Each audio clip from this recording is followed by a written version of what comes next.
All right, good morning, everybody. 8:30 a.m. here in Main Transit, upstate Buffalo, New York, for the 2021 State Drill. If you're listening, tell all your friends, shout it out to get on board. We're starting the show a little bit early. The captain's meeting's taking place at the Hydrant. And today's festivities is going to start pretty much around 9 o'clock. They're going to have a little opening ceremony, and then we get started with the 2021 State Drill. It's been exciting, right? We've all been up here. We've been waiting for this. 2 years running, we've been waiting to crown another state champion. And, Rob, here we are. Yes, good morning, everybody. And, Paul, you hit it right on the head. It's just, in our lives, being around a sport for as long as we have, I don't ever really, you got to go back to 1987, and we were running that state drill. You know, that state drill was in process, and then it didn't happen. So it wasn't like we didn't get there. You know, when I'd have to go back, and when's the last time we didn't have a state drill? Exactly. I mean, it's been... for us, it's been forever, right? Yes, it's past our lifetimes. Yeah, everybody's sitting at home hunkering down for the hurricane on Long Island, if that's where you're listening from.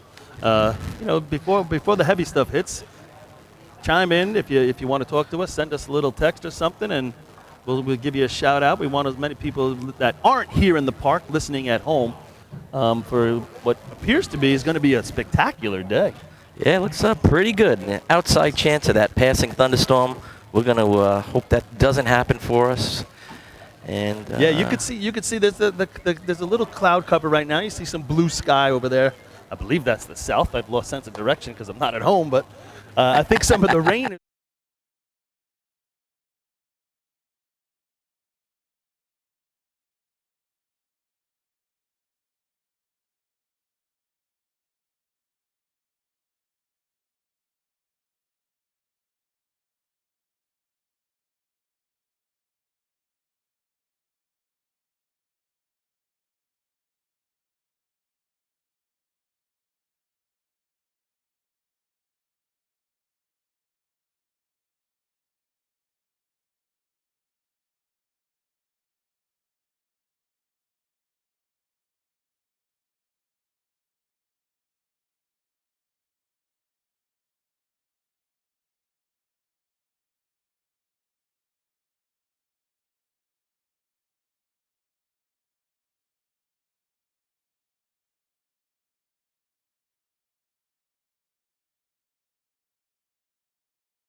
Here's why. So maybe in B-Host, but if you think about your county points, say you run 8 drills a year, sometimes we have 6 or 7 tournaments in a year, the winner sometimes is only 15 points over those 8 drills, right?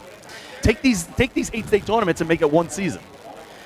So that, like, again, that 15-point, they averaged almost 2 points a year. Right. Had some big years, I'm sure, and then some years they got skunked in. Well, if you look at the C ladder, that's the most points that anybody scored in a contest outside of 3-man. West Sable has 23 points in the 8 previous state drills. Bayshore second, 19. CI 18. So that one's still up for grabs as we start the 3-man ladder right here. It's just a really interesting group of stats. And, you know, I like that. how did that come about, Paul? Well, it was we know? actually, Carol Jackson called me up over the winter. Actually, she had me start doing it before last year's state championship that was supposed to be here. And I compiled all the stats based on all the stuff we had. And then we kind of forgot about it because the state drill went by the wayside. And then when we brought it back up, she contacted me again and said, hey, let's get that thing together and let's put them together.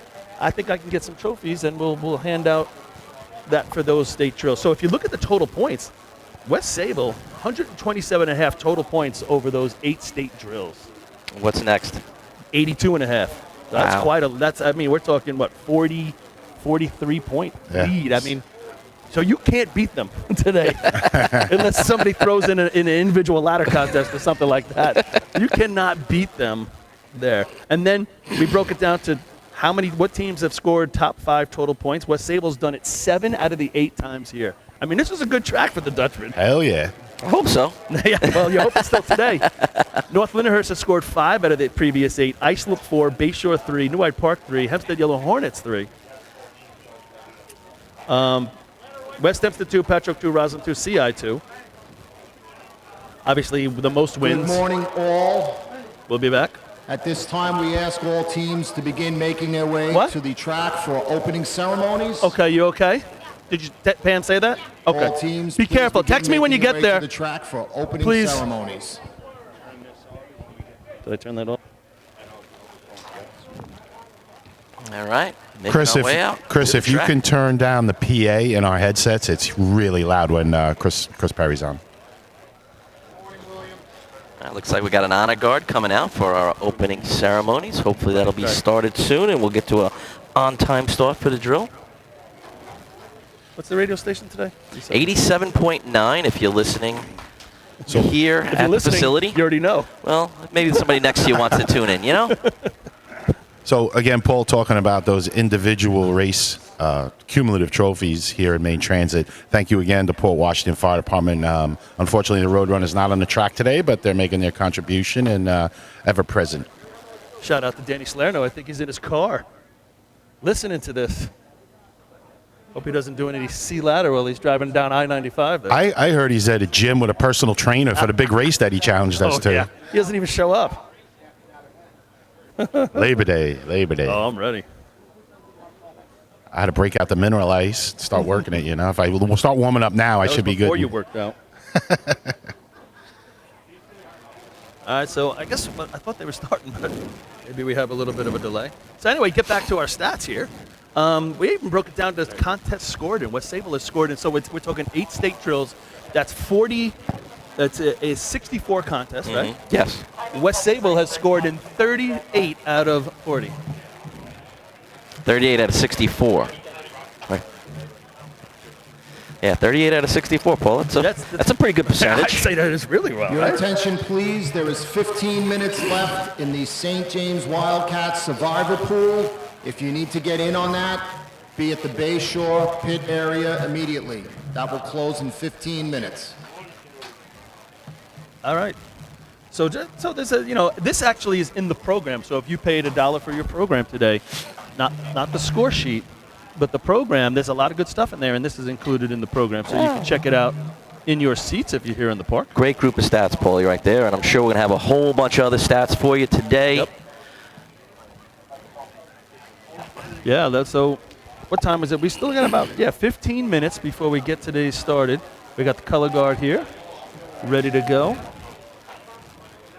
Looks like there's a nice breeze out on the track. There's not really a breeze where we're sitting, but hopefully for the guys participating today there is, because like I said before, it's a little humid.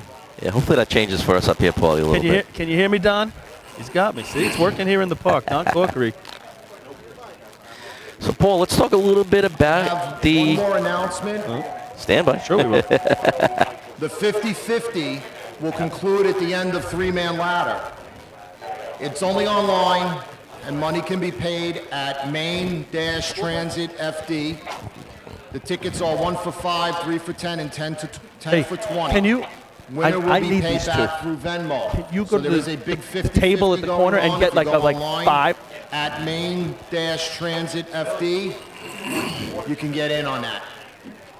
All right, Rob, you were saying? I was saying, Paul, we haven't talked about today a little bit. Let's look at, you posted Fab 14 a little earlier in the week on the website and on the Group Me page for everybody. What are we thinking about today, guys?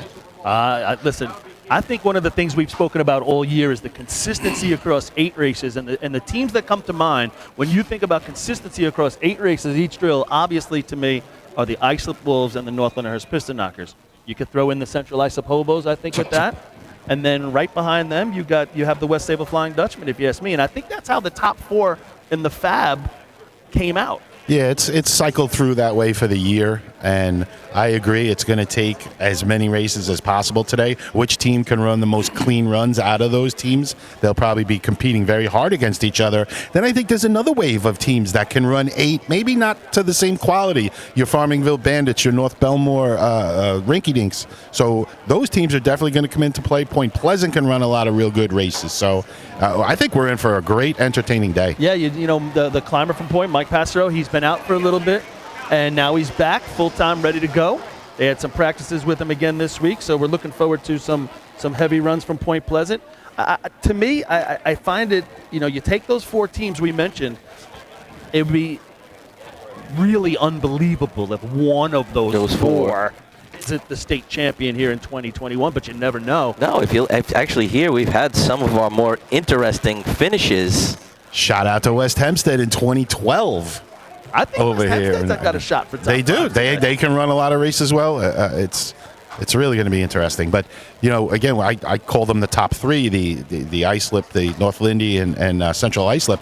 They're going to run hard because they want 4 and 5 in every one, Paul. And they may be running against themselves, and one of these other teams gives you all 8 races. Hello, right at the end, you got a chance. And let's just take a look at the lineup. So when you look at the lineup today, and we always look for that little grouping, like here come the heavy hitters, the hard hitters. We're going to start out at the beginning. We're going to know where Point Pleasant stands right at the top of the scorecard because they are running number 5. And in the C contest, they're probably running number 2.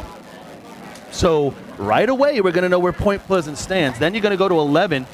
These are just the teams we talked about. You got Farmanville at 9. You got Central Islip at 11. North Belmore at 13. Hagerman 14. East Islip 15. A little bit of a run right there. Then you go to Bayshore. I think Bayshore has an opportunity to come to the top 5. I think Bayshore can run the last 3 contests almost as good as anybody else. And they're looking to finish the day with a heavy bucket run, which could, you know, propel them into the top 5. Propel. Love it. And then you got Islip.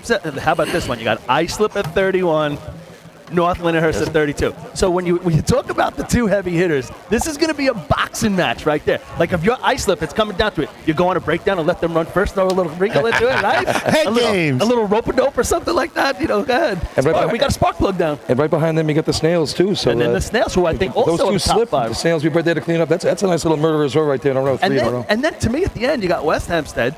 And your last team running today, because All teams should be out on the track for opening ceremonies. All teams, please. you can't go to the bathroom early because you got West Sable running last. And when we win the state tournament here in 1992, I believe one of the keys was that we were running almost last in the back. And we saw everything that everybody did. Not that you would really change your race, but you could mentally say, this is the number we got to run. Mm-hmm. And you knew it right away in your head when you won ran. a state tournament here? Yeah, dude, shut up. How did I know that was going to come up today, Billy? Was that? Oh, my Imagine God. that. 29 years ago, and every tournament it It comes wasn't up. the year there was a big forest fire in the field back here. It Oh, wasn't that too year. soon? Too soon? But I think it was a couple years before that. I believe that was a fence fire. So, but circle back to that Islip North Lindenhurst. Now, your North Lindenhurst Islip just puts up a monster right in front of you. I like that. That's I like that. You know, it's how do you respond, and which is really a really cool concept. And if it's medium to late in the drill and you're ahead of Islip, you run your run. If you got to make up some points, you got to go for it. I mean, the later in the day it gets, you got to go for it. Well, how about if they go down? What if they don't do a good run? You know, they don't. To me, when they run a decent run or a good run, I feel better actually. Because it just takes Takes the edge off. If they don't run a good run, you're like, oh man, too much thinking? we have a great opportunity Right. here. Well, in the last couple of tournaments now, right? Just we're talking about CI. A couple North Lee put some big shots up right in front of Islip, and Islip came right down and blew their doors off. They ran 6:33 in a three-man last tournament out. Islip comes down 6:29. They run a 7:92 at CI, inviting Beho's CI. Islip comes down 7:84. So it's been there all year. Yeah, and Paul, you touched on it. West Sayville is running last today. Unfortunately, New Hyde Park not here, but West Sayville being able to run all 8 races. Not only that, they're going to finish our last race buckets, and they're probably the most consistent bucket team. Yeah. This tournament could come down to the last team in the last race, whether it's for first, second, third, fourth, fifth, whatever. Yeah, I believe they've already locked up Bucket County points, only for Suffolk. But I'm yeah, just they've saying run in a very general, consistent great bucket team. It's going to be fun. I can't wait. And it's not even going to be about maybe their championship. They could determine someone else's championship. The last bucket is going to determine. Maybe. They might affect the whole top 5 with their run. We can hope that's the case, because sometimes we see this year, teams are getting out, running away, 30 points, 30-something points. Big ladder races, like coming out with 14 or 15, and it's hard to catch them. We're going to know early. Yeah, we'd like to have something to talk about towards the end of the day. Be on the track.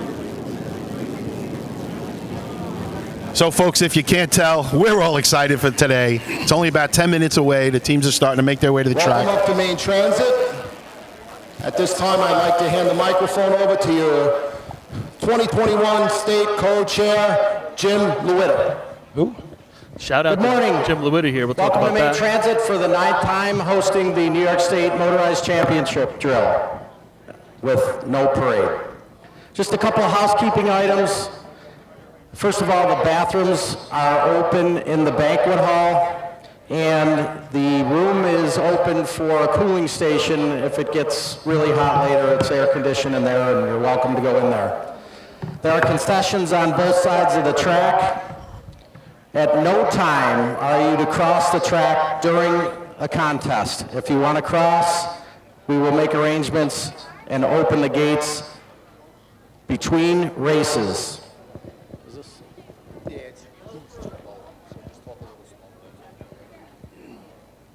That's it.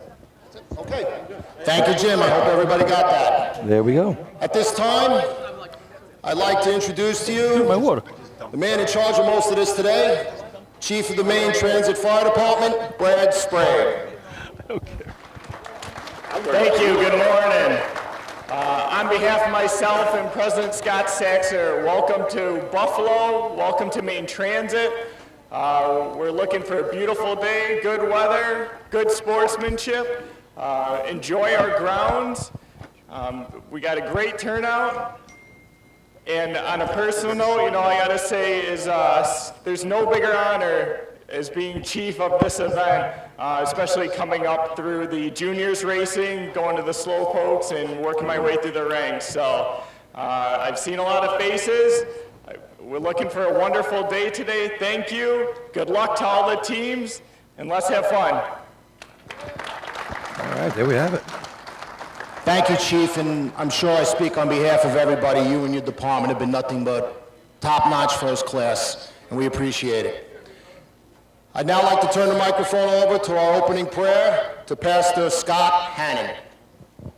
Let us pray. Almighty God, we give you thanks for this competition, these teams, and most of all, these fire departments. We ask your blessing upon all of it, that you would bless today, that you would protect and keep all those who compete safe, and that you would continue to bless these fire departments.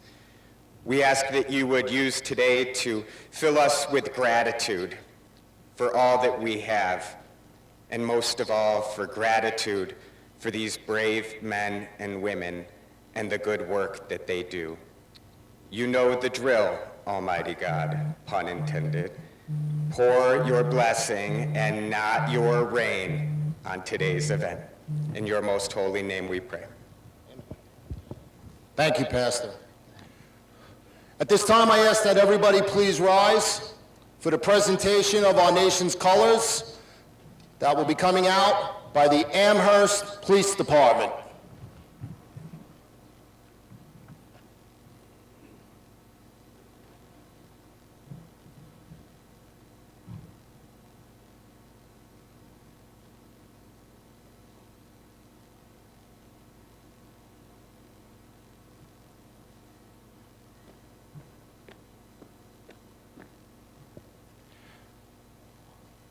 Everybody, hats off, hand over heart. At this time, I'd like to give the microphone over to Ty Williams of the Point Pleasant Pea Pickers, who will be doing our national anthem.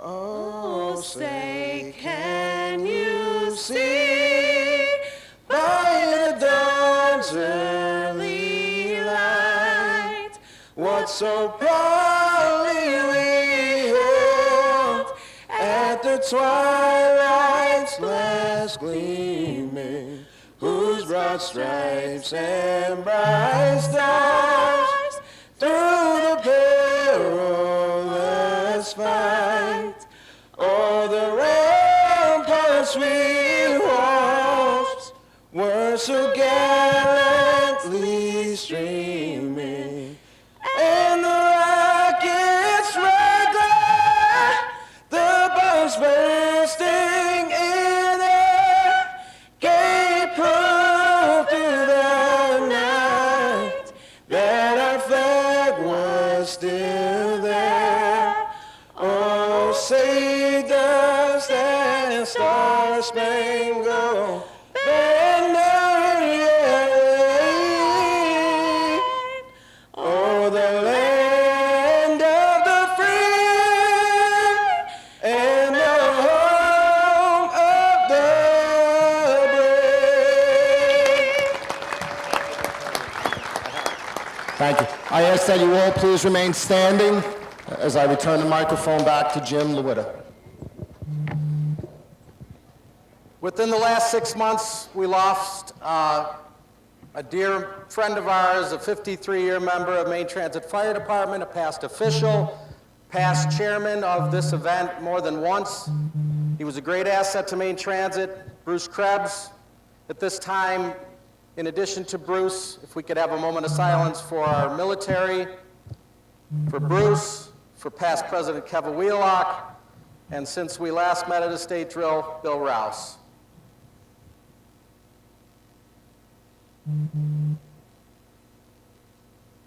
Thank you. Thank you, Jim. All right, ladies and gentlemen, the track is ready, the lights are set, and after 2 years, it's time to crown a new champion. Chris Perry going a little wrestling style, I thought, right there for a second. Right? He's really. I thought he was He's ready to go. I thought he was going to call him into the ring for the big match on that. What's up, Joe?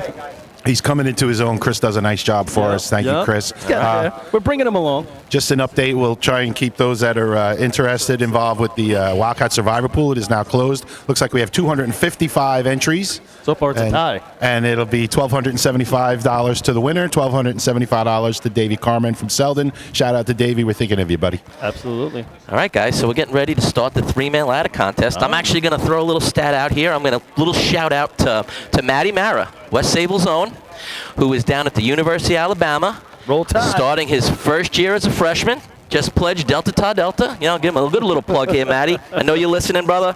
And he made some stats for the ladder contest for us. He's not eating worms while we're doing this.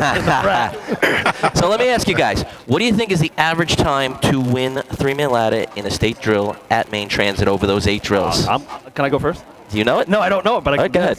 6:23, nothing. 6:23. 6:31. Oh, did you know that? I did not. Right. Sorry, I don't even get to you, Billy. Sorry, Bill. Lenny crushed it. 6:31. I'm on today, boys. Look out. 6:31 is the average time to win three-man ladder The Wi-Fi. at Maine Transit in our state drills. Welcome, and here we go. Bayshore, West Sable, New Hyde Park, each won twice. New York State record the is Wi-Fi. 6.00, currently held by West Sable. The track record is 6.17, currently held by Bayshore. Overtime in this event will be 10 seconds.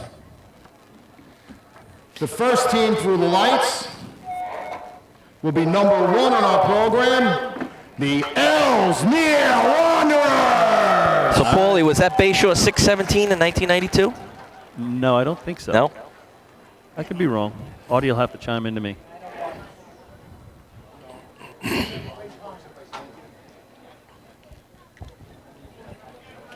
All right, Ellesmere's going to take their spot right here You know, 617 base you, drill. you run 1992. first in the state drill. It's bad enough running first in a regular drill, but in the state drill, you know, you get a little bit more butterflies. And I imagine Ellesmere, I think how many tournaments have they been in this year? I don't know if it's one or two.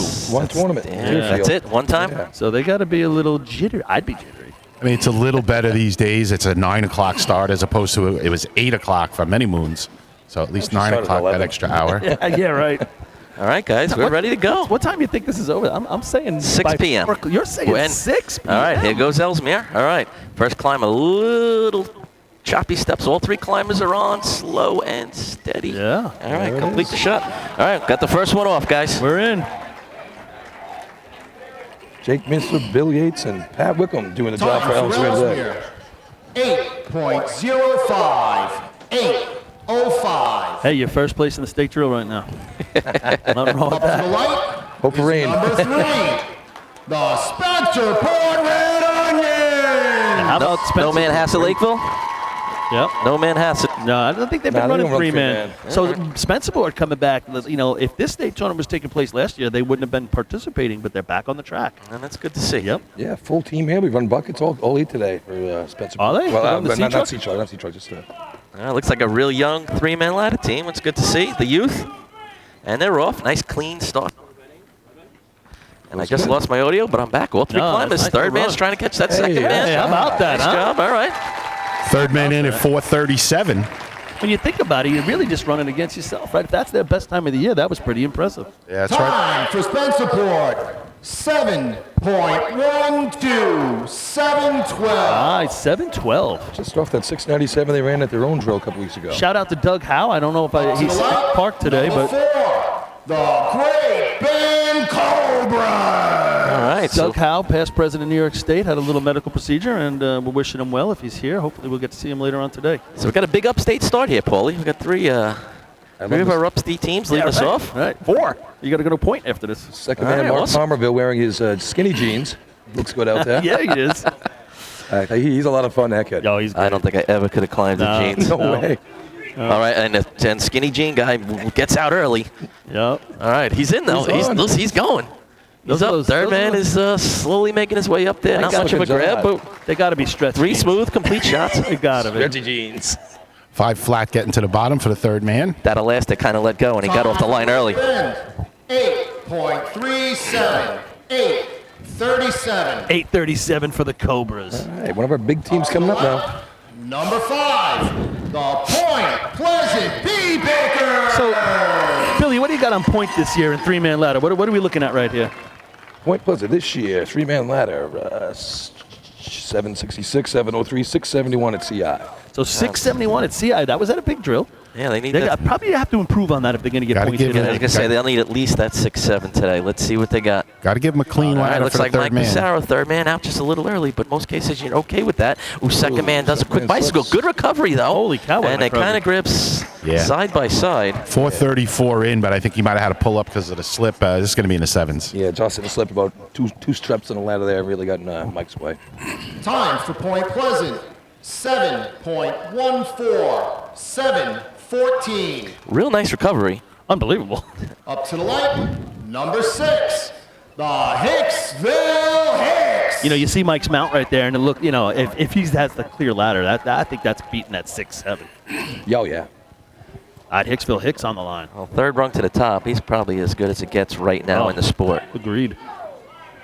All right, Hicksville. Doug Chiz, third man here, 697 earlier this year at the county. And they're off. Here come the Hicks. Oh, first man goes right through that third rung and catches the shin. That one's going to leave a little bit of a mark. Yeah, that hurts. Doug Chiz really had to pull up because he had a full head of steam going. Otherwise, he would have ran right through both guys and into the ladder. Overtime for Hicksville, overtime. All right. Teddy's boys next to the line. So the good news is, guys, I see the sun breaking through, trying to burn off a little bit of this fog from this morning and drying it out. Number 7, the Oyster Bay Teddy's boys. There was fog. What time did you get up, Lenny? Yeah, really. I'm an early bird.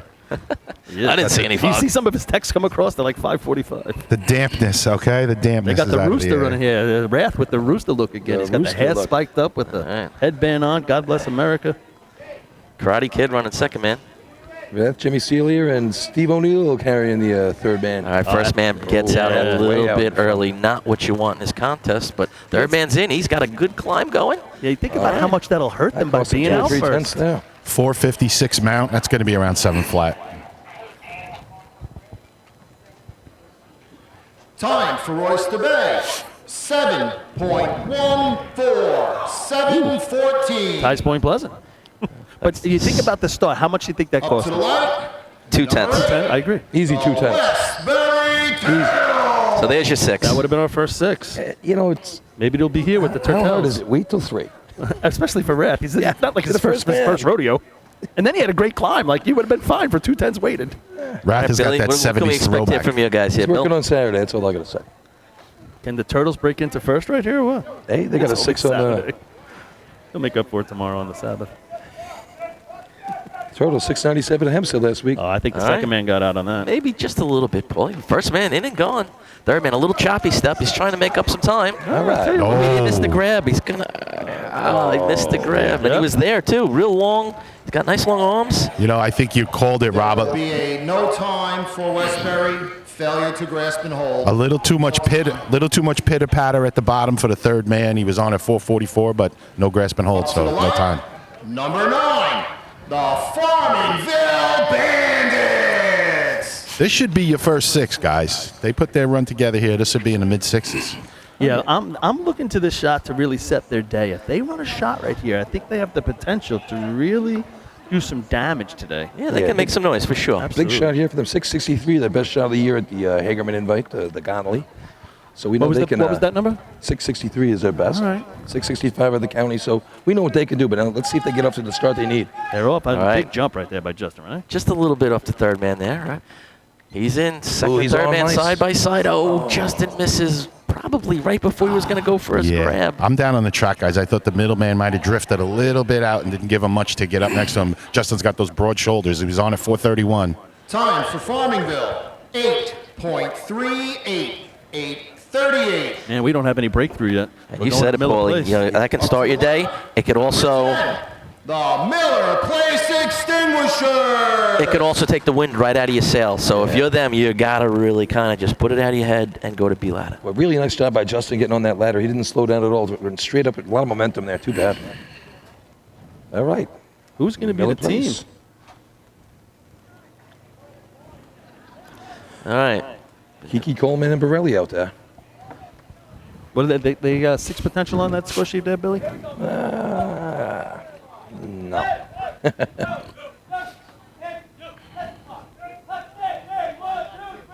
All right. First man kind of good gets start. left a little bit. But he's out. He's gone. He's got right. giving him room. All right. Nice smooth shot. This. Oh, man. Last step Somebody's got to before check that the run top. up there. I think maybe it's one of them spinning runs. 437 mount. Went in there on you.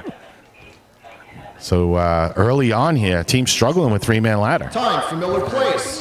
8.97. Well, talk about a team that doesn't usually. Yeah, team but not that for doesn't long. usually struggle in 3-man. Took now. the words right out of my mouth, Paul. Number 11, the Central Islip Hobos. It would be more news if they ran an 8 than it is if they run a 6-2. Well, let me ask you this though: did they make a change? Didn't Brian Kessler run the last couple drills second man? They got Richie on that there. I do remember that. Hobo Nation But out listen, with. they are that deep. They're almost interchangeable at this point. That's it. But it is definitely a change in the lineup. All right. A lot of people's Wildcat pools are on the line right there. They're nice off. start. They're clean. Eric Miller's got that He's digging. momentum going. He gets in Oh, hard, what a and he's gone. All right, there's our first 6. Big CI contingent here. Big shot right there. I think that's Nice a 6. job. That's a 6. 427 mount. Time for Central Islip. Even Chris Perry liked it. 6.46. 6:46. Thought that looked a lot better than I that. did too. I thought it was better than that.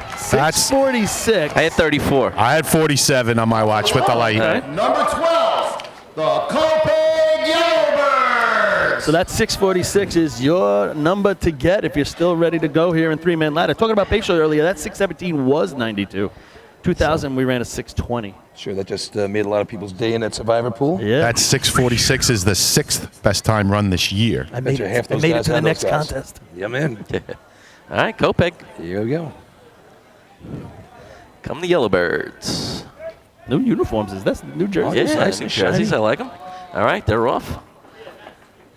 That ran All in three leading- climbers oh. are in. Second man misses on about his Very much third step. slips. They're side by side. Second man misses again. They finish it up. Yeah, no Chris Brandt today for them. He started a new job, and we miss him. That's a big loss. Third man in at 461 for the Yellowbirds. Time for Kopeg, 9.56, 9.56. He needed to start that job a couple of weeks later. Yeah, at least they lost him to work and not another team. Up to the light, number 13, the North Belmore Rinky Kings. Here's an interesting shot right here. When these guys can put a time up right here, it'll set their day up. They're one of these teams that needs the momentum in shots. I agree with you there, Billy. And they're one of my teams that I think can be in top 5 here today. So Yeah, they can run them all. what was the time? Sorry. And they got the full team here today. Kopech. 9:56 for Kopech. All right, they're off. Third man. Artie White up first. Bust that light just a little bit, which he's supposed to do. And are in. Mounts on the Next fourth climb rung, going. guys. Did you see that? Fourth rung mount right there. 435 in. It's a solid 6. That ladder's got a lot of play to it, guys. It's definitely got a lot of Time for movement. North Belmore, 6.69, 669. I think that 669 could be your cutoff around that 5th place shot by the end of this race. But Yeah, we're getting towards the end of the top of the scorecard, Number 14, Hagerman can do the it. Hagerman Gamblers. but I think there's a lot more depth on the bottom half yeah. of the scorecard. So of our 255 Survivor Pool entries, 79 picked Central Iceland. That's it. That's it. What are people thinking? 69 picked Iceland. Just saving them for buckets, I guess. Oh, it's That's not a good way to handle that pool. no. All right, All right. Hagerman on the line. You know what? Hagerman, they get a shot. Their day will take off. Yeah, they're off, and there's another team that could really use a good start to their day. Third man chops down They a little bit, loses his hands on the way up, loses his hands, he goes for his grab. 439 mount, but yeah, he's a little discombobulated in the middle of the ladder. Yeah, little change in their order there too. Time for Hagerman, 7.35, 735. Right now, 714 holding 5th. So you To the light, number 15, the East Islip Guzzler. you folks watching at home, East Islip here on the line, keep your eye on the third man, Benny. We've talked about him over the last couple of years. He gets a clean ladder. He can fly. Benny Ferretti. Yeah, The we Jet, have- they call him. We haven't seen East Islip all that much, so Nah, they've been banged up all year. They're finally healthy now. Talked to Tom about it last week. Talked to Jay. They're ready for today. all right. All right, Guzzlers are off. Benny does break the light early. He knew He's it, actually too. slowing up a little Yeah. bit. He shook It's gonna his hurt head. his overall time. First man had a little trouble getting off the ladder. Not what they Yeah. wanted. First man slips at the top, can't get off. Third Rob, man you has saw to it. stop. You saw what I saw. Benny actually shook his head as he took off the line. He knew he jumped too much and was kind of mad at himself. 8.19, 8.19. 459 mount, but he definitely pulled up. If you break Up that, to the lights, number 16, and your host of the 2021 New York State Championship, the Main Transit Slowpoke. you break that light real early as the third man. There's nowhere to go. You can't pass the second man. Yep. How tall is that first man? He And looks you to be about start 6'5". thinking too. You're like, how do I make this adjustment now? You better hope the second man has a great climb too. Didn't happen right there. Main Transit, your host. We're in the shades. All right, look at the first man's got his socks or his pants duct taped to himself. I guess so they don't go home. He gets second in. and third man All right, aerodynamic. all three guys are Hey, real it's close. nice little Third man run left a right nice there. job. Hey, how about Main Transit right there? 448 mount. This is going to be, I think, a low 7. Time for Main Transit, 6.99. Right there. 6.99. 699 for the home team. And I think they can get a little better if the first man can get out of the way a little the bit way. better. I agree. There's a tenth or two there. All right, come the Bayshore Redskins. They're going to be a wild card today, Paul. I agree. Number Bayshore. 25, the Bayshore Redskins. If Bayshore scores in 3-man, I mean, that is just a huge lift for them, if you ask me. What have they Yeah. run so far this year, Billy? I know they run- 682, 683, 694. Yeah, they can do better than that, and this will get them off and going with confidence. Chris Coward, Frank Sonnenberg, and Skippy bringing up the rear. Here we Good go. start. They're clean. They're off. Thanks. All right. Skippy has slips on his in. Yeah, Got just in deep. collapses. Yep, 425. He was going for it. You know, you get a team like that that's won the championship recently. Had they hit here, they get a little confidence together. You don't know what their day turns Time into. for Bayshore, 9.56. 9.56. 9:56, and here comes the West Islip Raiders. Made their return Up to this the year. right, number 26, the West Islip Raiders. Yeah, good to see them. They've been to a few tournaments this year. Good to see them participating. 5 drills on the year. Best of the year so far is 731 at the Gonley. And they have to take a little bit off that to get the money here. Nice clean start for West Islip. First man's almost jogging in. Second man chops down and misses on his in. Got in a little deep. Caught the shin.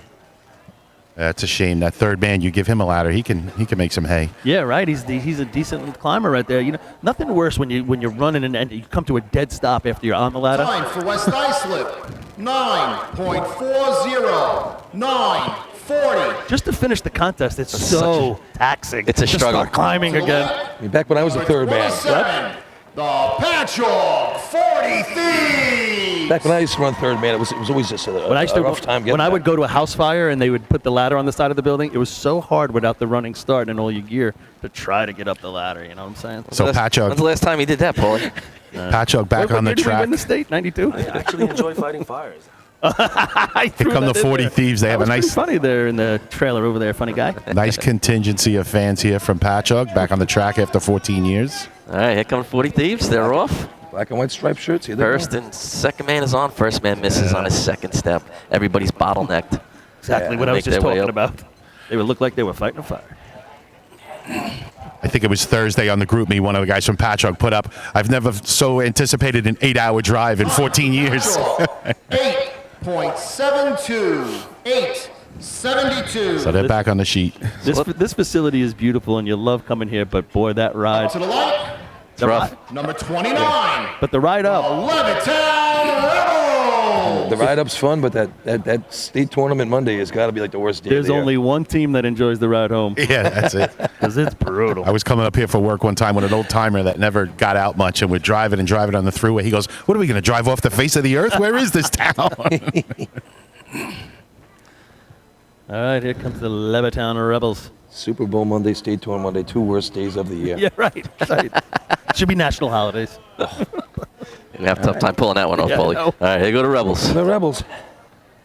All right, first man is on. Second man misses on his in. Kind big dog toes takes it to the top. toes the third rung and drops down. All right, third man is pretty much walking his way up. That's fighting fire. All right. Matt Peck finishing it up. Smiles on the Rebels' faces. Good to see them having some fun. They had their Yeah. 50th anniversary of their team the other day. saw Time that. for Levittown. Overtime. That was actually a nice All little right, group so picture Paulie, they had. we're getting close to picture. our heavies, so-called. What's our to the top 5 right now? Number 30, the Carl Place Frogs. Far and away, it's that hobo shot at 646. Then you got North Belmar hanging in around with that 669. Main Transit 699. 712 Spencerport and 714 tie between Point Pleasant and Oyster Bay. And they can take out as many lucky rapid feet they want. I don't know if that's going to hold. I was just going to say, I expect in the next 4 teams, those 7s to no longer be in the Yep. top 5. Agreed. All right, come the Frogs. Congratulations to the road, Mike McCann with the baby. Yeah. Oh, first man left about 3 steps early. They got to do a whole lot to make it up here. He's got to go Third start man the is truck. in He's got and to go on. warm up the B truck. Hey, at least he has 2 shoes on today and not a boot. That's true. He left on like 1. 475 in. This is a mid-7. He left on 1. Time for Carl Place. Frogs ready. Gone. 7.54. 7.54. Here comes one of those teams we've been talking about, the Islip Wolves. Now, you think Up to the about it. right, number 31, the Islip Wolves. 669 is second place. I mean, there's teams that are still out there saying, man, we only got to run a 6.6. Yeah. But here, our favorites. All right. I think your favorites here. Islip with the best time of the year. Best, You know, 6:29. you, That's you, you lay 6:29. down the gauntlet early here. Let's see what they got. Josh did you leave Kaysen it? got it out a step early. High at second. That guy's got the speed to make it up, though. There he is. He's got Josh a is on. great run going there. This might be the best time of the year, guys. He's in at 412. I got 626. Yikes, this is huge for them. Huge. Time for Islip. 6.35. First place. 35. It's enough. I thought Chris Perry should have rounded up a little bit more than that. Yeah. Tied for I think it the was an 874. tied for the third best time of the year. Number 32, the North Lindenhurst Pistons. So 6:35.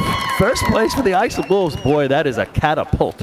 Big Oh, shot 100%. Right there. North Lindy on the So listen, line. if you're North Lindy now, you know you can't run at 6:35. You gotta That beat 6:40 something in play, but beat that 6:69. Got to be the 60. I agree. Yeah, 6:56 at the county. Best shot of the year for the Piston Knockers. This Clean run. Knockers have to come out with something. year. Lagulo, Ducky, and Kevin Kenley bringing the rear up. All right, here come the Piston Knockers. First Second man in. Kevin Kinley's got a good climb going. He's trying to make his way Hey! up. Solid grab. We're going to play some racing here today. 419. I got him 644. They're going to beat that 660 you talk about.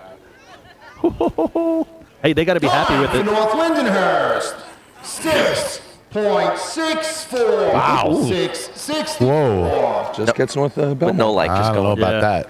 Lenny's excited over there with that. All right, I guess so. Lenny, I had 666 with no lights. 33.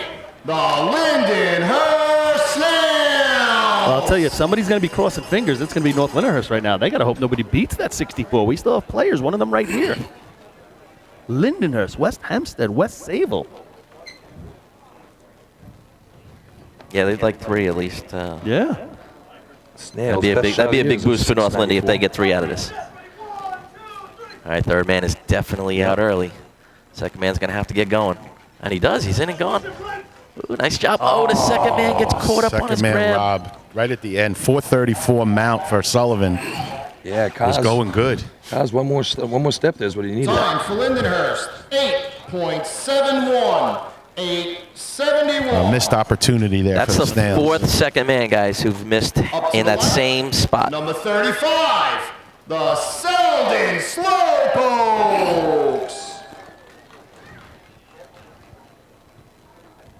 I got to meet Patrick Swayze's parents the other night and spent some time with them. They A lot of fun. love racing and love the fact that he's doing it, and he loves racing. So him and all his Slowpoke teammates taking the line now for 3 man.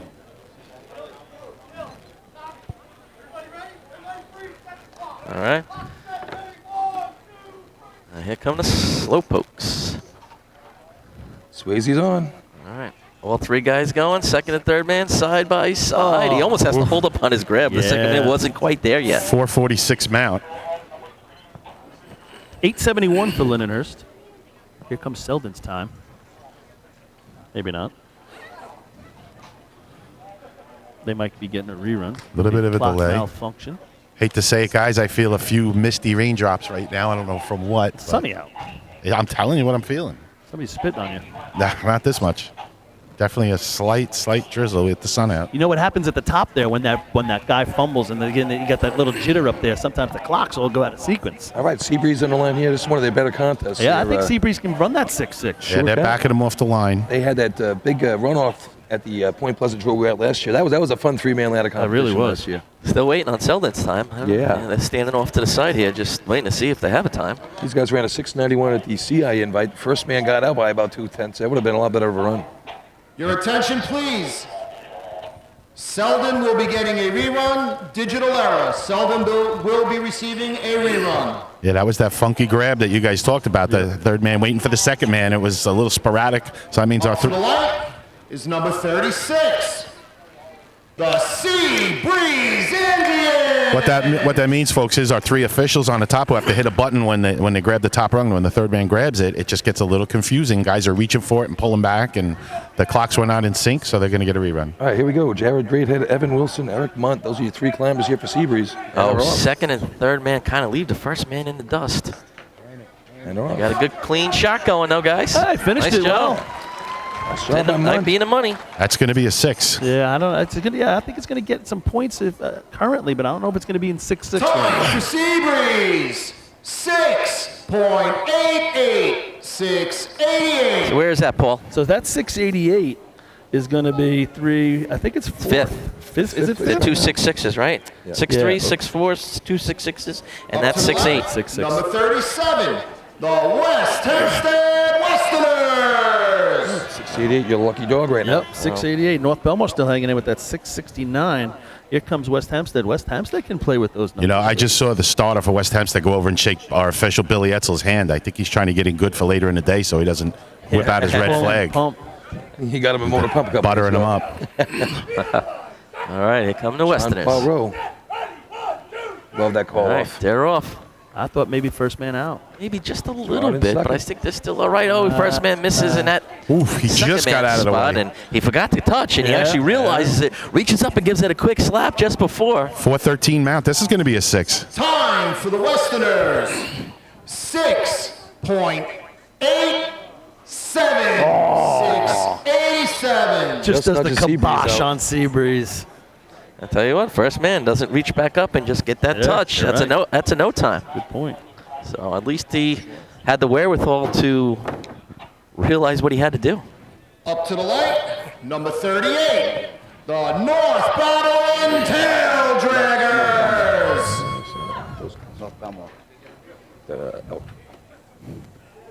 Oh, no, right there. Second and third man not shy about getting a foot on the line, that's for sure. All right, tail draggers are off. All three climbers on. A little slow towards the bottom. Third Yeah, man's third kind of man just in. walking his way up. He makes it. 526 in. He there.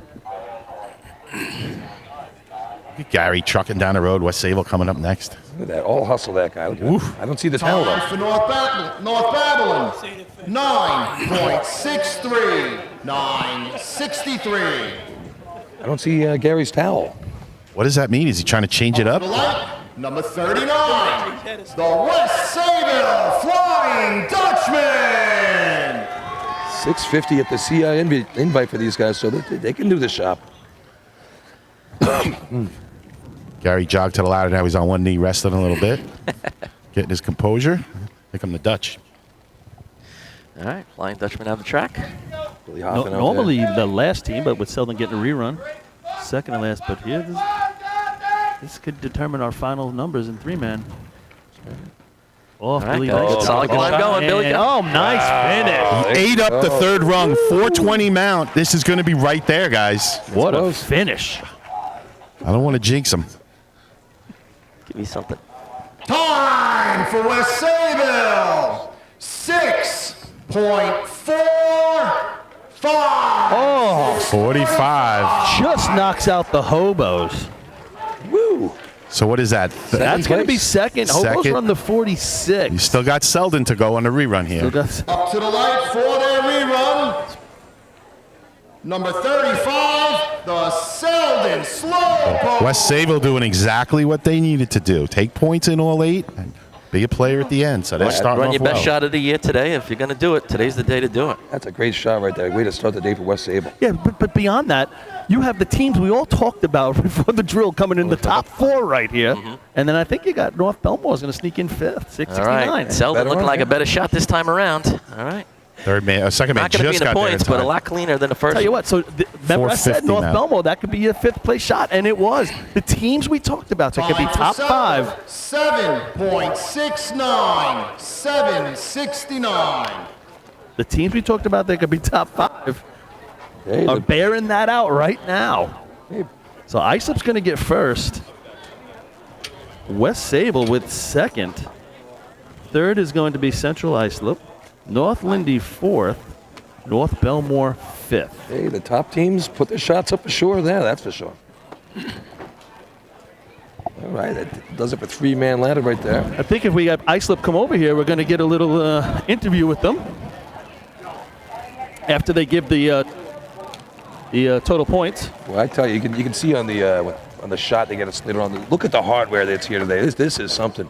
You win this tournament, you're going to need like a tractor trailer to bring all these things home. Yeah, we talked about it earlier, Bill. What a great job Paul and his staff did putting these things together. 41 leg trophies alone. And we'll be doing presentations right on the stage here. Look at this one here with the Hemi on top. I mean, there's some fantastic trophies here. They did. It was bang bang at the end. Yeah. So 1 in the books, 7 more races to go. Sun is back out shining. Those couple of raindrops I spoke of have subsided. Islip off to the exact start they wanted and need. We've seen them, I think we've seen them, did we see them sweep ladders at one point this year, Billy? Or maybe it was a couple 14 out weeks of ago, 15? yeah. They swept at the CI invite, and then they took 14 out of 15 at the Hempstead invite. So definitely on the board for them. And there you go. I mean, you like to see that when you get your top teams all getting it done. Well, that Fab 14 played right there, Billy. Everybody's on. 5 of the top 6 scored. That was top 5, right? I think Elmo was number 6 on Oh, yeah. Paulie Fab 5. Really good Fab 14, competition excuse me. 2 seconds. I'm sweating. Don't mind my sweat.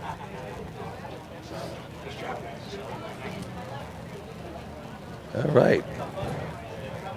Paulie, our intimidating ball fireman over here, getting ready to do the presentation. Move the equipment. Results of 3-man ladder. First place, 5 points with the time of 6.35, number 31, Iceland. Second place, 4 points, number 39, West Sayville. Third place, 3 points, number 11, Central Islip. Fourth place, 2 points, number 32, North Lindenhurst. Fifth place, 1 point, number 13, North Belmore. All right, off and running. We got a... All right, everybody, we're over here with the winners of the 3-man ladder contest, the Islip Wolves. Question is, Josh gets to the top, you see him hit it, what's the first thought that goes through your mind? Did you think you were below the 6'4" CI when you got there? Honestly, yes, I did. I do that all the time when I grab. I always look for Josh's head, and at that time he was there faster than I thought, so I was thinking just under 4, so. You come to the drill, your last couple drills coming into this tournament have been really good. What does the start mean to you guys as you're gonna go get online for B ladder? We're just gonna keep doing what we do. That was our shot every day in practice, the last 2 drills, so we're just gonna keep the momentum and keep the power and just go. All right, guys, thanks. Good luck in B ladder. The Islip Wolves, winner of the C ladder contest, including a trophy donated from Point Pleasant and 3-man ladder trophy donated from Point Pleasant.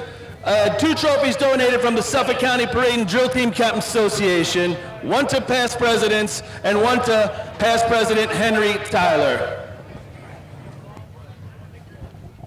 All right, Chris, if you want to go to some commercials, and we'll be back to bring you the B-Ladder contest. Outstanding.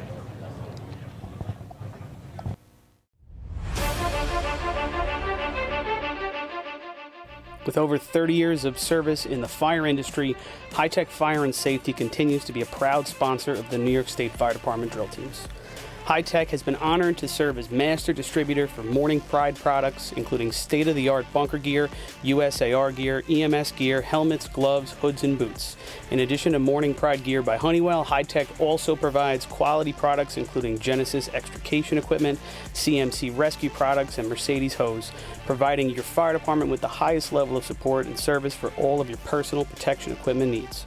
For a personalized demo or to speak to a certified sales specialist, call 631-777-5170 or visit hightechfireny.com.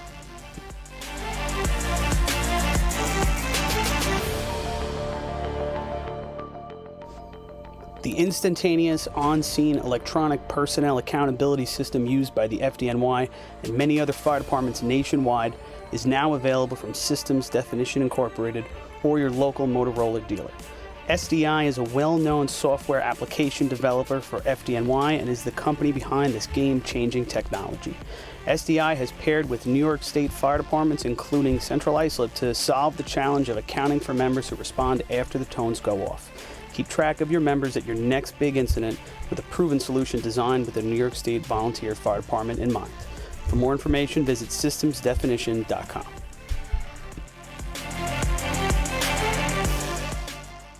H2M Architects and Engineers is a full-service consulting and design firm with a dedicated team that has over 200 years of combined experience serving the emergency services industry. No one understands the needs of first responders better than fellow service members, and H2M is proud to count several of their own staff among them.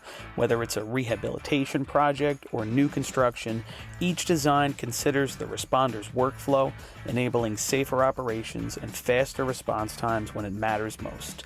H2M is proud of their long history of client service and consistent ability to meet architectural, engineering, and environmental challenges head-on while offering a practical approach with creative results. Remember, quality response deserves quality design.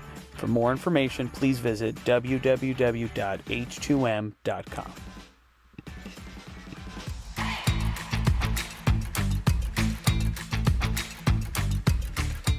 Coastal Fire Systems is the official SCBA dealer for New York State drill teams. Scott air packs, cylinders, RIT packs, refill compressor systems, gas detectors, ProTech and Dragon fire gloves, as well as the future in thermal imaging technology. Coastal is also a one-stop dealer for Petzl, Scott, CMC, and Colorado bailout systems, along with professional training to keep your members sharp and meet New York State requirements. For more information, check them out at www.coastalfiresystems.com. Integrated Wireless Technologies is proud to be the exclusive Motorola dealer for New York State Fire Department drill teams. IWT offers the full line of Motorola products to fire departments, as well as David Clark headsets and sound-off signal emergency lights. IWT is your one-stop shop for custom-engineered radio solutions, licensing assistance, dispatch solutions, and top-notch reliable service with fully insured technicians. Start off for your next radio upgrade with IWT. Check out their website at www.goiwt.com.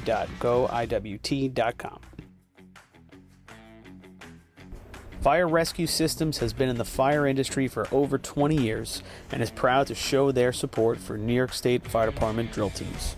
Serving the NY area with a complete software solution for emergency service entities, FRS software is efficient and easy to use, making it ideal for emergency situations. With a wide array of fine-tuned and tested modules, FRS provides a modular-based system to fit every department's needs, regardless of size. Out of Class B. The New York State record is 4.82, currently held by West Sayville. The track record is 4.89, currently held by Spencerport. Overtime in this event is 8 seconds. All right, welcome back. Here's the B ladder competition. Excellent three-man ladder competition just before. All your top players getting it done, and here we go. 5 for Islip, 4 for West Sayville, 3 for CI, 2 for North Lindy, and 1 for the North Belmore Rinky-Dinks. First time they placed in this contest in the state drill since 2005, believe it or not. All right, guys, let's circle back. Main Transit State Drills. Matty Maristat, what is the average time to win B-ladder?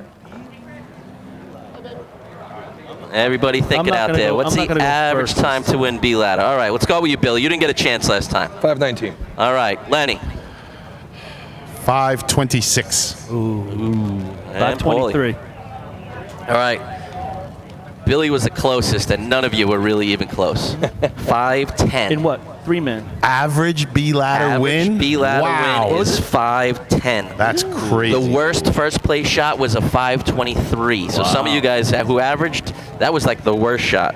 Spencerport, West Hempstead, each won twice. Number 1, the Ellesmere Wanderers. The fastest shot to take second place, West Sayville ran a 5:01 in 04 and took second.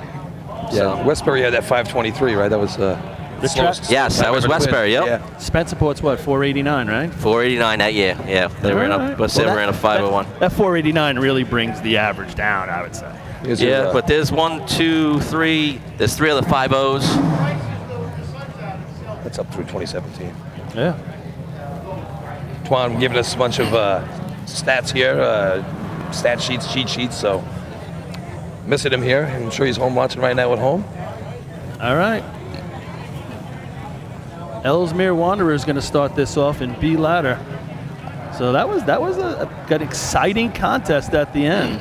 Yeah, so of the 255 survivor pool entries, we still have 202 are alive. Who did those other teams take? What were you taking? Westbury? Who would you take, Lenny? Well, you could have had North Lindy. You know, some people. He scored. Oh, I'm sorry. You could have had Point Pleasant. Some people took them thinking about Massaro being so good, but I wouldn't have gone there. I would have gone BSC ladder with. I don't have all that info in front of me, guys. They're feeding me some basic numbers. So.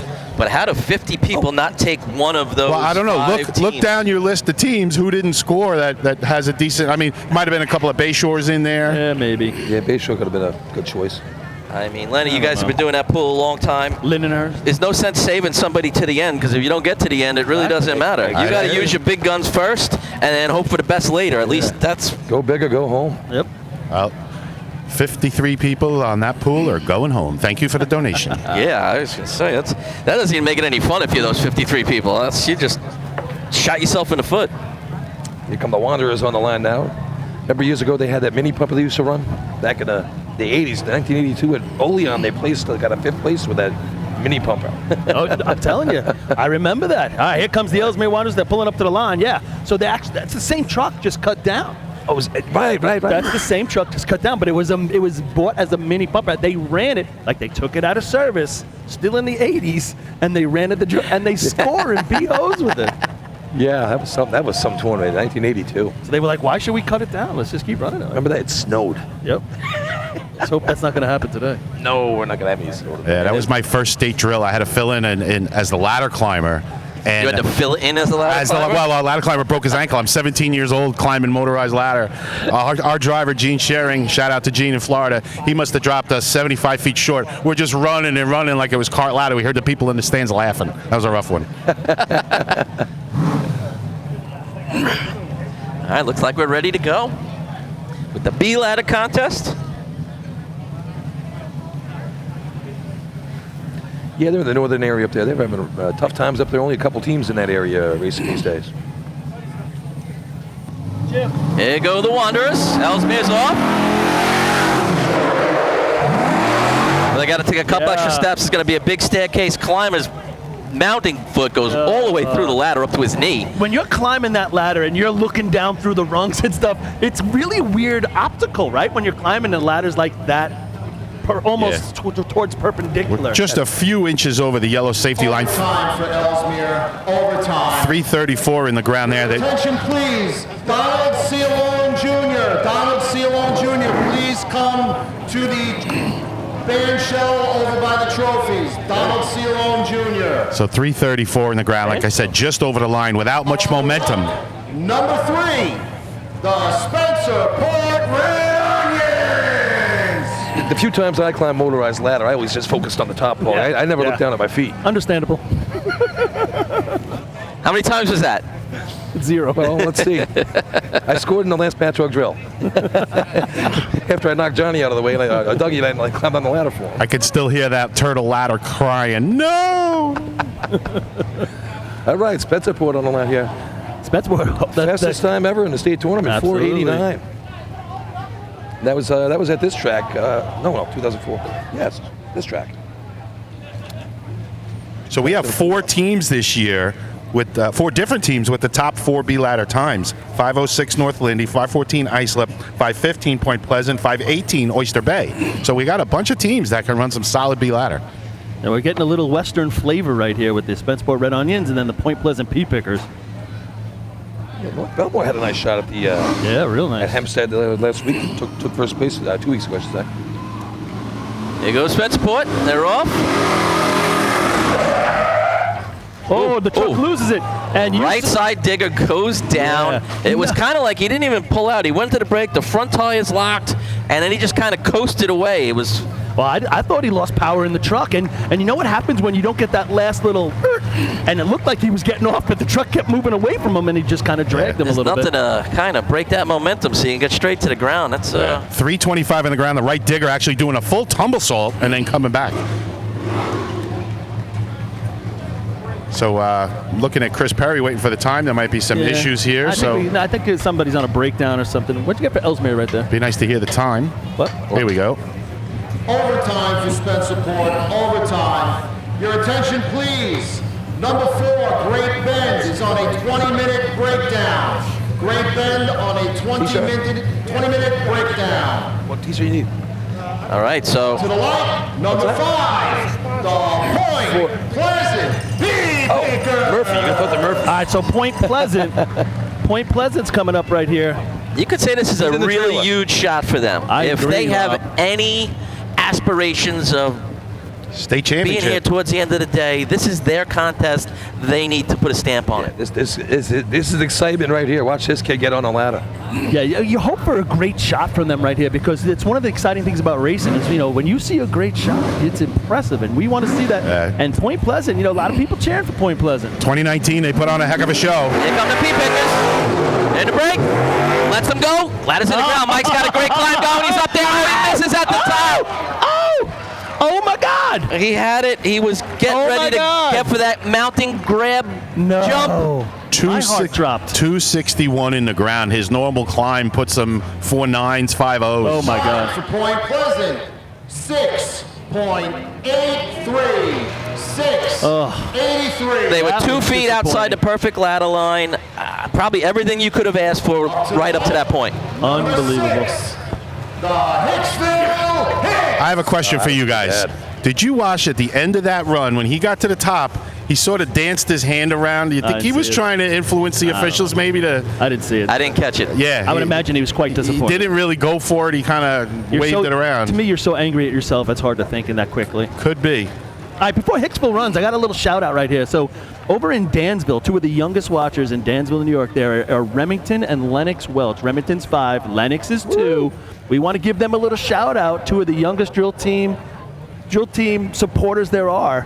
Jim Welch is here, and the guys from Dansville racing for Main Transit, the home team today. And let me tell you, they said it was an hour and a half drive to get to practice. I did it the other day. It was like 20 minutes, but let them keep complaining. they can keep complaining all they want, but a little shout out to Remington and Lennox. Glad to have you listening, Remington. Good to have you, Lennox. Here come the Hicks. They're off. Long break. They're in the ground. Dougie Chiz, long time good climber, gets caught up a little bit.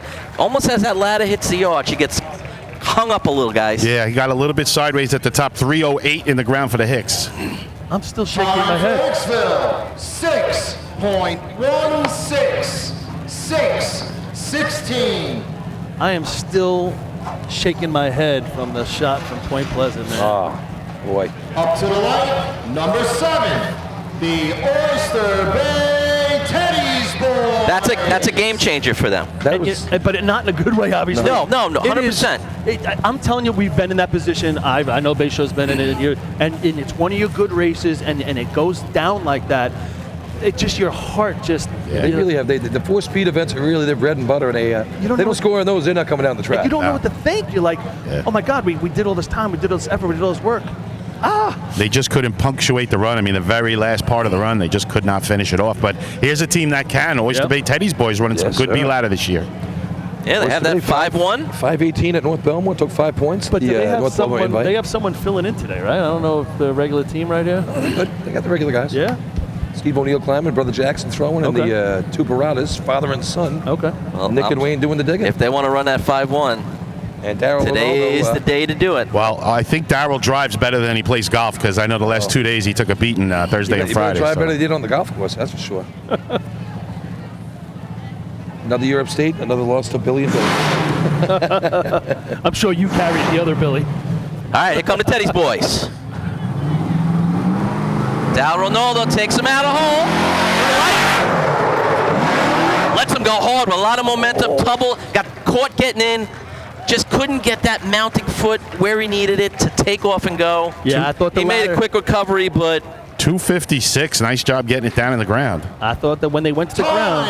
For Oyster Bay, 5.74. 574. It's a 5. So much better. Not the 5 they were looking for. But yeah, I thought when the ladder went in, it went a little crooked for a second. It did, Paul. I think that's where he lost it. Yeah, You're I right. agree. I thought it just threw him off that rung a little bit. Up to the left, number 8, the Westbury Turtles. and he still made something out of almost nothing. It might hang around. But yeah, I think that's asking a lot. If 5-7's in at the end of the day, there'll be a couple other happy teams here too that might have been able to sneak a point or two. Westbury on the line, a good young group here, and they're coming along really well. Yeah, they're working hard, these guys. Good to see them out there and They definitely stepped up their game in practice with the B truck here. You know, Merck's been bringing them along nice and easy. I think today we're going to see the real real truck. Let's see if they can handle it. You're at the state drill. You gotta. All right. All right, here come the Turtles. They're off.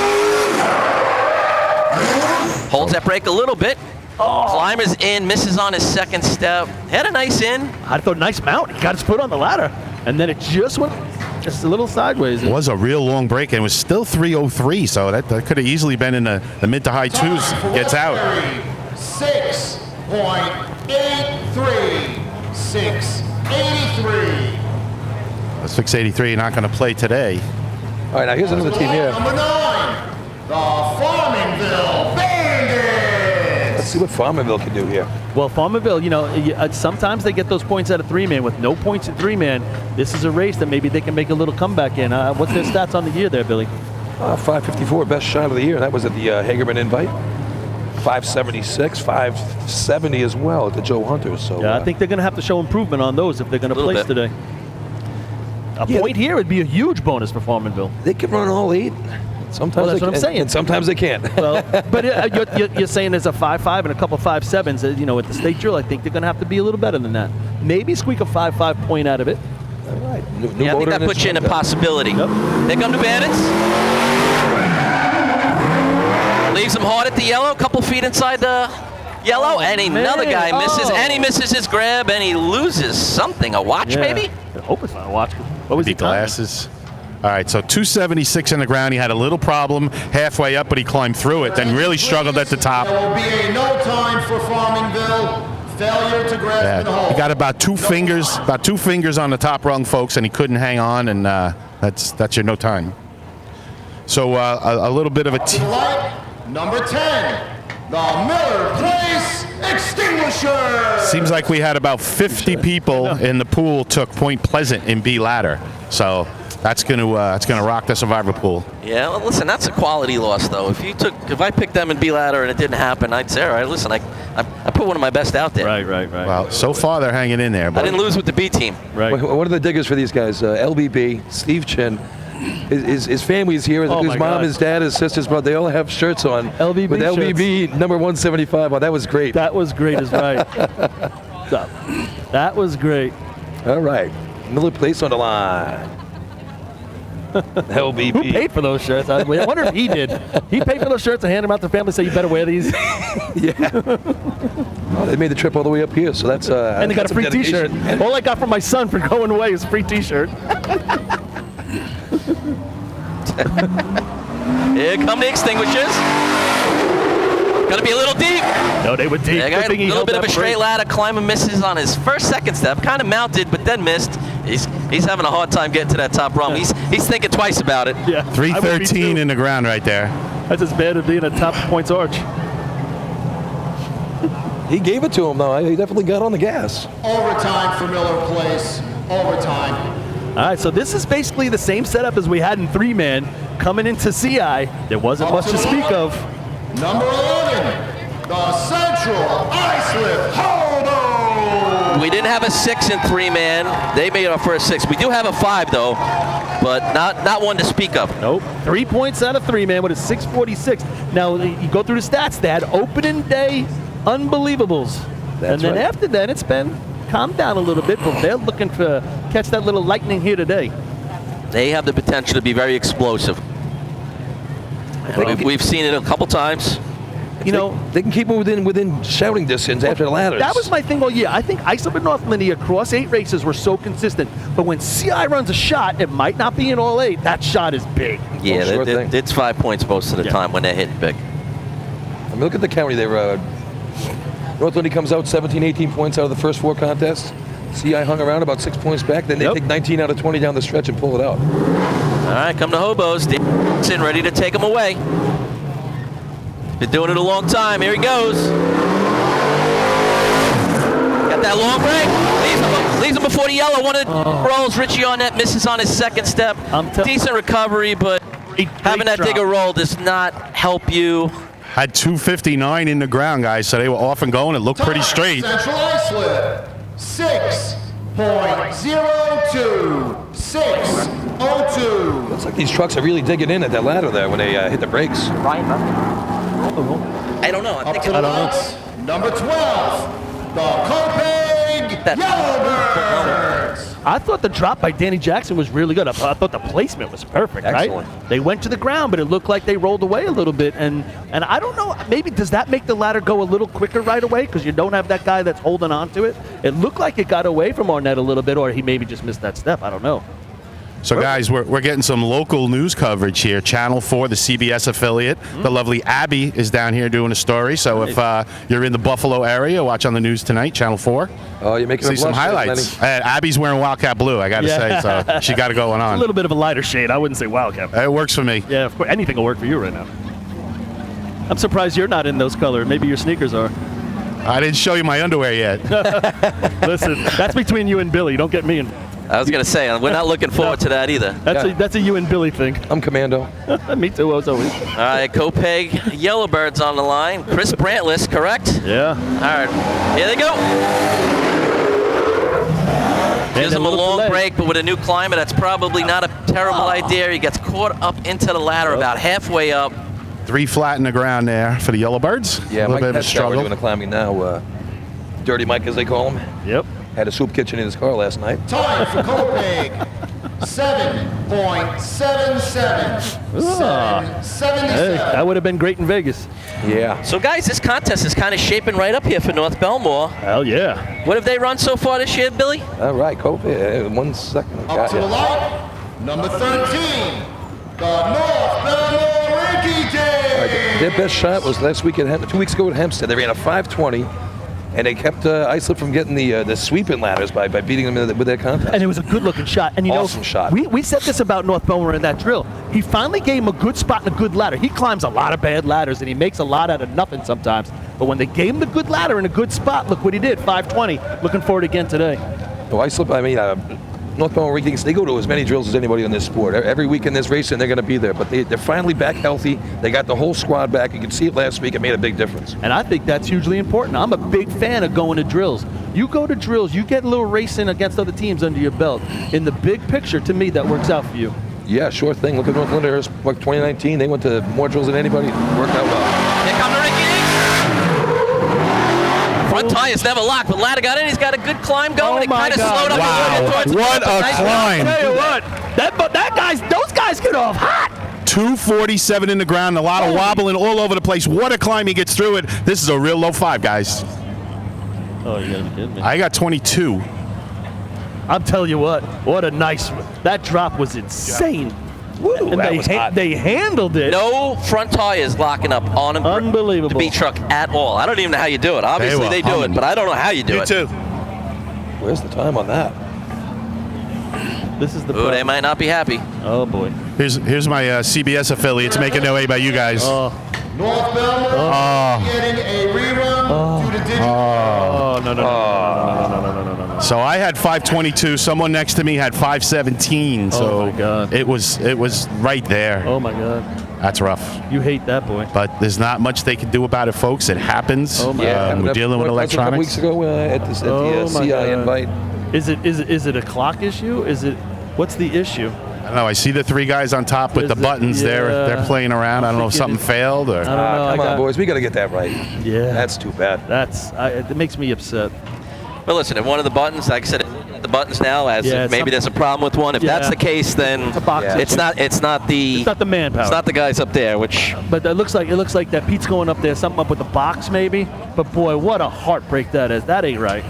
Well, hey, Hate that. looked like he had a little slip in the middle of the ladder there. I mean, it was. It wasn't a exactly slip. smooth, It just but maybe just little- slowed yeah, him down a little bit. I mean, more of a hesitation, but you know what? The numbers were still there on Numbers were everybody's there. watch. He could do better. I think he's going to do better on the best shot. You got to hope for the best. I hope so. Lenny, did you get a good red light when he grabbed? Yeah. Well, I go by the grab at the top rung. I don't go by the light, so I didn't notice. I'm going to talk to some of the officials, see what the issue is. Oh man. Just don't like to see it. Oh boy, yeah, that had all of 520 written on it. That's exactly what they needed too. Yep. That's 3 to 5 points. All right, guys. So what I'm hearing is none of the buttons of the officials on top worked. Okay. So that kind of tells me it's one wire maybe, and not 3. Yeah, or a box. So the 3 bad thumbs up there? Yeah. I mean, There's a cooler down here. Yeah, thanks. Well, we got to be in a position someday to not let that happen because that's heartbreaking. Yeah, we've lost a couple good shots this year due to digital error like that. I don't know what you do, though. Well, you can't change it. I mean, the box just went bad or the wire's bad. I don't know, but it looks like, are they going to go back? Pete fixed it, or it doesn't look like he's rushing, or he's listening to somebody talking.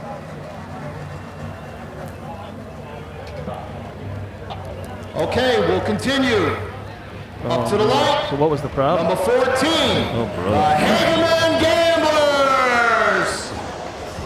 You know, that hurts me in my survivor pool right there. I needed that shot. They blow that shot.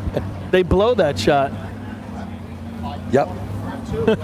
and they're going to be the happiest people on the planet, but I know that was my. I'm kind of happy right now. I got a good view of this drill. That was my pick right there in my survivor pool. Was it? Yeah, no, you're a little extra angry. So Hageman now has an opportunity, the same opportunity North Belmore just had, but man. All right, Hageman 544 in the year, so we know they get it done. Aaron Allen, and they've been consistent here. Last 4 drills out, mid-5s on all tournaments. Well, today's the day you want to pick up that extra 10th. Make your best time of the year. Let's see what the gamblers have. Aaron Allen, nice and smooth on the ladder. Let's see what happens. Here they go.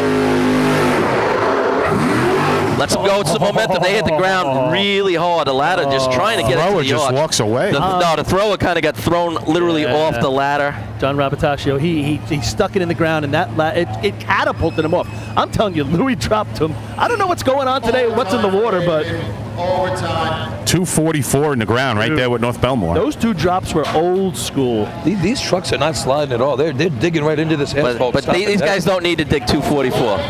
Number 15, the East Islip Guzzlers. Dig 265 there and run a mid-5. Oh my God! It's shaping up nice for East Islip right here to run a nice little smooth shot. Right, and then talk about another team that can get on the horse if they do that. They got beat up a little bit earlier this year. Benny the Jet took a tumble at the North Belmore invite when Sandbag tripped him up. Yeah, inefficiency. But yeah, so good to see them back out here. They're ready to go. Listen, we just said, if you're East Islip, there's no reason to dig 2-4 right here. No. Dig 2-6, let Benny the Jet. That's it. And you'd be low 5s. Trucks are stopping, like you said, Billy. I mean, no reason not to do it, but just like that. Yeah, this track sticks, I tell you.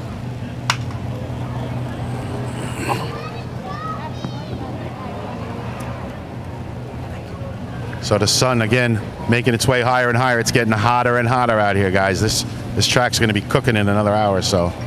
Yeah, nice Sea trucks might be sliding a little. Yeah, we're going to be in trouble, though, in a couple contests. Yeah. That's right there. Yep.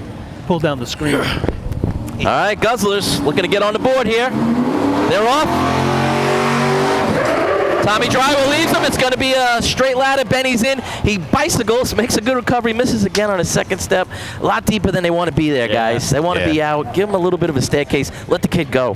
280, 283 way in there, Rob. That throws Benny off a little bit. They're deep. Time for East Islip, 7.46. 7:46. He's reaching for that rung right there, and then it just threw him out of sequence. You know, sometimes if you don't get your... To the light. I'll get in a Number second. 16, the Main Transit Slow Pole. I couldn't really tell on Benny's mount right there, but sometimes if you don't get like the toes of your foot on, so you're catapulting the next one, if you get on your heels sometimes, it throws you off to go to the next one.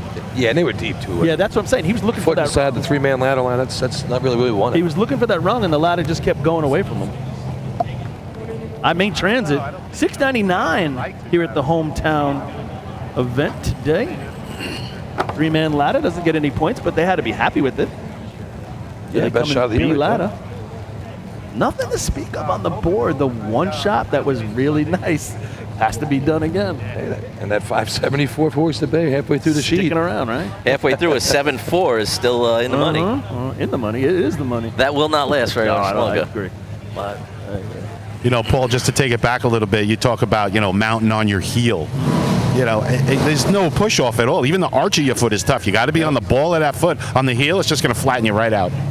Here come the slow folks. They're off. Right on a perfect ladder line. Climber's in. And the ladder hits the arch. He slows down just a tick. It's actually going to be in the top 5, guys. It is. It is. They have the old school taper. A lot of taper to that ladder at the top. Gets a lot narrower than it is at the bottom. Time for main transit. 6.80. 680. 680 with a 303 in the ground for main Fourth, I transit. think that's fourth. Yeah, that is fourth, Paul, yeah. Wow. All right. All right, Paulie, how about Bayshore here? Yeah, we flipped the scorecard. Number 25, the Bayshore Redskins. I think Bayshore's got a 5-4 in them. If they go sub 5-5, they're going to be absolutely thrilled.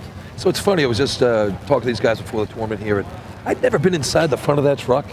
When you tell me it's a small truck, I did not realize. Small. I mean, how does Ippy fit in there? He doesn't fit in there. With motor pump, He I'm goes saying. in sideways. Oh, it's. So they pull him in. I had no clue how really small that truck That is. steer, try sitting behind that steering wheel. Oh my gosh.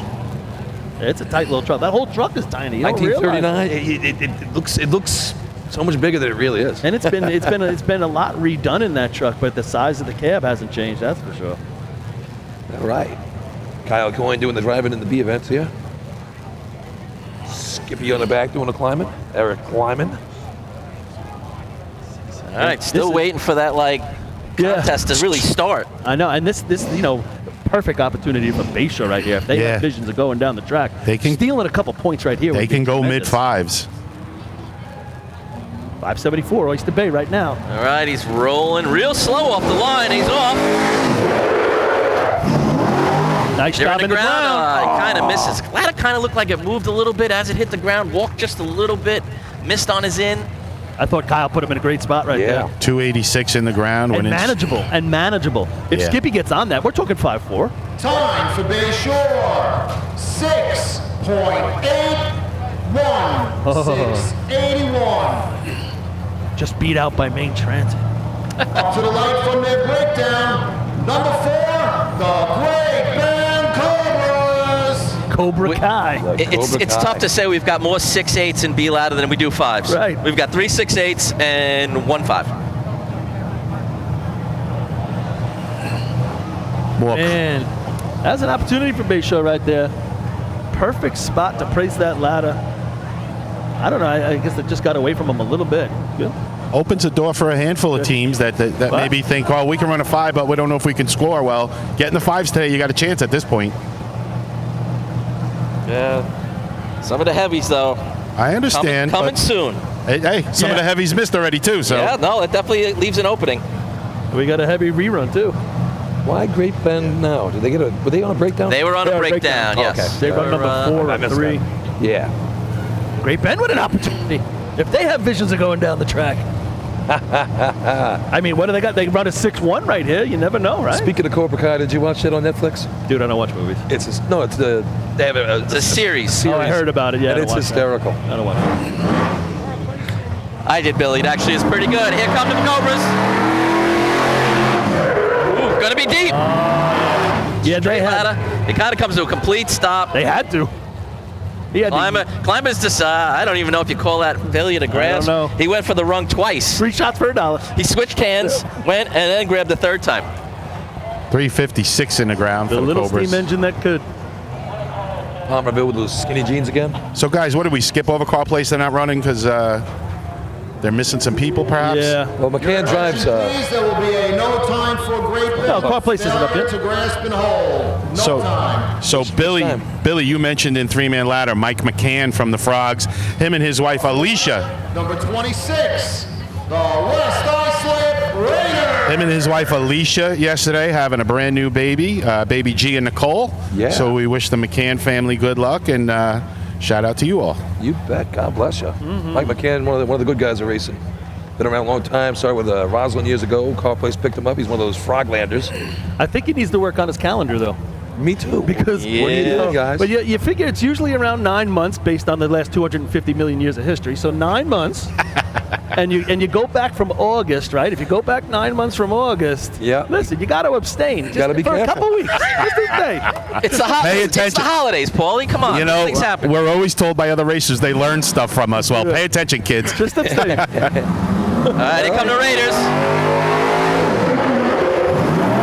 It's going to be a staircase. Actually, take an extra step into the ground. Nice job, yeah. Nice, smooth. Nice. Shot. All right. I'll tell you what, I'm going to give Kevin a lot of credit. I thought it was a good drop. 289 in the ground. This will be in the low sixes. I think they're going to be happy with that shot. Best shot of the year for West Islip. Kevin Hayes, I'm giving him credit for that. That was a nice drop. For West Islip, 6.35. Killing the 6-ace. 35. That jumps right into like 4. Good job there. Nice Yeah, time we got on the ice. Did a nice job finishing it. And they look content with that. Again, they've been really working hard. I've been to some of their practices. Number 27, the Patchel 40. You know, West Islip has been a team this year. If it's raining, they're still running the last 3. They're not, packing it in. So hats off to the Raiders. Nice shot. All right, Patrick 40 Thieves. First state drill in, how many are we talking about now? I think 14 years. 14 years. And big contingent here from Patrick. Yeah. That 6'3" is 4th place right now. I don't know. And we're getting lower. We're getting lower. We're working our way to the 5s. The former Delmar Boosters truck here. Yep. They did a nice job. Truck looks good. It's just not that Patchogue old school facial looking. No, and I trucks haven't really seen it run terrific yet either. I don't know what the power issue is, but maybe this is the one. yeah, I'm sure they're constantly working at it. Donated a new trophy for the overall champ today named Bill Rouse. Here comes Patchogue. Lets him go. They take an extra couple steps. They're a foot inside the 6. Climber misses on his second step. Then he's up and going So after it looked that. like the truck ran pretty good. Didn't stop so well. 316. He was giving him the 2-2 state tournament go or die. That was him. Time for Patchel, 7.66. 766. Yeah, that was definitely the state tournament drop. That had go hard or go home written all over it. Up to the light. Check 1, 2. Number 31, the Islip Wolves. All right, here we are, ladies and gentlemen. We've circled back. Here come the Wolves. Big shot coming up. This is when you get on the back of the truck and you say, all right, guys, practice run. That's all they have to do. Yeah, there's nothing out there even for them to shoot for. Just run your shot. 527 Hempstead Invite, 528 at CI the week before, 514 at the county. So they've been on fire the last 3 drills out there. Mike Watson doing the drive in here. Big Mike Welton. Taggart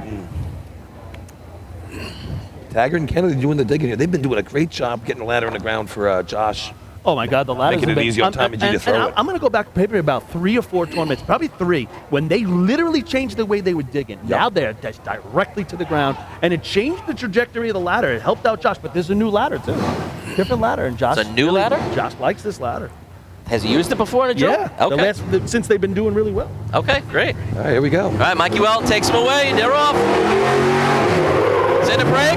Just outside the 6. Josh has got a good climb going. They lay him in. All right, guys. 261 in the ground. I got 5-0. Yep. Gentlemen, that's going to be your first place shot. I tell you what.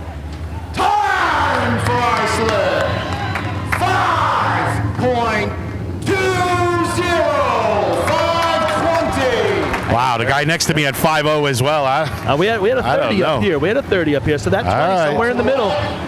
Hey. Number 32, the North Lindenhurst Piston Knockers.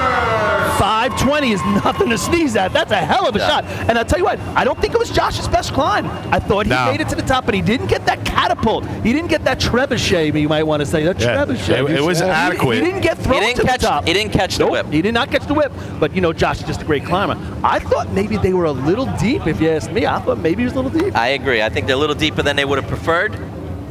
All right, North Lindenhurst on the line here, and we know that they can run that shot. Levittown didn't run? Nah, no Levittown, no Car Place, no North America. All right, yeah, so now North Lindy comes to the line. I mean, right after the last one, 635, 664. Best shot of the year, 506 for these guys. Listen, they got to keep pace with them, if not beat them here. They need a 20 or a 30. All right, Scott Rice takes them off the line. They're in the break. Ladder's in the ground. Oh, look at him go. Good climb. Boy. Showtime. Very close. And you are right, Paul. He did catch the whip. That caught the whip right there. And that's the difference when you catch the whip. My watch starts with a 4, guys. I know I've been a little fast. That's a great I think you're a little fast. 5.06. Great I'm telling you, This is why I like to be the second team. Yep. I want to see the great team in front of me, and I want to beat it. And this is- I get fired up on the line for that stuff. Boy. 33, the Lindenhurst Slam. This is what we talked about in our pregame show, having a team put up a shot and the other guys right after him and have to match it, and they more than matched Welcome it. back, Vinny Bogart. Good to see him back on the track. Boy, did he throw the heck of, that was a great throw. The ladder went up perfect. Wow. You're right, Billy. The ladder goes up perfect, and he catches the whip. Woo! That's Yeah. the difference. Ducky If Josh caught the devoured whip, that. and I don't think Islip had the whip because I thought Mike was a little deep right there. And listen, we're talking semantics here. It was a great Yeah. drop Yeah. by Mike, but we're talking two of the best teams on the course. That little bit of difference with that little bit of whip. Oh my, that was a Ducky pretty caught it. shot. Ducky gets into the ladder as good. Like, we don't get to see Mike Pissarro every week, Right. unfortunately. But to me, week in, week out, what we see in Nassau and Suffolk, he gets in better than anybody. All right, But another team that could can run a quality 5 here, maybe not the 5.0, 5.1, but they've run them in the past. Let's see what the Snails can do. Ryan Kinley's in. They took an extra step or two. He's got a nice clean climb going. It's all right. It's a mid-5. Listen, you're going to hit the board with that. That's okay. 294 in the ground in the Lindenhurst mid-5s. is in this for top 5, no doubt about it. Time for Lindenhurst. 5.59. 5:59. Third place right now, that 5:59. Just what you need to do if you're Lindenhurst. Grab a point or two here in ladders. To the left, number 34, the Deer Park Bucks. You got Deer Park, and then you got North Belmore. Now, if you're North Belmore, hey, give me that save. I want to me run that that shot. run. Oh, can I just have that one back? Just give it to me back. Yeah, we'd love to see what that was. Well, I'm Right. sure when teams that filmed it are going to go back and time it. I'd be really curious. I don't think it's a 5:06. No, it definitely wasn't. But that was a wobbly ladder too, guys. I mean, he fought through it all the way. I think they can improve on that shot. I agree. Yeah, if it's a straight ladder, 100%. All right, Deer Park on the line here. Been a struggle all year for them, but they're finally getting their stuff back together. They got the motor running right in this truck now. Talking to Bradbury. You talk about teams that could run that. I see Josh Marshall from the Henry at Old Henry's helping out at the pit. His team back in the day could put something up there in a B ladder. Oh, sure thing. Here come the Bucks. In the break. Lets him go. Climber kind of got caught up as he got off the truck. They're just kind of waiting till the ladder hit the arch and finish it up. Right, so the first time I looked for the red light just to see why I'm off, and there was no red light. Oh, jeez. So, Time for Deer Park. oh, maybe that's why. Don Albanese?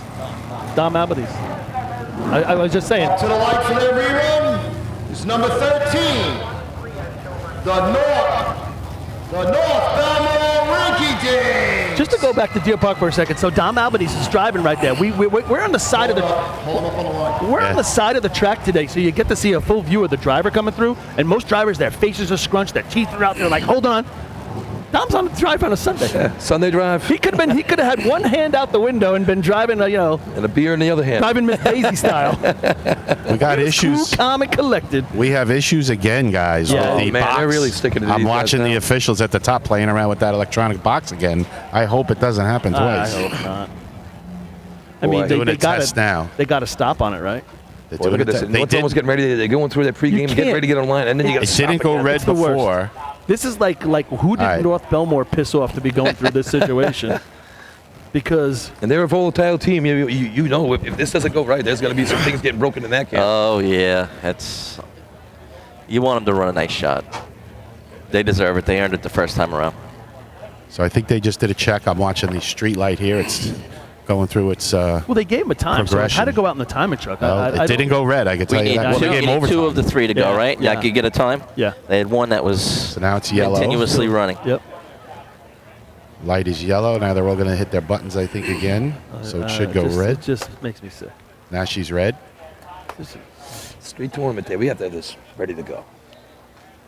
Hey, our producer got our stuff working. Exactly. First time all year.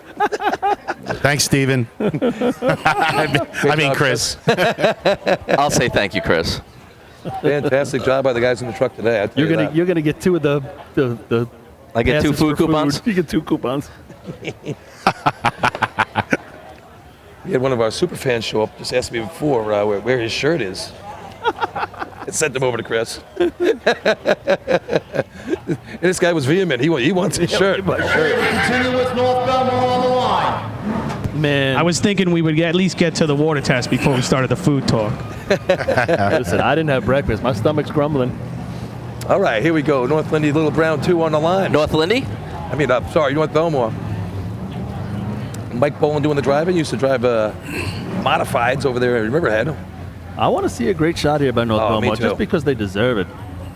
They just deserve to have that first one. So give us a rundown of those top times again, guys. So, yeah, I think we're sitting at, I can't see the scoreboard today, so. 5:06. 5:06 is first, 5:20 is second, 5:59 third by Lindenhurst, then that 5:74 by the Teddy Boys, and sticking around at the Hobos at 6:02. That 5:74 is sticking That's there. close. Well, you got some players. You got these guys. You got Seabreeze. They can run that. Yes, sir. You got West Hempstead. You got West Haven. I mean, there's teams that can run that. Okay, big shot now. See what Come they on, do. boys. Here come the Ricky Dicks. In the break. Lets them go right to the ground hard. Climbers in. They're laying them in nice. Yeah! That's a better run. That's a better run. No? He gave him a lot more break. I had him in the ground 263. This should be in the 5.2 range. But I think it's a better run. I don't think so. A lot better. It was better. I think the ladder being out off the arch hurt him. 5.30. Hey. All right. You know what? I don't think at the end of the day it really changes their fortune No. unless somebody comes between them and West Haven. And them and a collective sigh of relief by everybody to say, hey, they deserve the shot. For them. I honestly think he watched everybody thinking too fast and he slowed it down a little bit. Yeah, I think it was about 2/10 slower on that dig. But a much better ladder and a better climb. All right, interesting shot right here. Seabreeze on the line. They've got a couple fives under their belt this year. 585 at their own invite. So we know they can run a 5. I mean, that 574 right now sitting as a lucky dog, I believe. So they're going to have to take that up a notch to get there. Gotta get it. West Hempstead right behind him. Craig Hayes, he's eyeing it up. West Sable in the wings. Twan chiming in at home says it looked like a bit of a lazy grab right there. Like, he kind of did float to get that top rung instead of going, but maybe it's where he was on the ladder. Here's Seabreeze. Indians in the break. Front tie is locked late. Climbers in. He's got a good climb going. He gets his hands caught up about 2/3 of the way. When the ladder hits the arch, I'd love to see him. They lay him in, get him out a little bit further. I'd love to let him go and see what he could do. 285 in, a little bit deep. Tell you what, that guy can climb. Yeah. Eric Munt. .06. 6:06. That's a lot of legs on that climber, and he makes it work. Climber for Seabreeze, Eric Munt. Throwing is Evan Wilson. Yeah. Up to the light, number 37, the West Hempstead Westerners. So that Evan Munt, that's that climber for Seabreeze. There's a name we'll have to keep an eye on. He looked really, really good. There's probably about 4 or 5 teams right now saying from Long Island, hey, you come down and live with us on Long Island. Long Island's beautiful. A couple of us made it up. What do you think of islands with hurricanes? Yeah. We made it up to Point Pleasant last year to watch. If you guys remember, Seabreeze put on a little bit of a ladder show up there. Sure thing. And then even at the main transit drill last year, 555, triple nickel for those guys. Yeah, absolutely. And listen, that kid can climb. He's got a bright future right there. Actually, Seabreeze in the last couple of years, they got a bright future. Sure thing. West Hempstead on the line here. And that's great because at Point Pleasant, you don't want to be the only team in your area that can really run. You got to compete against somebody. It makes everybody better. Yeah. Here's West Hempstead. All right. Kenny Brome takes him down the track. It's in a break. Lets him go just outside the 6. He misses on his mount. The ladder looked like it just jumped a little bit. It hit the ground and it moved another couple inches on him. I don't think he got a foot on that rung, right? That looked like it went right I think he air-mailed it. 268 in the ground, right on a 3-man ladder line. Overtime for West Hempstead. Overtime. So we're still sitting here 74, right? Is the 602 still sitting 5th? No. 574. Is 5th? Yes. 1, 2, 3. Yeah, right. 574. The North Providence Tail Dragger. 2 teams to go, and boy, this is sitting in the lap of the West Sable Flying Dutchman. Oh, they're eyeing that up. They can top that 30. They got 4 and 3-man. Billy looked great. If he gets to the top in the same style right here, he'll be happy. But before them, here comes North Babylon Tail Draggers. Yeah, very important for West Sable here, this B-ladder shot. Get a little confidence going here for Michael. If they can get a few points here, keep the game moving. Agreed. Nice crooked number with that 4 there and a 3-man for him. So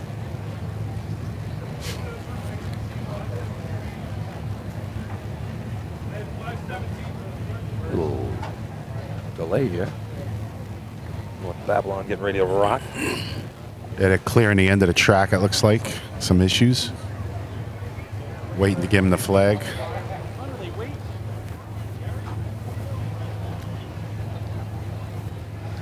Keeping us in suspense here a little.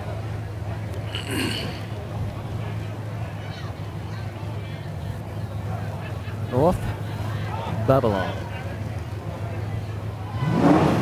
Here come the tail draggers. Ready to go. Couple revs. Rolls it out, gets on it hard. In the break, ladder doesn't get up. Left digger rolls. Climber never really got on initially. Now he's got a straight ladder. He's got to make his way up. Rob, that left digger, did you see him turn around and look at his climber and thrower in the break? Yeah. He turned around and looked right at him, yeah. He probably wanted them to stand up a little more. Was he having, so he could go down. Got to worry about yourself. Was he having second thoughts? 304 in the ground, and he took a pretty good tumble. He's feeling it right now. I'll tell you what, when they don't get that ladder up. Number 39, the West Sayville Flying Dutchman. You don't get that ladder up in the back, it catapults them guys. He's yeah, right. He's feeling it as he does the old. So you diggers, there's no reason whatsoever to be turning around. Focus on grabbing that handle and pushing down. That's it. You got a couple of jobs, Looks like but looking behind you is not one of them. Got an ankle issue. But if that ladder doesn't get up in the back with the climber and the thrower, it spears to the ground. I don't care how good a digger you are, you can't get it to the ground unless it's up in the air. Tell my biceps. Well, you got one that got fixed, right? But that wasn't running ladder, right? fixed. Both of them? All right. Yeah, one was ladders, one was hose. You're brand new. He left some pieces laying on the track, I think, though, Rob. Yeah. You're brand new. I am. Here, West Sayville. This is a nice little shot right here. 4 points coming into this contest. West Sayville also overall, they are second. They would have to, if they beat North Lindy, they win the B ladder composite trophy for all the 9 drills here. Is that what we're calling it, a composite trophy? Call it whatever you want. We're going to change it every contest. Yeah, every contest we'll come up with a cumulative composite all together now. Chuan, get out the dictionary. Need words. Thesaurus. Thesaurus. Yeah, that too. Say that 5 times. You're a teacher. Thesaurus. There goes West Sayville. Michael Mara, take him away. Got to be a straight ladder. Billy's in. He's got a good climb going. He's got to finish strong. Oh, man. I really wish they gave him a ladder a little bit out because, holy cow, just a little deep. 280 in deep. This is around 5'4", I'm going to say, guys. Time for West Sayville. 5.45. 5:45. Knocks out that oyster base shot. Yep. So that's North Lindy's going to get first. Islip's going to get second. That third place shot by North Belmore, right? North Belmore, first time they scored in the state drill B ladder since 1974. Woo! Shout out to Twan on that. Is that 45 going to be fourth and the 59 fifth? I believe so, yes. West Sayville. And then, no. Lindenhurst fifth? Lindy's fifth. So Lindy's going to get, they're going to get 7, 4, 9, 2, 6, 3 for North Belmore. They got 4 on the day and 1 for the Snows. Lindenhurst.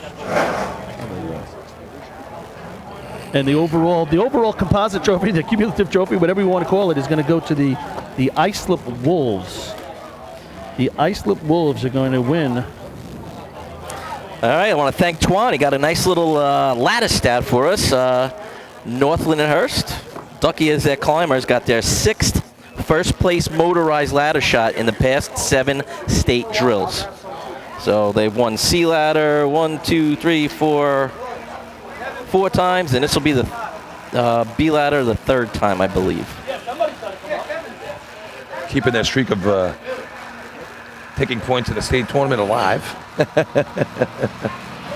They did that in North in 3-man ladder there, Billy. Yeah, no, I'm just saying that this is 41 drills in a row they've into the state tournament. That's some run. All right, that's going to do it for the B ladder contest.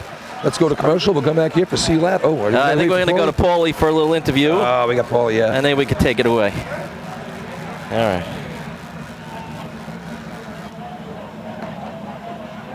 What's the closest bathroom? Used to be behind us. Used to be. composite trophy. So, like you said, they're 9 points for the Wolves right now, 7 for North Lindy, 6 West Sable, 4 Rinky Dinks, 3 for the Hobos. So they top 5 right there in the drill so far. Moving the lights out here, getting ready. Equipment. Official results from Chris Perry, our announcer.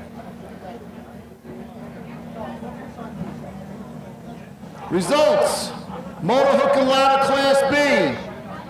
First place, 5 points, with the time of 5.06. Number 32, the North Lindenhurst Piston Knockers. Second place, 4 points, number 31, Islip. Third place, 3 points, number 13, North Belmore.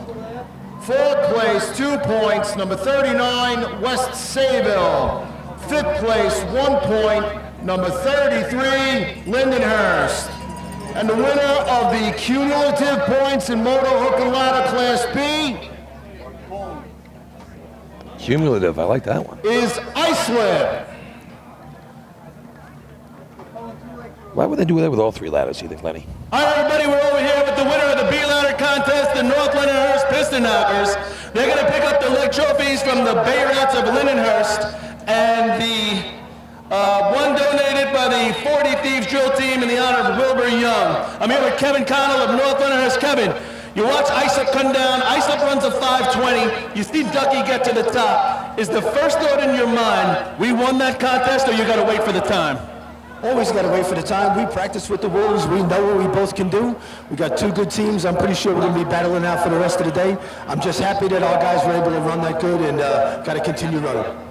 All day long, you guys are going to be right next to each other, back to back. Obviously, at this point, you might be happy you're running second. Would you have preferred to have gone before them, after them, since you're right next to each other? It's funny. We switch back and forth in practice all the time. It doesn't make any difference. We both know what we can do. I want my guys to go continue. I want them to have a good day, too. Let's go. That's good. All right, congratulations, North Lindenhurst Piston Knockers, winners of the B ladder contest. A little shout out across the track. Harry Penny is there. Harry Penny of the Baseball Redskins coming down on the other side of the track. It's good to see Harry. Hey, good to see Harry Penny out here today. So, yeah, there you go. You get Paul making that presentation to North Lindenhurst. Billy, I just got past the statistic. North Lindenhurst Piston Knockers, specifically with their climber Ducky, just earned their 6th first-place motorized ladder shot in the past 7 state drills. They were first in 2014 in C ladder, first in 2015 in B ladder, 2016 in C ladder, 2017 in C ladder, 2018 in C ladder. 2019 was the year they missed, and now 2021 first place in B ladder, all with really good times. A couple of 5.0s and everything else with the C ladder shots was in the 8s. So impressive ladder team. Here coming into the next contest. So let's go to commercial quick. We'll come back here for the C ladder contest.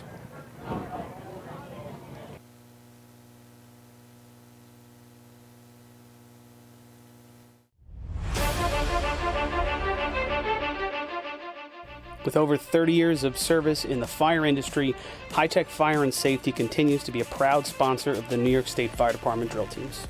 High-Tech has been honored to serve as master distributor for Morning Pride products, including state-of-the-art bunker gear, USAR gear, EMS gear, helmets, gloves, hoods, and boots. In addition to Morning Pride gear by Honeywell, High-Tech also provides quality products including Genesis extrication equipment, CMC rescue products, and Mercedes hose, providing your fire department with the highest level of support and service for all of your personal protection equipment needs. For a personalized demo or to speak to a certified sales specialist, call 631-777-5170 or visit hightechfireny.com.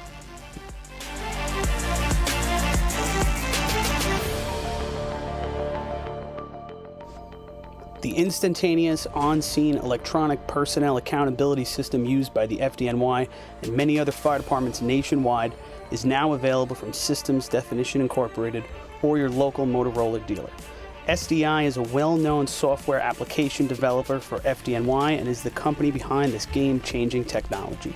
SDI has paired with New York State fire departments, including Central Islip, to solve the challenge of accounting for members who respond after the tones go off.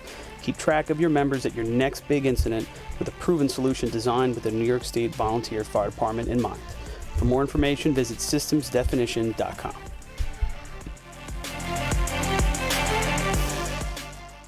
H2M Architects and Engineers is a full-service consulting and design firm with a dedicated team that has over 200 years of combined experience serving the emergency services industry. No one understands the needs of first responders better than fellow service members, and H2M is proud to count several of their own staff among them. Whether it's a rehabilitation project or new construction, each design considers the responder's workflow, enabling safer operations and faster response times when it matters most. H2M is proud of their long history of client service and consistent ability to meet architectural, engineering, and environmental challenges head-on while offering a practical approach with creative results. Remember, quality response deserves quality design. For more information, please visit www.h2m.com.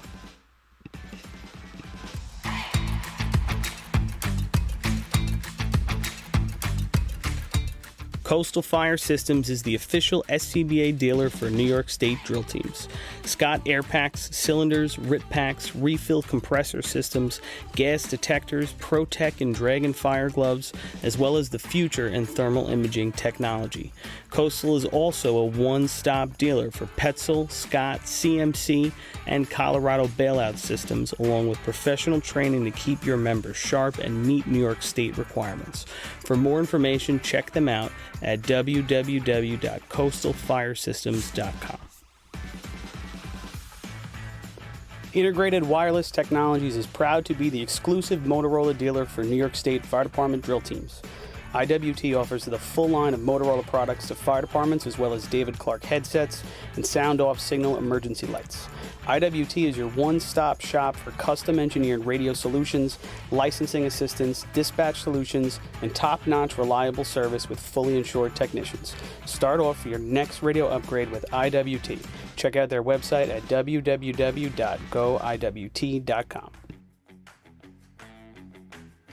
Fire Rescue Systems has been in the fire industry for over 20 years and is proud to show their support for New York State Fire Department drill teams. Serving the NY area with a complete software solution for emergency service entities, FRS software is efficient and easy to use, making it ideal for emergency situations. With a wide array of fine-tuned and tested modules, FRS provides a modular-based system to fit every department's needs, regardless of size. For more information, please visit www.firerescuesystems.com or call 631-234-1304.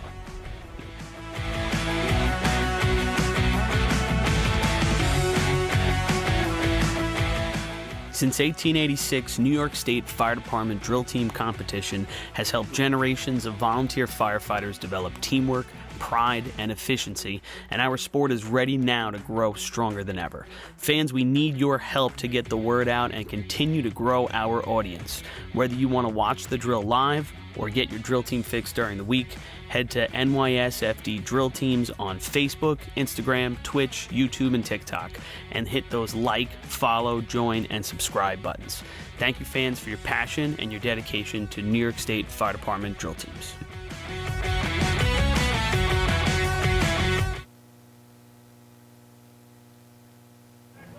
All right, everybody, we're back here at Main Transit, heading to Sea Ladder. It's been an exciting start on the second half of the scoreboard, especially. There's a lot of numbers down there. After two contests, Islip 9 out of 10, North Lindenhurst 7, West Sayville 6, North Belmore 4, Central Islip 3, Lindenhurst 1. So the points are kind of a little coagulated amongst a couple teams, but Sea Ladder might bring us something a little bit different. Looks like they changed out the timing box.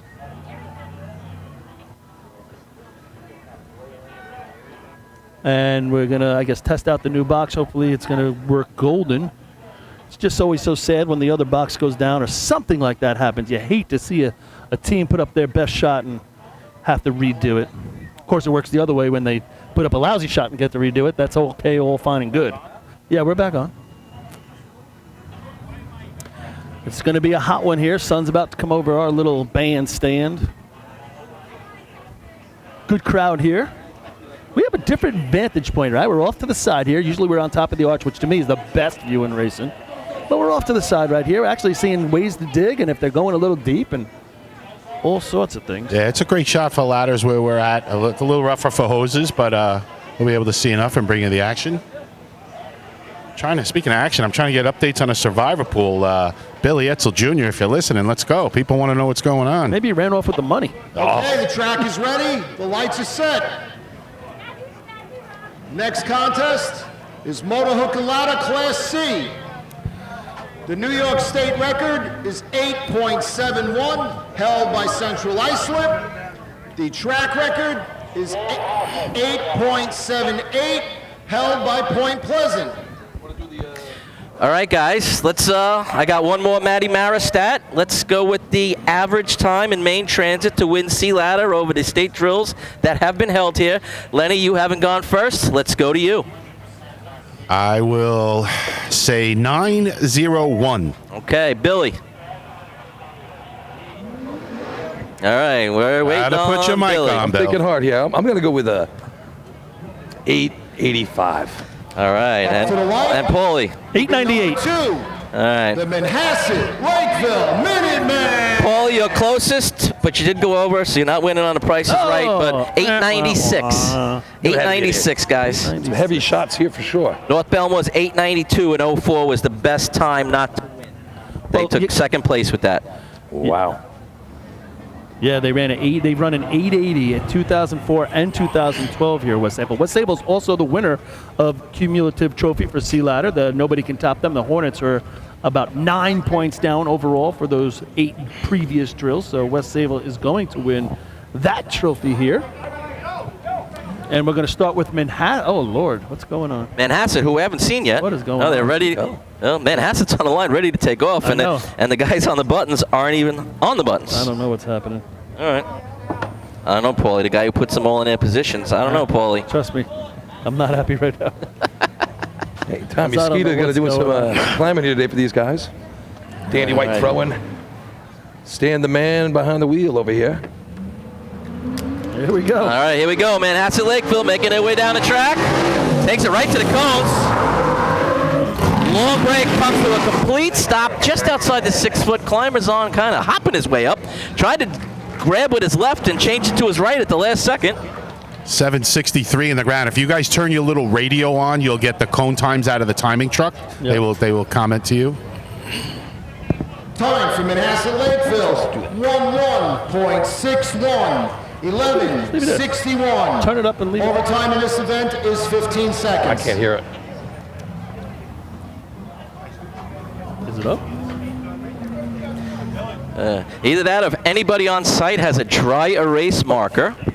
A dry erase marker. Make your way over to the announcing booth here. Up to the light, number 5, the Point Pleasant Pea Pickers. Take them up. Can they hear us in the timing truck?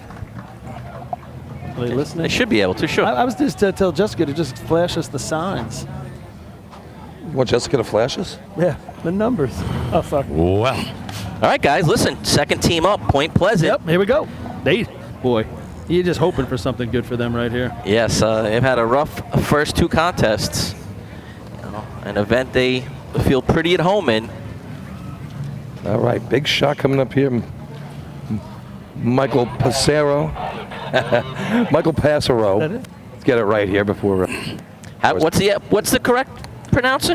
Passero. Passero. Passero? Like, all right. Passero. All right, I definitely butchered that more than once. Sorry, Mike. Oh, we butcher it every time. Here we go. All right, Point Pleasant making their way down the track, passing the hydrant. It's off about 1/6. Locks him up with some momentum. Mike saying he wants to make up for that last shot. Oh, no, he misses again as he goes for the grab. Oh, my Lord. Oh, I feel so bad. Oh, my God. I'm telling you, that was stupid. That was amazing. Wow. 6:19 in the ground. Probably would have been in the 8s. The drop, the dig, the mount, the climb. Point Pleasant, 10.46. 10, 4, That's 78 right there. Essentially misses in the same spot he missed in B-ladder. Yeah. Yes, sir. 74 miles an hour there for the Pea Pickers. Number 7, the Oyster Bay Teddy's Boys. Great job by Bob Catone, put him right in the patch. Okay. The what? Gotcha. We got it. Just give me the 10:40. answer. Yeah. 10:46 there for Point Pleasant. Boy, that had a solid 8-8 written all over it. Just give me the signs. Give me the number. 63 to the cone right there.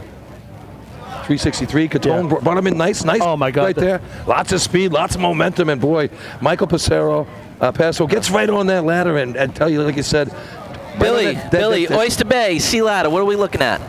Sea Ladder, Oyster Bay on the line. The drop, the spot, the mount. Everything looks so good. 80% of the climb. Teddy's boys on the year, 9-14 at Hempstead. Good for 4 points. Here we go. Ronaldo. Oyster Bay coming up to the arch.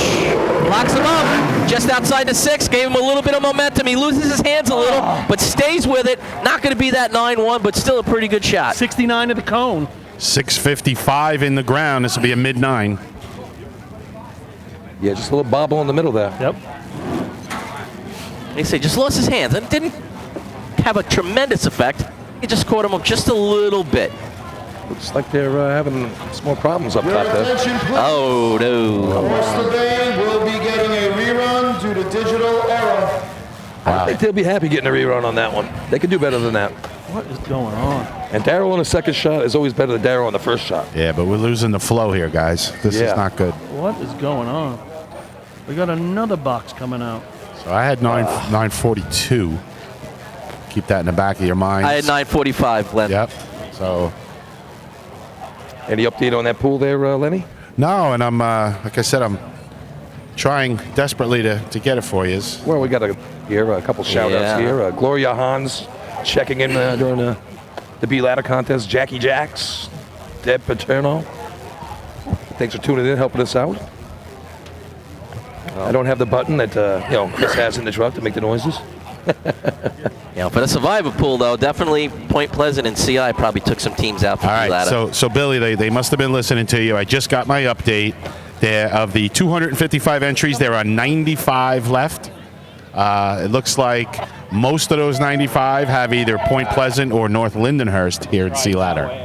Yeah, that definitely. There's 95 left. That hurt me right there. Going into Sea Ladder. Going into Sea Ladder, yes. And a bunch have Point Pleasant. So Point and North Lindy. You just lost a large batch there. Yikes.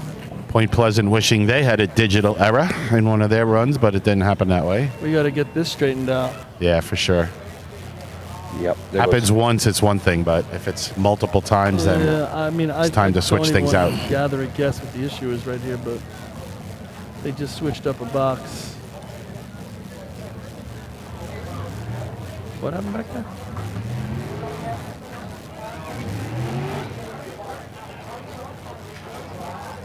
What happened? I don't know. What are we doing here? Something going on back there. Hold on for a second. All right. Paul's going to take a look-see. All right. He's going to go do some state statistician-y stuff. State statistician-y stuff. That's a big word. I want to see someone spell that. Say that one real fast. Statistic. All right. So we do have a little bit of a delay here, guys. Yeah, nice crowd that are here. Let's get filled up really well. I mean, the place is packed. Ew. A lot of tents up in the stands. Oh, it's not much of a delay. We're going to get going again. Is number 9, the Westbury Turtles. Yeah, a lot of tents up in the stands. They could really go for that central ice slip awning that they put up there. And Hempstead, of course, did as well at their track. Little shade would definitely help some people. We're lucky enough with this beautiful setup they have for us here. All right, Westbury on the line right now. All right. What are we looking at with the Turtles there, Billy? Look at a lot of stuff. We're looking at a lot. All right. 1066, 1082 best shots of the year. Getting better. Merck brings it in nice and hard. Truck's been running fantastic for Westbury.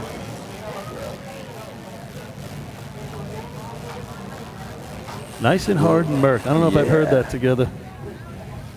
Larry Topol, Giuseppe doing the digging today for Westbury. So it looks like they were having trouble with the box up there. They switched boxes, but apparently they've had some trouble with the buttons this year. Maybe wish we would have known. Yeah, it'd be nice to know. All right, bring it again. All right, Turtle's making their way down the track, approaching the cones, takes it through the cones. Gonna be deep. He knows it's Burke's shaking his head. Yep. You know, I just think he hit the hard brake lead. I thought he was perfect right over there. I thought he blew the cones. Yeah? I don't even see the cones. He blew the cones. Did he? Yeah. I don't know what it ran to the cones, but he came through the cones on the gas. 690 in the ground, way deep, and then really a bus stop at that point. 63 to the cone. Time for Westbury. 12:45. 45. I'm going to say Oyster Bay. What'd you say? It was about 40? Yeah, 940-ish. We had 9.4s, yeah. I would say, you know what? Number 9, the Farmingville Bandits. I would say that I'd be happy if Oyster Bay get a little rerun out of that. Yeah, they'll definitely. Yeah, I think they're happy about that. And like I said, Darryl drove for us for years, and anytime we got a rerun, he drove the second shot far better than the first shot. So you hit him with a second shot on this track. Oh, I'm looking at something heavy. I want to see a 9 flat out of those guys. Here comes Farmerville. Farmerville, no points on the day so far. They would like to get it started. Justin almost got to the top in the last contest, and they had that issue at the top here, but man, not those Mike Passaro issues, right? No. Passaro. I mean, it stands true for all teams, but you got to score. Here they come, Farmerville Bandits. All right, Bandits approaching the arch. Leaves him a little momentum just outside the 6. He makes a nice job climbing. He grabs the beam to keep it, and then he misses about a step from his grab. I'm telling you, they floated way too much. I thought he gave them a step. They should have been down probably, 3-4 feet over that yellow line? Yeah, they're a foot outside the 6. They could have been about 3 or 4 feet back. When he leaves them, they were like floating. With penalty, 10.63. 10.63. 48 to the cone, so that's 200th penalty. 63? But I'm telling you, you know when you go right, I don't know, you're a Disney guy, hold on. 11, the Central Islip Hurdle. Here come the hopeless. But when you're on that space shot, right, and you're like floating in the air, that's what they look like. The truck left. And then it twisted on them twice. But because they left weren't. and then right. If you're not going straight to the ground, you don't know who's going to go down first. You know what, though, Paulie? I give those guys a little bit of a pass. We've seen a couple of their shots this year, and they have not gotten the same ride twice. No, you're right about that. A lot of problems with the fuel pump. They're not getting the transfer there. So talking to Eddie about it before the tournament, he was like, you don't know what you're getting with that truck. But sometimes I think it's the way they're digging. You know what I'm saying? It's not. It was just on that shot. I think the way they were digging, their whole thought process. All right, CI Hobos, guys. They've got the track. 896 at Lindenhurst. Let's see what All right, Danny Jackson bringing them down. Get to that hard brake. Lets them go. Maybe a little bit of a hold on the brake, but Richie on that goes for his grab, and he just loses his foot as it would have been to push off to make this grab. 50 to the cone right there. I'll tell you what. I thought Danny does a nice job. He put him in a perfect spot. I thought he could have dumped him. Oh, listen, perfect spot. I thought he could have dumped him, but with a young team, though, it's probably perfect. 0.97. 10.97. Yeah. So 647 in the ground, his normal climb, and they're in the 8s. Yeah. Up to the light, number 12, the Copenhagen Yellowbird. We've seen a lot of heart-wrenching shots so far in the first 3 contests. Twan said it earlier. A lot of these young guys, it's just maybe they're just a little ahead of themselves. And it's a lot of teams across the spectrum today where it's just the young guys and having trouble. And then you're going to see the 3 vet teams at the end just crush it. Yeah, just going back to that. CI's probably not. I'm sorry, Landon. CI's probably not happy, but you know what? They come into hose. They've been running hose really well, and they run the last 3 excellent. So they're coming into their bread and butter. They would have loved a couple points here, though. Just going back to that Farmingville shot. I mean, we said that ladder didn't go in straight, a little wobbly. But Rob, during the run, you made an observation. I thought it was a great veteran move by Justin Kleiman, reaching out to that rail. So his body, he's a big guy. That body didn't get off to the side too much. He was able to keep himself with the ladder quite an extra couple of steps anyway to save the run. Copac Yellowbirds.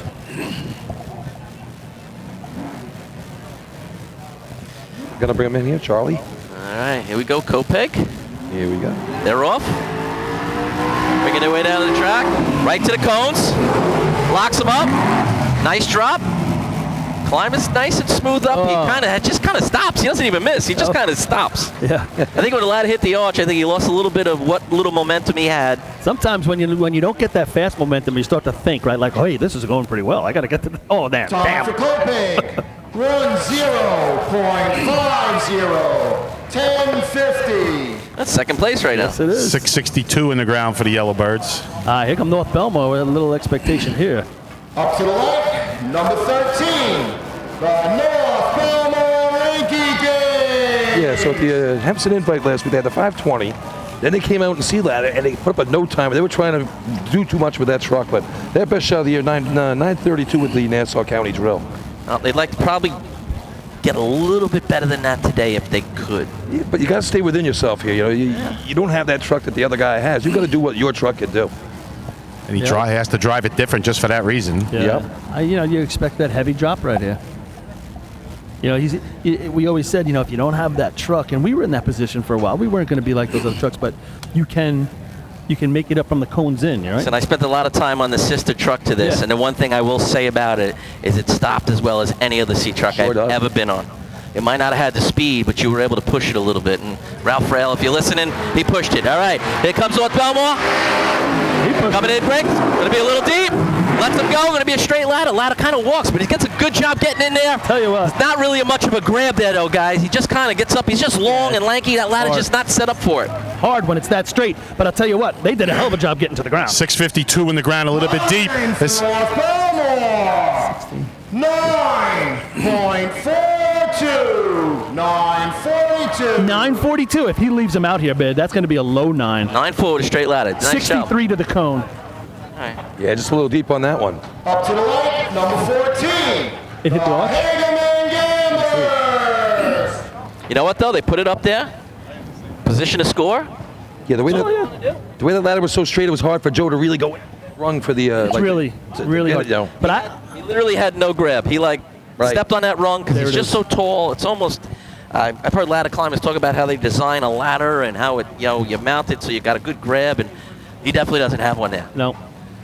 Well, like I said, I give the diggers a lot of credit there. I thought they did a great job to be together and to get it inside without being, even deeper. They went right to the ground. Here come the Hagerman Gamblers. Yeah, Hagerman, Billy, what have they done this year? Don't they have a couple of big shots? 954, 958, 958. They're top three. My mistake. I thought they had something better in this. Last year in 2020, they had a couple of good shots. Remember, they got DQ'd at their own drill. All right, here come the Gamblers.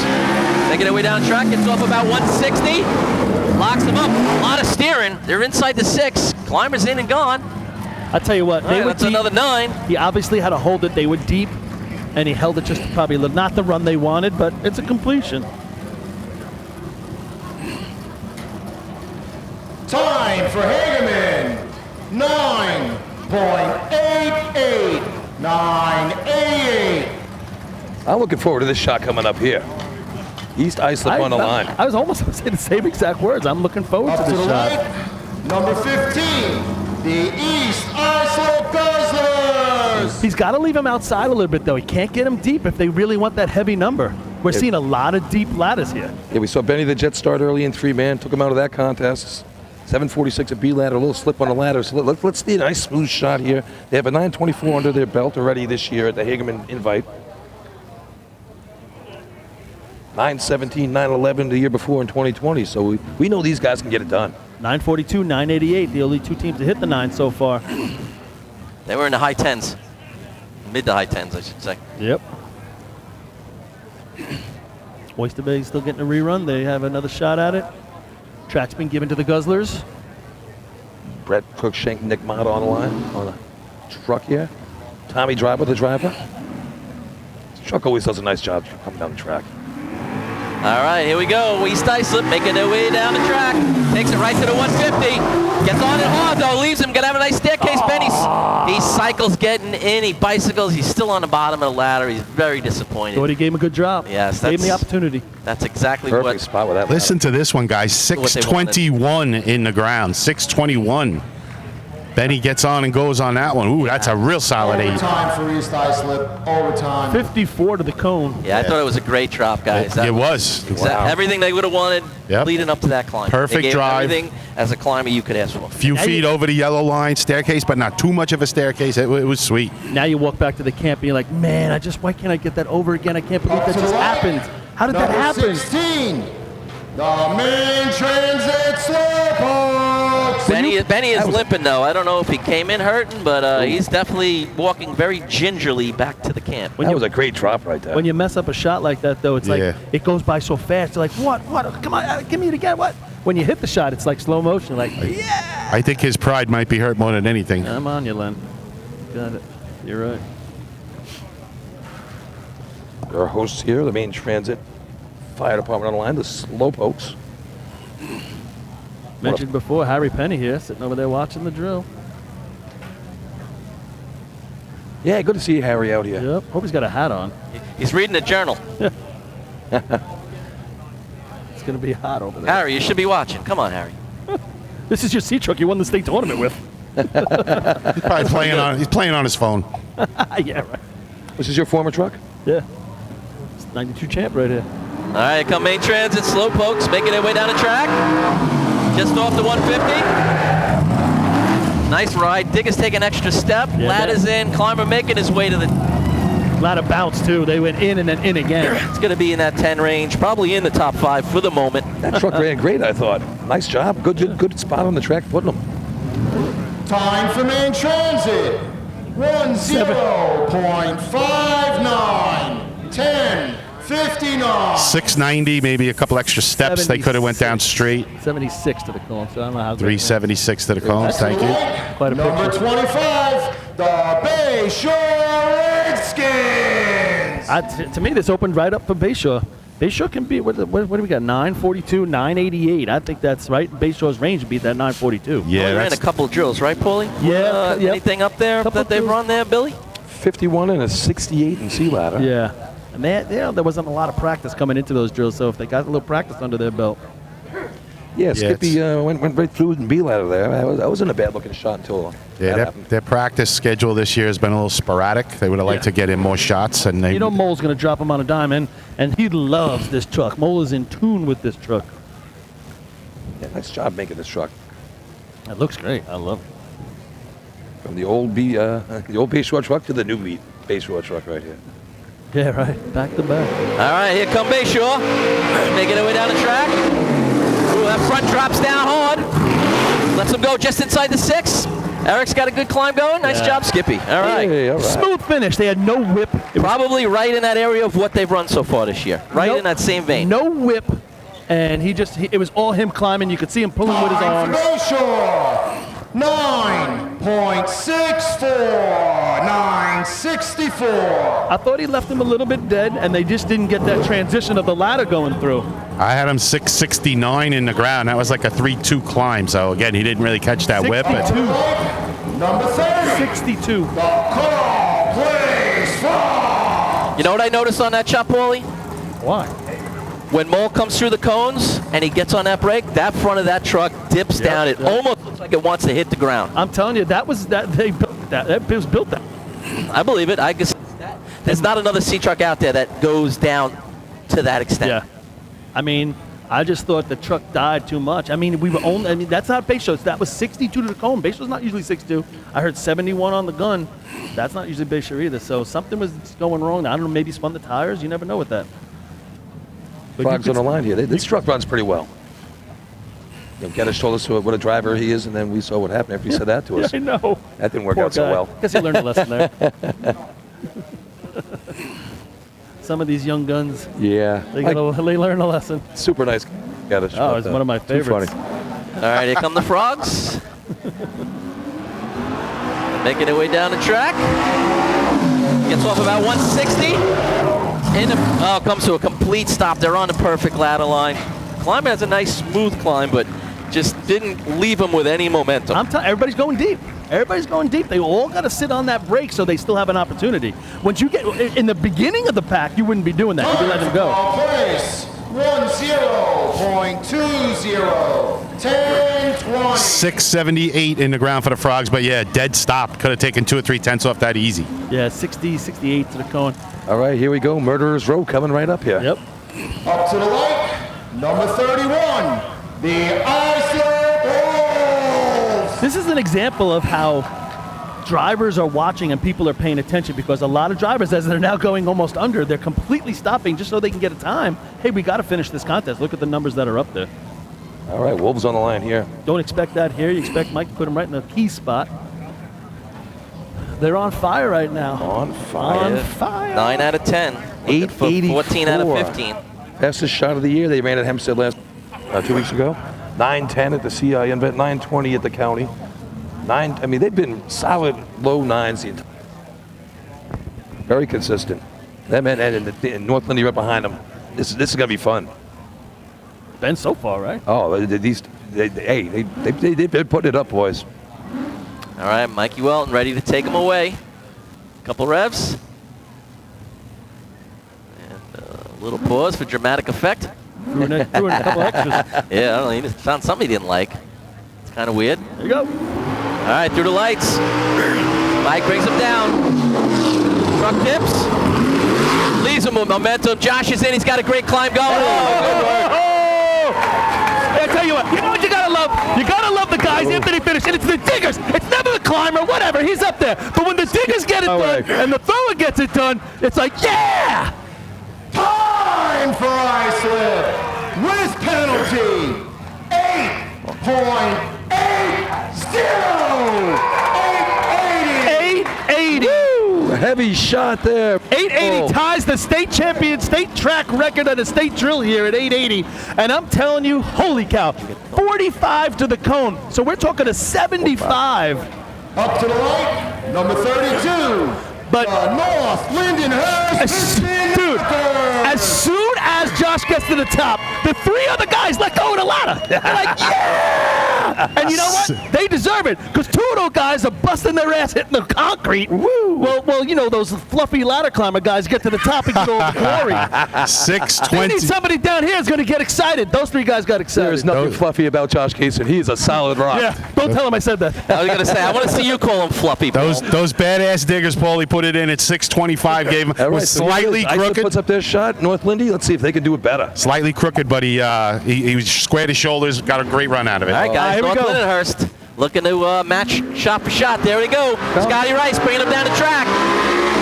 He's in the break. Locks him up. Lets him go to the momentum. Ducky's in. He's got a great climb going back to back. Did he make the grab? I don't know. Did he make the grab? I don't know. I don't think so. This is another 8, guys. I can tell you that. 618. That was like a Twan grab from 3-man ladder back in Deerfield. All right. I know A-Rock wasn't. .97. 897. There was, you could just see it. Just didn't have that momentum of the ladder that the iced-up shot had. You know, you're talking about the diggers all the time, Paul. You see 57, which is 57, a little slow for their rerun is number 7, the Oyster Bay Teddy. Talking about the diggers, you see Joey and Chris there for North Lindenhurst burying the ladder. Joey been having a little bit of problem rolling off it. He held on with all of his might. He kept all of that body back and with the ladder. Great job by the diggers there as well. That's a lot of body to keep back right there. But let me tell you what, you're 100% right, lady. You could see it in his arms. He was not letting go of that ladder. No, right almost like they glued his hands to the handles. They might have. Hey, we duct taped Scruffy's hands to the ladder one time. He wasn't going anywhere. All right, Oyster Bay rerun, guys. They ran that 9.4. We give or take that first shot.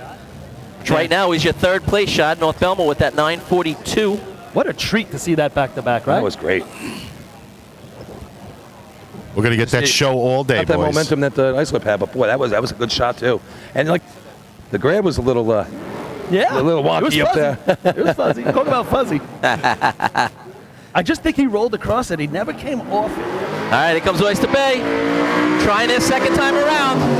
Now bringing it out. Little deep. Ooh, he lets him go. Straight ladder. I was going to say, you could just tell he was a little deep. Yep, and he let him go anyway. Little too hot. Probably gave him a chance. I'm telling you, if he was going that speed but out here, they would have a better opportunity. Maybe one more step. 650 all the way at the plumb line, so they were humming. Yeah, 63 to the 63 to the cone. Too bad there on a rerun. What did I say the first time? I think they were the 9.5 range the first time. 9.4, 9.5, yeah. 9.4, So right now that would have cost them about 2 points potentially. All right, Snail's on the line here. Been getting after it better lately the ladder contest here. 9:12 at a CI invite, 9:34. Your attention, please. There will be a no time for Oyster Bay. Failure to complete the contest. Time. No So time. now we're going to go to Lindenhurst. Yeah, they've been doing a great job with the ladder. And Sea Ladder's been a really good contest for them lately. Up to the right, number 33, the Lindenhurst Snail. got that 5:59 and B ladder took a point there. So Twan says thanks for the shout out. keep the day moving. Hi, Twan. Twan would know about the grasp and hold thing. That's what he just said. Yeah, he just sent a not a flattering text. He's dropping a bunch of F-bombs. It was only directed at noon, and now it's going to go to you, too. Oh, well. I'm not saying anything, Twan. Yeah, it didn't work out well for my brother or Ralph that time. All right, Lindenhurst, guys. What are we looking at? What's our fifth place? What's our lucky dog? Geez, 2 8s, 9 6. I was so excited over that. I think it's 988. There's only 5 9 on the board. Hagerman. All right. Here comes Lindenhurst. All right, here comes the Snails. Tommy Weck. Right to the cones. On that break. Leaves him with momentum just outside the 6. Ryan Kelly loses his hands. Lost his hands, guys, halfway up. He got a nice, smooth climb going. Nice drive by Weck. I thought he gave a great spot. Great drop, but I thought the ladder Time twisted. for Lindenhurst, 10.07, 10.07. 60 to the cone. Yeah, 642 putting it in the ground. Don Bauman, if you're in the area, you need to move your vehicle. Don Bauman, please move your vehicle. So right now we're at, hey, if you run a 9, you're almost going to score here because 988 right now. well, To the Hagerman right, is number fifth. 34, the Deer Park Box. Oyster Bay really would love. They'd love that 9.4 that they had before. No doubt about that. All right, Deer Park on the line. Yeah, with the times that are up there now, Oyster Bay definitely Yeah. might have cost themselves a point or two. You know, you're running early like that, and you think, well, that 9.4 is not going to stick around, but no, later on, you're like, darn it. Took some away. All right, Deer Park on the line here. Roslyn's old truck. Dom Albanese driving it here. Well, the average sea ladder first place time will come down after that 880. At 896 will be dropping.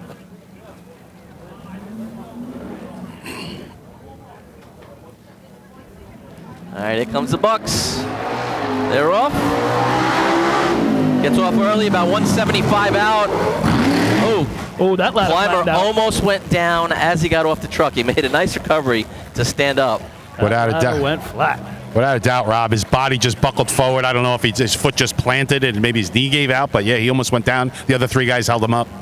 Time for Deer Park, 13.01, 13.01. 687 in the ground for Deer Park.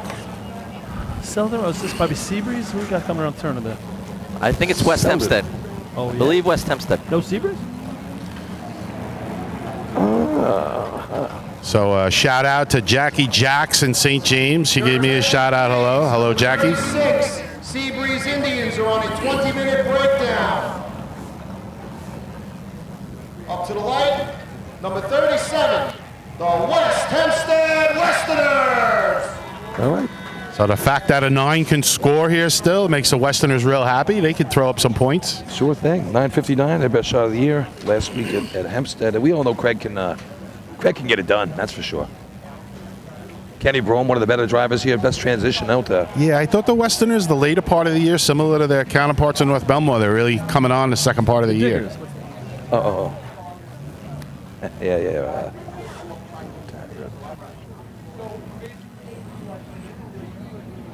All right, took an extra second to get to the line with Seabreeze's going on a breakdown. So that's when you're like the team behind. That happens all of a sudden. All right, you got to speed up your hurry up. your setup. Get right to the line. Your basic routine gets a little rocked when that happens. All right, looks like they're ready to go though. Track is clear. Kenny Brome ready to go.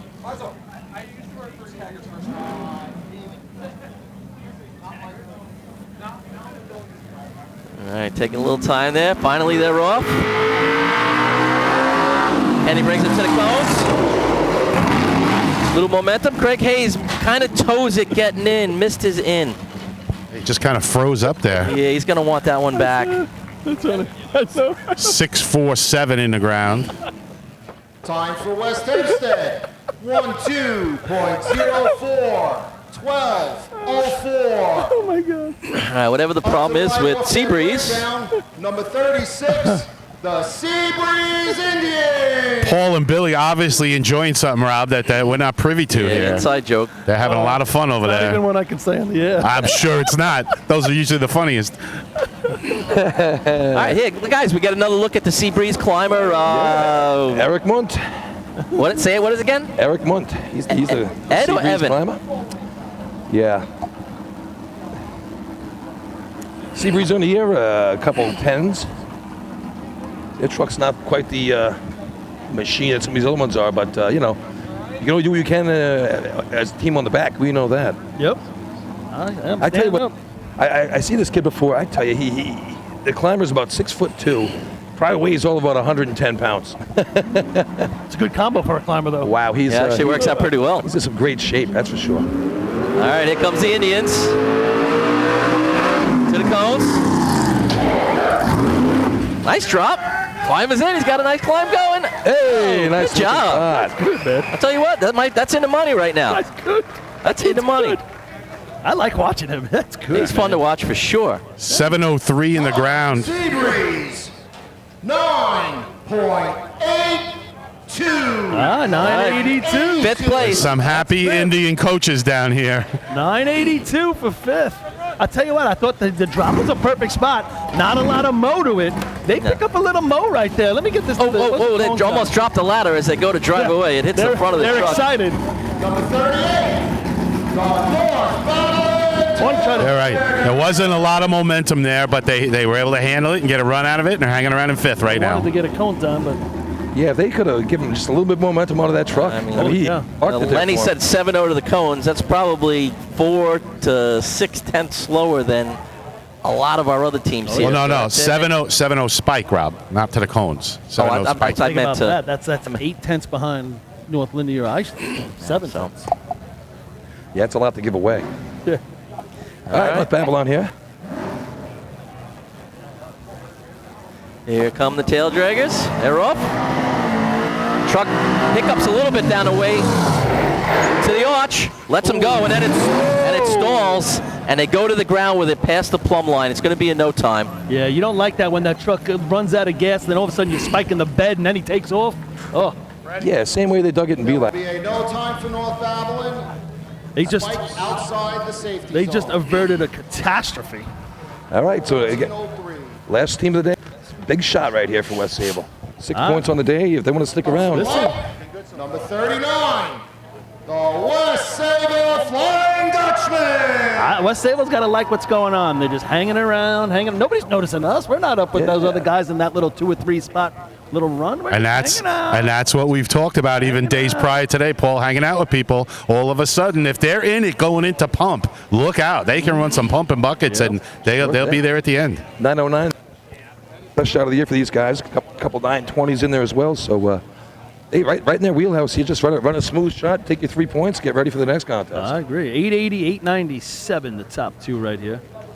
Bayshore sticking around with a 942. Sorry, North Belmore is third, right? Yep. And then 964 Bayshore, and then the 982 by Seabreeze. But Seabreeze, you got the horns going right now. You know that. Bayshore's going to get points here if they kept the points they have right here. It's huge. Here comes West Sable making their way down the track. Brings him to the arch. Got to get on it. Leaves him. Got to lay him in. Nice run. Billy does a nice job. Exactly what they needed. Nice job by Billy climbing the ladder. That's the best he looked all year. Yeah, 645. Good spot. 645 in the ground. It should be a low 9. 54 to the cone. Time for West Sable. 9.10. 910. Exactly what West Sable needed to do right there. Sticking around. They're taking 9 points out of ladder. Taggart over. There he is. Get him on. Get him over here. Get him on. All right, Islip's going to take first place here with a 5-pointer. North Lindenhurst second with that 897. 9-10 for West Sable, third place. 942 North scores again. And 9-4 for Bay. It's going to be your 5th place shot. Another good contest here. Comes out late. Once we get past that first half of the schedule, boy, that second half has been eating it up today.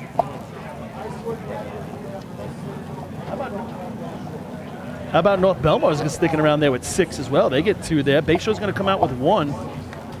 Yeah, that's nice job here for North Belmore. I mean, especially having to wait for that rerun there and there. Now it's, going forward. That's scores in a row for them.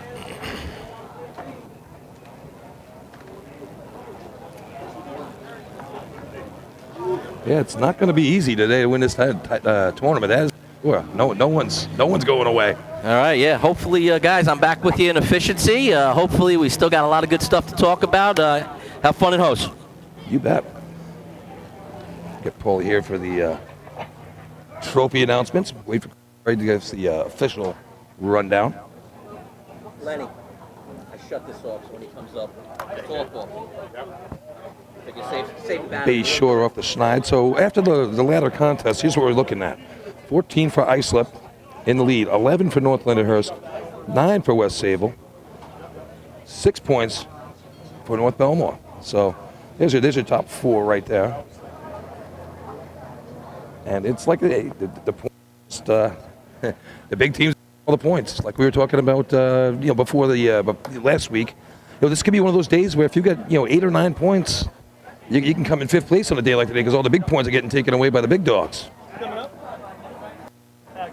All right. We've got a couple of happy wolves coming up here to collect some hardware. Steve Taggart up here. The equipment. Very nice. Pyatt's up here with him. Results of Motor Hook and Ladder Class C.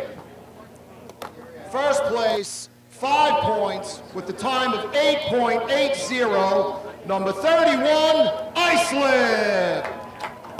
Second place, 4 points, number 32, North Lindenhurst. Third place, 3 points, number 39, West Sayville.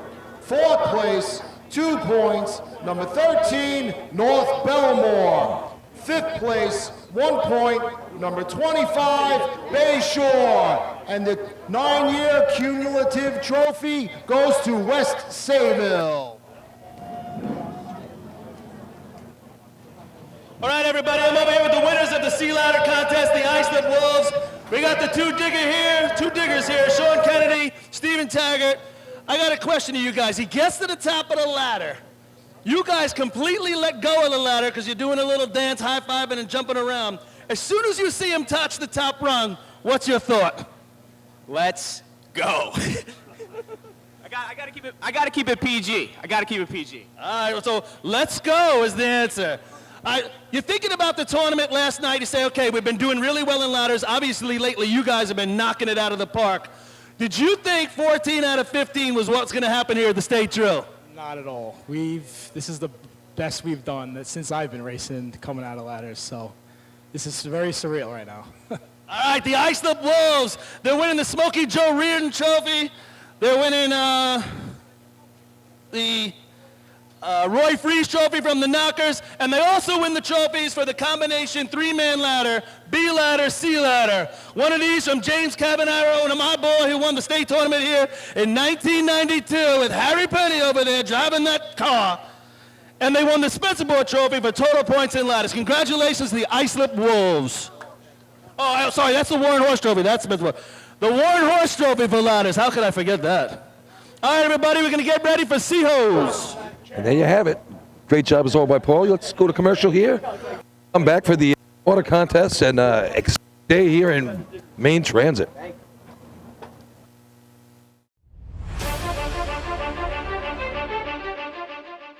With over 30 years of service in the fire industry, High Tech Fire and Safety continues to be a proud sponsor of the New York State Fire Department drill teams. High-Tech has been honored to serve as master distributor for Morning Pride products, including state-of-the-art bunker gear, USAR gear, EMS gear, helmets, gloves, hoods, and boots. In addition to Morning Pride gear by Honeywell, High-Tech also provides quality products including Genesis extrication equipment, CMC rescue products, and Mercedes hose, providing your fire department with the highest level of support and service for all of your personal protection equipment needs. For a personalized demo or to speak to a certified sales specialist, call 631-777-5170 or visit hightechfireny.com.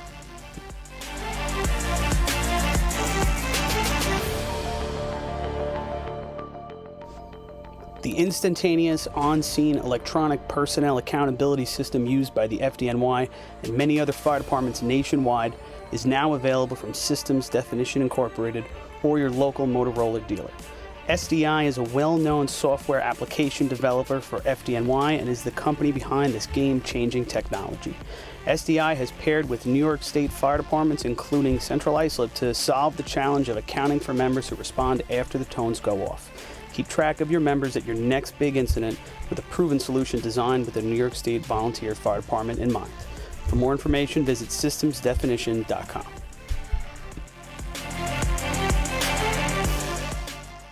H2M Architects and Engineers is a full-service consulting and design firm with a dedicated team that has over 200 years of combined experience serving the emergency services industry. No one understands the needs of first responders better than fellow service members, and H2M is proud to count several of their own staff among them. Whether it's a rehabilitation project or new construction, each design considers the responder's workflow, enabling safer operations and faster response times when it matters most. H2M is proud of their long history of client service and consistent ability to meet architectural, engineering, and environmental challenges head-on while offering a practical approach with creative results. Remember, quality response deserves quality design. For more information, please visit www.h2m.com.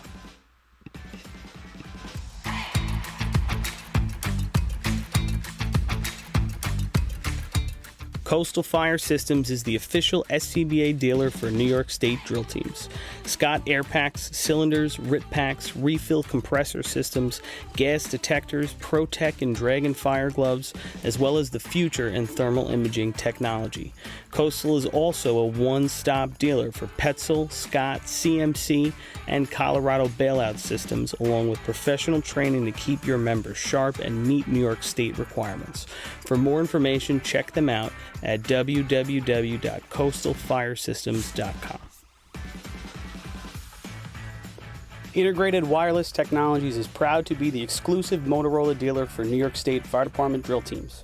IWT offers the full line of Motorola products to fire departments, as well as David Clark headsets and sound-off signal emergency lights. IWT is your one-stop shop for custom-engineered radio solutions, licensing assistance, dispatch solutions, and top-notch reliable service with fully insured technicians. Start off your next radio upgrade with IWT. Check out their website at www.goiwt.com.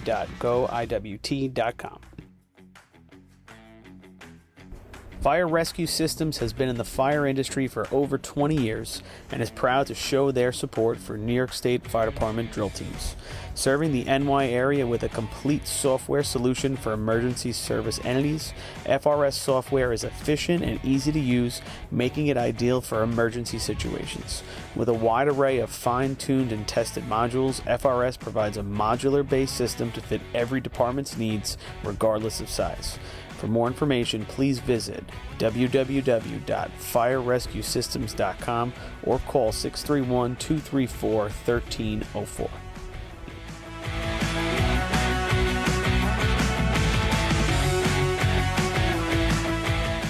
Since 1886, New York State Fire Department drill team competition has helped generations of volunteer firefighters develop teamwork, pride, and efficiency, and our sport is ready now to grow stronger than ever. Fans, we need your help to get the word out and continue to grow our audience. Whether you want to watch the drill live or get your drill team fix during the week, head to NYS FD Drill Teams on Facebook, Instagram, Twitch, YouTube, and TikTok, and hit those like, follow, join, and subscribe buttons. Thank you, fans, for your passion and your dedication to New York State Fire Department drill teams.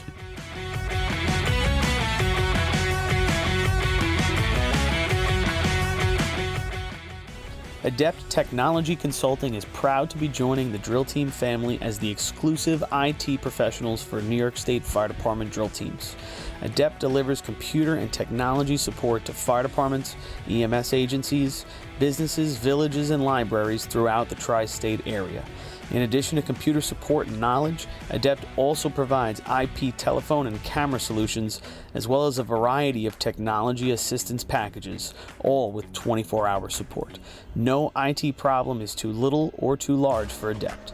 For more information or to speak to an IT professional, call 631-676-1756 or head to adept-techconsulting.com. The Bill Fox Company has been in business for over 65 years, specializing in custom championship rings, watches, badges, pins, and awards. The Bill Fox Company has crafted championship rings for past state champions, including the Westerners, Flying Dutchmen, Hobos, Wolves, and Yellow Hornets, as well as the Firefighter Combat Challenge competition. Bill Fox Company is the recognized name in recognizing people. Check them out on Facebook, Twitter, and on the web at www.billfoxco.com.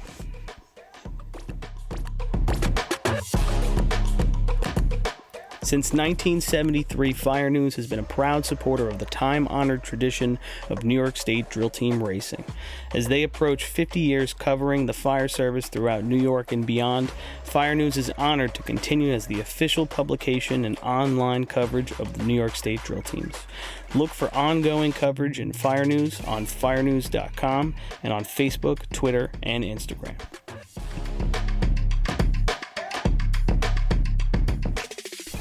The Titan Group is the trusted name in apparel customization industry as a one-stop shop for all your drill team and department needs. As always, we offer all our in-house services, screen printing, embroidery, sublimation, and graphic design. Take advantage of our custom online ordering system. Simply choose your products, choose your logos, and have your members pay online. All your orders are separated upon delivery. Browse our vendor catalogs at www.titangrouapparel.com and follow us on Instagram at Titan Group Racing. Call us at 631-859-0075 or see Artie Seskine or Devin Robinson on the track. All 8, all day. Gear up, get on. The Titan Group.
Since 1886, New York State Fire Department Drill Team competition has helped generations of volunteer firefighters develop teamwork, pride, and efficiency, and our sport is ready now to grow stronger than ever. Fans, we need your help to get the word out and continue to grow our audience. Whether you want to watch the drill live or get your drill team fix during the week, head to NYS FD Drill Teams on Facebook, Instagram, Twitch, YouTube, and TikTok, and hit those like, follow, join, and subscribe buttons. Thank you, fans, for your passion and your dedication to New York State Fire Department drill teams. Fire Rescue Systems has been in the fire industry for over 20 years and is proud to show their support for New York State Fire Department drill teams. Serving the NY area with a complete software solution for emergency service entities, FRS software is efficient and easy to use, making it ideal for emergency situations. With a wide array of fine-tuned and tested modules, FRS provides a modular-based system to fit every department's needs, regardless of size. For more information, please visit www.firerescuesystems.com or call 631-234-1304. Integrated Wireless Technologies is proud to be the exclusive Motorola dealer for New York State Fire Department drill teams.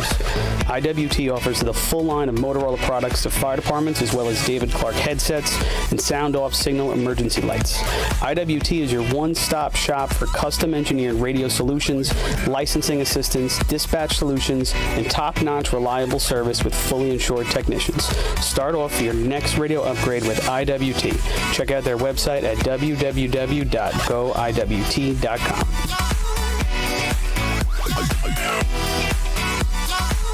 The Bill Fox Company has been in business for over 65 years, specializing in custom championship rings, watches, badges, pins, and awards. The Bill Fox Company has crafted championship rings for past state champions, including the Westerners, Flying Dutchmen, Hobos, Wolves, and Yellow Hornets, as well as the Firefighter Combat Challenge competition. Bill Fox Company is the recognized name in recognizing people. Check them out on Facebook, Twitter, and on the web at www.billfoxco.com.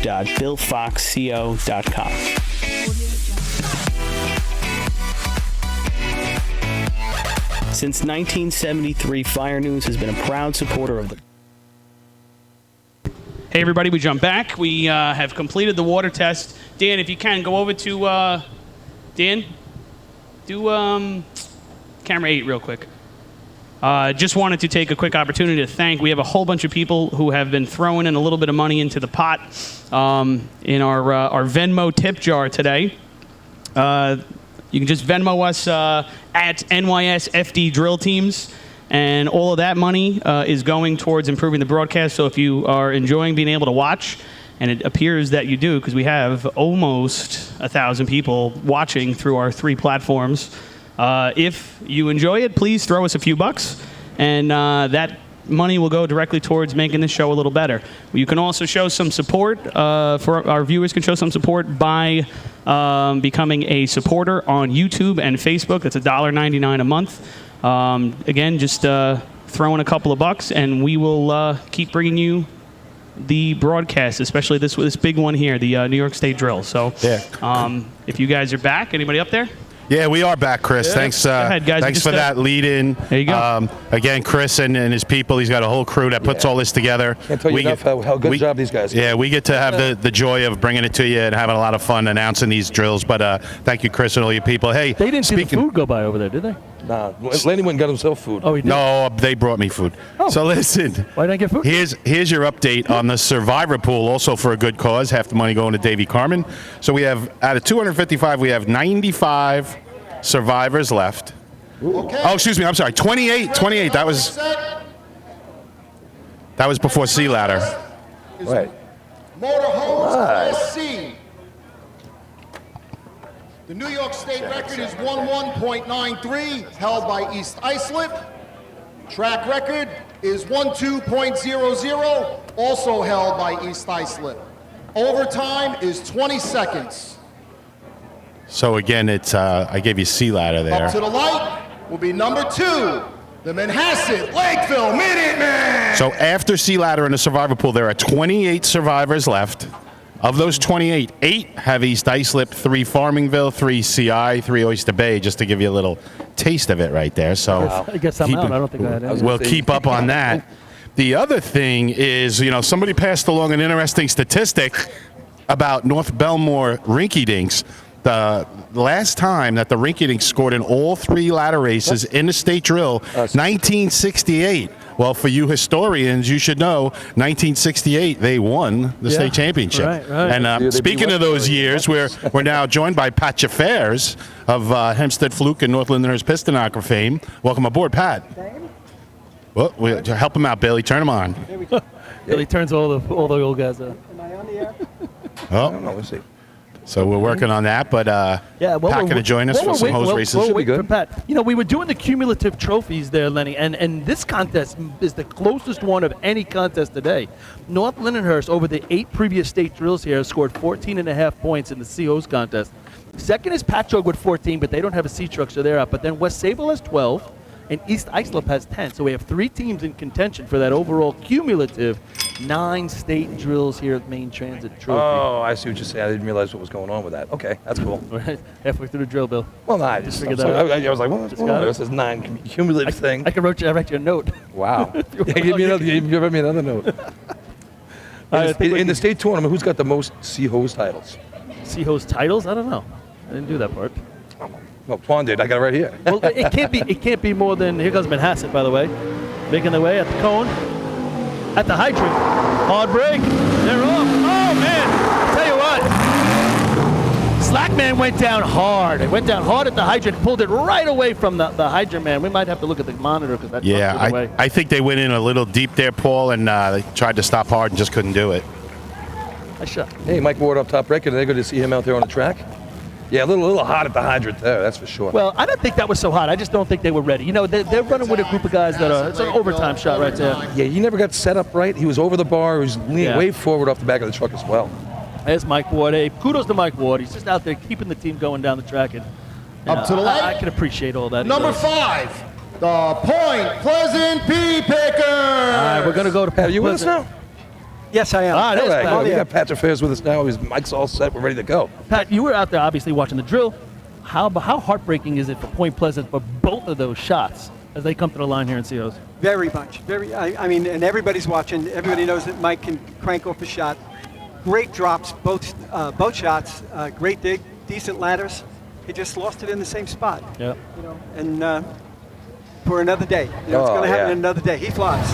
He's unbelievable. No, it's a heartbreaker. But it is, and yet heart breaks for him because how much racing how much he cares about racing and what racing means to him, and those are the guys that live for it, that you want to be successful, and it also enhances our tournament. When Point Pleasant can run those times, think about the times that won, which were phenomenal.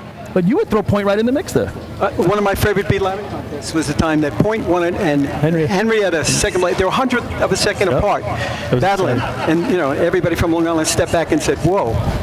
There you go. Yeah, a lot of people talk about Point's ladder team, but I'll tell you what, I think their C-Hose team this year, you had any numbers on that? I think their C-Hose team has been pretty good this year. 1264 2 weeks ago at Spencerport. Yep. 1284 at their own track, Point Play at the Seabreeze Invite. So, definitely can get it done in these contests. Yeah, they were hoping to be sitting on 8 or 9 points by now, but hasn't gone that way track's yet. cleared. I think he's revving it up. We're looking at the monitor. It's hard to see the hydrant right here with the truck in front of us. Tony But we have the monitor. Yeah, that's for sure. When we got Justin Derlick on the hydrant today, Eric Thomas up top. All right, here we come. Point Pleasant over the cone at the hydrant. Hits the hard break. Water in the house. They got to get busy. They got to get busy. Water's on them. Nozzle on. Hey, nice job, Eric Thomas. I thought it was about mid-stanchion, right? Just a little bit from knocking it down on the first drop of water. So I had him 707 on the handle. It's going to be a low 13 here for the Point Pleasant. Looked like 52 to the cone, so that truck is motivating. They had the best dig in my watch in C ladder, so the truck is there. For Point Pleasant, 13.10. 13.10. Tell you but a couple things there. I don't know if the water went through the hose so great. That looked a little weak coming out there. And the water came out weak. I agree, Billy. It came out of the little spritz first, like maybe they had a kink somewhere. Or no punch to it. We saw them at the CI tournament when they came down, and the water did not fly like everyone else's. That's for sure. We talked about it that day, I believe. And then he goes mid-stanchion right there. I mean, if he hits it on the first drop, we're talking that's probably a 12-9. Yeah. Ryan Durrell, nice job on the hydrant, hooking it up there. It was a good looking. It was a smooth run, but you know. Lenny, you got a water on, Lenny? Yeah, it was 7:07. All right, 7:07. That's a nice little water on. Moving. They got the truckers going. So yeah, they're losing it in the hose somewhere. Definitely using the hose. I had 510 through the hose. With 460 water. Yeah, it was to be on the line, 212.85s. That's their best shots of the year, and you know, Darrell's going to be licking his chops after that mess up in Sea Ladder. Jackson O'Neal on the hydrant. He's been working hard. He's gotten a lot better. It's keeping low and under control at hitting the hydrants. Yeah. Made a huge difference so far during the season from where he started to where he is now. Well. Track is clear. They got the white flag. Guys, the Venmo is blowing up. Blowing up. You better give him shirts. Yeah, did that guy find the shirt? John Palermo is going to get a back rub from Billy Cornell for his donation. Large donation. Two guys might enjoy it. All right, here we go. Dow gives cup reps. All right, he's got to put it in his place right here. Comes the Ronaldo. Making his way to the hydrant. Into the hard break. Off of the hydrant. Water in the hose. Creeping up top. Nozzle on. Man, he's waiting. Oh, he tickles it there at the end, but they are waiting for water. 733 stick, 517 water through the hose. Hydrant had his share of steps to take on that one. He wasn't that on top of it. 13.32, 13.32. 13:32. I don't know if he was really authoritative with the stick. It looked like he came in and he made sure he had it on, and then he threw it. I mean, but then the water. I mean, the sea trucks are getting him down here, but. Yeah, he waited for like a good second up top of that water. Seemed like it. Turtles on the line. coming to the line here. 13 flat last week. Didn't count on the mix-up at the hydrant. And they pulled the hose and didn't tell the hydrant man. Little angst in the turtle camp after that one. Yeah. Guys, I feel like I have to do this. I have to. Come on. Oh, here it comes. Here it comes. Oh. There we go. Oh. You need the T-shirt gun, the T-shirt cannon. Yeah, we should. Where is that? That's what we need. We need some bling out here. The T-shirt cannon would be great. You gave $1. You gave $1. You gave $1. Everybody gets a gray T-shirt or a mud gray, a mud brown T-shirt. Yeah, these awesome gray shirts. That's Billy's is mud brown by buckets. Yeah. Is the signed Kevin Connell shirt still in play? Let me squeeze in a quick couple shout-outs. Don Brackettata, Brittany, Vincent Garrett, thank you so much. James Drost, Joe Rizzo again. Joe, thanks. Amanda Thomas throwing in a couple of bucks. Thank you. The Venmo's blowing up. It's NYS Drill Teams, at NYS Drill Teams on Venmo. Oh, yeah. All that money's going to be going towards improving this and making it even better. And I guess it's pretty okay right now because we have almost 1,000 folks watching at home right now. Yeah, steady stream. Let's hear it for the steady stream.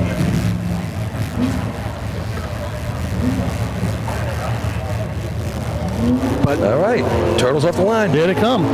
Maybe with a tight line.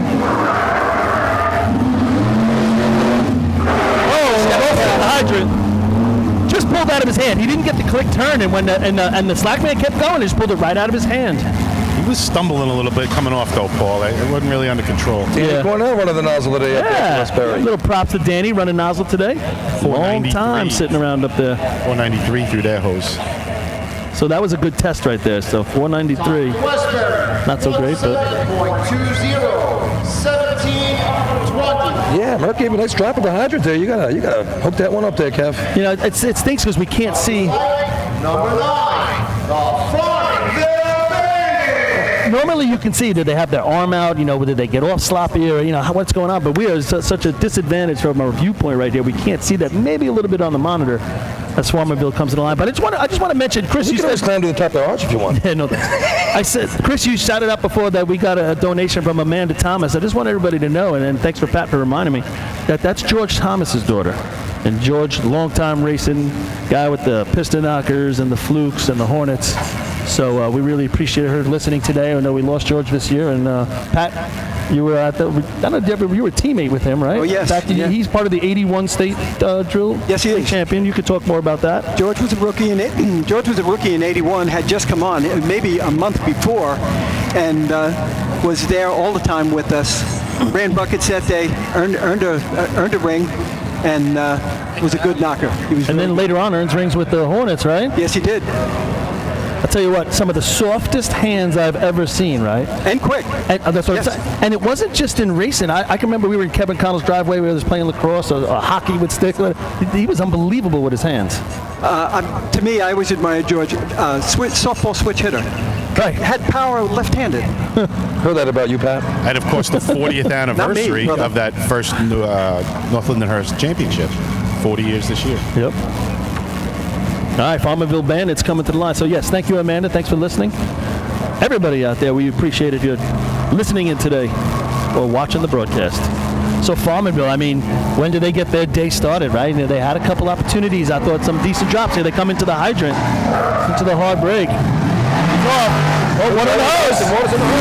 Yeah, it's going to be about a target here. Eddie Stewart is on. It's nozzle on.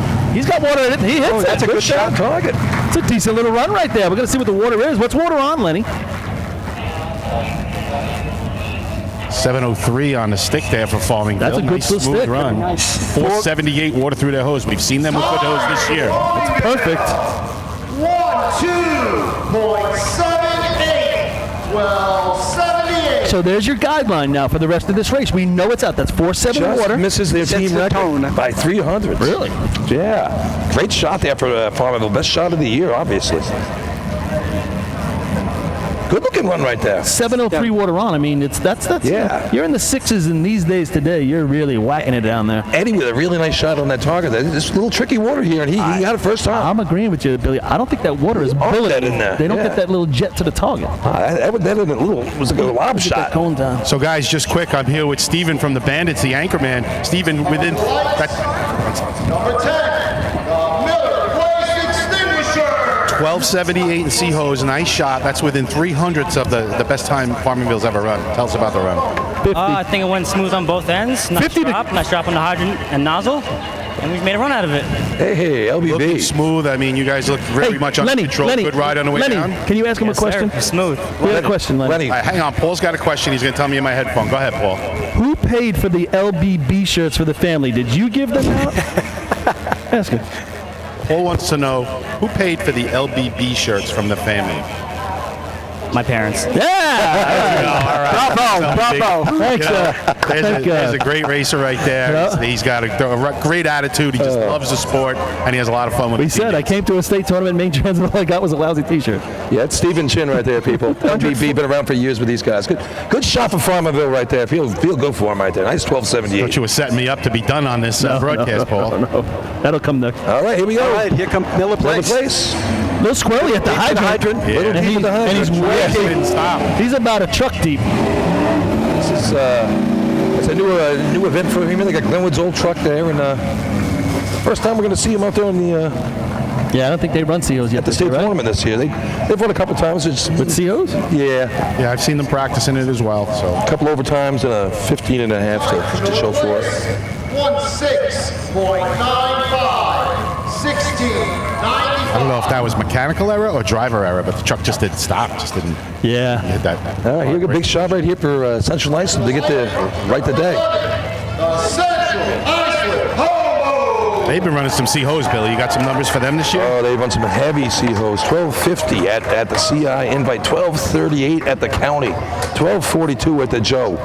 So, yeah, this team can really get it done. We know that. And they have to do this right now to right the ship on the day. Yeah, I agree with you. They're playing catch-up again. We've seen it a couple times this year where they had to play catch-up, and it worked out for them sometimes, but you would love to have a couple more points. 3 points on the day. So far in the season, two victories for these guys. 3 second places, 3 third places. So they've been in every tournament. So, Pat, when's the last time you were on the truck running nozzle? What was your last year? 1985. 85. What was the best C-Hose shot you were running in those days? In a tournament? In a tournament. Can't say. I think there's a 1288 out there. 1288? And okay. maybe the only other 12. So 36 years ago, and the sport's progressed, obviously, but still 12s. Not 12s all day, though, Len. There might be one, maybe two. I gotcha. The guy next to you can tell you.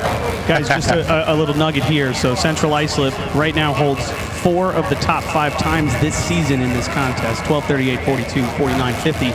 North Lindenhurst 12:30, the best time of the year. But otherwise, these guys have put up really consistent good C-Hos all year. That's a perfect spot for them to get it done here again, being able 3 points on the day. Is that you? 1275 in 1985. Pat Yes, it Fez is. with the victory for North Lindenhurst back in the day. 1982. Patrick Fez well represented in here. He's got 3 titles under his belt here in the early 80s. Just contest titles. Just contest titles. I know. All right, CI has the white flag now. Here we go. Danny Jackson going to bring him down.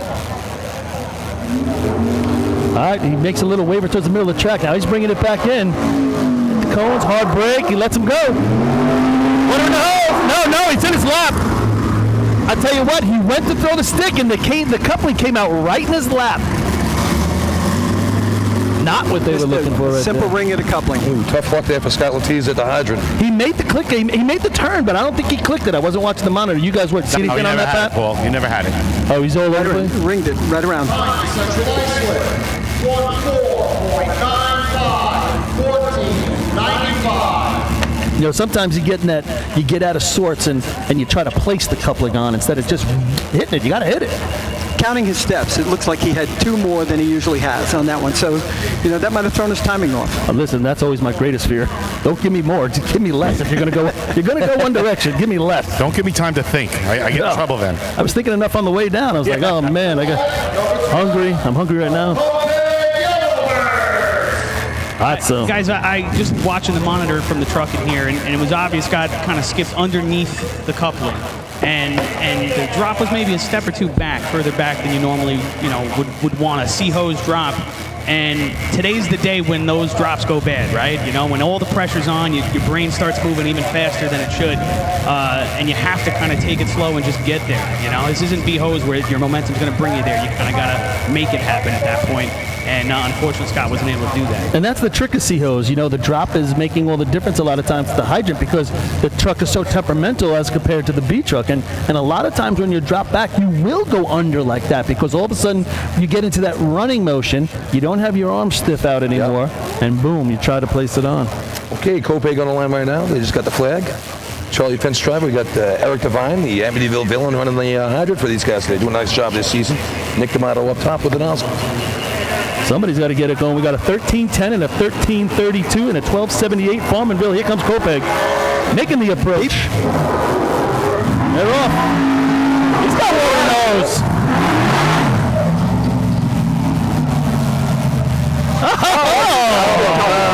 Hey, if you're going to hit the target, you might as well hit it like that, right? He wrestled with that for a second, and I don't know how he got it on. Nice job hitting the target. It's like that first group of water just comes out in a little thing and boom. I had looks like Lindenhurst water. Yes. I had 550 through that hose. Horrendous. 13.47, 13.47. But they were nice and tight coming in at the hydrant. 7:16, he got the handle down. They did have a kink back there. Yeah, but that'll do it. Yeah. If you don't have that pressure, that kink's a killer. Now, this is a great shot. Pat, you were around when they win it in 68? That's the last one, the last state tournament I missed. Really? But I do know that they won it with the state record in buckets. Oh. And I think it's 24.05 from 24.08, if I'm not mistaken. But that's about right. That's the way to win. Westbury was in the lead going into buckets. So now that's it, obviously. I think there's somebody in the truck who knows how to win the state tournament in buckets with the state record. All right, North Belmont line, he has scored all first 3 contests, 6 points out of ladders, so they're off to a nice start today. Right, and now the last time they've won a championship in North Belmore is 1968, so there's got to be some excitement in North Belmore rinky-dink land these days. All right. I think they've been getting excited all year. I think they've been just building towards this. Yeah, but just that link to the old team where they scored in all 3 ladder events for the first time since 68, so you start feeling it, mentally you really get into it. Here we go, Sean Corcoran on the hydrant, Pat Cloudman up top. Let's see what Pat can do here. We don't happen in 2009 in Westbury. I hope he can right this ship right now and blast a target for us here for North Belmont.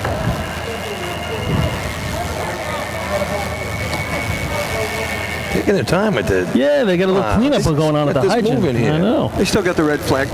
Yeah, I just noticed it here. North Belmore's used to waiting all day, right? They had to rerun the contest, then they had to wait because another thing happened.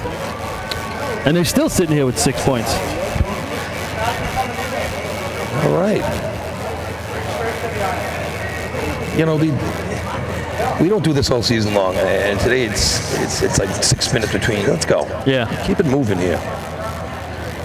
Keep them doggies rolling. Yeah. Okay, now they got the white flag. The Speed Wagon. With the outhouse on the front. One of the best trophies to win in all racing at the North Belmore Invite is that outhouse, complete with toilet paper and a 5-gallon bucket in there. Yeah. Now here they come. Keeping a tight line right here over the cone at the hydrant. Our break, he's off, right hand turn. There we go, water in the hose. 5 on the top. Pat's got to go to work. Nozzle on. Boom. Just not enough to click it, right? Yeah. The pressure just wasn't enough to hit the target. 712 open, 493 through the hose. This is a low 13. Time for North Belmore. Right around second. 13.24. 13. That's third. Yeah, third early. I don't know. 13:24. We still got some players to go. You watch that run. Do you see how he puts down the stick? When you run past the hydrant, if you're doing it quick, you pull it like this, like you're grabbing a beer, you're drinking a beer. He does the back. He hits it. Oh my! And he like puts it down like that. It was over. It was weird. Yeah. I don't know if you get as much speed. I would say deliberate. All right, here's some excitement right here. Watch Cola Arnold on the hydrant. Fastest hands on the track at the hydrant, man. That's for sure. We're talking bang, Sometimes bang. too fast. Yep. But you know he's been off a little bit this year compared to last year. He's got to get back on it right here. So hopefully this is going to be the time, right? All right, they got a 1280 and a 1263 under the belt this season. Yeah. Last year in 2020, same thing. 1, 2, 3 12s in that year as well. These guys own all the records for for Hagerman over the years. With this truck here. Paul, you were looking for some information about the 68 state. Yeah. I see it's been posted by Twan. North Belmore finished and won the drill, obviously, with 20 points. Westbury Turtles second with 15. St. James third, 14 and a half. And a tie for fourth and fifth was Bayshore and Patchogue, both with 10 points. Now I'm going to venture a guess that's Patchogue's first time hitting the top 5. 68. Interesting. I don't think they do in 67 or 66. And they wouldn't be doing it before that. I wouldn't bet against it.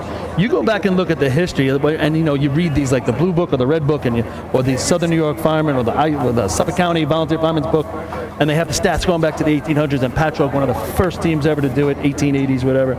But they're not really that good. There's probably about 80 years there of not that good. There's a lot of. There was 60 to 80 teams on the track. Yeah, and then turns around in the 60s there, and I would say that 68 is the first time they actually start hitting the board. Here we go. Hageman coming into the hydrant. Truck's moving. Nice job, foot out. Water in the hose. Here we go. There it is. Johnny on spot. Well, Nazo just gets it on. I'll tell you what. Johnny just gets it on in time as the water approaches. Doesn't get first water. So we see a little Patchogue influence with this team over the years as we're talking about Patchogue, but Hagerman right there getting it done. Time for Hagerman. 13.08. 13. Yeah. Wow, that was quick up top. I think he washed away a little bit right there. So at the nozzle end, Paul, they got off. The truck really didn't get out. Johnny almost grabbed back on. It's almost an instinct to grab it still there, and then it finally pulled out, and then he had to really rush it, and he does a nice job finishing it up. And I'll just say this, I bumped you. He barely had the nozzle on. He walks it off, and it fell off in his hands. The East Iceland Guzzlers. East Iceland's coming to the start line right here, has the state record. They also have, I believe, the track record in the state drill, 12 flat. Different team, of course. Chuck still running hydrant. Hageman getting pushed back. What is that? 12 flat, fastest time ever. State record in 12. Yeah, they break the state record that day, and then they break it even further after that. Yeah, so obviously no more Eric Flynn. He's hung it up after a great career. Chucky still get it done at the hydrant. Yep, here we go. Jay giving the high sign. And Robbie Sharp up top. So let's see a shot right here from East Ice. Yeah, and you know, these shots, it looks like they're going to have to be real specific if you're going to run a 12. I mean, all of a sudden, that Farmanville 12-7 looking really good. Yeah, Hageman, that water that's the first time the water was so good coming through someone's hose at the target. That was a nice little stream he had coming out of that. They have the track. It's all clear. Going through their call-offs. I believe they ran an 11.9 here back in the day, 99 or something like that. East Islip did. 11.93, the team record for the Guzzlers. Yeah. Was that here? I think it was on Long Island. They definitely. Oh no, it was a 12 flat. I'm sorry, they got a penalty. Right. That's what it was. They had been penalized, but 12 flat they ran here. Oh, okay. Yeah, it was 2012. Yeah. All right, here come the Guzzlers. Tom Dryra driving it on a rope. Stick popped up on a Hydroman. Yeah, I don't think nozzle on. He never got it the waiting first for time. water. Target. Yeah, I would say, you know, it looked like he dropped Chuck back a little bit right there. He had many steps. Yep. He did, Paul. He dropped him a little short, and then his hand just went right over the top. As I say that, a couple of raindrops falling again, boys. Time for East Islip, 14.01, 14.01. You know, it's funny. There's a gander at Eric Flynn walking down the steps right here. Probably heading back to Guzzler camp. What happens is you get dropped back right there. All of a sudden you're in a rush, right? So you're trying to hurry up to the hydrant when you're a vet like him, and then you're trying to throw that stick as quick as possible, and stuff like that happens. Just over the top, just kind of swiped at it and didn't grab the ball. Main Transit coming to the line right here. A couple 13s on the air for these guys here. 1371, 1374. Up to the light, number 16, the Main Transit Slowpokes. Local fans cheering on their heroes here in Main Transit.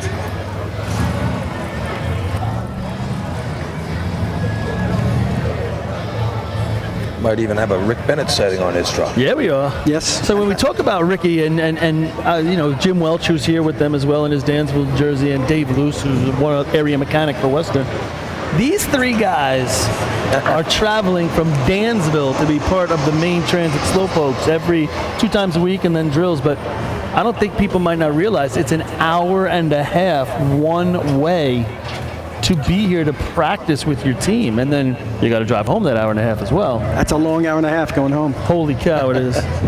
I came up through that way. We came up through the town of Dansville on my way up, and I got here. I was joking with him. I'm like, the hour and a half. It was 20 minutes. Yeah. I'm like, all this crying. Such a pretty ride too. It's no spring chickens either, that's for sure. Yeah, right. But you know, I have to give them a ton of credit. Not only keeping the Dansville name going, but helping out Main Transit. Here they come. At the hydrant. Ooh. Little scrolling. Oh, he's got it on the hydrant. He got it. He hooked it. Ricky up top. Nozzle on. Woohoo! How about it? Hey, nice job up top. Good looking run there for Main Transit. I tell you what, if he would have got the stick a little sooner, I don't think he believed he had it on. Yeah, the truck, he had it on. Truck fishtailed at the hydrant, throwing them toward the hydrant to their advantage. 794, he gets it open. Ricky wearing the Dansville green. Nice job. Yeah, a little sidewinder action too. Transit, 13.85, 13.85. 1385. You know, it's fun. He does not rush up top. He takes his time, puts it right on. Well, he's got the Zumba pants or whatever they're called, right? I love those things. Those little Dansville bags or whatever. Yeah, years ago back in '94, I met those guys the first time. That was back when they had the green and white striped Zumba pants, and they had their the roller blades and the cool glasses. Got the nozzle stuck down his underwear in the back, holding it. You know? I knew you'd be looking there. It's magic. Not the first time when I was been there. Some things doesn't change. Just remember, kids, crack kills. All right, so Bayshore, to me, this kind of falls in the hands of Bayshore. The way Mole can drive this truck in there to the hydrant. 12-7, the only 12 on the board. All right. Great opportunity here for Bayshore. Hey, coming out of the ladders, I mean, 3 points, 5th place. I mean, this is going to be one of those days, I think, like we were talking earlier. 7, 8 points to get you on the track at the end of the day today. Yep. Mole give him a nice ride in sea ladder. Oh, yeah, I thought so too. He loves this truck. You know, you talk to him, he's just, you know, he did the old truck we had, which wasn't an old truck, it was a Louis truck. Yep. It was a great truck. And then you go to this, and the way they built this and set it up, it's a great ride, too. When you're sitting on the back of this truck, it's actually like it's pointed down a little bit. It's got a brake. High in the back. Yep. And I'm telling you, you see everything when you're running on the back of this truck. It's great. Smooth as an arrow, which goes to Mole as well. It's just a straight run. Yeah, Mole does such a nice job. He's got his son Mike breaking today, so that's good to see. Father and son on the truck. Here we go. Base show's going to bring it in. It's Cones at the hydrant. Hard break. Good spot with speed. Oh, went right past. Hard right turn. Yep. It looked like he alligator armed him. Like when he hit it, he had that cup and it looked like right at his waist. You could just see it. He got off with speed, and sometimes you try to slow yourself down. You're like, whoa. He was cutting in hard. And then bam, it showed up. Might have been a little too much for him there. 795 when he got it open. This might make the 13. 13.92. 13.92. Just didn't look like he had enough time to get his hand out in front of him. You know what I'm saying? You want to extend that hand. Just a little much. And I mean, Skippy's a hell of an athlete. I'm going to get it. A little much. Artie, try to get a cone time. Can you tell them to give me cone times? Just go in that truck and say cone times. And then find out yours. And tell me. All right, Levittown Rebels making their appearance here today. Overtime in 3-man, but now they're ready to run that truck. The Frog on the front. Yeah. Number 29, the Levittown Rebels. Last time we were here, they got a pig. It was great. They had a pig cooking all day. They did a great job doing it. It was a lot of fun. I tell you what, you said earlier that when they showed up those 50th anniversary Levittown Rebel pics the other day, that was great. Some pictures of those old C trucks. That one C truck that's just awesome. They bought that with their own money before the department even okayed it. You? That's a good story behind that truck. And so 50 years on the track, they had a big party in Levittown last week. Yeah, that's nice. Great team picture there. I mean, I remember racing against some of those guys when I started in the 90s, and boy, it was a nice job. Good turnout there, and You think about, Your listen. attention, please. Can both our chief judges please report to the middle of the track, meet up with Bobby Miller? Uh-oh. Both of our chief judges, please report. Yeah, it looks like it's going to be the hose. Water. It might be. Bobby Miller's been timing water through the hose, so it might be an issue. What? No, you don't think. So, Paul, as a member of the rules committee, tell us if the guy's timing water, if they think there's an issue, what's the procedure? This is not the first time I've seen it. If they think the water is just no good, they're going to just call for it. Let's get it out of the way now before we go through the last team. And listen, we're not stupid. I'm looking along the sideline of all the teams that haven't run a good shot yet, and they're all standing over there with 4 or 5 watches. So what's going to happen is at some point someone's calling for it. So do we stop it now and just settle it? Or do we let it go? That's a great move. Well, it's funny when you let this pump set up here. It's hard to beat this pump. Yeah. All right, I'll be back. Hey, all you have to do is job. We'll continue to give you all the information you need. So Pat, now you're in Florida, right? No, sir. No, sir. I'm sorry, Carolina. Moved to California. California. My bad. I'm all over the place with you. Moved temporarily to California. My wife got a great job interview and position, and I retired and. I remember. Time to go, man. Telling us, it's 9 o'clock in the morning. You're you listen to us. Life comes at you fast, man. Yeah. Oh, sure does. But so I think I get the trophy for longest traveled. I don't know. Is anybody here from Alaska or Hawaii? Just looking online here. Randall Clipperton watching from East North Carolina, rooting for West Sale Flying Dutchman. Chuck Portieri, Hicksville fan. A little shout out to these guys, checking in from all around the country. That's excellent. And obviously you. Checking in person. Yeah. But to fly into Buffalo here?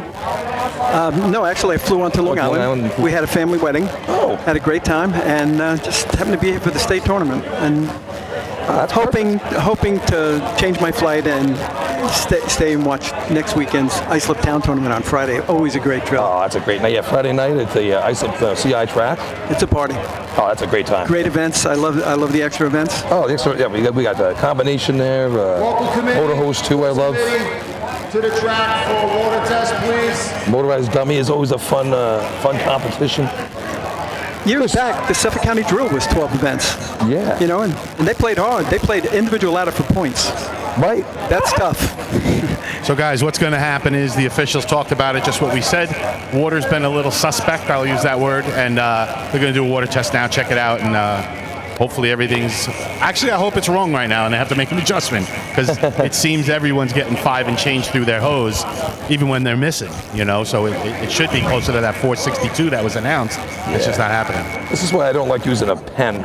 Well, we had Farmingville in the 470s, and we know they always have good hose. We had CI in the 4.8s who had a miss at the hydrant in a perfectly straight lay, but everybody else has been right around 5 or better. So It's going to be a little while. Do you want to do a commercial here, Mike? Pat, or Chris, or you want to stay here? I'm going to actually give a couple more shout-outs. Give me just a minute, all right? Yeah, sure, no problem. So there you go. Yeah, I tell you, it's definitely getting hot out here. No doubt about it. Try it out here on the track. Yeah. You're still in the shade. Another 3 minutes, I'll be in the sun. Paulie's got to be dying out there. Speaking of the weather and tournament conditions, how about, you're dedicated, you're 3 guys, you're coming from Dansville to Main Transit to race. You get to Main Transville, practice gets rained out. Oh, that's got to be the worst. Well, pump efficiency buckets, here we go. Yeah, well, and guess what? You better, if I'm driving that far, you better be here. Then you get here and all of a sudden the driver says, I can't make it. Yeah, okay. Someone's getting a beating. All right, so right now they're wetting the hose right now, and then they're going to put the time equipment back on it. And then we'll take a shot through and see if it's within tolerance on the day. Paul had mentioned, look at the guardrail and look at all the watches that were out there. Not only did they have watches, but they had money. Oh, yeah. Money was definitely in the hands. Pat, there was a handful of teams. I'm hearing the rumblings. People were ready to protest the water. And hats off to the white shirts, Bobby Miller, I guess, behind it. Hey, guys, let's check it out now. Let's see what's going on. It's got to be fair for everybody. Make someone put the money up. It's this way you make a couple bucks on it. We don't think so anyway. I think we got a free water protest here, so. I know there's mostly happy teams out here other than Farmingville that have run already. Yeah. Farmingville's saying, what do you mean? The water's fine. We want our 12-7. Yeah, I mean, we're just over halfway through the contest here and getting ready for the big boys to show up, and now we're stopping it, so. Pat, I sent you over a mic because your mic was a little fuzzy, so you'll have a little backup mic there. Just wanted to give a couple of shout-outs. We have a ton of support coming in on that Venmo. Really glad I started this. Tom Leggio, Bobby Haran, TJ Johnson, Thomas Brown, Anthony Manit, Hop Singh, Howard Lilly. Thanks, buddy. Glad you're watching. The Seaford inmates threw in quite a few bucks. Thank you guys very much. We got the newest little gambler, Marissa Chambria, Johnny's wife. They just gave birth this week. Well, she did, I should say. He was involved, but not recently. And Angel Tanner as well. Thank you guys again. That Venmo is at NYS FD Drill Teams. Just throw us a buck or two, and we really do appreciate. Sorry for this little break in the action here, but we'd rather get this right? Sure thing. This reminds me of years gone by when there would be some issues and delays or whatever, but there was one of the members or one of the super fans from Central Islip, Sharon, used to run a pool for years. What time the state tournament would end, and everybody bucked up and picked a time, and big payout at the end of the day. So shout out to Sharon.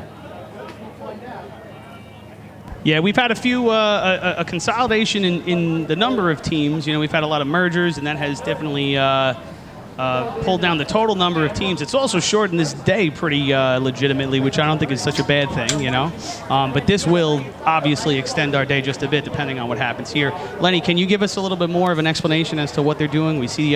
So the guys timing the water through the hose have noticed, along with a lot of teams that are down there, that most of these teams have been in the 5s with water through their hose. Again, 462 was announced. However, they just checked it right now. It is 463, and I think they're going to go forward. All right. It's tough. You're not going to beat this pump in a water test. That's for sure. And we've always done that here. I mean, once it sits long enough, it'll get back. It becomes more of a novelty. Nothing's going to change right now. You get what you get. If just let Pat know he's got to hit the button in order to unmute his mic. Has been tested and found within tolerance. We will continue with motor hose Class C. The biggest thing now, guys, will be number 29, the Levittown Rebel. We all know it's critical to have a good hose lay, but it even seems magnified now. You cannot have any kinks, period. So we just tested the water right there, and it was basically right on the number. We wrote it up as 62. That was 63. And I'm just talking to Ricky back here, and Rick Bennett says that's the way it is in practice. You know, when you run your contest, the water doesn't, it's like Lindenhurst, like you were saying, Pat. The water is not getting to the target. It just meanders out. I have to say I am shocked. You know, Me too. just watching the numbers as they were coming through. I am know too. For my centralized hobos, our hose is generally very, very on the number, no matter where we race. And it was not here. But that just makes that Farmingville 12-7 that much more of a big-time shot. Sometimes hard for folks who are watching at home to understand that because of the different tracks, the number can change. It can move around a lot. And that 1278, right? 1278 Farmingville is a big-time shot all of a sudden because everybody here is going to do 5 flat through their hose. Yep. Yep. You got your Pat?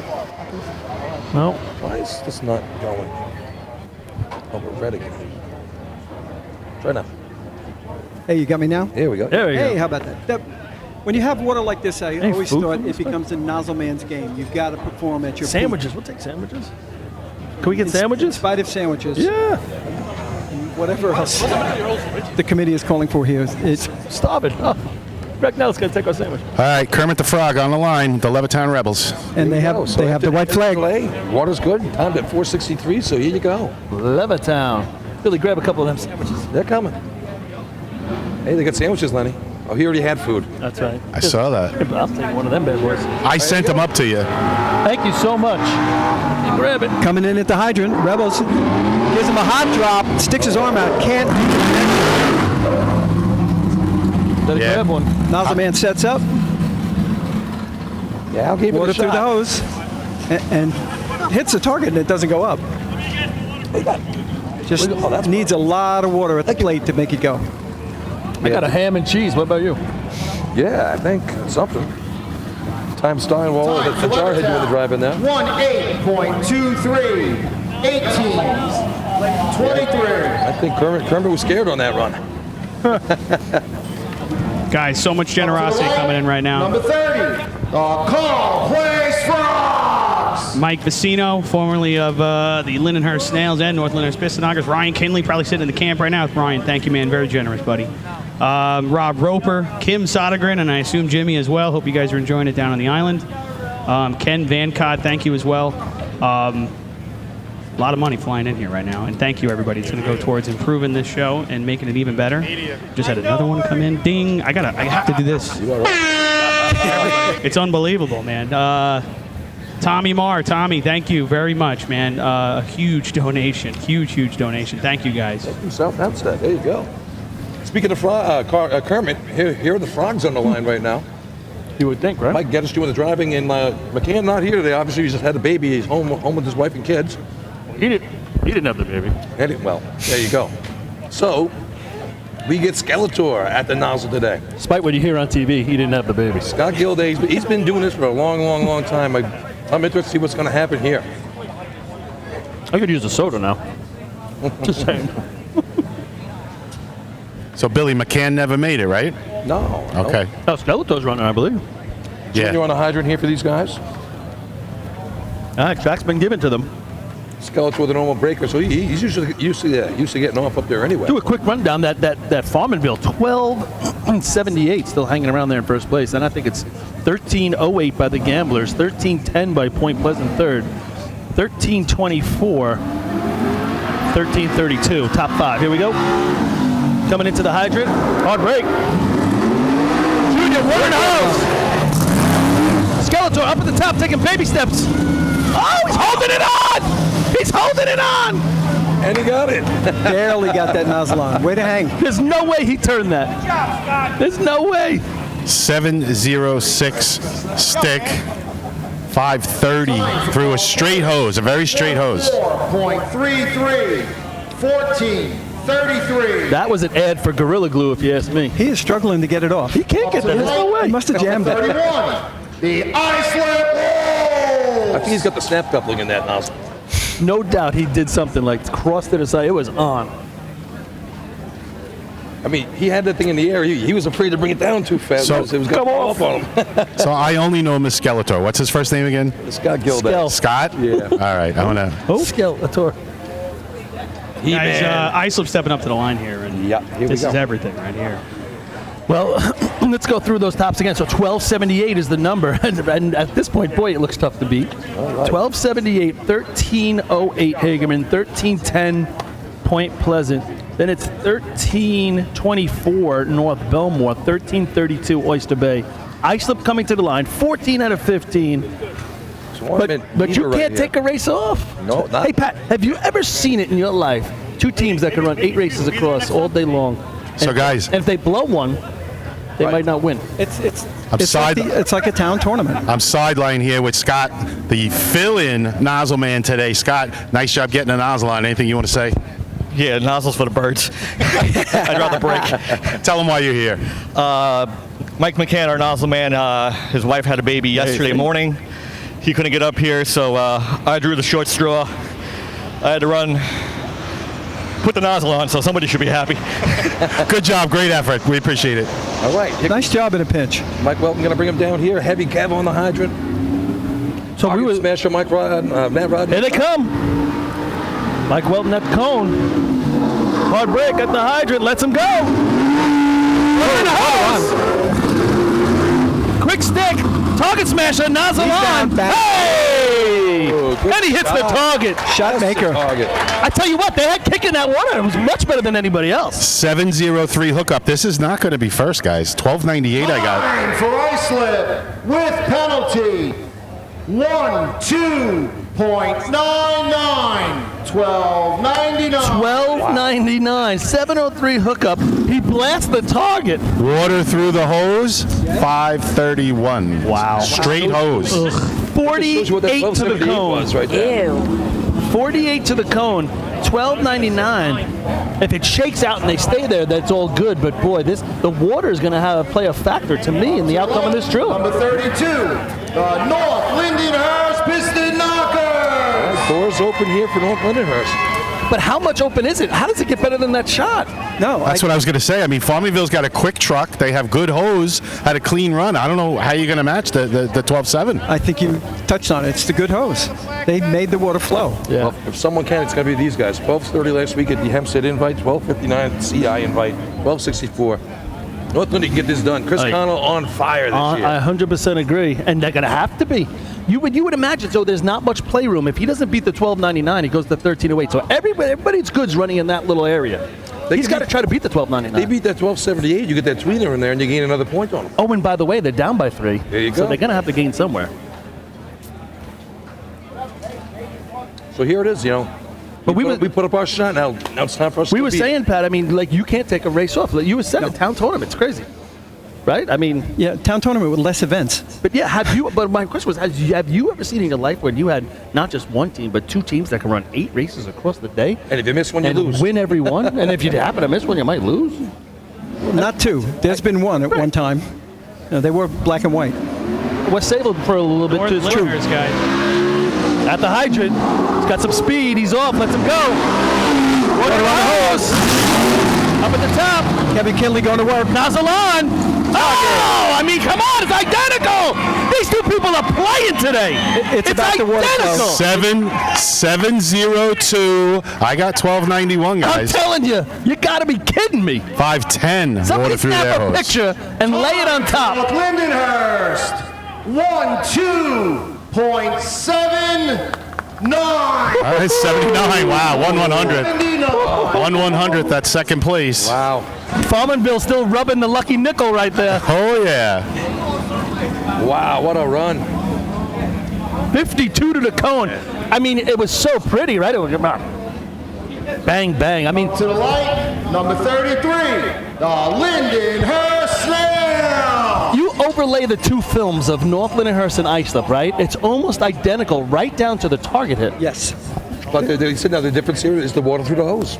Islip 5.3, and what do we have, the 5.0 for? Was it 5.0? Yeah. Lenny, would you have the 5.1? Lenny had done. He's talking about. He left. He's talking to a great racer there. Yeah, Eddie LaRock. Here he is. Yeah, Eddie, and you guys just mentioned Eddie. He brings up a good point. That test and hose, Paul, it's 144 and change. Yeah. And some of these other teams are running a little bit longer to get closer to the nozzle line. That's going to affect your water. Good point. What'd you have water through the hose there, Len? 510. 510, and Islip was 5.30. So Correct. there's 2 tenths right there. Yeah, there it is. That's the difference in the contest. It's unbelievable. All right, Lindenhurst on the line here.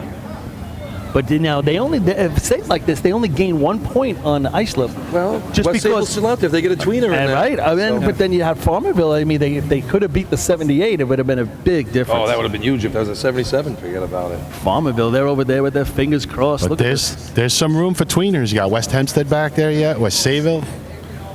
Yes. West Sayville wants their own points. They're not worried about playing tweener. They want to go for it. Yep. Hey, Farmerville needed that shot to get They got some good races the rest of the day. Here come the Snails. Snails can run some C-hose into the hard break. Brent Sullivan, water in the hose. Good hook up and lots of steps. And they run long. That's a good target. Now They run long.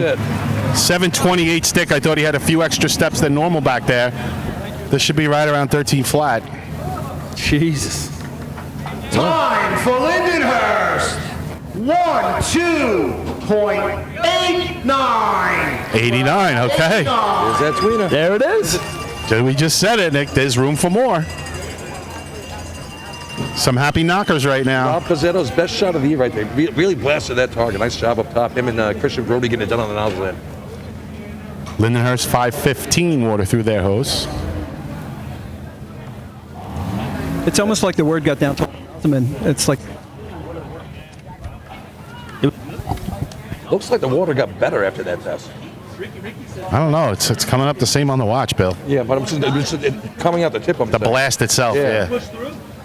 Well, again, these teams, everybody knows no kinks, but it's just critical right now. I can't express it enough. And also, we're into the heavy Up to the light, number 34, the Deer Park Box. I mean, 312s in a row there. I mean, that's getting it done. But with this water, it is, sure. But they're not the heavy 12s that we're accustomed to. No. Hey, you still got to do the race. You got to put the water in the hose. Still got to hit the target. And those last three teams hit the target. Right? First drop. And again, Lindenhurst was running nice long, target guys. hits. I don't know if you saw that. He was right up by the nozzle line, so.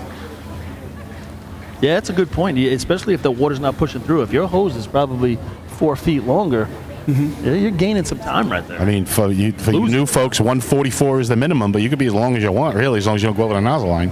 All right, here come the Bucks. Get that nozzle man closer to the target. Obviously, it's a little easier to hit. Got the track's clear. Boy, this is going to be an 8 flat B-hose day, right? Sounds right. Here they come.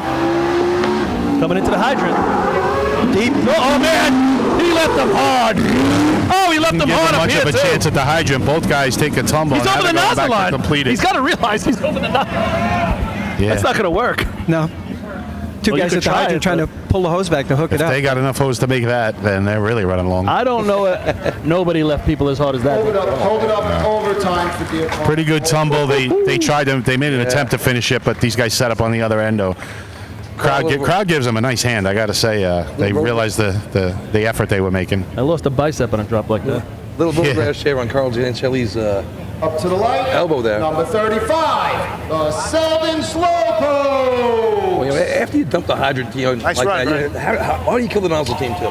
What? Just make it equal for everybody. Maybe if everybody's mad, nobody's mad. It's plenty for everybody. Holy cow. Flashbacks are great. Breaking Man's got a pretty nasty rash on his elbow there. There's some road rash being given out. He's going to need some Zanchilli lace on that thing. Yeah, he is. With a ponytail hanging down. Yeah, I'm seeing the anchor man's right arm is red, but it ain't from sunburn. Looks like somebody at the Ice Uptown drove on a hydrant. Does it start with a P and end with an Ollie? Comedians. All right, here we go. Selden on the line. The Sweezy brothers up top. Wasn't the town drill either. It was Labor Day. I ran a 12 at the town, just so you know. I'm sure you went down in a couple of town drills over the years. Come on. 12 and B-hose? No. I jumped off the truck in 6 years, ran a 12.9. 12.8, 12.7 maybe. That just shows you how easy it is to run a hydrant. I've seen you. Can we bring up that video now? Yeah. Cue the man. That's my favorite. I actually enjoy fighting fires. Great, That was a Chris. great drop. Where did that Nice. come from? That was the best of the year. Okay, where's Billy's video? Change the subject. All right, James Burns and his brother Willie up top. Here we go, Selden. James Carney bringing him in. At the hydrant. Oh, he's fighting with it. It's like he was, that's rough at the top.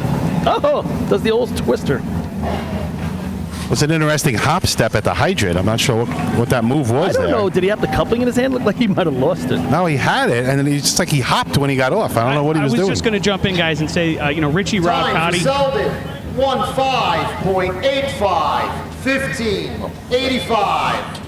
Go ahead, Chris. Richie Rob Cotty, who's driving with Dave Carmen being out on sick leave, effectively. That was a really good drop, man. I mean, it was maybe a little too good for Richie Zdenek, who's just learning to run the spot.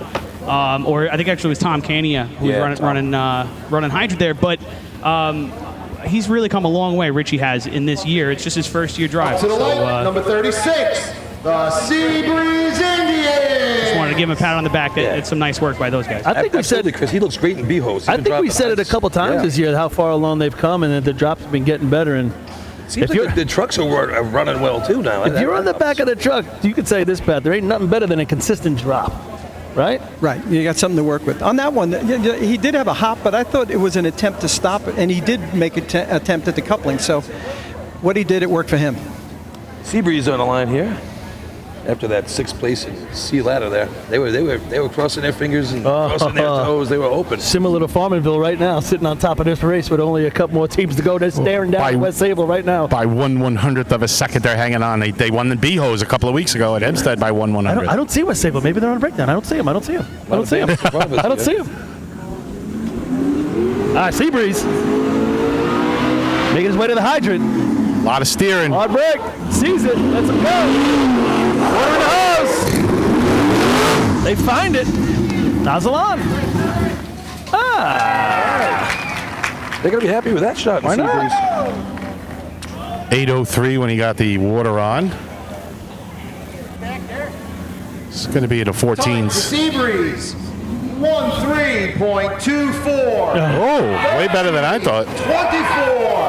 13:24. Guys, that's Seabreeze team record by half a second. The team record before today, I'm sorry if I'm cutting off Billy here. No, you're perfect. Right? 13:82, which they did run this year. Correction, there was a correction on that. That makes way more sense. I knew that was. Yeah, no, that's correct, guys. I'm comparing my watch to everybody else. I'm saying, wait a minute. There's no way that was a 13.2. Okay. Well, hey, Chris, if they didn't like you already. The best part of the stage is that, like, Chris has nowhere to hide after that mistake. Did you see his face? Yeah. He's like, and everybody's staring at him. There's 1,000 people looking at him because he screwed it up. He just misheard the announcement on the handy-talkie radio or the walkie-talkie there. But all he wants to do is climb into a hole right now. We have him on camera too. There's 1,000 people watching him as well. If you want to let him know, 1,000 people watching at home. Real nice, Chris. Real good job messing that up. Yeah, at least it wasn't 879, you know. His face turned beet red. He's trying to crawl through a hole. He was almost under the table. He's like, hey, Chris, you can go behind the tarp here. Switch to hit the camera picture real quick, Chris. See what he looks like. He doesn't realize there's nobody better. He's going to be there. His face is redder than Paulie's head on a sunny day. White flag start. Here we go. West Hempstead. Big shot here.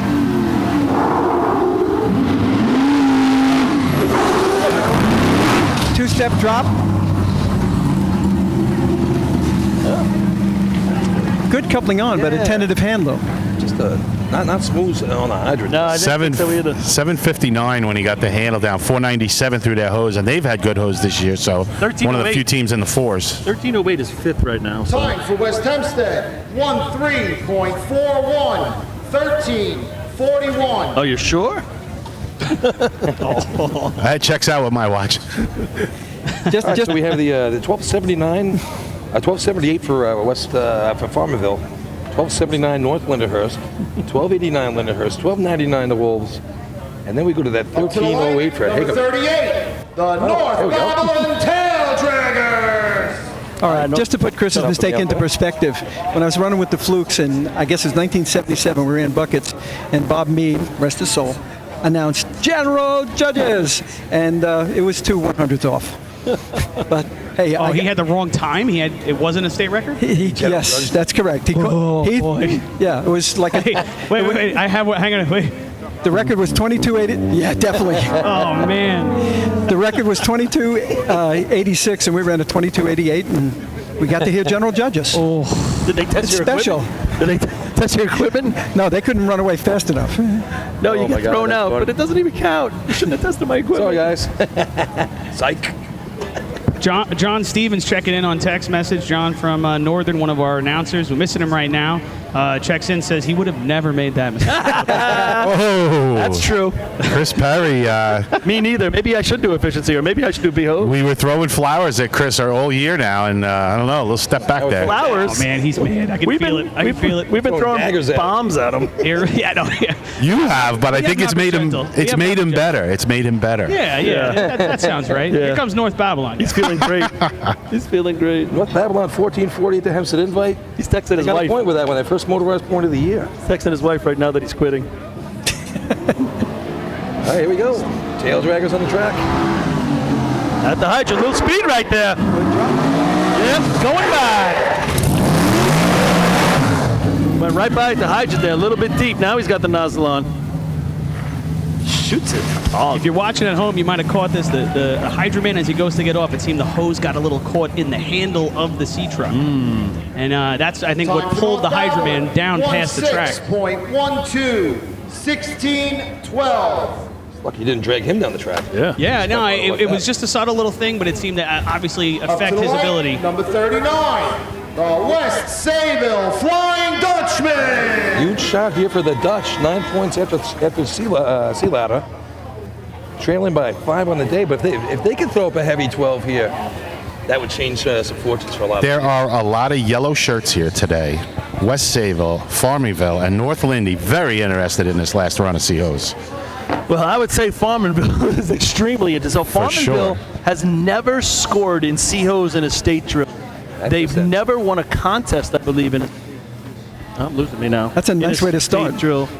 So this would be monumental for them. I mean, it's going to be a nice little interview if they come through. But West Sayville is going to have something to say about that. All right, West Sayville this year in C-Hose. Listen. Not a good race for them this year. But West Sayville, any moment, 9 points on the day. This could be tremendous for them if they get down there in the 12-7 area. Now, Paul, they scored in all 3 so far?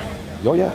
Yeah, they're 3 for 3. They're doing exactly what the blueprint says for them to be around at the end.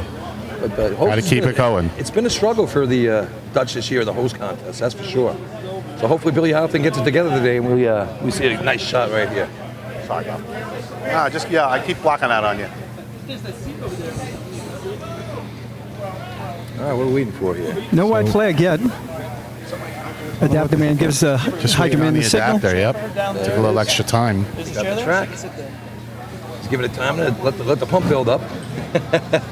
That was one of the old strategies, was sit back and wait for the pump, you know? A common misconception. Yeah, it doesn't really work. It's all psychological, Pat. That's what relief valves are for. Looks like the track's been given to West Sayville. Highly anticipated shot right here. Here we go. Making the approach. Hard break. One in the house. Good clean shot. Gonna have to get busy up here. They had to run a little bit. Oh, if that first one goes up, I think they're players. Yeah. 719 with the handle down. That was a very fast correction. So look at Farmingville. Look, we got a little Farmingville guys in front of us here. Yeah, I'm gonna go. I know, I got it. You don't got to tell me. I've been around a while.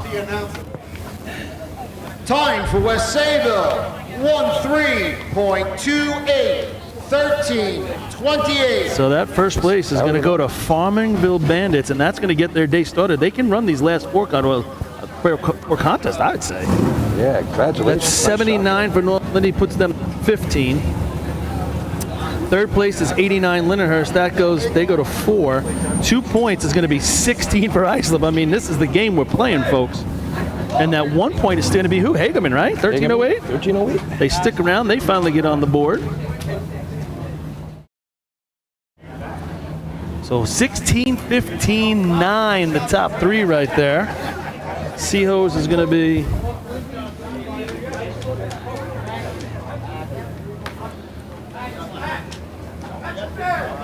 Before that, are you still in? Did you write down cone times? You were 54. I think so. If I remember. Yeah, I think you're right. Yeah, so yeah, you hit it on the head there, Paul. You iced up with the lead, 16, 15 North Lindenhurst, 9 for West Sable, 6 for North Belmore, 5 for the Bandits. So check that out. The Bandits back in the game here. Like I said, that fifth place spot there is going to be a wide open battle at the end here. You know, these Bandits are another team. I go down and watch them practice quite a bit. Great group of guys. We've seen them coming on strong the last couple of years, and now to get their first place ever, it's huge. Great job, Farmingville Fire Department and the Bandits. Paul's going to as we get together here. Clear hose guys. I mean, this is a two-team drill right now. 16-15, and I know you guys have talked about it a little bit, but they look at the parallel between these two runs. I think if we total up their 4 runs between these two teams, there's about 0.2 of a second separating the total time added all together. Great stack, Chris. Right? 6:35, 5:20, 8:80, 12:99. We'll let Chris Perry give us that official top 5. Hold your tickets for the exacta. Let's see if it comes in. Exactly. Results of Motor Hose Class C. First place, 5 points, with the time of 1:02.78. Number 9, Farmingdale. Second place, 4 points, number 32, North Lindenhurst. Third place, 3 points, number 33, Lindenhurst. Fourth place, 2 points, number 31, Iceland. Fifth place, 1 point, number 14, Hagerman. All right, Paul, he's here to do his little thing now. Total points is no. CO's is North Lindenhurst over the 9 drills. Total cumulative points for the 9 drills is North Lindenhurst. That's a cool trophy. I do like All that. right, everybody, we're over here in the grandstand, or the bandstand, with the Farmingville Bandits, winners of the Sea Hose contest this year at the 2021 state tournament. This is Farmingville's first ever time placing in Sea Hose, never mind being the winner of the contest. You run.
He's been getting them to tune in at home, watching a lot of these tournaments. So Steve's here, and he gives you guys a shout-out. Coney Island Warriors. Thank you, Steve. All right, great tournament shaping up here. 1 point separating the leaders. Let's go to commercial. We'll come back for B-Hose and another great race. To go over to the vendor, Buffalo Stores over there. Just shouted out your boy. And don't forget to support the Main Transit Fire Department on their 50/50 and go over and get some delicious food, some pop, some water, and help them out. Hey guys, I just totaled it up real quick here. So between the Islip Wolves and the North Lindenhurst Piston Knockers, there are 4 runs today so far. Total separated by 0.12 of a second when you add all 4 runs together. Unbelievable so far. We're going to go to a break, and sorry about that no sound, and we'll be right back with some B-Hose.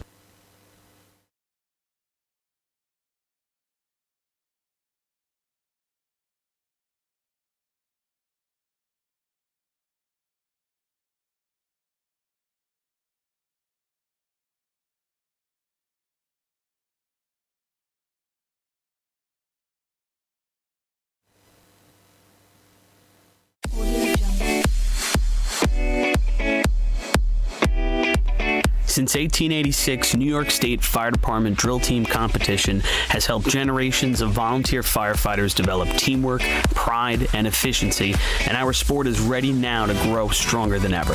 Fans, we need your help to get the word out and continue to grow our audience. Whether you want to watch the drill live or get your drill team fix during the week, head to NYS FD Drill Teams on Facebook, Instagram, Twitch, YouTube, and TikTok, and hit those like, follow, join, and subscribe buttons. Thank you, fans, for your passion and your dedication to New York State Fire Department drill teams. Fire Rescue Systems has been in the fire industry for over 20 years and is proud to show their support for New York State Fire Department drill teams. Serving the NY area with a complete software solution for emergency service entities, FRS software is efficient and easy to use, making it ideal for emergency situations. With a wide array of fine-tuned and tested modules, FRS provides a modular-based system to fit every department's needs, regardless of size. For more information, please visit www.firerescuesystems.com or call 631-234-1304. Integrated Wireless Technologies is proud to be the exclusive Motorola dealer for New York State Fire Department drill teams. IWT offers the full line of Motorola products to fire departments, as well as David Clark headsets and sound-off signal emergency lights. IWT is your one-stop shop for custom-engineered radio solutions, licensing assistance, dispatch solutions, and top-notch reliable service with fully insured technicians. Start off your next radio upgrade with IWT. Check out their website at www.goiwt.com.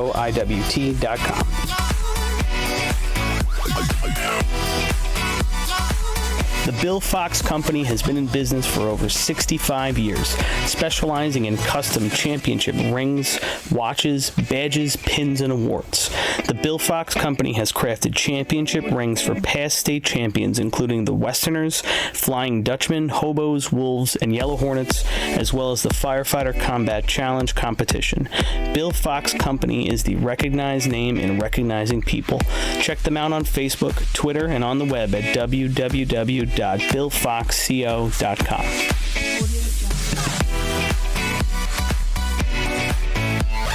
Since 1973, Fire News has been a proud supporter of the time-honored tradition of New York State drill team racing.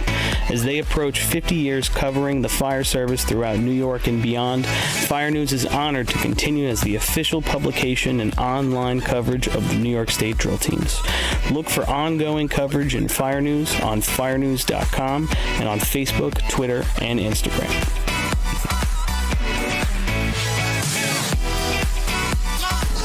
The Titan Group is the trusted name in apparel customization industry as a one-stop shop for all your drill team and department needs. As always, we offer all our in-house services, screen printing, embroidery, sublimation, and graphic design. Take advantage of our custom online ordering system. Simply choose your products, choose your logos, and have your members pay online. All your orders are separated upon delivery. Browse our vendor catalogs at www.titangrouapparel.com and follow us on Instagram at Titan Group Racing. Call us at 631-859-0075 or see Artie Seskine or Devin Robinson on the track. All 8, all day. Get up, get on. The Titan Group.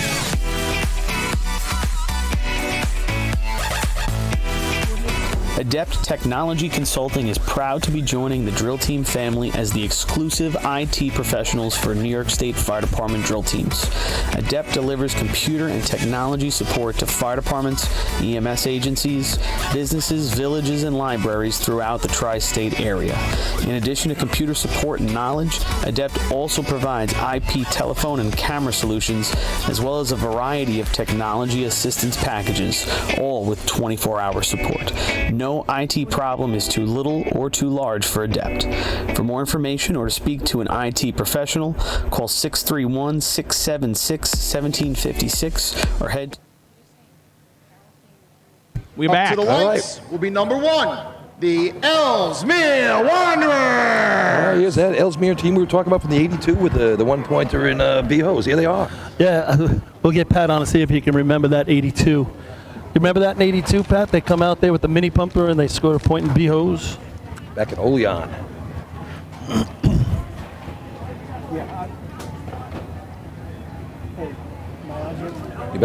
Something going on.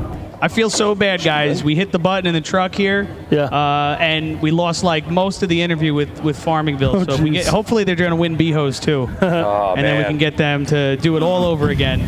But sorry to everybody at home who missed that. But I can't be flawless like Paulie. So keep trying, brother. Well, that's okay. Hey, well, they can do it in B-Hose as well. We saw that 7-7 last week from those guys. Must be the name Chris. All right, so here we go. Ellesmere on. Quickly in 82, Ellesmere coming down. I'm complete surprise to everybody. Probably not them, but they score up in Olean at the top in the airport runway and at with the a mini tournament with the mini pumper. With the mini pumper. Unbelievable. Full boat, high sides on it, pump with the governor on it. Unbelievable. We did the first. Think that needs batteries? Check. There you go. You're on. Yeah, now I am. All right, Jeff Obenusser, Frank Howard at the hydrant, Pat Wickham up top with Mike Moon. Scotty Turner brings him in. At the hydrant. Oh, run past. Little deep there. What did it look like, Pat? You watch the monitor right there? They just come up deep? They went past. Yeah, way past. Yeah. He's on his belly, taking the belly shot. Belly shot. I love belly shots. Yeah, you do. All right, guys, update on the survivor pool. Time for Ellesmere. 12.32. 12:32. Could have used that. See. Oh. Overtime in this event is 15 seconds. All right, update the survivor pool. Here we go. Well, he's going to say who's next. Tell us, Chris Perry. Come on, Chris Perry. Yeah, Up to the light. Yeah. Number 2, the Manhasset Lakeville Minutemen. Not only does he screw up people's times, now he's screwing us up because he's not staying consistent. Yeah. Okay, so 255 people donated. We'll have another We sandwich. currently, after 4 races, have 7 survivors left. Anybody of note? I did not get names. I've asked for them. Well, hopefully they'll come through. But we do know that 1 picked North Lindenhurst, 1 picked Farmingville, 1 picked West Hempstead. I had 1. I'll have another one. 2 picked Lindy, 1 picked Hagerman, and 1 picked North Belmore in B-Hose. Now, they're using your theories, guys, because they didn't go with an ice lip. They must have used them already, or a central ice lip. They must have used them already. Sure. So, Your attention, please. Spencer Port is on a 20-minute breakdown. Thank you. Spencer Port, 20-minute breakdown. All right. Spencer Port on the breakdown. So we have Manhasset Lakeville on the line. The Minutemen. More shout outs. Oh, I'll wait for Manhasset to come through, and then I got to give another couple of shout outs for the Venmo. All right. Getting another Mike Ward sighting up top here with Steve Gravino. Fishtail the hydrant. 3/4 stick on the stick. Yep. And not good up top. That was a full stop at the hydrant. Not enough time to work. So Mike Ward breaking on this one. Yeah, they wrestled with that thing up top there. Overtime for Manhasset Lakeville. Overtime. No chance up top. and we got to keep this tournament moving so Mike can make the early bird special. Pat, what time does that start? You're not talking to this Pat, right? Yes, I am. Senior discount, my man. Tonight, number 4, the Great Bend Cobra. He's still on Western time. Speaking, guys, of the Great Bend Cobras, Howard O'Brien putting on the adapter right now with those juicy shorts on, juicy pants, if you saw those. Oh, I'm looking right at him. Oh, yeah, look at that. We have a great camera angle right now. Oh, zoom in on that. That's wonderful. But listen, Chief O'Brien, they donated over $200 today to our broadcast. And wow. They watch all the time, they said, when they're not racing. Yep. And just get an opportunity to give him a shout-out. Chief, this is for you. That came out of the juicy. $200 we should have something better than that. Should make an atomic bomb noise. There we go. I don't know what else to do. That's awesome. Billy, you're going to be asking him where you got those pants, no doubt about it. Definitely. I'm getting me a pair of those. Look at that profile view. Chris, I've been feel good next to that guy. I've been informed and authorized to make a donation of $50 from Cookie Gombert from St. James. So I'll be dropping that off later. He just contacted me, told me to send some money. It's a great stream. He loves it, and keep up the good work. You couldn't fund your dad the money? It's one for Cookie right there. There we go. Thank you. And while we have this little minute here, I give another shout out to Debbie Lawrence, to Dan Murphy, M-U-R-P-H-Y. I don't know if I'm pronouncing that correctly. Donna Miller, hi Donna. James Harrington, hey, how you doing?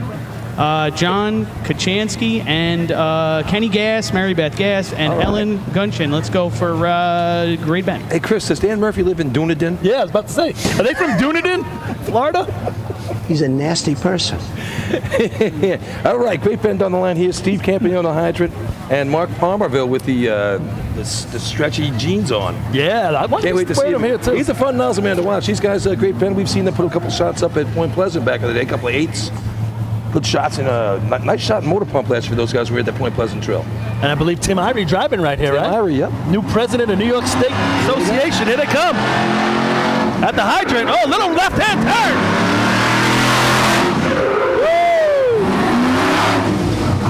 Hose comes up real short. That'll affect other nozzlemen. Yes, fantastic hands up top.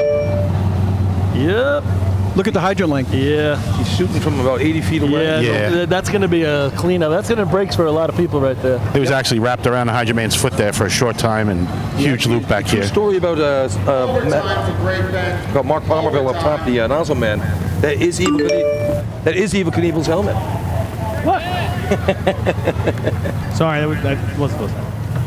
Up to the light, number 5, the Point Pleasant Bee Pickers. I thought that truck was going to drive itself around the target. He didn't have to do any steering. As soon as he's in the brake, goes right around. Nice left turn. All right, Point Pleasant on the line here at 13-10 in C-hose. At least they got one completed. That's good. That is the difference between teams that come up here to a state tournament, and you get that one team that comes up short and turns the whole contest upside down with the way that the line's going to look here at the nozzle line for B-hose. It's going to get real messy real quick. Right in front of Point Pleasant, who needs to lay something down right here in B-hose. So Point Pleasant, they were up here at the Friday night drill. They got rained out for the hose contests.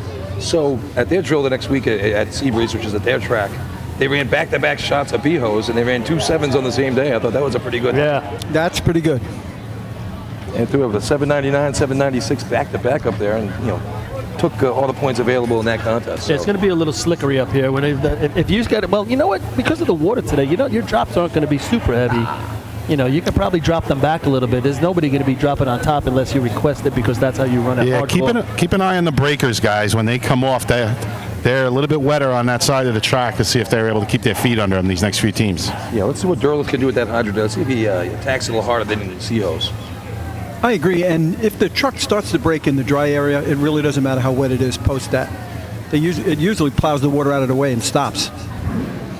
So we'll see. We'll watch Point Pleasant closely.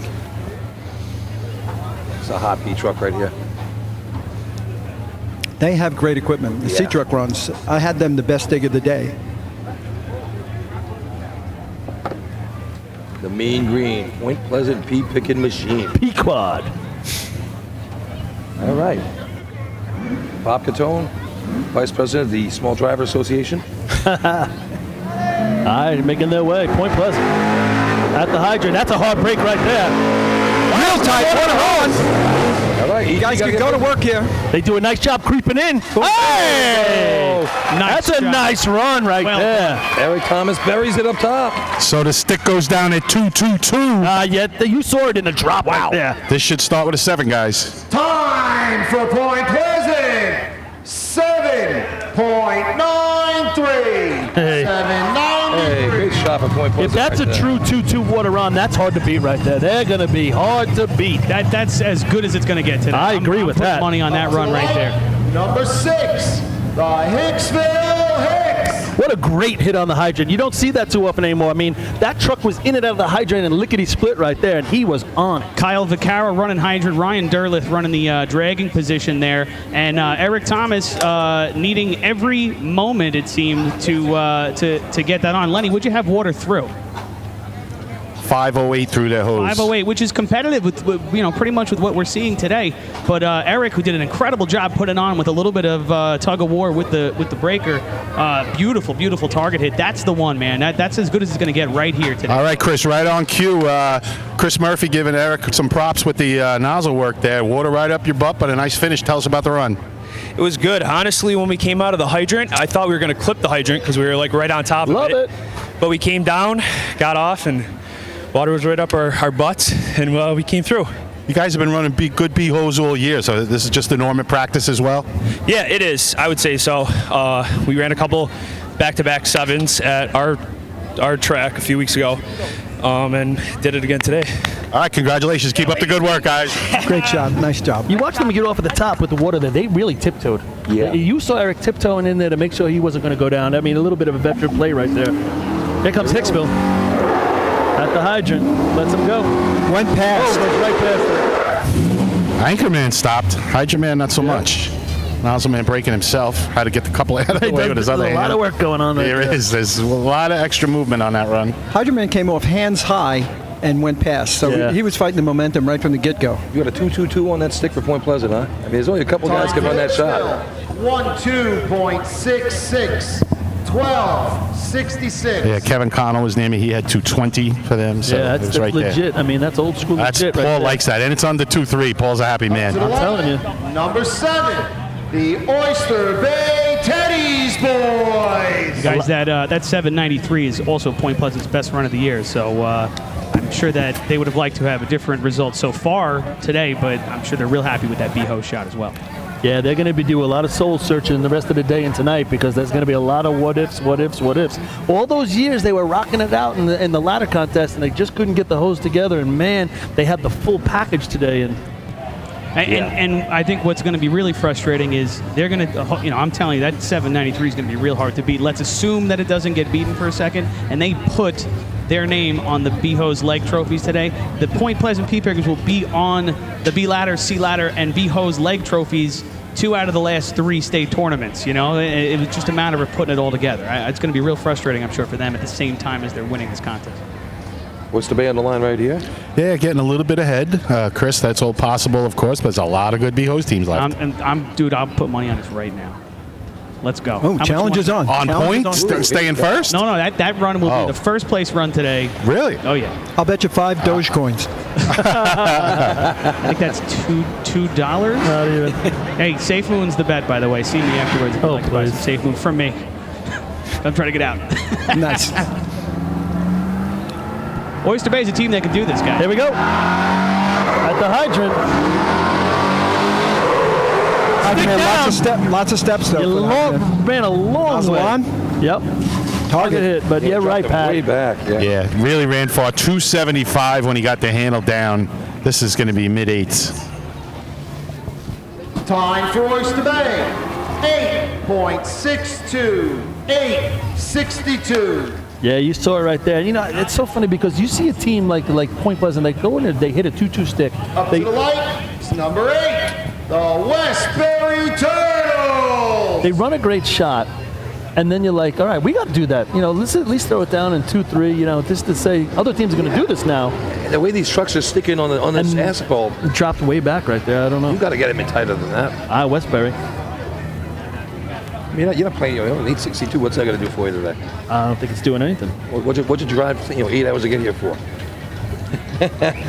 Hell of an efficiency run. Yeah, exactly. All right, Turtles are on the line here. Hey, Bernie Cornell at the hydrant hooking up the adapter. Surrounded by Cornells. Lots of clean going on at the hydrant.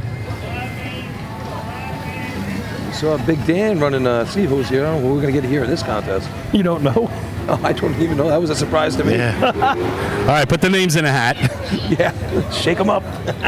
You don't know. You know who's running for everybody. You don't know who's running for Westbury? You win the nozzle. That was a total shocker to me right there.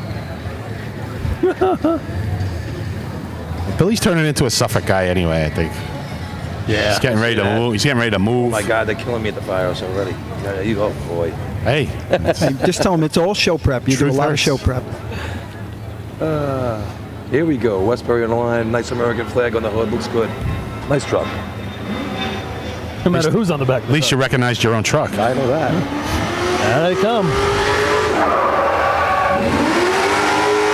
That's water on. It's your brother. And it, Super tight. Give him a bus stop at the top. Yeah. Killed their time. Dropped them a little deep, too. Picked a bad time to get 488 water. 280 on the open. Wow, dumped it real deep up top. 488 water, but it didn't have a nozzle on. Overtime for Westbury. Overtime. Nice hookup at the hydrant, though. I thought that was real nice. Well, it's nice when he uses two hands. Usually he hooks up with the same hand, you know? That's what he did in Seahose. Right hand. I mean, what are you doing? Up to the light.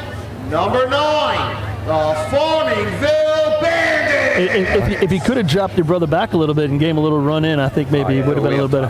Your brother wasn't stopping his momentum and heading backwards. Big guy like him, he has to get off of the line. This way he can. Exactly. Yeah, you give him 2 or 3 steps to slow down. Right. So here's Farmingville coming off their first place C-Hose shot by 1/100th of a second. Yeah. Last week they had points in C-Hose, got thrown for fast hose, came back in B-Hose with completely different hose, took first place in B-Hose by 1/100th of a second. What are they going to do here, guys? And it was a team record last week with that 779 as well for Farmingville on that shot with the other hose. They ran some good hose today so far, and I'm pretty sure. I wonder which hose they used, the backup hose or the other hose? They're using a good hose. I'll be a combo. They're both great. Westbury hose not too shabby either. No wonder they were right back to the camp with it. I played some golf with Joe Boy 2 days ago, and he told me he gave him some new sample stuff, and they played around with it, and it seems to be working out for them. I bet you wishes it had the hose back. Yeah. Yeah, at 779, that was a pretty shot last week. Farmville's got to have a little confidence right here. You come off that win, and you won B-Hose last week. I'd say bring it. Let's go. Yeah, they ran 825 at the Joe Hunter after hitting us on the arch. That was a funny shot. That's not the kind of. No, exactly. All right. Blue truck looking good. They got the new motor in there after they blew the other one up. Here we go. At the hydrant. Oh, good water. Oh, man, it's going to be about the target hit. Oh, he pulled the hose away, but he gets it on. Hey! How about Farmingville? Farmingville looking good. How about Farmingville? 234 open. I got 805. How about it? Going to be close. Time for Farmingville. 8.04. Wow. 8.04. It's an unbelievable shot with the way that the water's running right now. There's a really good run. I'm telling you, he hooked it up. From their breakdown will be number 3, the Spencer Port Onion. You watch the drop at the hydrant and just see his feet when he came off the back of that truck. They were motivating, so that was a hot drop. Boy, Justin got off hot. And did you see Eddie get off the truck up top? He was off top of the brake on that one. Yep. Good handle, too. 485, 486, depending on who you talk to. So the hose is right there. That's the best water through of the day. I wonder if, well, I'm not going to say it yet. What was water on, let them get their hose off the track, and I'll say what I was thinking. I wonder, did you see them at the top? I thought they were playing a little tug of war for a little second. bit there. I thought he was going to lose it. Yeah, I agree, Paul. Yeah. It looked like Dominic didn't have it off clean, almost like he reached in with a second hand. Yeah, it was a little touch and go, but they got through it. I think it's the LBB Lucky Shirts here getting it done here for Farmingville. Definitely. Why not? Guys, we had a visit here at the trailer from the Wheelock brothers stopping by. Donated $100, and they said, I said, let's do this in memory or in honor of Kevin, of their father who passed away, past president of the state. And they said, no, just they love what we do. But so the $100 is a donation for what we do, but the from us, we want to just say that we miss Kevin Wheelock so much, and this whole drill right here, I'll say, is in memory of him, because he supported this whole operation, the broadcast, for his entire time through the chairs. And here comes the Spencer Port Red Onion, so I'll let them show you what they can do. But I just wanted to give Kevin a shout. 100%. Off the over to Spencer Port here. Well, I know. It's been a couple times today. Approaching the hydrant. Oh, he had hot feet. Oh, he hooked it, but he stuck it, but couldn't get the stick. And boy, did he have hot feet. Yeah, he didn't get much break there at all. Nope. I hope he brought an extra pair of kicks, because I think he burned through those, Paul. Man. Had he got the stick, I don't know why I hit the button, Paul, but 213 if he had grabbed it. I'm loving this today. 1088. I'm loving this today. Guys, that right there I don't know if you noticed, is current almost past president of the state, Scott Maggin. Yeah, that's Scott. Scott, with over 20, at this point, maybe 25 years running that spot, still athletic, still with those size 19 feet. Yeah, he's walking a little sideways right now, actually. And that was... Number 10, the Miller Place Extinguisher. That was awesome, man. He tried everything he could with those big condor arms of his to try to get that stick down. And anything else, Chris? You picked on his feet, his arms. You want to pick on his mom and dad, too? He knows how silly he looked right now. I wish we had a camera angle from the side because I know he was doing everything physically to try to get that stick. But I'm just waiting on the Yo Mama jokes now. I mean, that's next, Chris. Well, we could shift the focus on the nozzle man who picked up his lengthy yarn way, twining it on his arms. Can't take it. It's a unique. Yeah, they do that little... I love, the old loopy loop. Yeah. Figure 8 pickup. That's a Western thing. Yeah. And you got to roll it again. Who does that? Now, if he ran with a hydrant behind his back, he'd have been a real Western guy. Yeah. Scott used to do that. I know. That's why I couldn't believe it was him. He had it in front of him. All right, Miller Place on the line here. Justin Kiki on the nozzle. Little rundown, 793 from Point Pleasant at 804 from Farmerville, the 2 big shots. Then we go to 862 from the Teddy Boys, and then it's Never Never Land. And here comes Miller Keep your eye on Miller Place. They've been working on B-Hose quite a bit. They can run this run. Hopefully they get that water through, but they can run that run. It's all about the drop. Oh, he had it. He's going to have to crush it. 299. It blew off. Oh, it did? Yeah. 305 and it blew off. I'm looking up here. That was a nice little He had screen. water through the hose before it blew off. Yeah, a little bit. A little bit.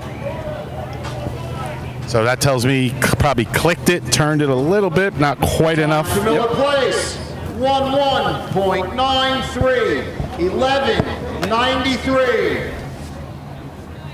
All right, Scott Latiza time. Here he is. Central Islip on the line. You're needing some points. Yeah, I agree. To the light, number 11, the Central Islip Hobos. In no way is the day over for Central Islip because they can run the last 3 obviously as good as anybody, but boy, they would love to pick up some points right here if they're going down and see hose. This should be an exciting run here. Miller Place, really close guys on length here. They may be breaking out the tape measure.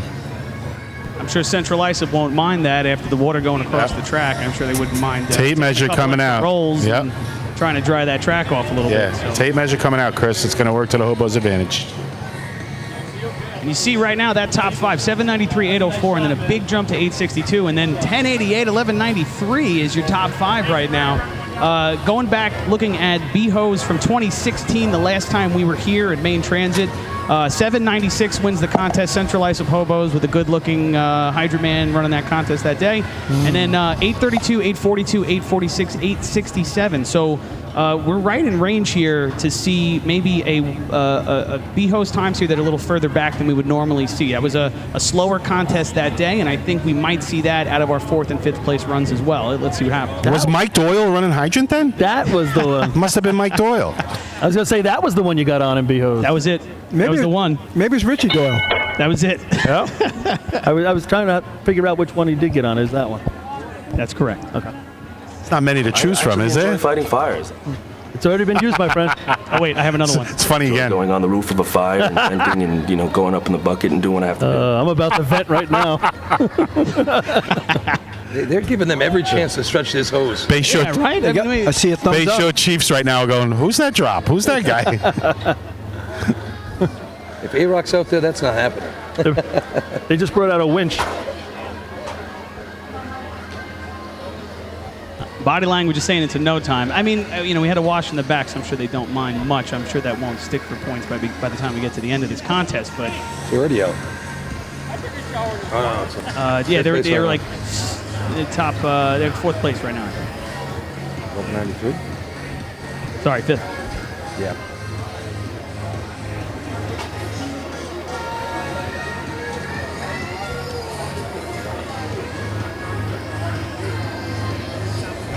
Again, Central Islip does not really seem to be upset about this delay right here. I gotta be honest. Quan checking in with a bunch of stuff. By the way, the Doji coin is only for 5 of them. It's $1.62. We have $1.62 on the line. $1.62 for whether that 793 from Point Pleasant will stick. Yep. Patch Affairs will pay me via cryptocurrency. No fiat accepted. All right? Deal. Okay. That's funny. Last 3 tournaments out for Central Islip, they got a 795, 812, 808, and a whole bunch of points for those, that's for sure. All right, looks like they got the track all ready to go. The white flag's been given at the hydrant. Here we go. All right, revving it up. Back in business right here. So Point Pleasant never scored a 7 in the state tournament. I'm just trying to catch up with the messages here. And we already know Farmerville took second yesterday. Yeah, last time at the state drill. 2019. So it could be it's a little crooked out 2 there, state drills in a row. Yeah, it's always kind of finagly, right? Here comes the hobos. At the hydrant.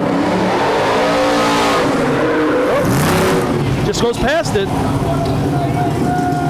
Again, he just didn't look comfortable at the hydrant. I don't know. I can't put my finger on what it was. But He looked wide to me.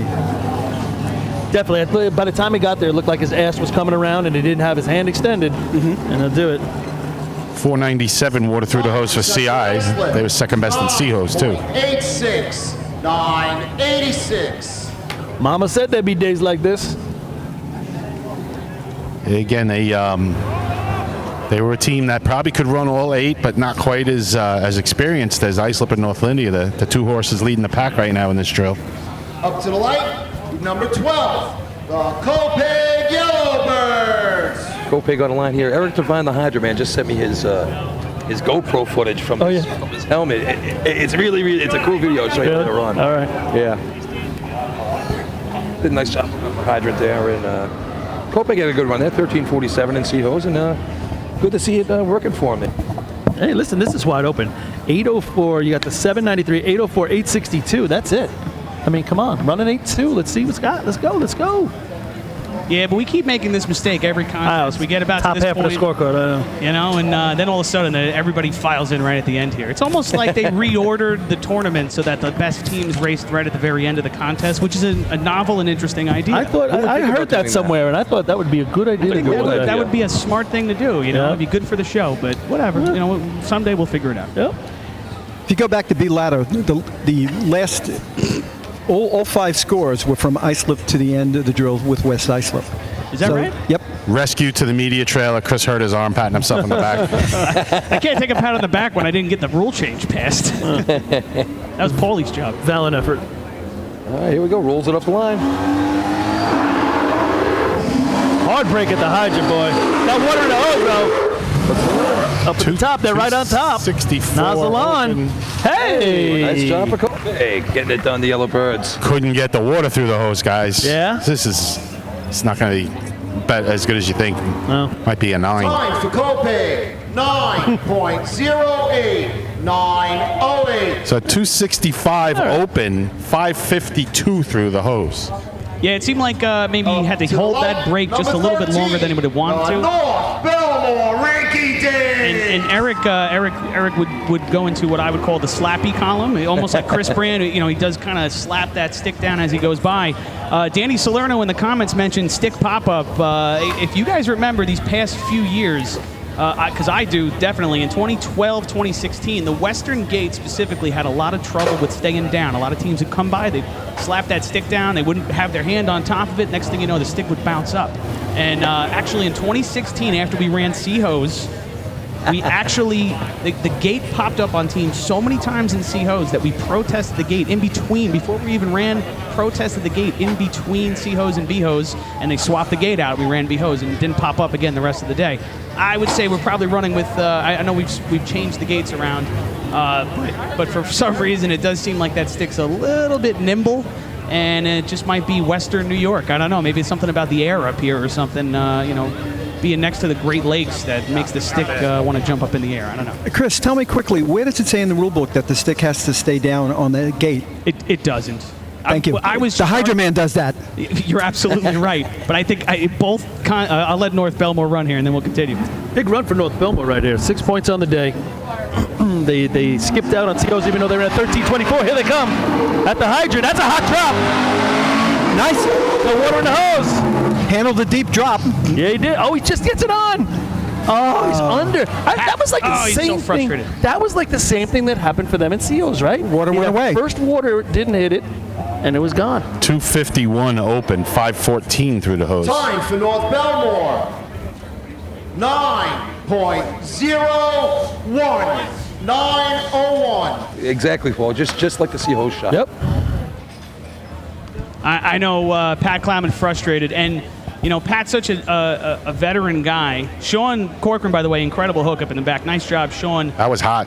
Pat. Up to the light, number 14, the Hageman Gamblers. Just going back a couple weeks, Pat in Seahose in CI, I believe, and correct me if I'm wrong, was low, and then came back the next contest and was lights out. And so my heart breaks for him. He's a buddy of mine, and he's probably thinking I don't want to make an over adjustment, right? You know, I've never ran nozzle, so I don't really know what the heck you guys do, how you dial it in. It definitely sounds like that. Yeah.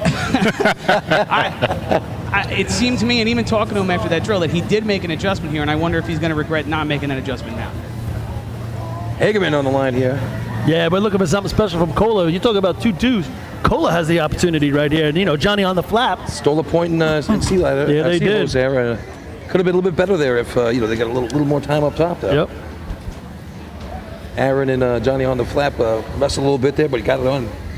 Lost a good 3/10 on that target. Still looking at a 7-9, 8-0, 8-6. The Hageman with a point on the day, man. This could really help them out. Not easy to do, though. What is that 7-9? I can't see it from here. 90. 793. 93, okay. Point Pleasant. All right. Hageman got the track. Always exciting. Let's see what happens here. On their way. At the hydrant.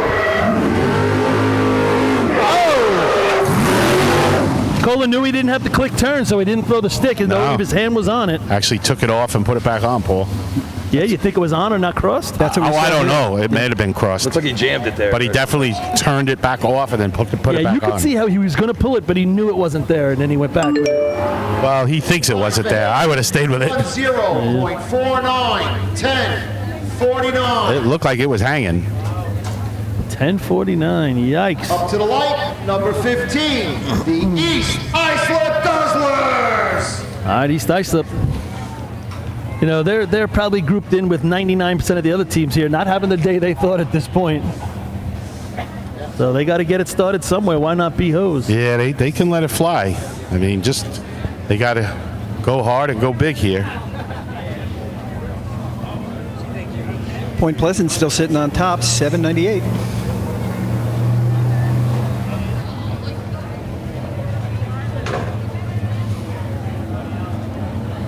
All right, getting ready to go. So a little rundown overall. Total points. Islip coming into this contest, 16. North Lyndhurst, 15. And boy, we thought that was going to be like that, right? West Sable with 9. Then we go down to 6 for the Rinky Dinks, 5 for the Bandits, 4 for the Snails. And then there's a couple 1s. But I mean, all year long, this is what we watch. We watch North Lyndhurst, Islip duke it out. Like a heavyweight contender fight, and it's going to go right down to today. And that's what it's like at practice. Yeah, right? Who's going to be Ali and who's going to be Frazier? All right, which fight, though?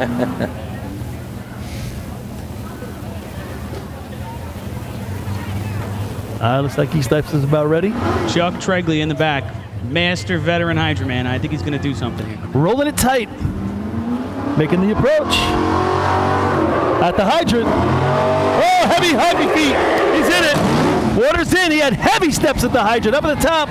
And he is on it. That's going to be in the mix. That's a nice he little did shot. everything he could to stay up at the hydrant with his leaning. And then he got his body just at an angle to put it on 258. This should be in the 8-4 range, I think, for East Islip. East Islip, 8.40. 840. What'd you have through, Len?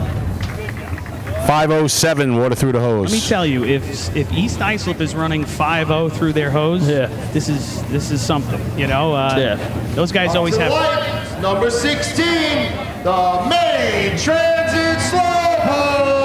Those guys always have flawless hose, and it always runs almost identical to whatever the water time is for the day. So I hear you, Chris, and I really thought, even though the officials took the time to test the water in sea hose, I thought we were going to see a water protest by the end of the contest. I thought somebody was going to take a chance. You know what it was? The fact that number came in so identical, so close. Everybody's like, I'm good. I'm good. If it was a 10th and it cleared, 100, right? Yeah, exactly. If it was 75, you would have saw a water protest. Absolutely, 100%. I don't know. You see the state tournament slip slide getting away. You can't wait too long. Everybody got spooked when it said 63 again. All right. Listen, Ellen Gunshin checking it in.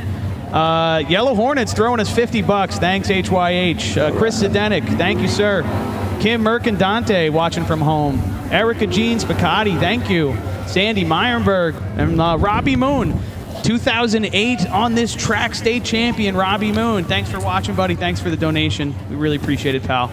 If you want to throw us a donation to the tip jar, it's for Venmo at NYS FD Drill Teams. Thanks, everybody. Main Transit coming to the start line here. Here on the home track, we'll get a look at Ricky up here again, making the approach at the hydrant. Dropped him. That's good hydrant hit the stick. Up at the top, Ricky in the orange right now. Nozzle on. Hey! Nice run, guys. Does a nice job.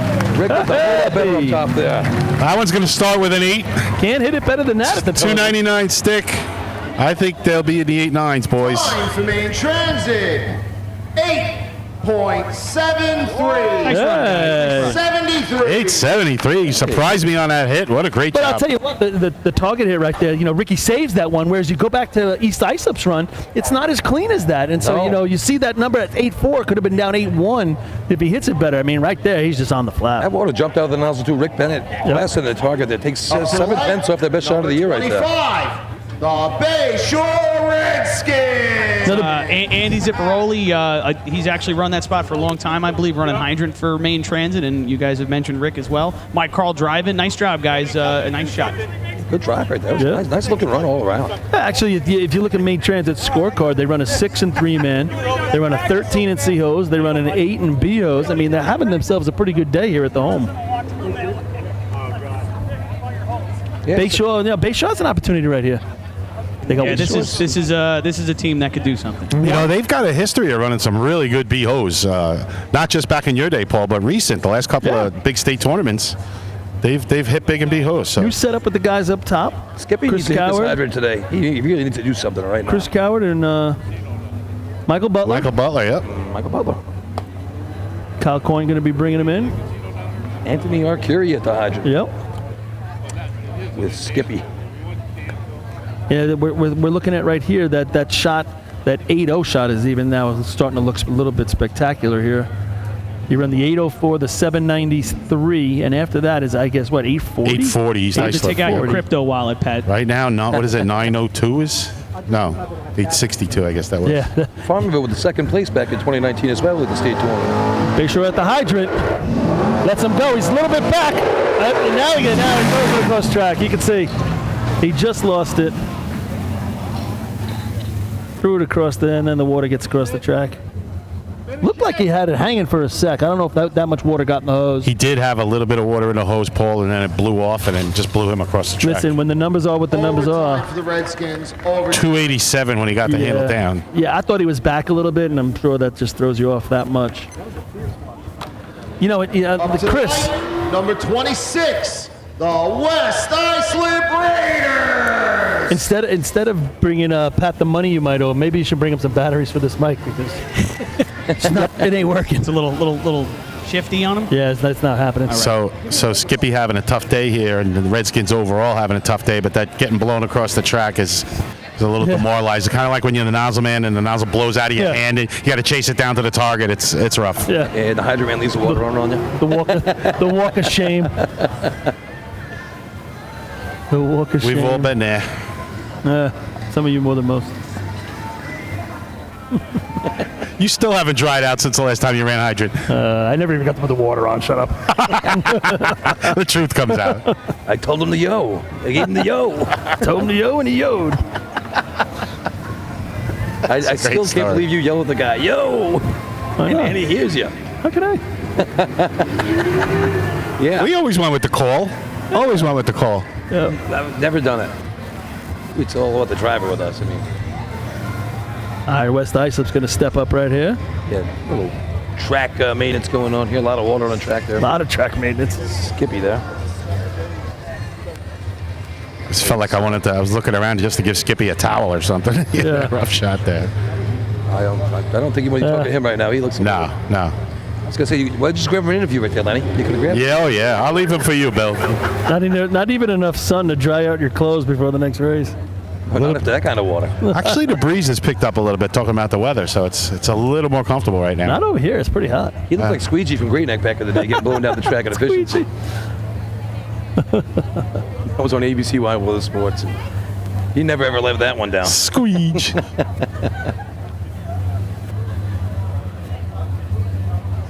Can't imagine what that was like, having that nickname. But I mean, I was a little kid then, and we used to yell it out all the time. Squeegee. Good guy, but yeah. He and his heart was in racing. That's for sure. Looks like they almost got it all dried up. As dry as they can, anyway. Yeah, Uncle Kevy, a couple of seconds of there. Did a nice job driving the B ladder. I agree with you. Like to see him come back with one here. Yeah, they've been a little hot and cold in practice in this, but they can run heat. Like 6:35 in a B ladder there. Top their record. See if the anchorman can stay with the Hydra man. That's something they've been working on. And then these two guys at the top end, they got to get the brakes on and be able to be under control. Get there, but be under control. Let's see what they do. Yeah, Dave Henry at the hydrant and Matt Lindsay Lohan up top at the nozzle.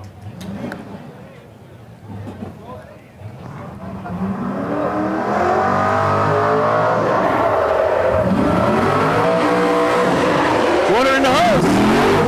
Up at the top, they're creeping. Lohan's got to get busy. He's got it. Nice job. Hey, nice run by West Islip. They're going to be happy, guys. That's it. You could hear the tires break free at the hydrant as Kevin came through the water, but he still was able to deliver the guys down here. Good showing by the Raiders today. 3:02 open. Islip, 8.89. All right. 8.89. All right. Uncle Kevy having a nice day. Hey, I have to say, I agree with you. I thought he drove both contests really well, but boy, they put water in the hose and hits target right there. So I'm in the pits this morning. Number 27, the Patchogue 40 Thieves. I'm in the pits and I'm watching West Islip unload their trucks. He's got the back step buried in the dirt. He can't get it off. The tires are spinning. There's smoke coming off, and I'm like, oh boy, it's gonna be one of those days at West Islip. And look at this, Uncle Kevy drives a great B ladder, great B hose. Good job, West Islip. Yep, really good.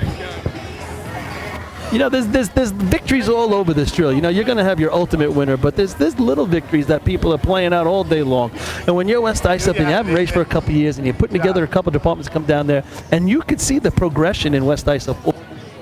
They're losing me all year long to get better. And then today, running some of their best runs. Yeah, you see a couple of Raiders just come out with big smiles on their face, heading back to the camp. They're going to slap some high fives. That'll make the beer a little bit colder. You know, there's some happy Raiders right there. You want to see a team that's working hard, get a little bit of payoff. Patchogue, same thing right here. You like to see them put their shot up, and you just know these teams are hard. It takes time to get better, and we talk about it, Paul, all the time. Keep the same guys together year after year. It's critical. Absolutely. Patchogue on the line, Dave Morehouse at the hydrant. Tyler up top. Tyler Grauer. Nozzle man, Billy Champlin driving the rock. Here we go. Look at the approach at the hydrant. Just went past.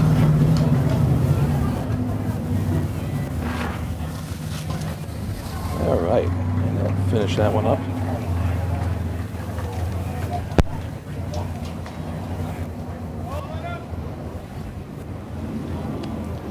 Roll it up. Time for Patchogue, 11.00, 11 flat. 11 flat for the 40 feet.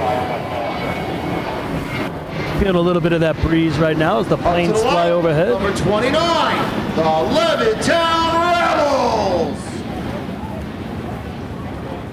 Levittown coming up. State of emergency now. When you going home? Fastest BO time ever was by the Patchogue 40 Thieves, that 93 drill. 7:38. Still the gold standard of the contest. Yeah. 7:47 at the shootout for West Hempstead, second fastest time ever run in this contest at the state drill. You know, and you look at it and how pretty is that shot. You know, those shots are obviously really pretty, bang, bang, but I thought that shot by Point Pleasant, based on the water we have here today, was bang, dynamite. bang as well.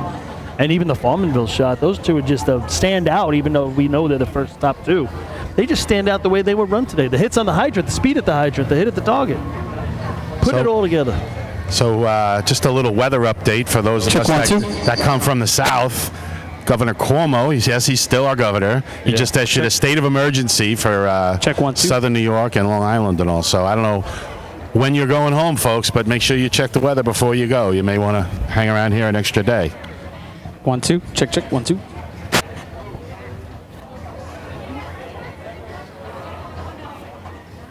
All right. What's the... Patchogue sneaking out at the end of the track. Now we get an little clear from under the arch. And away we go. All right. Rebels on the line. They used to have a dummy they would keep in the in a passenger seat. They named him Bruce. we stole him one time. Borrowed, Billy, borrowed. Turtle paint all over. It was a good day. It was a fun time hanging out with the Rebels. Yeah. All right, track's theirs. Guys, Levittown 5th place in BHO's 2016 with an 8.6. They would love that 8.6 right now. Here we go. The hydrant. Struggles connecting it. Up at the top there, a little deep, nozzle on. Here comes the water. All right.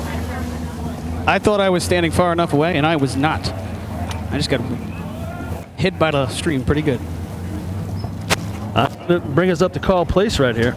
Time for Levittown, 11.28, 11:28. Now we're going to get some heavy hitters, but Carl Place would like something to say about that. Let's go through our top 5 right here again. Top 5 in the contest. Number 30, the Carl Place Rock. Top 5 right now, 793 by Point Pleasant. We got a bunch of pea-pickers standing around hoping that sticks through. 804 by Farming. East Islip. 840. I'm going to need as well. East Islip 840, 862 Oyster Bay, and 873 right now. Main Transit still hanging around. All right, so 873. The lucky dog. Still sitting there. Carl Place, then we got Islip, North Lindy, Lindenhurst, all back to back. Yeah, we got some good shots after that. Carl Place, a couple of nice BHO shots this year, a couple of mid-8s. Yeah, John Silva, the junior, on the hydrant. They could use a sub 873 right here, that's for sure. Skeletor welded that thing on its hose and got it done. Let's see if he can get a little smoother this time. He did not sound thrilled to be running the nozzle. Carl Place all in this year with the new T-shirt design. Stop by their camp. They got a couple of different ones over there. Support your local frogs. The Frog World Order. Somebody's giving us static here. I don't know. Ever since Chris showed up, there's static. What does that mean? Selling things at camp. North Lindy's got that bacon jam over there at camp. You got to step over there and check that out. Jam. That was nice that Dan Solano throws down that gauntlet, doesn't even bother showing up. Oh, it's just, he's in hiding. Yeah? He's in hiding. Nobody can find him. Carl Place coming down. At the hydrant, he stopped him. Looks like it's a long run. Drops him up here at the top. Oh, he just gets that out, Skeletor! I swear to God, that's 2 contests in a row that guy does that. Who needs Mike McCann when we got Skeletor? That's right. 2 contests in a row. Nobody's happy in Scott Skeletor right now. Carl Place, 9.04, 9.04. 282 open. A nice job again with a fill-in nozzle, man. You know, Pat's getting his headphones on. Pat. Lights, number 31, the Islip Wolves. Pat, this Skeletor character, he's making the nozzle position look easy. I don't know if I like that. Stays with it, that's why. Pat's going through our beginning of the year stuff right here. This is what we did the entire year. It's frustrating. Yeah. It's frustrating. Give me a wired Exactly. I was kind of hoping we were going to do the race today. Being as Pat was here, he'd have to be in the race, so I'd have a shot maybe at not finishing last. I'll take my chances with Pat in the mix. Now, how far is this race going to be? I figure a mile should be good. A mile? I'm like, what? I'm not built for short species. Well, you know, Danny only runs to the hydrant, so it's got to be further than that. All right, Islip on the line here. 1 point lead, 16-15 over North Lindy. North Lindy right behind them. Yeah. The shot. If you're home with this on in the background, get over to the TV. Crank it up. Next couple of runs. Yeah, here we are. Racing. Heavy Kevin Jansen has 2 awesome hydro hits the last 2 times out. End up on his butt like Paulie Susskind back in the day. This is like the 7th round of a 15-rounder when they used to go at those, right? We're midway here. We're into the middle. The championship rounds are to come. Last 2 times out for these guys, 792, 830. 792 at CI was basically put the tournament away for them at that joint. 840's third here, right? Still? No, 840? 838 or 873, main transit. No, 840's third, right? Yeah. So 80 is that second. That's 7-9, the heavy shot here from we Point go. Pleasant first. Here comes Islip, making the approach to the hydrant. Comes out the track-a-thon a little bit. Heavy's off. He gets it on! He does it again. He goes over the top. It's up to Smash. Boy, Matt was struggling to get that nozzle on. Look at Smash's face. He was like, holy cow, I can't believe I got a second shot at He that. struggled with it. 233 open as he came over the top. I had 514 water. That's about an 8.2 on my watch. Islip, 8.26. Hey. 8.26. That 826 is a 7 on some days. I'm telling you that right now. But I don't know if Smasher gets a second shot at that if we're in Hempstead or CI and stuff like that. That nozzle's down the track at Hempstead. Up to the light, number 32. So a little bit of saving there. Lindenhurst piston knocker. So here we come. Check 1-2 for third place right now. They're in a little bit of a rope-a-dope, but how about Heavy Kevy? What's the number on that water on, Lenny? 233 is what I had. He was over the top Paulie style there. I'm telling you, the guy got it down. You just got to put it on. You don't kick the hose. Running some times back there. But yeah, Matt must have been a little nervous. Oh, you saw his face. He gets up on the ground, and then he was like, whoa. And you don't see Rodden show a lot of emotion or a lot of those things often, but boy, you saw it in his face right there. Holy cow. But you know, anybody can miss. We've seen, you know, very good nozzlemen have a miss like that. But he puts himself in a position that he gets there quick, and he can miss it once, and his hands are good enough to have a second shot. He made it pay off. Yeah, that's what you get for not panicking. And normally, that was 233 stick, guys. I mean, 514 water, but still. You walk off the track with an 826, and then these days you're like, bah. But that 826 today, come and beat me. One of the teams right there that can do it is this one right here, North Lindenhurst. Here they are, the piston knockers, 780 last week, heavy shot at the the only team that beat them was Farmingville. So, Billy, if they do that today or get into this anywhere in the 7/8 or beat the 93 anyway, they're going to go in with a 1-point lead with 3 to go. 792 gets Patch Fair's 5 Dogecoin. We're off. Here they come at the hydrant. Just dinks right off of it. Goes right over the top. I don't know if it was the top, but he definitely dinked the coupling off it, and it's going to make it rough now for North Lindy. Hey, listen, there's a full day to go here, fellas. There's a lot of races left. Looked like he gave him an extra couple steps than he normally does. I thought he was back. I agree. Yeah. I thought he was back. Time for North Lindenhurst, 11.44. 11.44. That Islip's 826 is a lot more pleasurable now. Oh, for sure. Number 33, the Lindenhurst Snails. Oh, I know. Snails with a heavy 1289 for 3 points in the C-Hose contest. So we know they got it going on today. Cazzetto with a blast on the target in the C-Hose. That was a nice shot. Yeah, I thought Chris Connell had a few extra steps right there, and it looked like he just clanked it right on the top of it.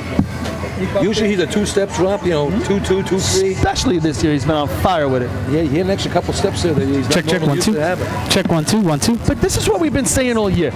You know what? These teams can run 8 races, but each one of them misses 1 race at least in a tournament. But if you miss 2, it's a problem. And right now, hey, that was North Lindy's miss. You expect, is Islip going to crush the next 3 races? Well, now, Islip's in, well, here it is. They're in 3rd place now. Still got 2 or 3 teams that can run that 8-2. They may even get knocked down a peg or 2 here. You never know. Well, I'm sure North Lindy's got their pickets crossed on that. Who?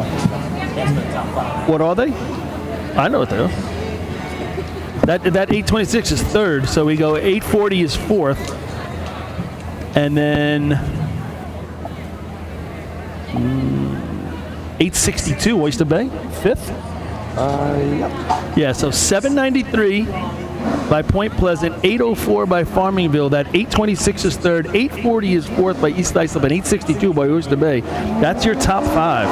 Here comes Lindenhurst.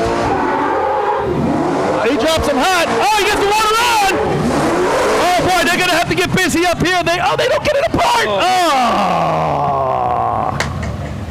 They just didn't get it apart in time. Looked like Christian's hand slipped when he was going for the turn. Yeah, definitely Christian could not get that bro clean. Didn't give Cazzetto a chance after they lit it up at the What a shame, that water on. 244. Yeah. Overtime for Lindenhurst. Overtime. Christian knew it too. He beat up the asphalt with those fists afterwards. Yep.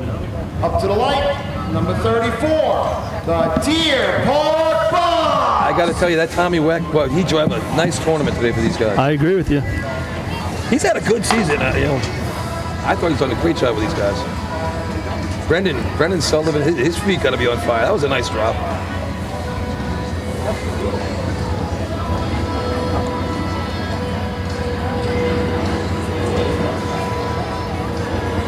Try now. Well, Just one more. Try now.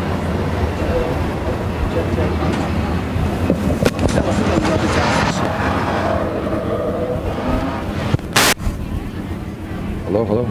Try that.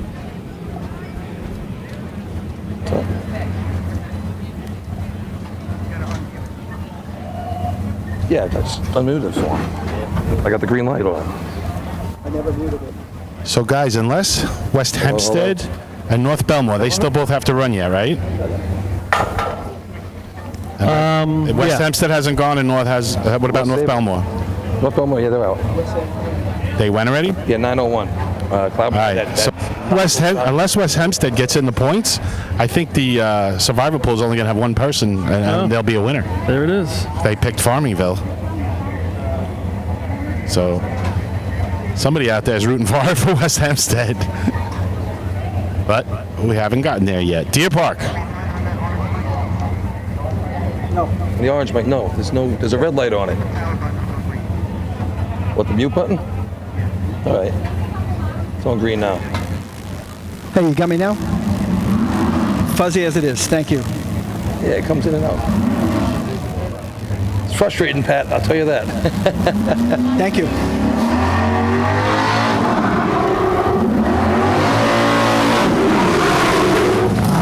Nice hook up at the hydrant. Nozzle man breaks by himself. Thought he had it on. Yeah, he just didn't have enough time. Braking man went a little deep and then couldn't get back to help him out, and that little bit cost him. He had it broke clean and he clicked. I thought he thinks he had it, but just maybe didn't turn enough. Time for Deer Park, 14.77. Yeah, Brian broke that. Brian Bradbury. 287 hookup. Breaks it, and it was backwards. He came up on it. Number 35, the Selden Slow Post. It's almost like he didn't turn it back after he broke it to get the full turn into it. I'm a little behind him. I couldn't see, but yeah, he definitely had time. He got it broke clean quickly, which was great by himself. Deer Park.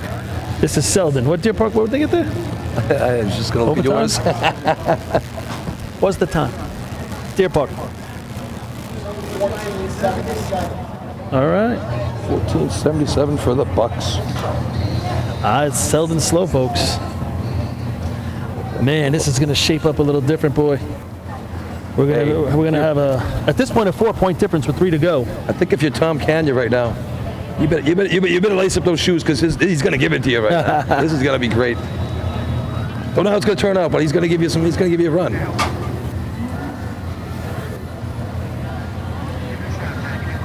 One, two. Hey! Pat's back. Welcome back. Track's been given to the Selden Slowpokes. Welcome back. Home of the Sweathawks. At the approach. That's a hot drop. Hey, what a run! Man, I hope he gets his target. Let's go! No, he didn't turn it! Come on! Turn the nozzle. He froze. He had it, but he didn't turn it. He was anticipating the water. So we saw the hop step again at the hydrant, but he got it on 272. They had a real chance. Yeah. There wasn't as much urgency here at the top end, but they did get it broken. He was able to put the coupling, or the nozzle to the coupling. 6, the Sea Breeze Indians. He was able to put the nozzle to the coupling, but Pat, you probably saw he clicked, he turned. Either his threads weren't good or he just didn't get enough of a turn on there for it to hold. Len, I don't think he turned. Okay. He just stopped it. He clicked and he just stopped. Yeah. Keep turning that thing. I want to thank you guys for covering up while I was having those professional audio issues, really, hiding it for the fan base and the audience. You lost a lot of good content. I'm just going to tell you. Thanks for covering for me, guys. Appreciate that. So for you folks that haven't had the fun of running this sport, what Pat and I are talking about down here in the nozzle, if you've got good equipment, that you might get an eighth of a turn or a quarter turn and that nozzle will hold, but you got to turn it a little bit. And again, the threads have to be there. And what we're seeing is not just not quite enough of a turn there to hang on. What was that time, guys? That time right there was overtime. Overtime. All right, Seabreeze on the line. Seabreeze Indians. Seabreeze having a pretty decent day as well. I mean, they run that 688 in three-man, 982 in C ladder. So, 606 in B ladder, too. Yeah. They looked real in all 3 ladder contests. Oh, my God. Like I said, that ladder climber. Looking And really even the 14-2 in C hose was nice for them. 13-2 at one point.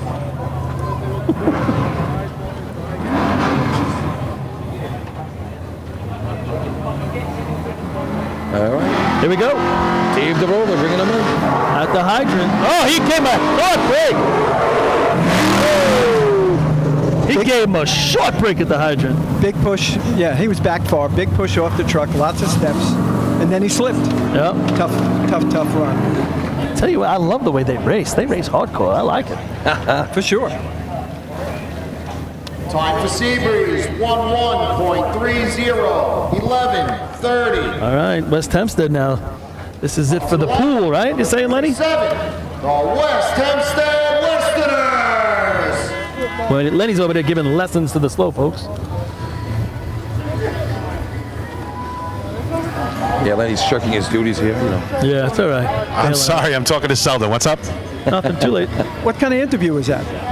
It wasn't. I was doing a little coaching on the side. I got to earn the T-shirts I get for free. Boy, I tell you. Yeah, those 3 X's are extra money.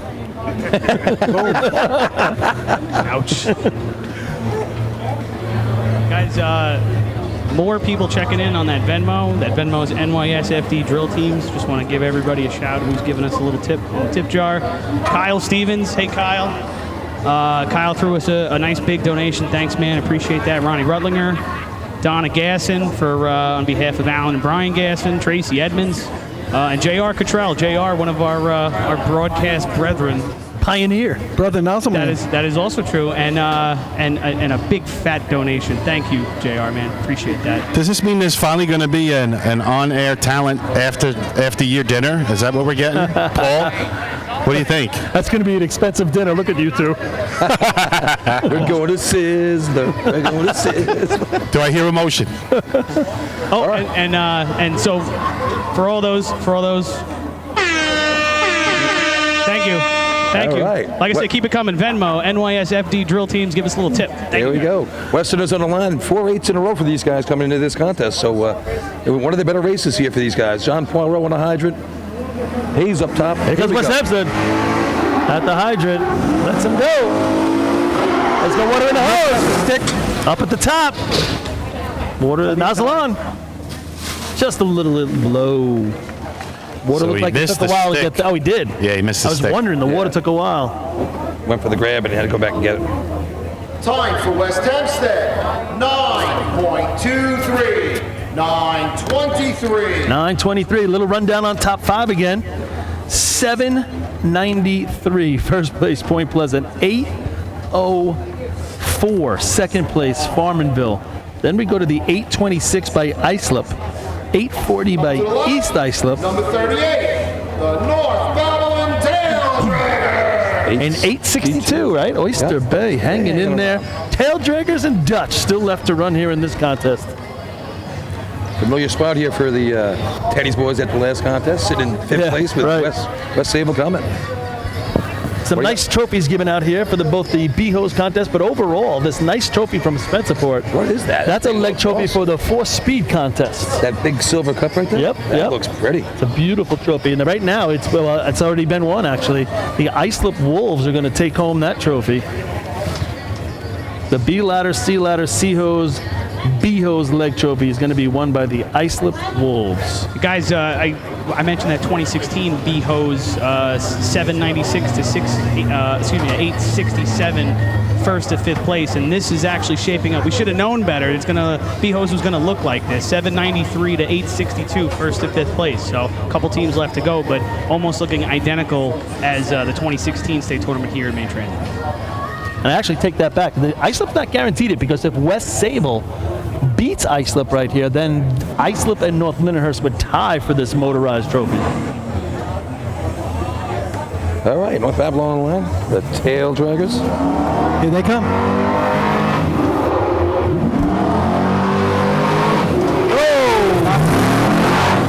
Lots of baby steps at the hydrant, hooks up, and then washes himself off. Another click with not a lot of turn. Nozzle man and then you got up top. West Sable's got to be shaking their head back there as they know they got to lay one up right here.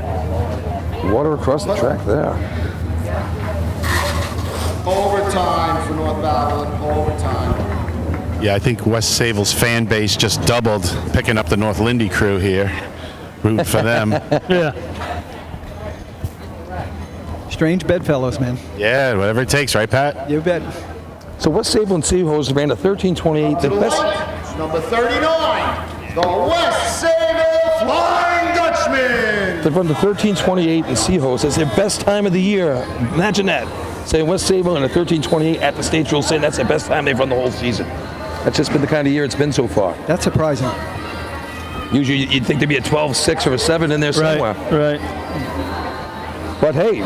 From a team that ran an 11 one time, right? Exactly. Well, Billy Hawthorne got it hooked up there in Seahorse, so looked like he was pretty deliberate about it. He wanted to make sure he got some water in the hose for those guys. 9 points on the day for the Dutch here, and they could really use a shot right here to help them. Yeah, we talked about consistency across the Big Eight, and that maybe that was their down contest. They haven't been as consistent as Islip or North Lindenhurst, but to me, they're in that third, fourth range right there. So it was a possibility for them to win today. But if they still have that dream, yeah, if they could grab a point or two here, we know they can run the efficiency, and then you get the motor pumping buckets, and there's no one better than them in buckets. We know that. They can finish for sure. Adapter man, making sure they clean up at the hydrant. Yeah, a lot of water on the track there. We got officials working a squeegee. Just past 2 o'clock here in the East Coast of America. Is that guy Leggy up there with the squeegee in his hand? Yep. Someone help that guy out. I've seen him work. He works like an animal. He's a bricklaying guy. I'm a laborer. I have no problem with jackhammers and doing hard stuff. Tell you what, you don't want to be the foam on that squeegee right now. No. But I watched this guy work one day. Never, ever, ever would I want to be a bricklayer. No. That's like a slave labor camp when those guys are working. Did he ever get his meat hooks around your neck one time just to grab you? No. I don't even want to know. Go for that. Guy Leggio is the most dense human being, and I mean that physically. You mean from the neck up, or? I don't mean that mentally. I mean that physically. Some people would argue the other way, Chris. He's like human lead. Oh yeah, liar. Shake hands with him. You wonder where your hand went. Wow. There we go. Did you know Chris Murphy called you dense? I know. Let's get that in. I smell an interview, Paul. Let's get that interview. Get that interview, Lenny. No. All right, here goes West Sable. At the hydrant.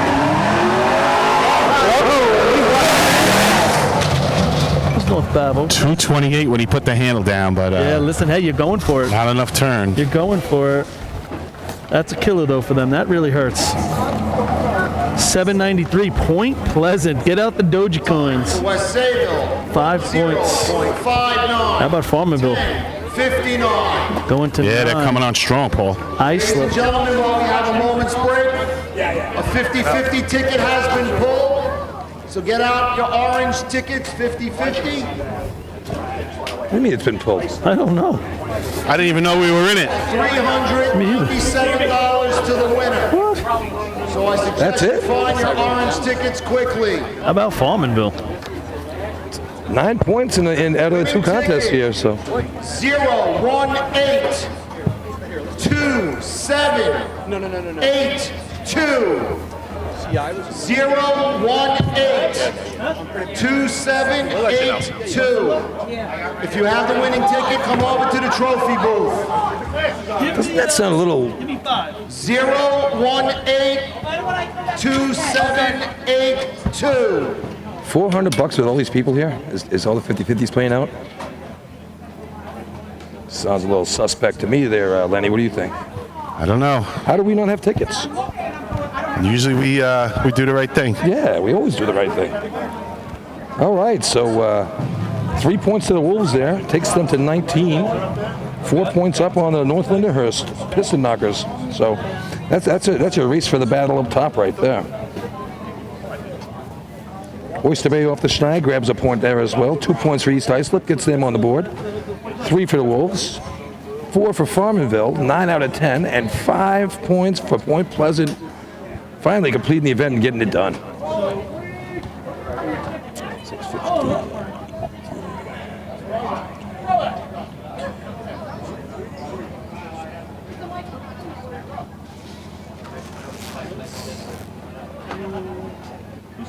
Got Paulie up here getting ready to do a couple of things. So here's the breakdown again. So it's 19 Islip, 15 North Lindy.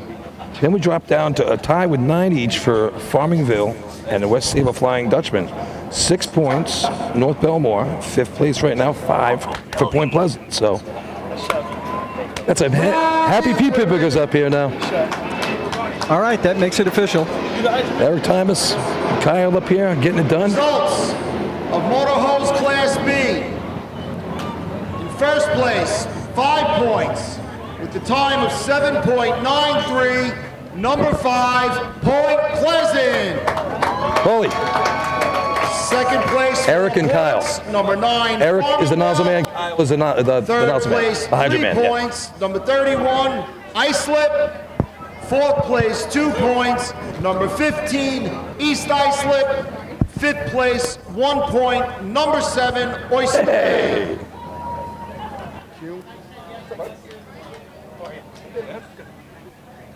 The overall cumulative points is West Sayville.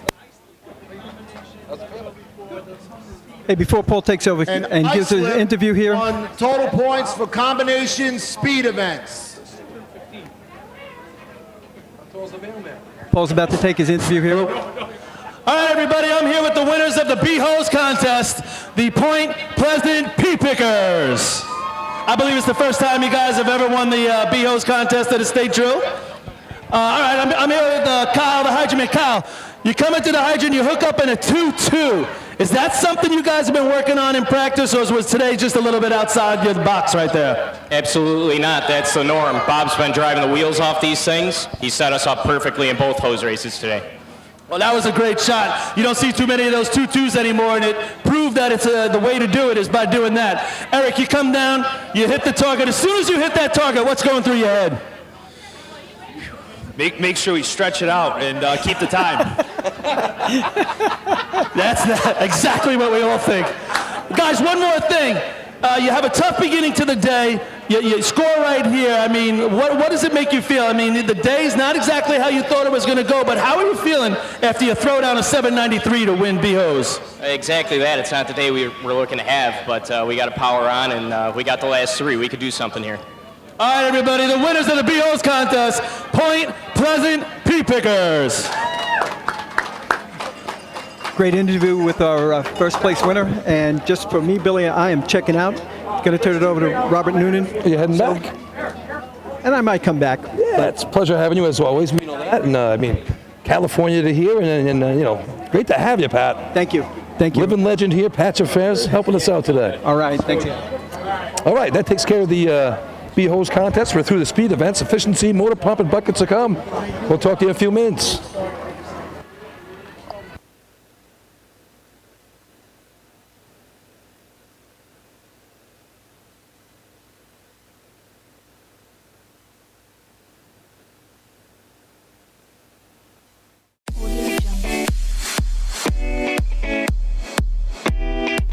Since 1886, New York State Fire Department Drill Team Competition has helped generations of volunteer firefighters develop teamwork, pride, and efficiency, and our sport is ready now to grow stronger than ever. Fans, we need your help to get the word out and continue to grow our audience. Whether you want to watch the drill live or get your drill team fix during the week, head to NYS FD Drill Teams on Facebook, Instagram, Twitch, YouTube, and TikTok, and hit those like, follow, join, and subscribe buttons. Thank you, fans, for your passion and your dedication to New York State Fire Department drill teams. Fire Rescue Systems has been in the fire industry for over 20 years and is proud to show their support for New York State Fire Department drill teams. Contest is efficiency. New York State record, 8.40, held by Central Islip. Track record, 8.78, held by Dansville. Overtime in this event is 15 seconds. All teams, if you placed in an event, please come up to the band shell and grab your trophies, please. Okay, we are back. Very quick changeover from the BHOs to the efficiency contest. The Ellesmere Wanderers! All right, looks like we're ready to go for the efficiency contest. Ellesmere leading off for us here in the one hole.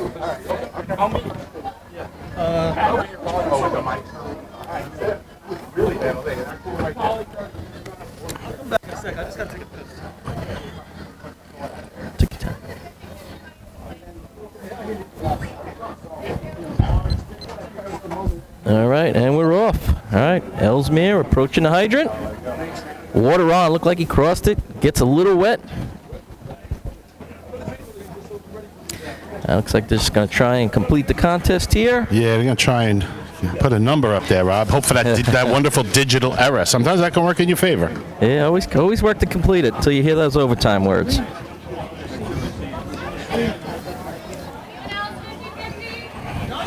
And at this point, any words. Overtime. For there we go. Overtime.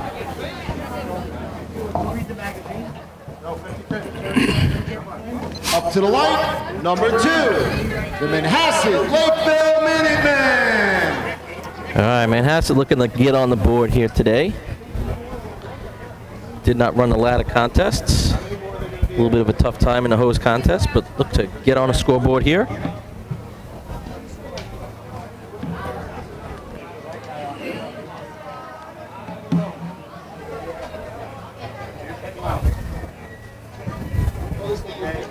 Make sure you get the guy with the blue hat right here. I just gave 20, he's going to give you 20 as well. Yes, sir.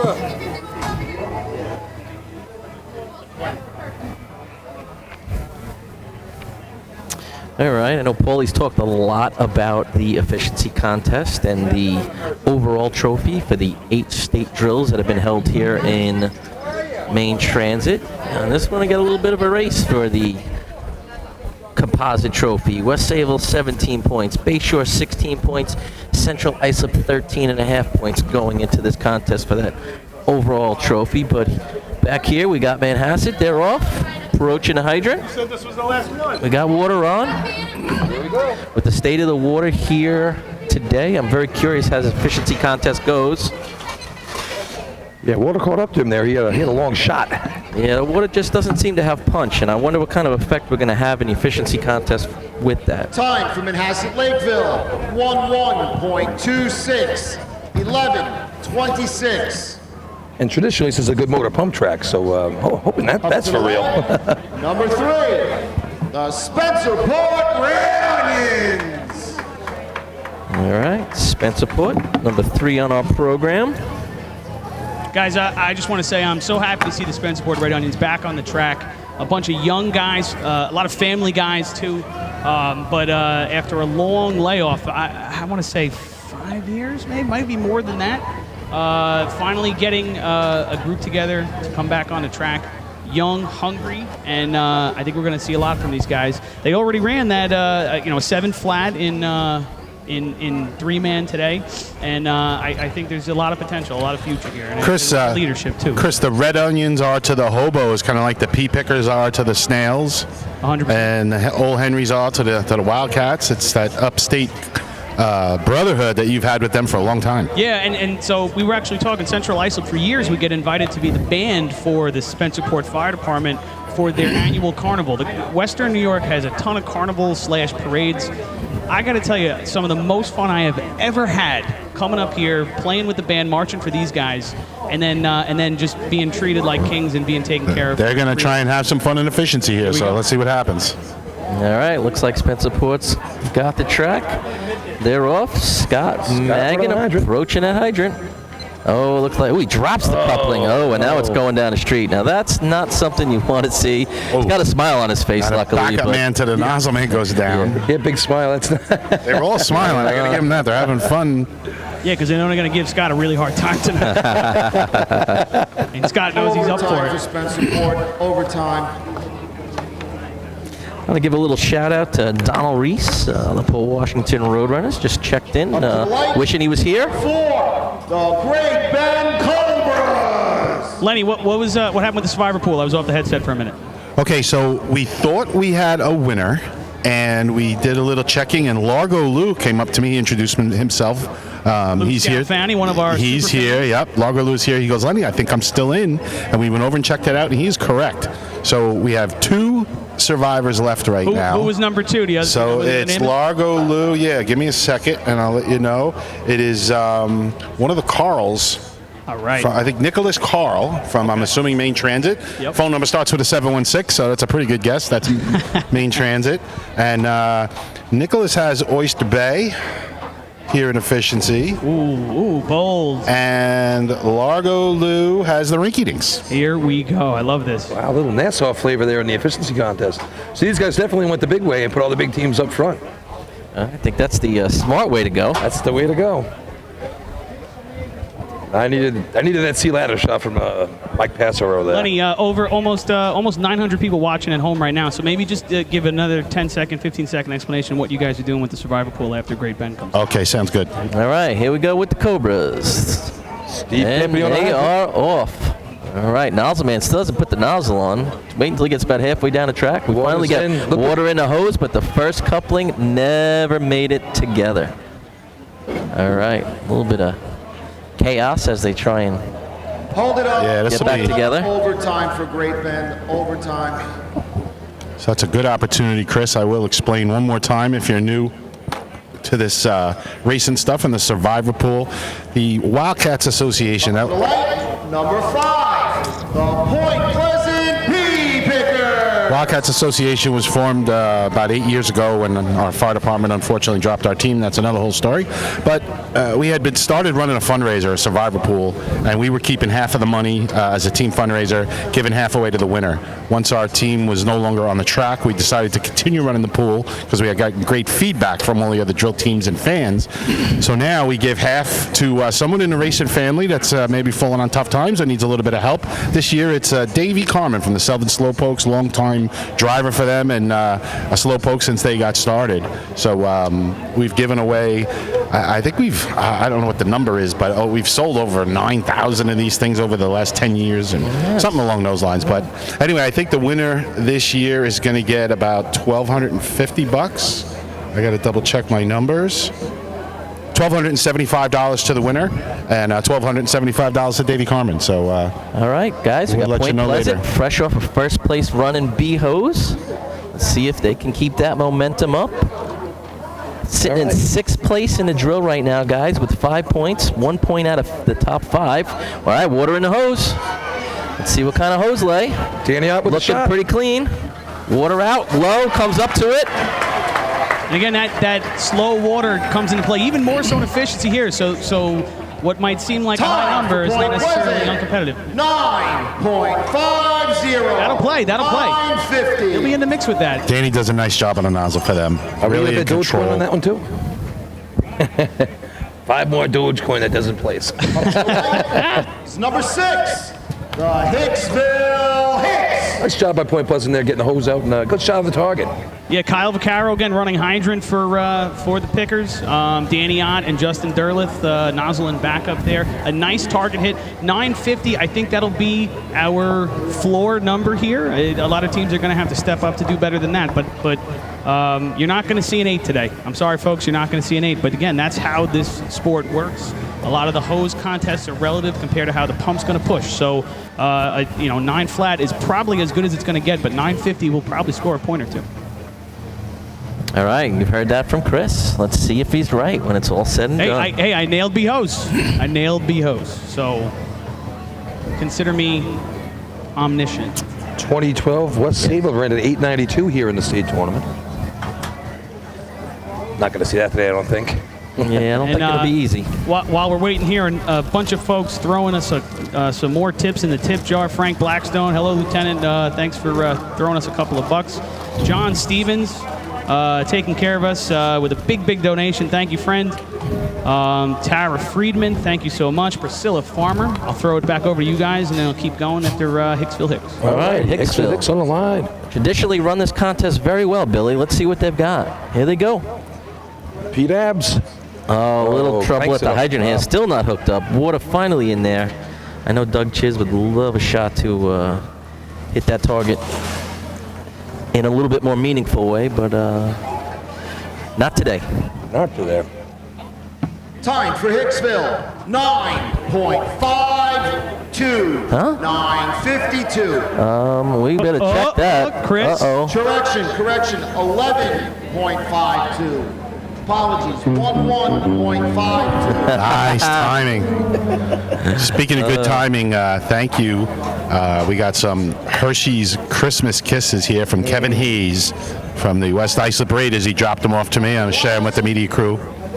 Number 7, the Oyster Bay Teddy's Boys. Actually, we have a donation that came in, a gentleman by the name of Will Wonka. Wrong, sir.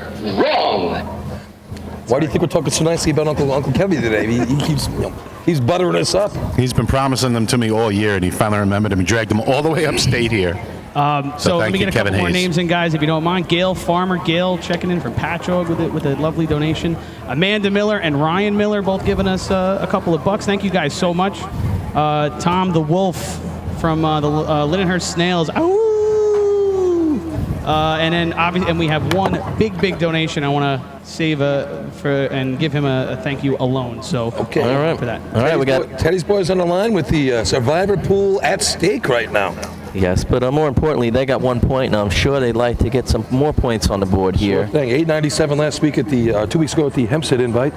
935 at CI, so they can get it done. All right, approaching the hydrant. We got water in there. Pulling it out. First length and a half looks nice and clean. Water out. Oh, good target hit. Heel nails it. That's going to beat that 950. Good shot for the Teddy's Boys. Time for Oyster Bay, 9.28, 9:28. Nobody cheering louder than Nicholas Carl right now. Looks like it's a little early. Looks like he'll be alive. The Westbury Turtle. Yes, he definitely put himself in a good position there for that survivor pool. I had 314 on his handle there. Hey, Turtle sporting Again, some that nice 928, that'll be in the mix. Again, I think you're going to see like a 9 flat, maybe a little bit better than that's going to be the thing that wins this contest right here. We got a big donation from Anthony the Nose Scandariato. Anthony, there's a lot of money in this account right now from you, bro. Wow. A lot. Like, we got to talk. So, but thank you, buddy. Thank you for throwing us a tip. This is not a tip. This is like a mortgage payment in here. So, Well, is it true that his cousin rode up in the back of the in the back of the trailer? She rode for free. Ew. Okay. Anyway. All right. Well, let's really thank you, Anthony. We really appreciate it. Thank you, Awesome. buddy. Good job, Anthony. Absolutely. And listen, and I have a couple more. Some of my friends, Hannah and Amanda, who are watching. Thank you, guys. All Got right. a big donation from them as well. Going back to you for the Westbury Turtles. Turtles on the line. Bernie Cornell running the Hydro Day. All right. Going a little old school, Billy. All right. He's coming in. Approach. Water's in. 378 on the handle. All right. Coming straight at the target. Set. A little low and comes right up to it. All right. Maybe the media committee can afford a different color shirt this year. Time for Westbury. The discount gray. 0.04, 10:04. Okay, that 10:04. And actually, that's Up a to the great lights, run. Number 9, the Farmingville Bandits. Great run to try to explain to everybody at home how the guys on the hose affect that final time, right? If you saw, we had guys who were struggling maybe a little more to get the hose out than some of the other teams. Manhasset Lakeville, Mikey. And Manhasset Lakeview apparently merged with Manhasset. But a little sloppier from the Westbury guys, I'm sure they won't mind me saying. And especially on a track like this, the pressure that comes out of the pump is just going to be pushing a little bit less than a track like a Hempstead or a Merrick. And so therefore, all of your times are just going to be a little bit further back.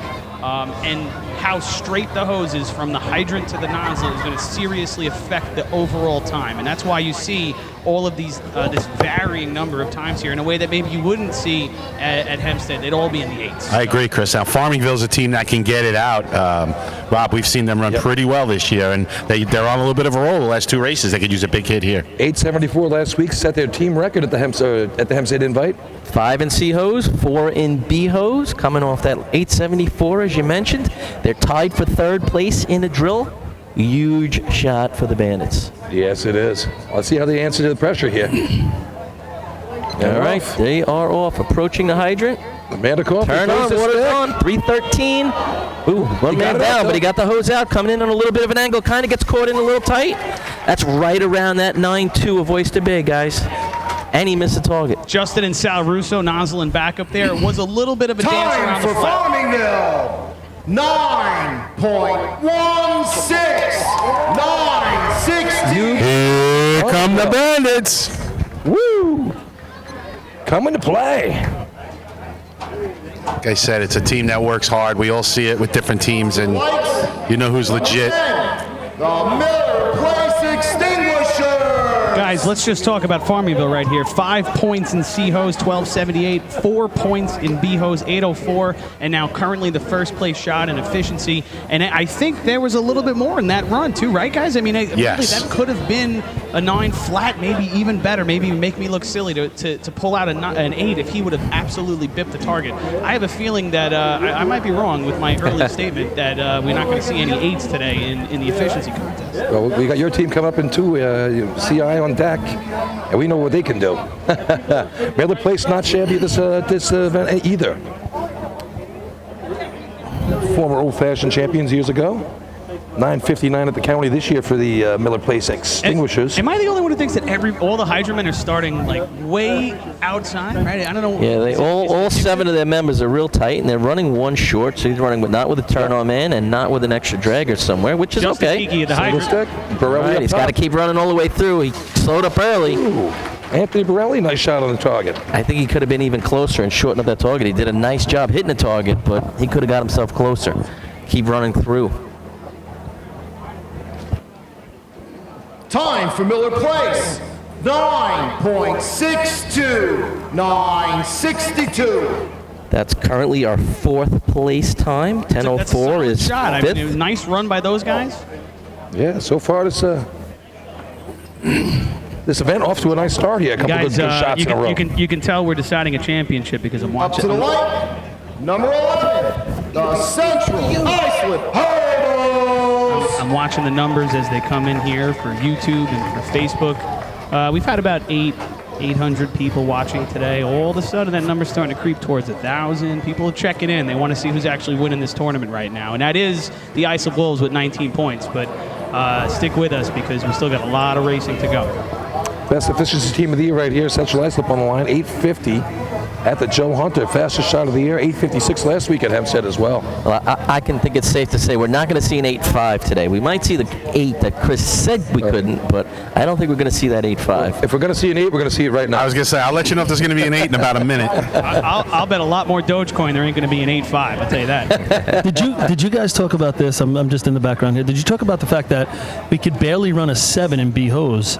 And now someone ran a 9.1. You would think you wouldn't be able to run a 9.1 in efficiency, right? Because the water wouldn't get through. I agree with you, Paulie. It kind of doesn't make a whole lot of racing sense. No comment. So maybe we'll see an 8.5. Well, hopefully it's been the same for everybody and it's staying consistent. That's I agree with you, Lenny. As long as it's the same for everybody in each contest, it's all good. Well, this is one of the Hobo's best events, and they definitely need it. They had a tough time in the motorized contests. And they get the hose out as good, if not the best. But they run these last 3 well, and they need some points. Here they go. Ryan Murphy coming in hot. What is it? Anyway, 306. He opened it up hard. Brian Kessler coming in, gets all the way straight. Oh, he tickled it and then came down below it. Collective sigh from Hobo Nation.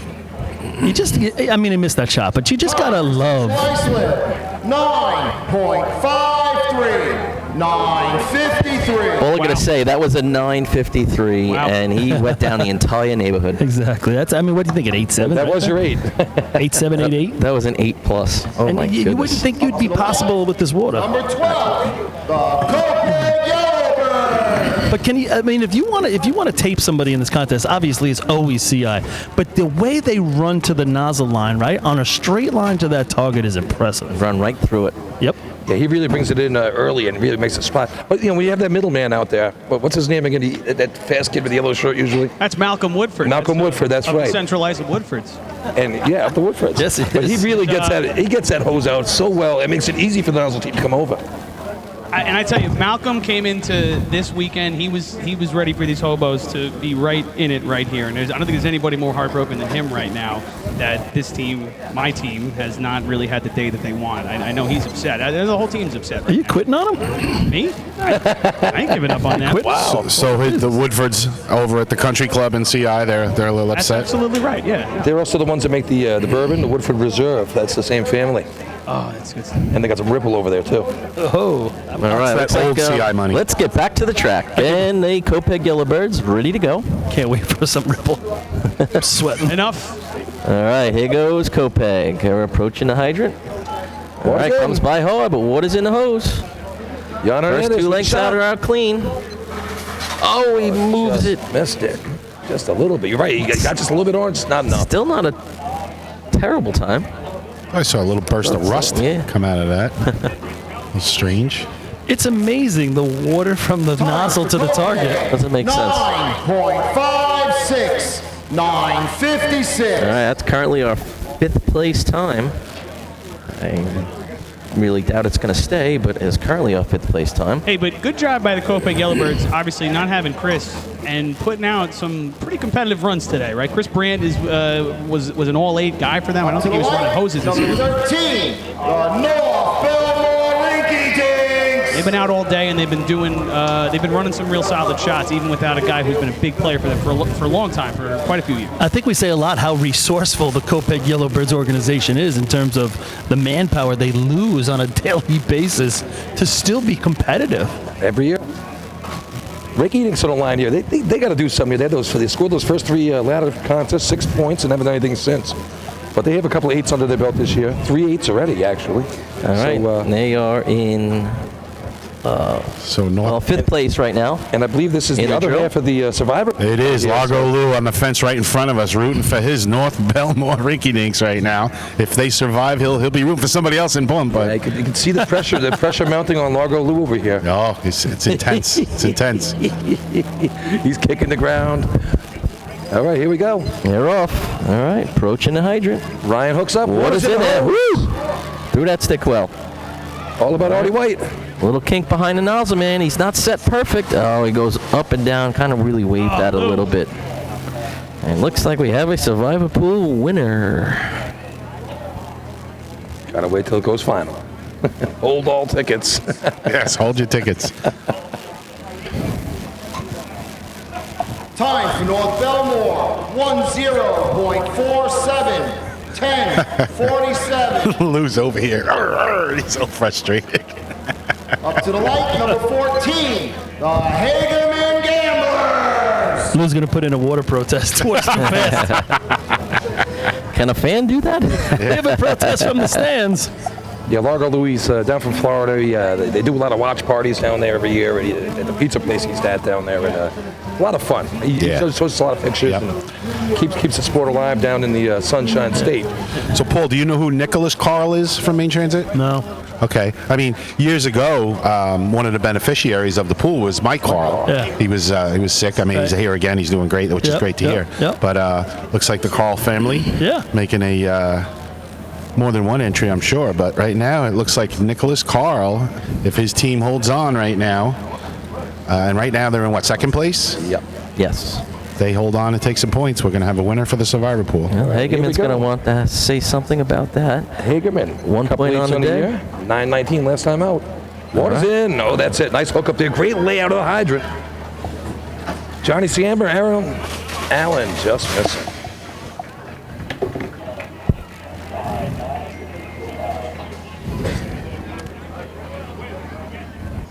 Time for Hagerman, 9.69.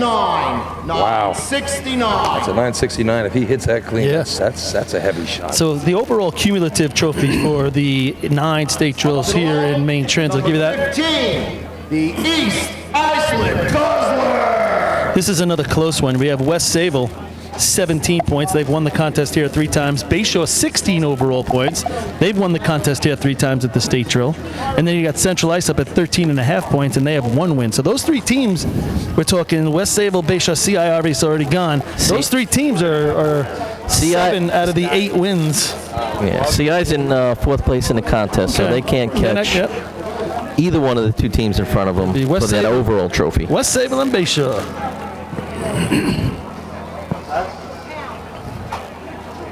All right, East Islip on the line. 2 points on the day after their B-Hose contest.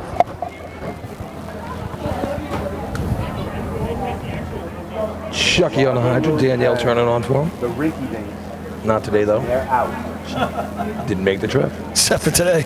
Nick. Look at it. You obviously didn't look toward the start line. No, I just glanced up. That doesn't look like Danielle at all. Guzzlers are off, approaching the hydrant. Whoa! That turn-on man goes down, but he gets it on.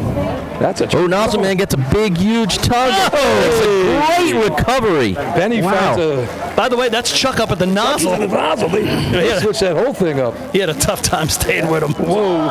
For East Iceland, 9.41. 941. Great shot by Benny. He pulled that one out of nowhere. He was by himself. There was no one to back him up there. That wasn't Benny either. Who are you watching? I don't know. Up to the right. That was Rob. Who was that? Number Oh, 16, Rob? the Main Transit Slowpokes. They just monkey wrenched you. Yeah, they totally did. They button hooked me. What are you going for, a singing career? I got no dukes. All right, so they put themselves in 3rd place. So right now we're looking at Farmingville 916, Oyster Bay 928, East Islip 941, Point Pleasant 950, and Central Islip 953. That was some nice shot up top there. Boy. A little bit.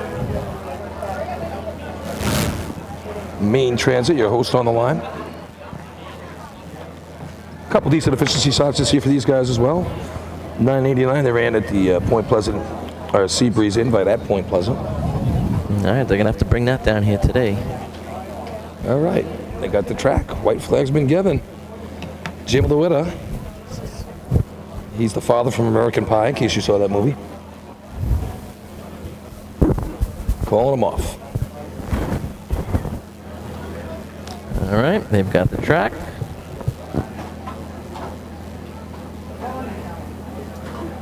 And they are off. Hydrant man is on, water in the hose.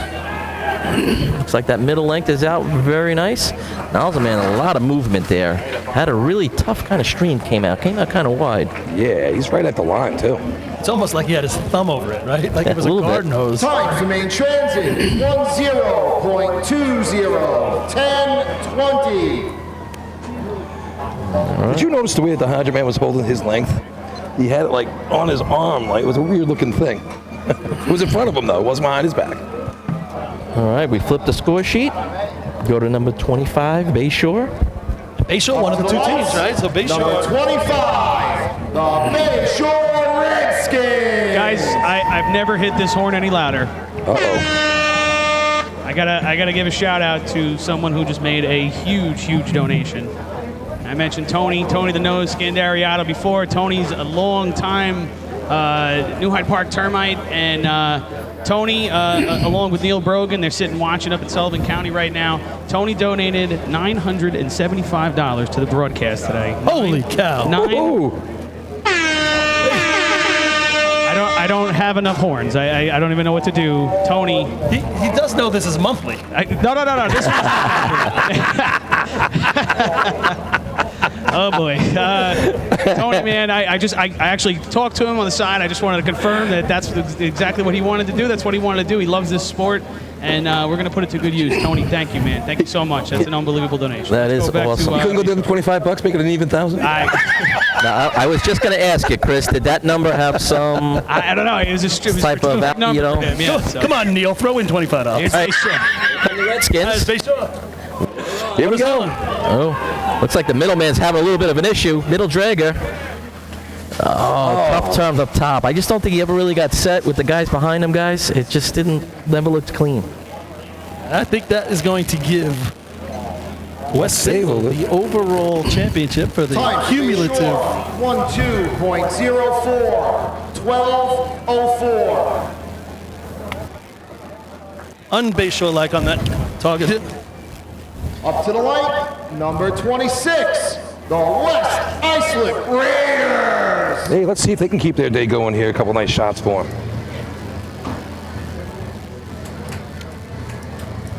Behind the Raiders, we see those patchogue shirts, striped 40 Thieves.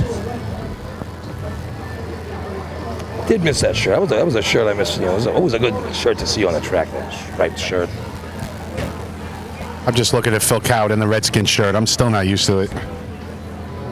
Who? Phil here with the Redskins shirt on. So I know. I'm still not used to it. Makes you sick, doesn't it? I mean, lifelong, you know, St. James Wildcat. All right, West Islip to the line. Looks like they're all set. And they are off.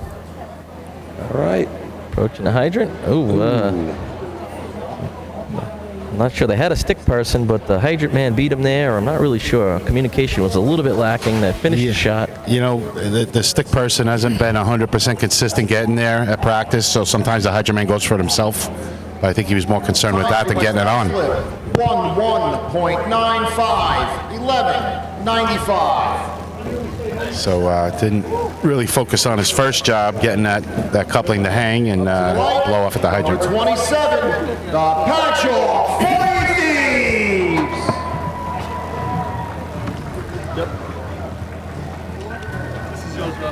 Guys, I just dug into the stats for efficiency here at State Drills in Main Transit. So we have only seen 6 8s ever in history.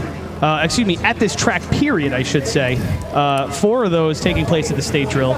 2 of them, Dansville Bulldogs 1993, 878 here, and an 899 by Main Transit, by Point Pleasant in 96. So besides those 2 times in the 90s, only been 4 8s run at the State Drill here in Main Transit when we've had it here. If one of these teams coming down the track here is able to do an 8, they're going to make a little history as well. Somebody still wants to do that, Chris, because you said they can't.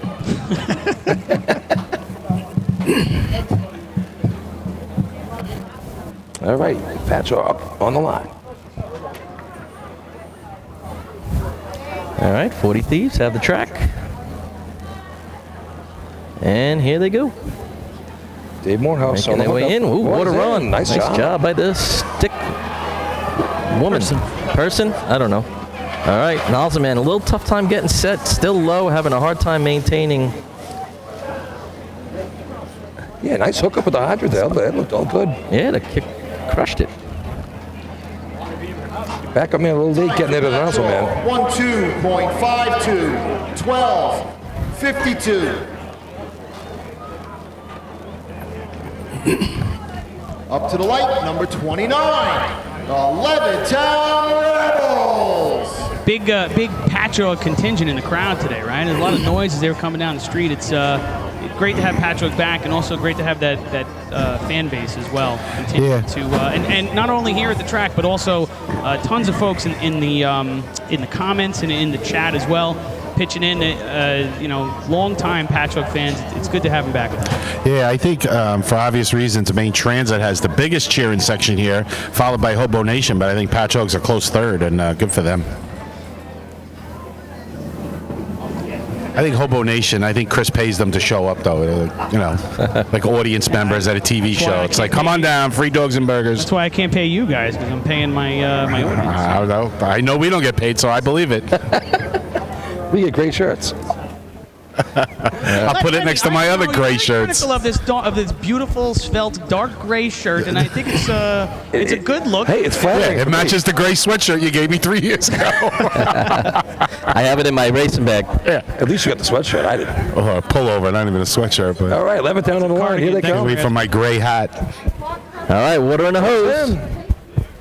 Ooh, one of the guys hopping over the hose, still trying to get it out. They got to keep pushing. He's got to be over the line. I think they're going to be over the line. I think so. I don't see the flag. So a couple of officials They were leading. really close. Nope, I'm going to let him have it. Time for Levittown, 11.13, 11-13. In their defense, we're not right on the line. The officials are, but it looked really close to the point.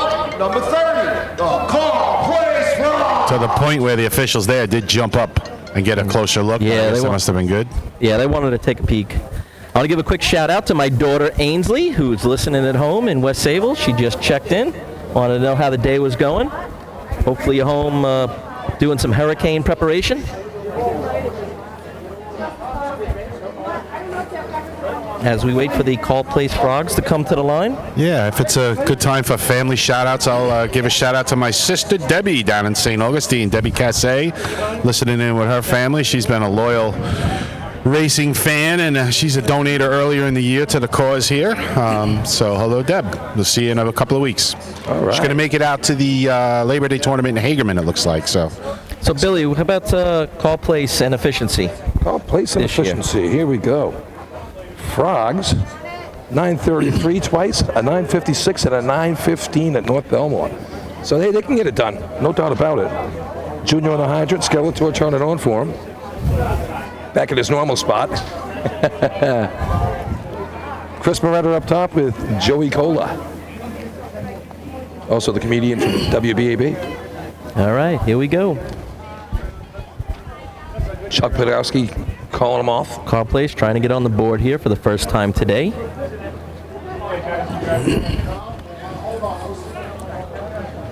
All right, they're off. Hydrant Man Junior to Silver approaching the hydrant. Water is on. 305, one of the better handles we've seen here today. Nozzle Man set. Nice job. A little low and then hits it. That's a good looking run there for Carl Place. I think it's going to be just out of the money, guys.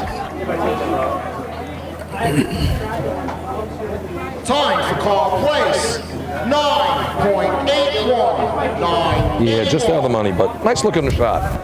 All right, so now we get into Number 31, Wolves.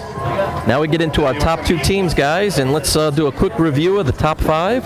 Farmingville 916. She's taking an order. You want a burger or a hot dog? Yeah. Oyster Bay 928. East Islip 941. Point Pleasant 950. And CI 953 on your screen. If you're listening out here, though, that's what you got. And we have our leader on the line with 19 points, guys. Here we go. Yeah, I mean, this is what you're waiting for, right? This is what we've been waiting for all day. They've been battling it out head to head. Efficiency, coming in here. Last 2 weeks, they didn't score in this contest. It's been hit or miss, guys, in efficiency, that's for sure. Hey, a little shout out to the guys up in Norfolk, Brad and the boys. They're watching today. Norfolk Snails, the Northern Snails. I think you guys can say, they go all eight as well as anybody, but if they've had one weakness this year, it might be this contest. Yeah. I agree. And you know, as I was just talking to somebody about this before. Listen, if they run all eight contests and they win the state drill and they run all eight great, there you go. Dude, there's no stopping them. No, 100%. They switch back to Josh Casem on the nozzle today. Here we go. All right, they're off. We're Robbie approaching the hydrant. Water is a miss at the hydrant. All right, that opens the door for the piston knockers. Listen, the door is not hugely open, though. That's the thing. You know, it's pried open. It ain't been put away, that's for sure, as the knockers come up. And for West Sable, and for Farmingville. I mean, these teams still think they have a shot, too, so I can count them out. If there's one weakness, there it would be. 13.64, 13.64. Now, this was a contest that put North Lindy over the top, really, in 2019 and propelled them to victory. Number 32, North Linden Hearst Piston Knocker. But this could be a real big change of fortune, guys. They take first place here. All of a sudden, you're winning a drill going into Motor Pump. Yeah.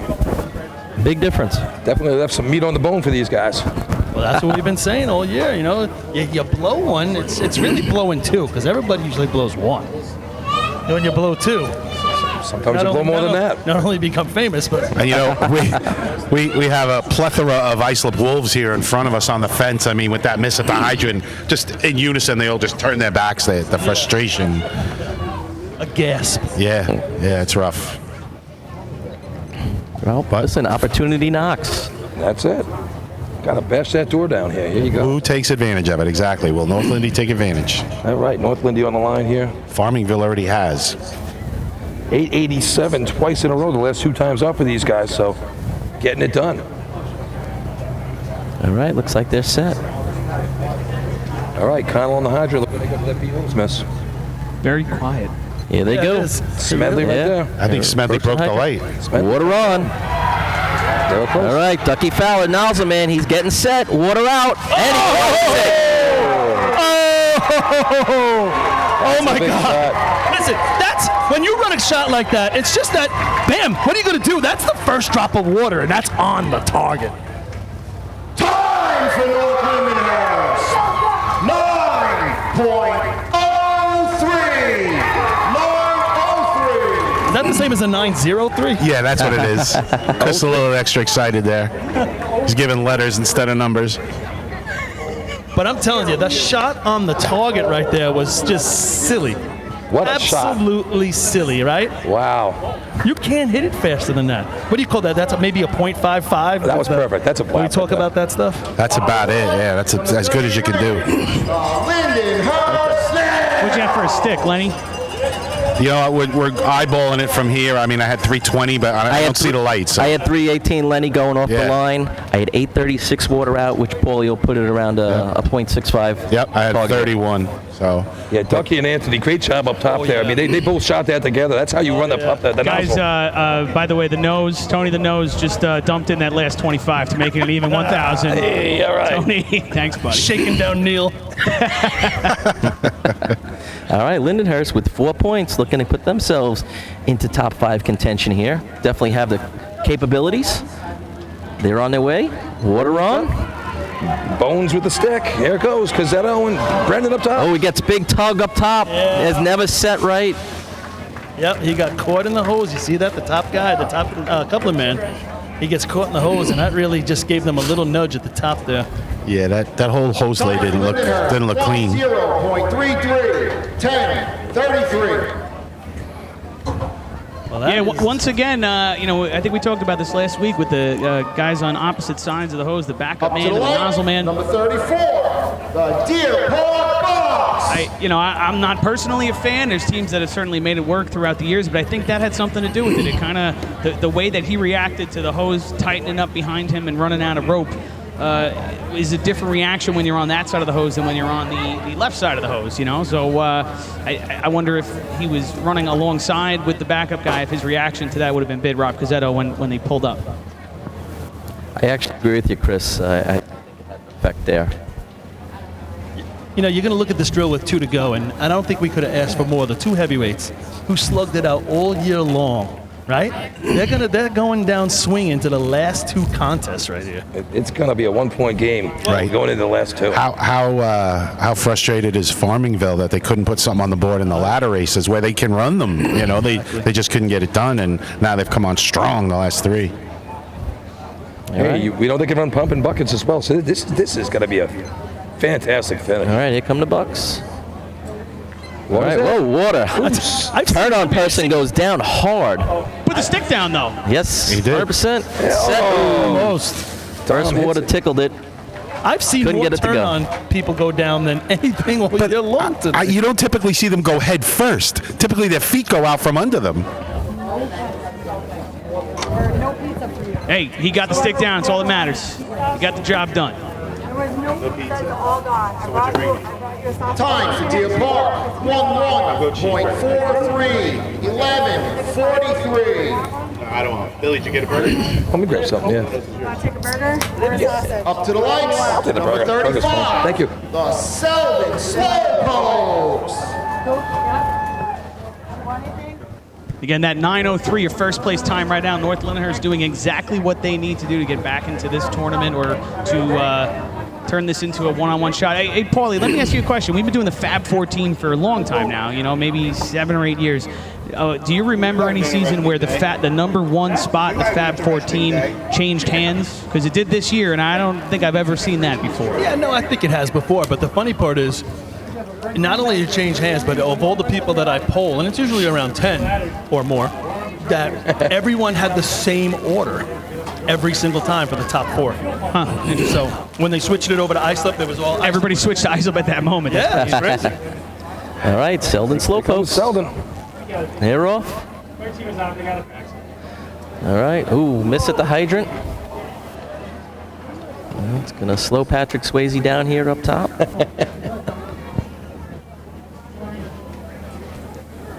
Just waiting to finish the shot. Overtime for Selden. Overtime. Swayze's hair just looks more and more and more beautiful every time I see it. I wish I had some of that. There's so many adjectives that come to mind. Luscious. Yeah. To the lights. Number 36. Majestic. The Sea Breeze Indian. He could be in those commercials with Troy Polamalu with the hair gel. Yes, absolutely.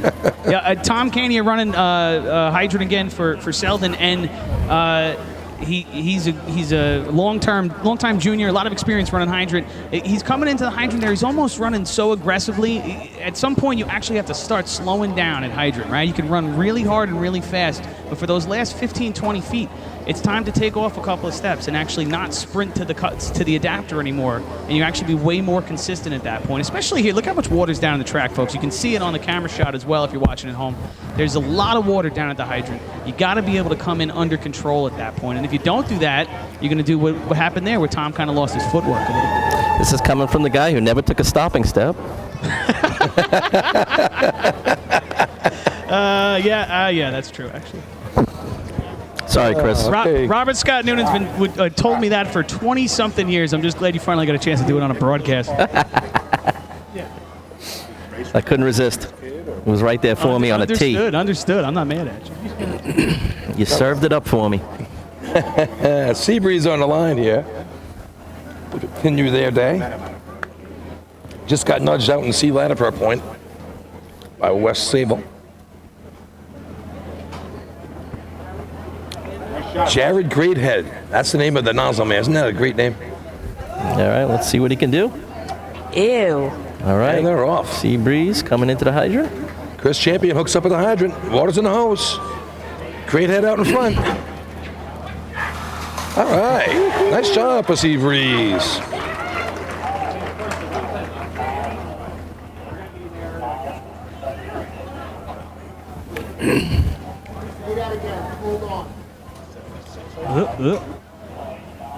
What's going on there? A little delay here. Time for Seabreeze, 9.96. 9.96.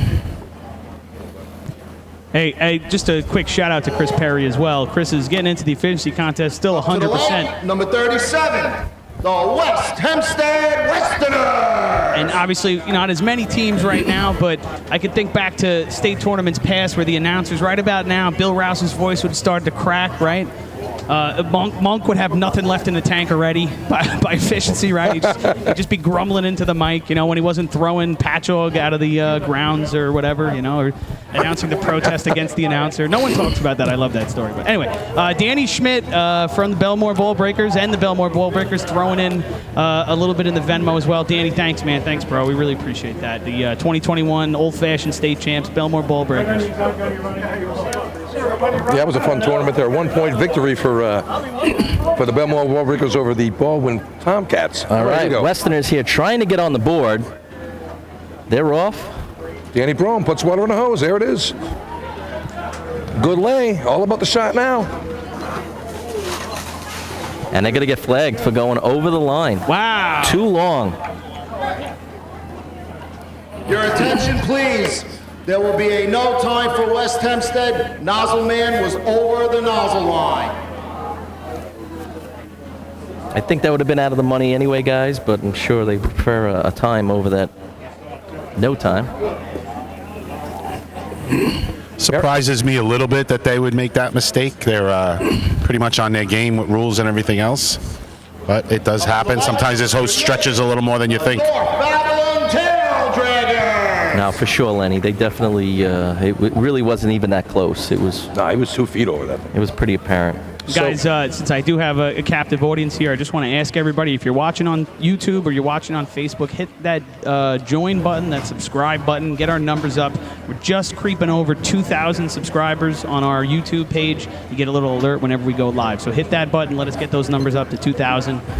Thank you, everybody. I know I've shilled for the whole day. I really appreciate it. We really appreciate all of the support that we've gotten today. It's been fantastic. We hope you're enjoying it, and we know we've got a little bit of a show here with 2 contests to go. All right, Tail Draggers on the line here. You know, just getting back to what you're saying there about Chris doing the announce. I'll talk to you that. Freddie calling him off. Here we go. Oh, I thought the Hydroman almost fell down there. Yeah. Looks great hooking up, though. Nice job.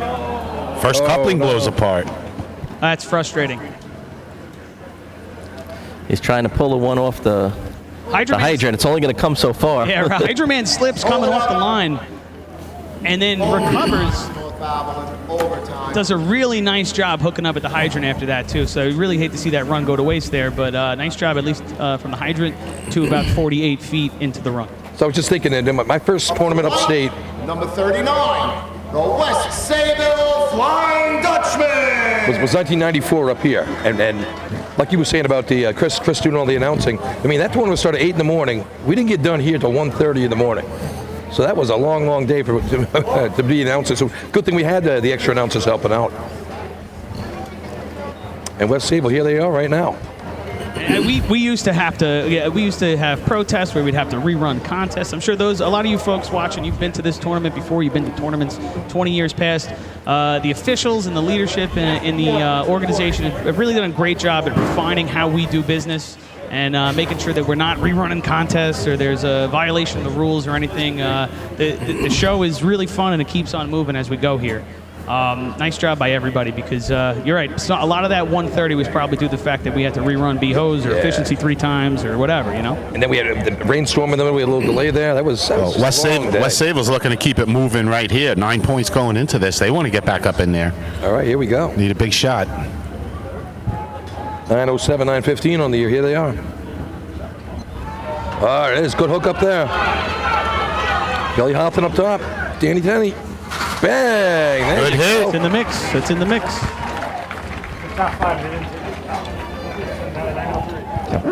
That's going to seal for some survivor. Time for West Sayville. 9.39. 9:39. That's going to bump East Islip down. 5 points for North Lyndhurst. Takes the lead. Going into the final 2 contests. And they can both run some great motor pump today. So Farmingville gets 4, goes to 13. Oh, right. It wasn't, Oyster Bay gets 3. Helps the survivor pool winner right there. They go to 4 points. West Sayville with that 9:39 gets 2. They go to 11. And East Islip, 1 point gets them to 3. All right, tightening up here. Get our numbers together here. We'll give you the rundown. 5 points for Point Pleasant. 4 for the Teddy's Boys. 13 for Farmingville. 3 CI. 6 North Belmore. 1 for Hagerman. 3 for East Islip. 1 for Bayshore. 1 for Bayshore. Oh, overall. Bayshore overall. 19 Islip. 20 North Lyndhurst. 4 points. Lyndhurst Snails. And 11 for West Sayville. So that's the rundown there. 20 points first place, North Lindy. 19 for Islip. Then we drop down to 13 for Farmingville. 11 for West Sayville. And then we drop down again to 6. Big race Billy, for 5th, right? You got a 6, a 5, a 4, 2 4s, a 3. You know, 5th place is 5th place is gonna be a little battle there. Is up for grabs right now. You know, we talk about the watch parties. We've heard about down in Florida with Largo Lou. I have him. Well, we got to do the top 5, Lou. Hang on.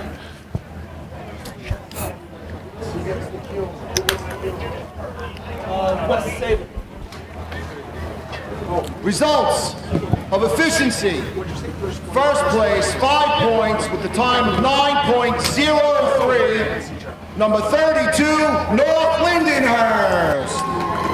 Second place, 4 points, number 9, Farmingville. Third place, 3 points, number 7, Oyster Bay. Fourth place, 2 points, number 39, West Sayville. Fifth place, 1 point, number 15, East Islip. And West Sayville will win the 9-year cumulative trophy.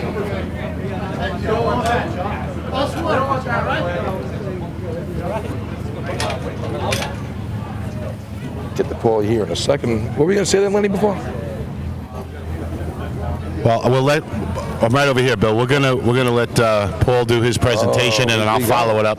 Awesome. All right, everybody, I'm over here with the winning team in the efficiency contest, the North Lindenhurst Piston Knockers. Kev, you run the B-hose contest, and uncharacteristically, it doesn't turn out the way it usually does for the Piston Knockers. And what is your thoughts when you see the target go up after Ducky puts it on the flat? Thank heavens we're back in the game. That's the truth. All year long, it's basically been like Islip and North Lindenhurst, a heavyweight bout, slugging it out each night. You guys do it at practice. You practice together a lot, and you're doing it here. 2 contests to go. It's the same thing. What kind of feeling does it give to you that you and them are able, 2 teams, consistency over 8 races, and brought it to the state tournament? It's really a good feeling.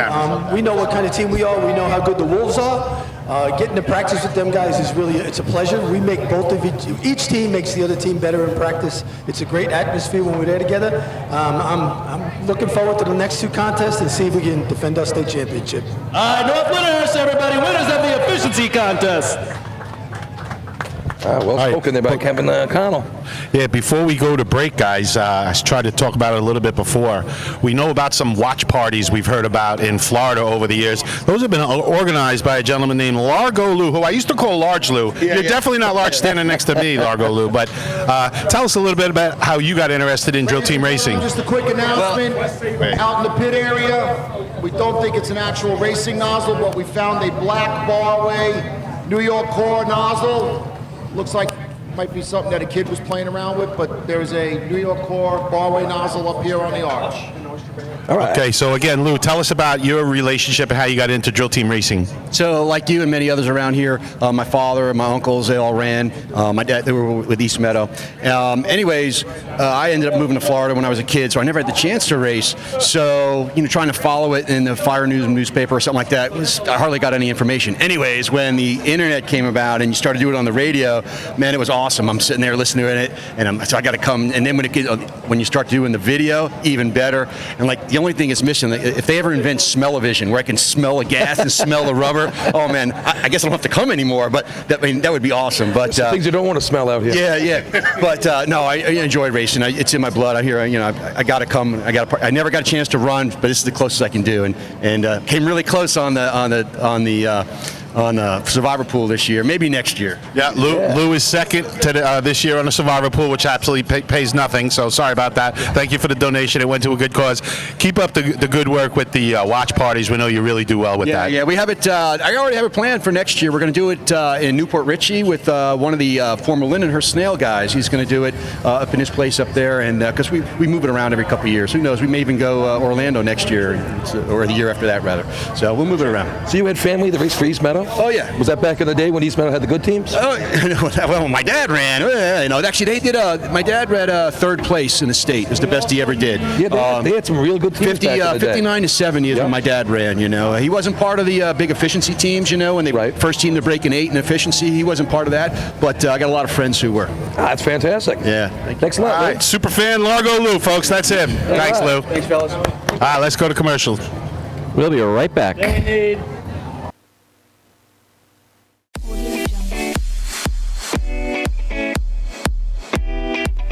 Since 1886, New York State Fire Department Drill Team competition has helped generations of volunteer firefighters develop teamwork, pride, and efficiency, and our sport is ready now to grow stronger than ever. Fans, we need your help to get the word out and continue to grow our audience. Whether you want to watch the drill live or get your drill team fixed during the week, head to NYS FD Drill Teams on Facebook, Instagram, Twitch, YouTube, and TikTok, and hit those like, follow, join, and subscribe buttons. Thank you, fans, for your passion and your dedication to New York State Fire Department drill teams. Fire Rescue Systems has been in the fire industry for over 20 years and is proud to show their support for New York State Fire Department drill teams. Serving the NY area with a complete software solution for emergency service entities, FRS software is efficient and easy to use, making it ideal for emergency situations. With a wide array of fine-tuned and tested modules, FRS provides a modular-based system to fit every department's needs, regardless of size. For more information, please visit www.firerescuesystems.com or call 631-234-1304. Integrated wireless technology.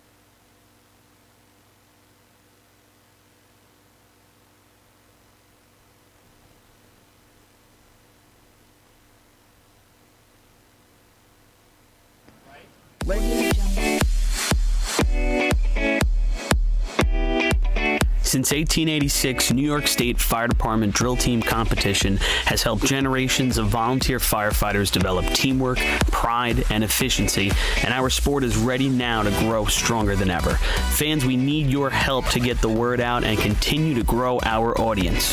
Whether you want to watch the drill live or get your drill team fixed during the week, head to NYS FD Drill Teams on Facebook, Instagram, Twitch, YouTube, and TikTok, and hit those like, follow, join, and subscribe buttons. Thank you, fans, for your passion and your dedication to New York State Fire Department drill teams. Fire Rescue Systems has been in the fire industry for over 20 years and is proud to show their support for New York State Fire Department drill teams. Serving the NY area with a complete software solution for emergency service entities, FRS software is efficient and easy to use, making it ideal for emergency situations. With a wide array of fine-tuned and tested modules, FRS provides a modular-based system to fit every department's needs, regardless of size. For more information, please visit www.firerescuesystems.com or call 631-234-1304.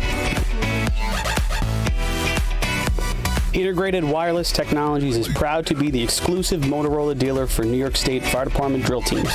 IWT offers the full line of Motorola products to fire departments, as well as David Clark headsets and sound-off signal emergency lights. IWT is your one-stop shop for custom-engineered radio solutions, licensing assistance, dispatch solutions, and top-notch reliable service with fully insured technicians. Start off your next radio upgrade with IWT. Check out their website at www.goiwt.com.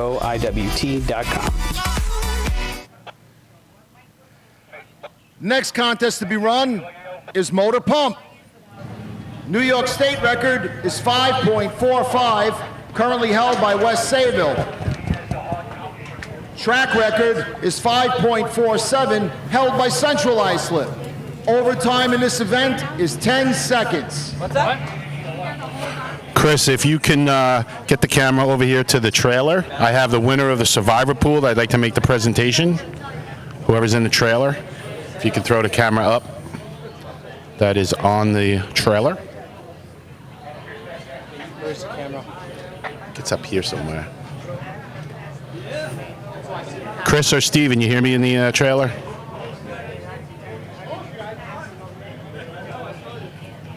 Okay, we need the TV shot of the announcer's trailer.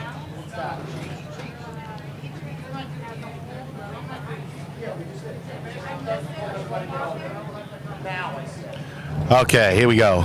So this is the 10th year. It's number one, the Ellesmere Wanderers. This is the 10th year that we've run the Survivor Pool with the Wildcats Association. We've had a lot of great people that have been beneficiaries of half the money from this. The half goes to the winner, half goes to a beneficiary. Davey Carmen's getting $1,275. And Nicholas Carl from the Main Transit Slowpokes has won it this year, and he's still alive. So he survived through efficiency. He has West Hempstead here in Motor Pump, and he has $1,275 for you, and thank you for playing. Awesome. Thank you guys for having me. The Wildcats Association's awesome for doing this every year. Always creates a fun time. And actually, my brother was a beneficiary of this a couple years ago. It's great what you guys do. Thank you. All right, thank you, Nicholas. Hey, we got to get your shirt size because you get a I'm a champion shirt. So If he gets a perfect scorecard, the Wildcats should throw in an extra 1,000 if you ask me. Yeah. What else you spending it on? You don't got to get motors done. You got nothing. You got nothing. We got to go buy some brown shirts. Billy makes those for nothing. Let me give you a top. Did you do a top 5 rundown of the state drill with 2 to go? Yes. All right, so I don't have to do it. But it's a barn burner. Billy did, but yeah, we are in some shape here. Yeah, I'll tell you what. Well, Lee said it all year long. I mean, those 2 teams. Yeah, to me today, the surprise right here is Farmerville. 2 surprises: Central Islip. 3 surprises: Central Islip, Point Pleasant. On the negative surprise side overall, because I had counted on them being in it, and then the Farmerville. I thought Farmerville had a shot at 5th, but. Man, well, they put themselves in good position right now in 3rd as Ellesmere sets up here in Pump. Little high on the target, comes down. You know, we're like in the line of fire right here, I think. Listen, I could use it. I'm sweating to death.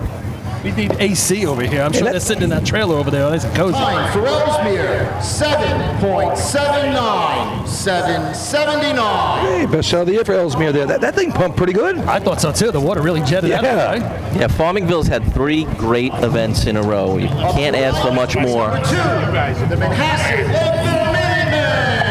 And put themselves in a good spot to take 3rd. And you know what? Put themselves a couple of twists away from having a chance. Holy shit. And you think about, they can run motor pump. They can run motor pump. And they can run a 22 in buckets too. I think I'm almost of the belief that their pump is top 3 pumps on the track. The way the water goes through and comes out, it's unbelievable. If he hits the target, it's going to be spectacular. Well, the edge in pump right now is Islip. Just because they've done it. They have yet to lose motor pump in a drill this year. They've won every motor pump contest. That's impressive. All year long? All year long. They have yet to lose a motor pump contest. So obviously they got to have a little bit of an edge coming into that, but you know what? North Lindy is no slouch in the motor pump contest. Your top 4. Farmingville runs it really well. West Sable runs it very well. You also got to think of what position would you like to be in? Would you like to be in the position of you won it every single race all year long, and that was the big one and you got to win it? Or would you have missed once or twice and we'll just play Give me 5 points every time. Yeah, I know. Hey, we're going to see what the water's like right here. Manhasset has a great pump in their truck, so let's see how far this thing shoots down the track. It's not about how far it goes, Billy. Let's get that little plate on the target and go up. It's like the tractor pull. Yeah, just keep going. Yeah. 378 and a quarter. The water goes, it's 100 feet, 210 feet. Wow, big speed coming in here. Look at that. Oh my God. Mikey Ward went down. They got to shut the pump down. I hope probably he's okay. just burned out the inside of the pump. Stan doesn't look like he's oh my God, what came out of there? Hold up, overtime for Manhasset. Stan and Mike Ward both end up on the ground there. Let's hope Mike's all right. He's standing up. I think he is. But They had some speed. Stan's got a lot more distance to get there. Yeah. Stan definitely not happy with that one. He threw it down with authority, too. It almost got Mike right in the face. Well, Mike has that slide that he kind of does coming in there. And it's the weirdest thing, but it's very effective for him. He almost slid into a tidal wave. The human tsunami. Speaking of tidal waves and human tsunamis, Long Island looks like they're going to get hit. They've stopped the ferries from Fire Island already. Really? Yeah. What are they talking about? Tropical storm, hurricane? What's I that? just looked at the radar again, and it looks like it's and somebody can chime in if they want, but it looks like it's gonna still head by the Hamptons. So we would be on the west side of that, which is always the better side. But they're saying maybe 4, 5, 6 inches of rain and some wind. We got tropical storm wind maybe. Turn the sprinklers off. Yeah, thank God I did that a couple days ago. Great Bend Cobras. Spenceport not running pump? No, they just put their truck up for the day. Just putting on the trailers, so I think they're finished with the motorized events. They're going to run buckets, though, so that's good to see. All right, Great Bend on the line. Nice pump in this truck. The only problem is how far does it pump? How far does it go? 96 feet. Top 3. All right, here come the Cobras. They are off the truck, gonna turn on himself at the hydrant. Oh, goes down a little early before the line. We got water. All right. It's not throwing far enough, Billy. It's not throwing far enough. Did you just say there was a good pump in this truck? That was not 96 Point Pleasant last year. It was like 94 feet. That wasn't a full pull. Turned it on at 224, but he's about 2 feet short of the line. I think he could have got out over that line. With a pump like that, you got to get further down the road. I think those jeans slowed him down a little bit. Yeah, they're wet. When those jeans get wet, they stick to your legs. Point Pleasant. Just spoke about them earlier. 5 points on the day, and I'm telling you, they're going to be drowning their sorrows later with a couple of adult sodas and be saying, "Holy cow, what did we do?" Think about it. If they had 2 more steps today, they could have 15 points. 2 steps.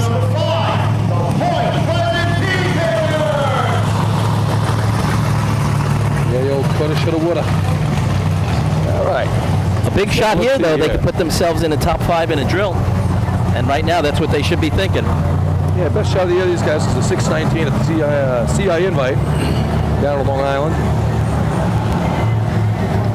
Eric Thomas, the up Hydra man. I'll tell you, we were doing the Zooms over the winter before coming into the season because we weren't allowed near each other. We'd all be dead. So we were doing the Zoom meetings. And so all the presidents, we're all at our houses and stuff. So Tim Irie gets on. He's got this sweet old school Mrs. Pac-Man machine. It's right next to him. I'm like, Tim, if you're selling that, I'll take that. That's pretty good. Like the stand-up one in the arcade. Yeah, didn't take quarters. The old school. Full one. Mrs. Pac-Man. You don't see a lot of them. I was impressed. Is it just Miss Pac-Man, or does it have all the games? I don't think you can buy those with all the games now. My neighbor bought it across the street, but no, I think this one was just the set old Miss Pac-Man. They're expensive, those things. Yes, they are. When you try to buy a pinball machine, it's thousands of dollars to get one of those things. I know. You're better off just stealing it. Yeah, why not? All right. Eric Thomas pulls up that thing, showing off the gun show here on the side of the truck. Big hose in his hand. All right, Point Pleasant trying to get themselves in contention for the top 5 here. This humidity is killing my hair. Yeah, your goatee is sagging. I know. I got a solution. I'm sure you do. All right, here come the pea pickers. They are off the truck. Miss at the hydrant. No water in the truck, Looks like a turnout guys. man might have caught himself. He's holding his face. Like he popped a tooth or something. Yeah, you're right, Rob. Point Pleasant, overtime. I mean, a hydrant man missed, but I don't know what the turnout man hit with his mouth, but he's checking his teeth. Yeah, it's never a good thing. Hopefully they're all there. They start looking around on the ground for it.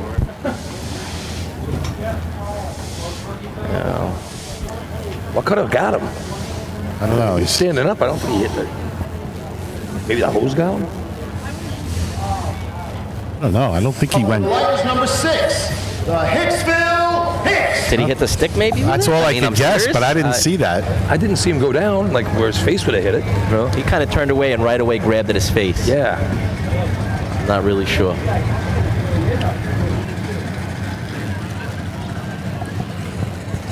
He looks a little uncomfortable, but he's not in crazy pain. I don't see any blood from here, so should be all right. All right, no blood, no foul. Hicks on the line. Here we go, Hicksville. A couple of 891s on the ears for Hicksville. Guys, just checking out the comments real quick. We had a check-in here from John Mahoney. John is in one one of our major helpers, and one of the guys running the website, the official New York State drill team, NYS drill team's website. John, yeah, it has been a great drill so far. I agree, bro. John, Adam Kalin, and Bill Callanan have done an incredible job of getting our database together of all of our old records, over 50 years of results. I just want to take a second, say thanks, John, and keep up the hard work. Thanks, bro. I'm going to keep the sweat out of my eyes now. Yo, man. Chris, what is Chris, that? do we have a camera for the radio crew? Did Rath let you borrow one of his things? What? Did Rath let you borrow his headband? Yeah, it looks like a Matt Rath special, Paul. I'm sweating. What are you wearing right now? What is that? Sweating. He's Andre Agassi. I have to keep the sweat out of my eyes. Paul is getting ready to star in a remake of Flashdance with Irene Cara. He's like a bull Bjorn Borg here. He's a maniac. Hey, so I did a little investigative reporting. The turn-on man there for Point Pleasant, he got hit in the mouth with the Hydrant Man's shoulder as he followed through. Took a shoulder to the mouth. But I think he's going to be all right. Tell you what, this sun comes around, we're in trouble. Yeah, Paulie with the, what's that, like a teal? What was that, like Wildcat Blue. No, I'm not taking credit for that. That's Wildcat Blue. You don't look like that reporter this morning from Channel 4, I'll tell you that. You're just not looking in the same spots.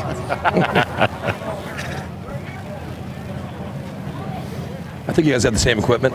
We are definitely making this motorhome contest longer than it needs to be. Yeah. They're waiting for the sun to bake us live. Yeah.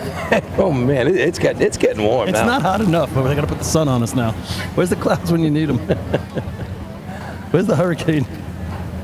I got to keep score. What happened on that? Hicksville run? No, this is Hicksville. 3 overtimes in a row. That's a lot of letters so far in this contest. You know, I know we were born and raised on the South Shore, but this guy Stubman over here, he's getting pretty red. Danny Rico, the Hunter man here for Hicksville. Doug Chiz giving up the nozzle so far this year. All right, here come the Hicks. All right, they're off the truck. Water in the truck. Gets to the line. Set up the line. He's kind of laying down sideways. Wow. Look at it there. The sidewinder. This is how we do it. 184 open. He shot all the dirty water at us and then put the good water on the top. That was not the ideal position to be in for a nozzle man. .75, 675. That's your first place shot so far, 675. Yeah, I don't think that was by design that he was laying on it kind of sideways, but he did a nice job hitting a target. I got to give him that. Guys, just, because we've spent B&C hose and efficiency. Number 7, the Oyster Bay Teddy's Boys. Seeing runs that are maybe, don't compare well to the state records, but that's just based on the track that we're running on. The opposite, in my belief, is going to be the case here. We're going to see some heavy pump numbers, right, guys? I mean, I would expect to see some 5s, maybe some big 5s, because this volume pump here is going to give those pumps a lot more water, that they're going to get that water out of the truck that much faster. Well, so far it looks like that the water's jumping, right? Except for a few teams. That's a 675 right there, and it was a 1.9 open. I mean, boy, dude, we could really do some damage here. I mean, in history, we've seen a lot of 5s here. We've seen some big 5s that have pretty much won a state drill. Yes. And we know no matter what happens in this contest, someone will have a mathematical chance to win going into buckets. I don't know about that. Ooh, I'm wrong. If North Lindy wins and Islip doesn't score, I take that. It's over. I stand corrected. All right. Obviously, we have those two teams at the top, Islip and North Lyndhurst. I don't know if you guys mentioned this, but the Islip Fire Department Wolves have one repump every time they've run the contest this year in 2021. Thanks for joining the contest with us here. Oh, you guys said that already. Okay. I'm busy. Teddy's Boys on the line here, motor pump. Chris, we're hearing the feed is down. Chris, the feed is down. 4 points on the day. Team record for Teddy's Boys this contest, 5.9. So they're looking to try to make that record today.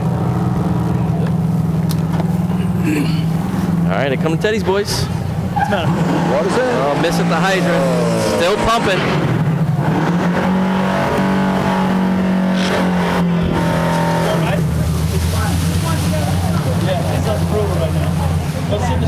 Big struggles there on the hydrant side. I'm charging your phone. Time for Oyster Bay, 9.72, 972. Dude, I was getting the sweat in my eyes. Wait till you see what I put up a buckets. I got Speedos. American flag Speedos, though. I was going to wear them on my head, and I remembered I had this. Up to the lights. I'll give you the Speedos for your head. Super buckets. Very turtle. I got to run buckets today, Paulie. Are you really? Yeah. Running is not the word you should be using. Performing buckets. Really running buckets? It's like synchronized swimming. Yeah. I'll be out there running buckets today. You got to put pants on. You know that, right? I got them in the back. You didn't even know who was on the back of the D-truck. Well, I know who's going to be running buckets. I'll be running buckets. You just found out now? Oh, they told me last night at dinner. A couple people didn't make it up, so look at Rath. He's jealous looking at you with his headband on. What happened? Rath was just looking at you like, why does he have my headband? I know. He's like, I'm a trendsetter. You're copying me. He's going Bosworth again on us, Billy. Dude, I tell you what, I haven't had sweat in my eyes since. I just missed the Z in the side of your head. I'll bring it back. I can't. I don't have anything to cut it into. No, yeah, you do. You can do like. I should do the backwards. I'll grow a Z. I can do that on the sides. You do a Robert Tascio, just get a tattoo on the side of your head. Right. All right, Westbury on the line here. Like I said, we are going way too long in between teams No here. doubt. It's going to be a 2-hour contest with 30 teams. Danny driving the car today. McGowan and the little bird. He's all over the place today. He's running everywhere. Who's that? Who'd you say was driving? Did you say Danny was driving? Danny's driving. Yeah, he's running nozzle. He's running hydrant. He's driving. Yeah, Look at these young guys, and look at them hogging all the spots. I tell you. You know, these old guys that just won't let go and think they can keep doing everything. You know what I mean, Paul? I hear you. Man's got to know his limitations, See you right, next week. right, Lenny? All right, finally some racing. Here we go. There we go. Westbury. And through the light. Water's in. Oh, stop pumping. Oh boy. Gotta pick it up. He was coming. Jerry Oh, Steven gets it. Stephen McCarroll almost pancaked Jerry Flanders. I thought he was trying to protect him. Dude, it wasn't bad enough Jerry was getting blasted, but then Steve McCarroll lands on you? Wait a minute. Stephen McCarroll from the CI Hobo. Stephen, how many years you been coming to tournaments? I'm not saying. How did you not know not to stand next to the target and motor pump? It feels good. It feels good. Thanks, Stephen. It doesn't feel good to Jerry. You almost killed him. Up to the light, number 9, the Farmingville Bandits. We're number 1. Let's come over and remind you. We're wearing. All right, big shot for Farmingville here, guys. Yeah, you know. I mean, they who can get hotter right now? Nobody. Listen, there's trophies for points after a certain point of the drill and blah, blah, blah, blah. They're after ladder trophy. Right now, they're dominating that, right? I mean, the last 13. The last 3 contests, they'd be winning, right? Yep. That's a leg trophy.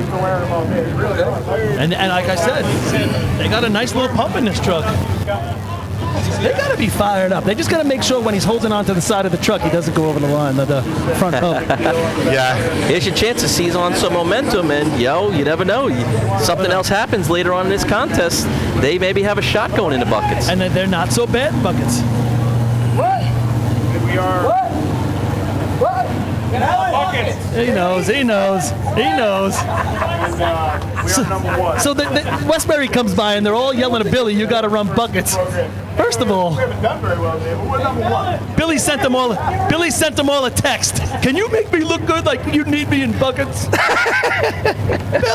Billy! Melon, we need you. I'll be doing the triple Lindy in buckets. You watch that. Billy, we need somebody to carry the buckets out to the track. Well, from what I've seen today with Westbury, what is Danny dumping? Yeah, you're probably right. Oh. Come on, let's get a Farmingville big shot right here.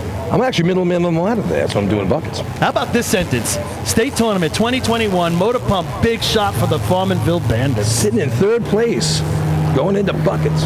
Motor pump. All right, here they go. Speed. He's got it. Oh, Half no a stick. No half stick. stick. Oh, he's not pumping. How do you stop pumping?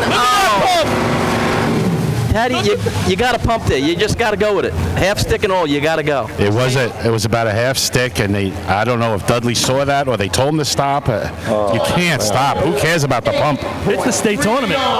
8:39. Chris, if you're listening, we're still getting reports of the feed being down. I don't know if you can confirm that. Billy, what was the Oyster Bay in Westbury's? Oyster Bay, 972. So that was a golden hour. Hit McCarran and Jerry Flanders. I had 151 for Farmingville on the stick. 151. Had they stuck with it, even at the half stick, they could have got a run out of that. Yeah, I'm telling you, you just can't turn the pump off right there. That's one of the rules. You got to go with it. Yeah. His job's to put the water on. Your job's to pump it. It's just I don't know, man. Half stick and all, you got to go with it. Man, that's a tough one. And look at the power of that pump, right? Yeah, you could take Eddie up top. You could see the frustration the way he took that shot at the target. You could see him. All right, we're back. Sorry, everybody, for the slight delay there, but had to do a little reboot, but we're back and live. They're hanging their heads there, but 13 points, not a bad day so far for them, and they can still run the bucket contest. That's another team that's saying, what if, look at what we could have done if we just would have done this, you know? Of course, 30 out of 31 teams are going to say that. Yeah, 100%. Like you said, only one team drives home happy. That's for sure. The Extinguishers next on the line, 902, their best shot of the year, plus a couple no times and an overtime, so anything would be better. All right, we're getting reports. The feed is back up, confirming that, Chris. Thank you. Back. Look at Jerry, still out there doing his job. Soaking wet, run over by Steve McCarroll. Circle ready, Miller Place. Not really any time. 6:75 right now by the Hicksville Hicks. Yeah, only a few teams in here. And then what, overtime? Yeah, well, there's a couple, 8, 9, 7, 8, 9. Much overtime. All right, here we go. Miller Place.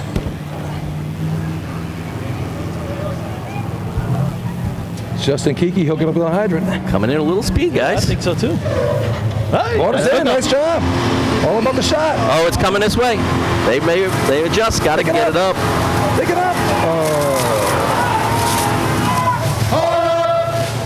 Wow, the whole entire crowd is yelling, pick it up. Just under, was blowing it a little bit, the air from it, but it wasn't enough to flip the flap. Flip the flap. Flip the flap. 2012. 165 open for Miller Place. So you're right, there's a potential there. Get it up, get it up. Chris Murphy, you were 2012 nozzle hydrant man, right, for Central Islip? I did partake in the hydrant portion of this competition for a bit. 5:47, that was you, right? Yeah, they tied the record here, I think, right? Is that the one that put it away? No, actually, we had a bad day that day. Well, not a bad day, but 2012, by the time we ran this contest, we were actually out of the money. Oh, okay. Out of the win. Yeah, that's the fastest time ever run in the state drill. 5:47. The only time that Jay Newhoff ever hit the target with the first water for the centralized hobo. Sounds like my brother Danny at your track. 5:47 tied Uncle Kev. And that hung around for a while till Lindenhurst a few years later. Keeping Uncle Kevy off the out of the book. 48 hours. Bring that up again. I know, I just love it. It's great. 10 hours. So Uncle Kevy's on the way up here. Oh, I got CI. Let's talk about this. I got a great Uncle Kevy story. You're going to love it. CI Hobos, 3 points on the day. I mean, they still got a shot for top 5. They better get really busy really quick. So you're saying we got a chance? So you say we got a chance? Oh, listen, 5 points here puts them in the top 5. Sure. Like we were saying, like one time we're up to 6.5 points got it done for New Hyde Park. Second lowest total ever to get on the track. I don't know if that's happening today. You guys got to get trophies. A lot of folks asking in the comments what we missed so far. Hicksville Hicks right now with a first place shot of 675. Ellesmere with a 779 and Oyster Bay with a 972. Great Bend, Miller Place, Manhasset, Lakeville, Point Pleasant, all with overtime. So Farmingville snuck in there, I think, Chris, with an 839. I'm sorry, hang on just a second. We got to get Farmingville's time up, guys, too. But our system. That's all right. Here we go. Hobo's on the line. Hasn't been a pretty motor pump contest thus far. No, and I'm sure I'd like to change that right now. Here they go. All right, slow roll off the line. Approaching that timing light. They're off. Water in the hose. Richie on that set. He gets over the top. Reset. And he pitches it. Happy birthday. I'll tell you what, he pins it to the ground like he was doing a push-up, and before he could get himself adjusted, he hits the target. It's already over. He almost did a handstand on the nozzle the way his body went. 6.02. Look what I found, Mama. Completely out of position. He just yanked it up enough to catch the flap. I'm sorry, that was lucky. Wow. That's former high school quarterback Richie Arnett, currently 18 years old, just graduating. That was a scramble option right there. Bayshore High School. I'm telling you, you watch that back on video, I bet he almost does a handstand as this thing stops him dead. His legs go up in the air and it just ends up landing and lifting. Unbelievable hit to the target. Man, he was scrambling out of the pocket right there. That's, impressive. Wearing his Tigers Racing shirt. I was going to say, yeah, he's got his Brentwood shirt on there. A lot of his father. His old man's team right there. Yeah, his old man used to race for the Hicks back in the day. Great guy, the old pig pen. Yep. Okay, Copeg Yellowbirds on the line here. Yeah, so CI just took place by 0.7 of a second. So that was 6:0 what? 3? 2 or 3? 3, I think. 6:02. Okay. Yeah, just misses a 5 with that after all that excitement. It's the unorthodox way to run motor pump nozzle. Yeah, you're definitely not going to teach that. And I'm sure he'd like to have been set a little bit sooner. Great upper body strength he showed right there. 100%. Good balance. As the Yellowbirds. They don't waste any time. They're coming right in. Billy Mack. Water's in. And water's... Well, he missed, and now he jams it on. And they finish the contest. That was just sloppy at the hydrant. Sloppy everywhere. There's like a big double S out there of a hose lay on the ground. Time for Copeg, 8.20, 8:20. 8:20. And we're now going to come to North Belmont. North Belmont's been kept off the board ever since C. Ladder there. They had it going in the beginning of the day, despite having to run again, right, in that contest. And yeah, it's just slowed down for them since. Up to the light, number 13, the North Belmont Rinky Dinks. 13:24.901 in the host contest, just a little bit off on the target shot. And then 10:47 in efficiency. So they got to get it back together here. They want to get on the track end of the day. what's their motor pump story this year there? Motor pump story, 3 overtimes, a 663, a 686. They're going to have to improve on that. It's always a fun team to hit the hydrant here. Pat Ryan comes in as fast as anybody over there. Not quite the Christian Brody water show, but he comes in hard, this kid. Him and Claubin on that hydrant side. It's all or nothing over there. There's no waiting for it. Right? You got to have that. As we wait on North Belmore, shout out to the Belmore Ball Breakers, the old-fashioned state champs, and the Bayshore Junior Redskins, the 2021 state champs. There you go. Just looking forward here. The Dinks also with the 22-29 in buckets. Looking forward if you want to look at the last event of the day. I actually had them in my Wildcat pool in buckets. Where did you lose? I think on Point Pleasant, probably. Actually, Point Pleasant, C-Hose. C-Hose. All right. All right. Well, I'm going to try and stay in the top 5 for the moment. They're off. What is in? Oh, yes. Nice job on a hydrant. Got a kink underneath them. A little high. Oh! Catches it high. It was a little high. Iowa came back and got it. Mid-6, high-6? Yeah, high-6, guys. Yeah, I think 167 open. Definitely hurt the water out there. 340 through the truck. 507. 507 water out. 6.76. Oh, just that already hurt some. Hicksville ran a 75. Yeah, good hook up on the hydrant there. Just water took forever to get out. Here's another team that can run pump, the Hageman Gamblers. They are between them and Islip and North Lindy. It's a battle to see who gets the water through the truck faster. So let's look at that, Paulie, real quick. You get a kink underneath as the nozzle man. Couple of raindrops. You're going to have a kink. That's a tough spot for it. If you're the nozzle man, you can try and move your nozzle up a little bit to pull it out. The guys behind you got to be sharp enough if they could slide it back, but it's really a terrible spot for that. I agree with that. it's hard to maneuver and forget about it when the water gets there. I mean, the water's going to push it out at one point, but that's going to push you to one side or another. And you can't move it at that point. You'll go crazy. You'll go flying. A couple of raindrops starting to fall again, guys. A little passing sun shower. I'm telling you, it's starting to rain. Push it this way, Lenny. Doesn't really matter. But blow on it. Just a little bit. Hope that's not a drop on that one. Henrietta Hippo. All right, Billy Hageman here. How about Motor Pump this year? Exactly. How about Hageman in Motor It's Pump? an old cartoon reference. Hageman. My bad. Motor Pump. 597 at the CI invite. Okay. 626, 655. But they ran a 5.5 last year, right? Or a 5.6? Yeah, they seem to be an all or nothing type of Motor Pump team. Well, let's see. They won it all today. Robert Tascio, here we go. Oh, yeah, nice stick in the street. Hey, nice shot. I tell you what, he stuck that in the street hard, and they knew it's going to go right to the flap. 172 open, 40 water out. I got 22 on my watch. Yeah, 26 on mine. That water on's going to hurt them. Yeah. Time for Hageman, 6.18. 6.18. It's a second. Place. Second place to that CI Hobo 602. But you think about how CI puts the water on, right? Compared to that, I mean, we're talking what 1.5 to 1.7 or 1.4 to 1.7. Yeah. Number 15, East Iceland Gosler. Usually Hageman a little quicker on their stick over there. I agree. Gosler's on the line. All of our cameras guys are starting to get a little bit of raindrops. It's a little hard for the folks at home to see exactly what's going on. We'll try to clean that up as soon as we can, but it's obvious that it is starting to drizzle a little bit at the track, right? A little bit. But the sun is still out. At least partially. I'm still getting fried, but yeah, you can see the rain in the street. I don't think it's raining on this side of the street, though.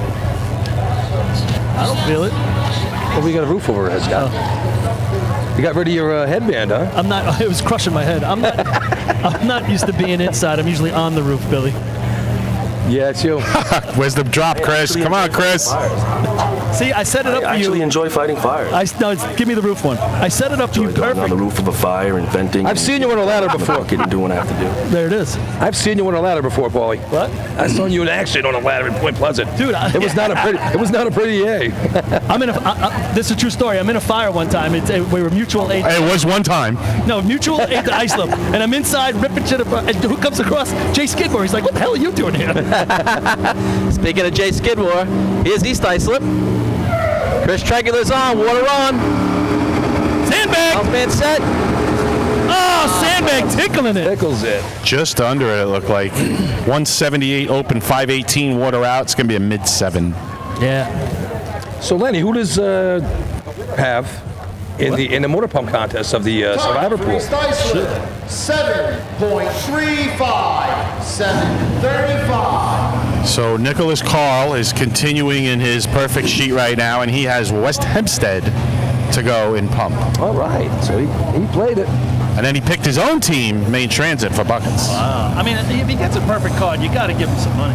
Yeah, and a good competition for Main Transit. Number 16. He's going to get a shirt, and it ain't going to be gray, I can tell you that. Maybe. He might get a shirt. Like that guy that was looking at the shirt before, Chris. Yeah. So Uncle, wait, what does Nose get? Like a suit? A tuxedo? So Uncle Kevin's on his way up upstate. The ramp falls off the back of his truck. Yeah, there should be like gifts for levels of giving. Yeah. Maybe you should get one of the shirts. Tote bag. Maybe you get Billy. You're gonna Yeah. Why don't you give Billy? Will you give him your shirt? I think for the Nose and his donation. I don't think mine will fit him. I think Devin donated some termite shirts. We'll send those to the Nose. Yeah. He does every of those. And a bottle of Svedka. It's raining pretty good now, guys. That's Motor Pump. Let it roll.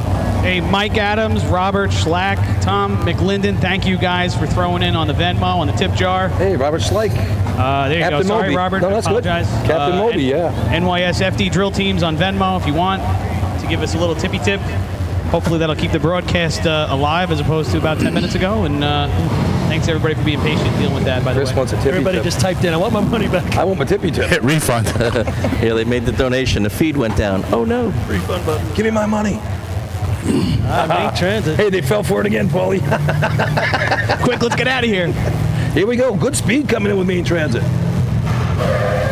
Water's in. Steps on that nozzle. Whoa. He was sliding backwards, guys. People were heading for the hills. And guys, if you notice, look at their hose, right? Look at right behind Sure. the nozzle man. Yep. Okay. Whenever you see that nozzle man lose control, almost always the hose behind him is not perfectly straight as an arrow. A laser beam right behind him. That's why the nozzle man will get thrown in the opposite direction of the way the hose is going. That's a perfect example of that. They got to be straight. It's got to be 100% straight all the way back to the truck. It was a complete S. Number 25, the Bay Shore Redskins. Just remember, if you take one step forward, the nozzle will never get you. They were like real slow and deliberate on the water on him. And he hits it at a good speed, but then it was like, Yeah, 197 on the open, 512 water out. And guys, I just wanted to let you know a little stat. I don't know if you know this, but the Iceland Wolves have won the motor pump contest every time they have run. Billy, you should have brought that up. Wow. Slacking. I don't know if you heard that or not. No, that's news. He's trying to hit it. That's what's going on here. I think it's Murphy trying to get the ball that don't hit her. Guys. Yeah, they're going after him. Yeah, you don't talk about it. Yeah. So, Chris, Matty Mara's doing a little bit of investigating on this, but he was trying to come up with the last time a team has done this, and he thinks it's someone you might know. CI and efficiency. What? Won the contest, every contest for the year. What year? 2002. There you go. Circle gets a square. For what? They won every efficiency. I'm hanging out with my backup man right now, Phil Falco. Jimmy Miller running nozzle for that team. Give yourself a How shirt. about East Islip a couple years ago with Josh Kasem in 3-man? That's for me. That's for the 2002 efficiency Central Iceland. You just want a shirt. Put another shirt on. That's for me too. Bay Shore Redskins taking the line. Yeah, Bayshore's sitting here with, what do they got? 1 on the day. So, hey, I'm picking Bayshore to win buckets. Chris Murphy into the Me Too movement today. What? Why? What? Everybody gets a trophy. Thanks, Biden. Who? Who? He gone. He gone. All right, here we comes go. Bayshore. Here approaching the hydrant. Oh, he gets the stick, but boy, he really whapped at it. Puts it in the street. Not bad. So listen, guys, the normal turn on, man. Frankie Sonnenberg, a little bit injured, couldn't do it. Michael Butler stepping in, doing a great job there. How about him smacking it, right? He smacks it. 6.36. 636. 636. 188 stick with a backup, man. Yeah, Good that's job. pretty good. Did the water not jump to the target there? Yeah. It just kind of looked like it was lazy getting there. I had 5 flat water out, and it looked a little better than a 33, but I thought 310 through the truck. That's a pretty good. Yeah, see, I thought the water took a long time to get there. Maybe it's because of the water on being at 1.8 right there. John Penny knocking it down on the discharge. Number 26, the West Islip Raiders. Uncle Kevin So I on the think deck. that's third, right now? I saw Harry give him a thumbs up as they drove by. I'm sure they'd love to see that. 602. 618. 636. That's third? Yep. Yeah, you know, we turning over the scorecard here to the second half of teams, guys. We were talking about seeing a lot of 5s. We have no 5s so far. Yeah. I think you only have about 5 6s, don't you?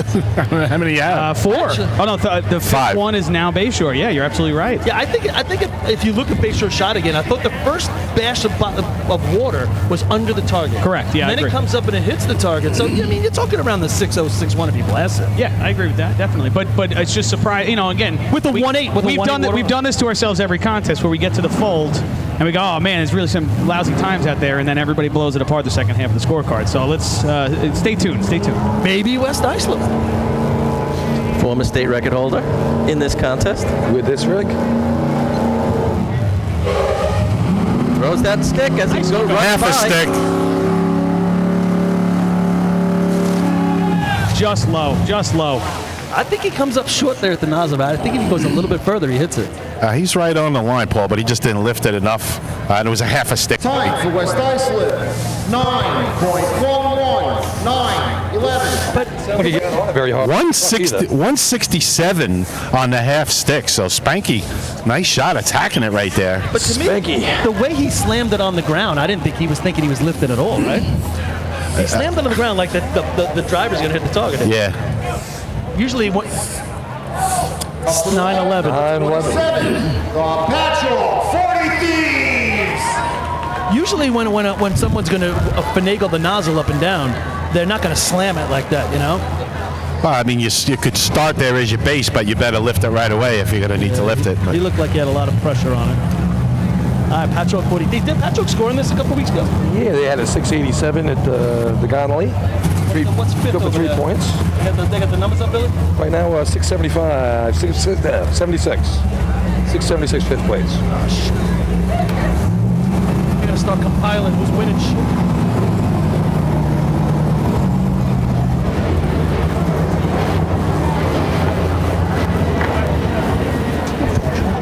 You have a charger? Ah, no. We should get a couple charges for the trailer. Swear to God. Yeah. Because I'm always forgetting mine too. Because we can plug it in right there with the TV. Yeah, I was gonna say you can use the jack on the back. Yeah.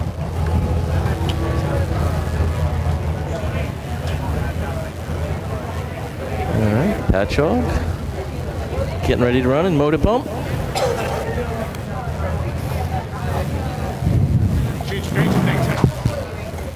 You know what? Patchogue way out in the middle here, huh, guys? Maybe they're going to do the right-hand turn. Could be. Gonna play the fade. Here they go. Oh, they're all fast, right? Oh, he missed the stick, didn't he? Water out. There's a plug somewhere. I got this. Yeah.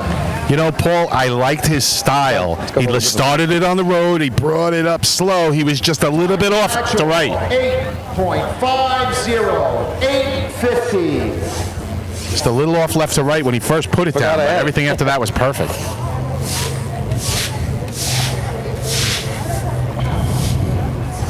Patchogue making progress, doing the little things right, and you'll start seeing it come together. Keep up the good work, boys and girls. Up to the light, number 29, the Levittown Rebels. What was that time? Sorry. 850, I believe. Take it. Look at that Levittown Rebel logo. I like that. Levittown on the line, guys, but just 2 teams away from the top 2 teams running back-to-back. How wild is that, and how exciting it is to get the 2 teams at the top of the scorecard to be running right at the end of the contest. It's really, we should do it that way every single time. This is great stuff. No pressure. No pressure on either of those teams there to put a shot up. I don't know, Chris. Was there a rule put in about that?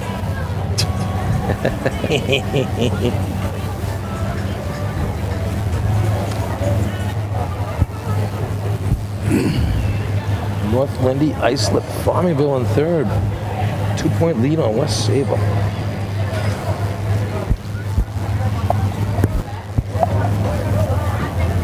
West Sable, good motor pump team, good bucket team, so they're going to get some more points before this day is through. All right, here comes the Rebels. Levittown trying to find the scoreboard here. Maroon uniforms, looking good. Here they are. All right, they're out. Through the timing light. Slow and deliberate. Water's on. They're not pumping until the nozzle man is down. All right, water took a little time to get to the target there. It was just kind of underneath. Comes up and catches it. Yeah, that was a unique style for this nozzle man. Had it way out in front of him. It was almost like it was going to be an efficiency hit. 7.90, 790. Kind of pounced on it. Yeah, it's the best shot of the year for the Rebels right there. What'd they run? 7.90 for the Rebels. I gave that to Coffice. 192 open, 570. They might be happy with the 2. Here's the Frogs. They got North Grease's old rig here. I lived up here for a few years, not too far from where this track is.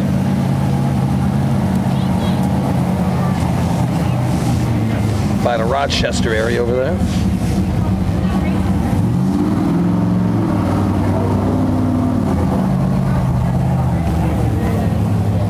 Skeletor turning on for shoes over there. So we are now about 7 hours into this drill, almost finished with the 7th contest. So, Jabby? A little longer than I thought. A weather update from Twan. He's all over it today, but gonna hit Long Island as a Category 1. Looks like it's drifting a little bit east, which is nice. A little bit away from central Long Island, but definitely gonna hit Suffolk County. Oh, well, I guess the further east it goes, the better. This we way, are. the east side of the storm will have less impact. Yeah. Yep. And then anyone traveling home, coming from the west, shouldn't be all that bad. Well, you might as well just stay up here for the rest of the weekend and catch Point Pleasant next week. Yeah, you know. Now you're talking, Bill. Guys, I just got a donation from Joe Marino. He's a good friend from ISO Fire Department. He's a state champ. He says he enjoys the broadcast weekly very much, and we're giving Ron, Gary, and Keith over at SNY a run for their money. Thanks, Joe. Who? I love that. Who are they? But we definitely crushed Susan Waltman and that other guy. All right, call plays frogs. Here they go. I like John Sterling.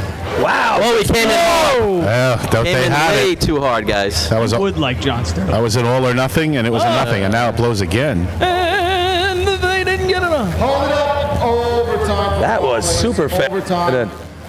90s style right there. Oh, man. Overtime. That's motor pump, Susan. All right, here we go. That was perfect, actually. Good job. Oh, my God. 145 when the frogs went for it there, but Roger Clemens is in Steinbrenner's box. He said it's Oh my gosh! You sure that wasn't the other way around? What? That wasn't the other way around? Goodness gracious! Oh, my. Ew. All right, guys. Ew. It's the moment we've been waiting for in this All right, contest. this is it. Islip Wolves down 1.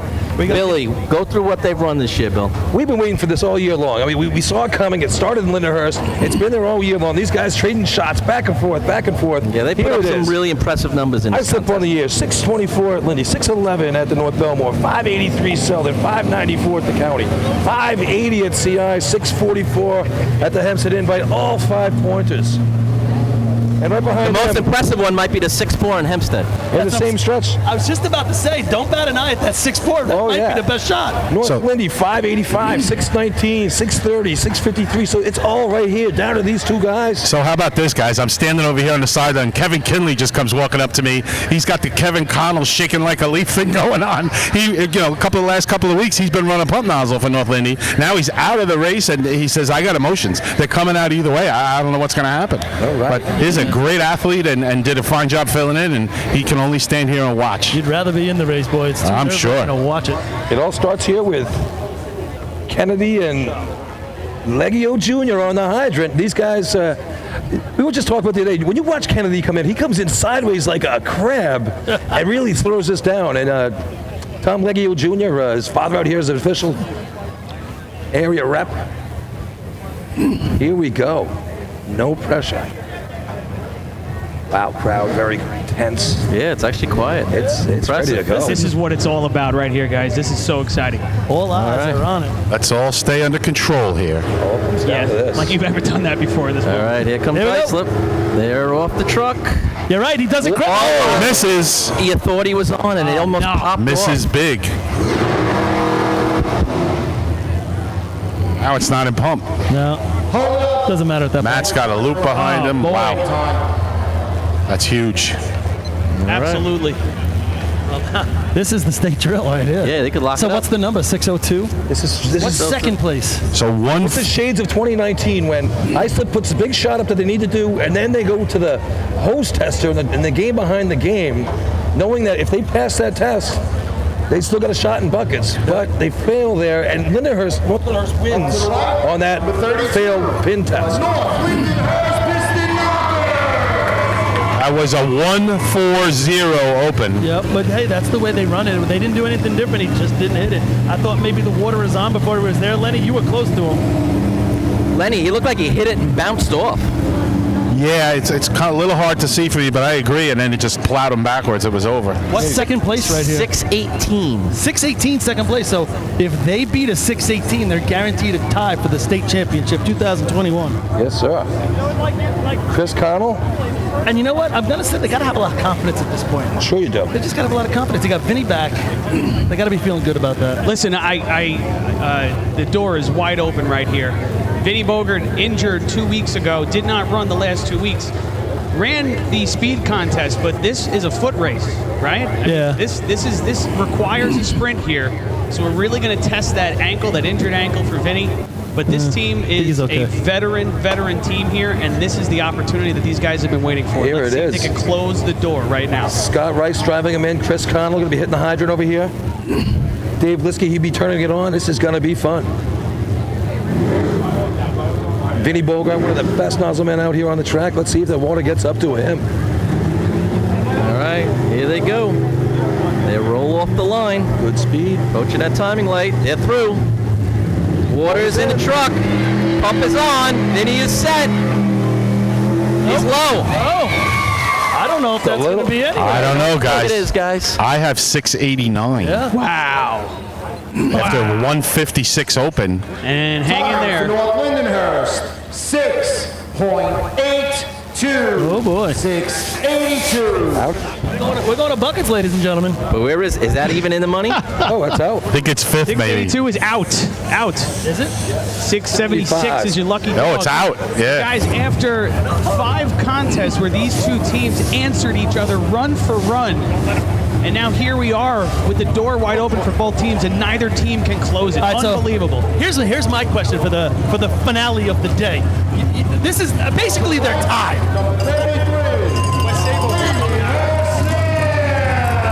Basically, they're in a tie. Yep. Do you want to be the team that goes first, the Islip Wolves, or do you want to be the team that goes second, the North London Piston Knockers? Now, I'm not talking about the beginning of the day where I would love to go second. But in buckets, when it comes down to one run, Rob, you going first or second? I want to lead off. I want to put my shot up, and you come get it. Billy, what do you think? Go first. Knock him out. I agree. Hey, and I got another fuel for the fire. You want to put pressure. I want to go first. Have you want to put pressure. You guys been noticing? Because even if by chance you blew it, they're nervous if you blow it. If you have they have a good shot, the second thing comes in, I can beat this. I completely disagree, and I'll tell you why. Because the racing game is bigger this year than it ever has been. The difference between what you need and what I understand your point. They're both tied. But if the first team comes up and they run a 23 flat, I want to know that, man. I want to know that. I want to be able to run my layup shot if I can. That's just the racing game. It's the way it is right now. There's no right answer. There's no right answer. It's what's your personal preference. There isn't.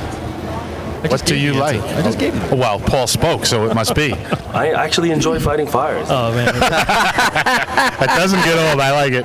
All right. Hey, you were talking about motor pump? Watch these guys. And her snails coming in. All right. Watch Christian Brody on this hydrant. This is going to be fun. They come in fast. Man, look at the speed on that. Speed. Nozzle man is set. Water out. Shot for They've listen. been waiting for that all year long with the way Christian hits it.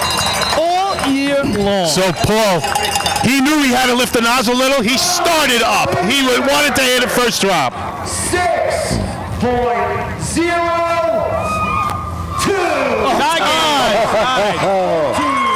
Oh, pack the truck up. Let's do that runoff, baby. Wow. Right? That was fun. Just the last thing about buckets here, Paulie. Did you see who's here? Who? Jake Dolan is out here. I know. He's wearing some sweatpants. He's got a wolf shirt on. And we know he's a difference maker on top if he's climbing the bucket. It'd be tough to throw him in on that. I'm not exactly. So Lindenhurst Snails putting up a 6:02 to take get first place there. Rob, I saw when you got down there by the nozzle line, you were going right for the flap. You lifted that nozzle right from the start. Yeah. I don't know. I thought I was going to be a little low, so the pressure here, I don't know how I was going to do it, so I just gave it a tiny little lift. Talk about the water, the great job those guys do with the hydrant getting you the water. Amazing. They can't do a better job, but this is what we needed. We got back into this tournament. Good job. Congratulations. Yeah, great job by Cos right there. I'm very happy for that young man. Way to blast that target. Guys, we got a tie to runoff. 602. We're gonna have a runoff, right? A state tournament runoff. I hope they want to. Motor pump runoff would be fantastic. Good luck with that. I want to see Brody here for like a 099. Come on, man. One flat. It's not like those teams are bucking for first. Yeah. They should put on a show. That's true. And on top of that, also, I've been giving Christian Brody a hard time for this whole year about not taking 5, and he just put that team right there just got to the top here. So I got to give him that credit. I got to give the Lindenhurst Snails a lot of credit. I know they switched their pump out 3-4 weeks ago. So Yep. they've obviously made a ton of adjustments, put up a really nice shot. Nice job, guys. Really great work. It's still not 5. It's 4.5. I just really liked watching Paul talk about this earlier. Cazzetto got there, he put the nozzle on the road, but instantly lifted it about a half inch or so, and he just went for it. Awesome. Hey, Deer Park on the line coming down. Yeah, great shot. All right, here come the Bucks. Approaching that timing line. They're through. Misses at the hydrant. He just kept walking. Yeah, he went right past. All right, water through the truck. Waiting to come out. Hold it up. Like it wasn't a pump. Deer Park all the time. Sounded like a sick animal there. Put it out of its misery. Just was ugly. Can't believe I got to put pants on now, Paulie. You should probably, you guys run early there, Billy. You shouldn't wait too long, buddy. I'm waiting until the last possible second. I'm waiting until Oyster Bay gets done, then I'm going to put them on quick. Looks like Lindenhurst passed the tests here back in the pit. All right. 35, the Selden Slowpoke. Looks like they're doing a fast job of testing that hose over there. Yeah, doing a great job. But hey, listen, there is definitely one team that might have something to say about this 602 at the top of the order here. West Hempstead's run some great pump this year too as well. West Sable, though, being that team that can definitely run better. How about this? Let's just say West Sable comes down and crushes pump, and they go to buckets, and they can win the state drill with a first place shot in buckets. Oh, yeah. Oh, yeah. And listen, they've done it before. They've done it in these contests. They've done it at this track. Dude, West Sable down 10. The door cannot be more open for a team down 10 than it is right now. Down 9. Down 9. Right. With down 9 with 10 to go. I take it, down 9 with 10 points left on the board. Good call, Paul. Absolutely. You didn't even think that they had a shot to win here, you know? And wow. Hey, remember me? Yeah. Hi, how you doing? We've only won here a couple times. Yeah. Hey, nice to meet you, the greatest team of all time. Yeah, most state championships ever. Right. This is almost like their home track. Forget it. Yeah, absolutely right.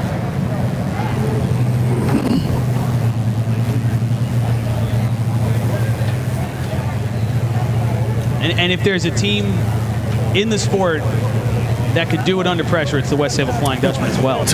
I just want to see them hit the pump shot here, because talk about making it exciting. Oh my God. And not only that, as we have the Selden Slowpokes come to the line. Slowpokes, they're approaching the hydrant. A little late on the stick, but they got water in the truck. A little high, catches it. Hey, nice job for Selden. 187 stick, 597 water out. Time for Selden, 7.62, 762. Up to the lights, number 36, the Seabreeze Indians. So, folks, don't go anywhere. 3 teams, West Sable, Flying Dutchman, and we're going to know if this is going to be a 2-team or a 3-team showdown coming into buckets. I gotta take a break. Dude, you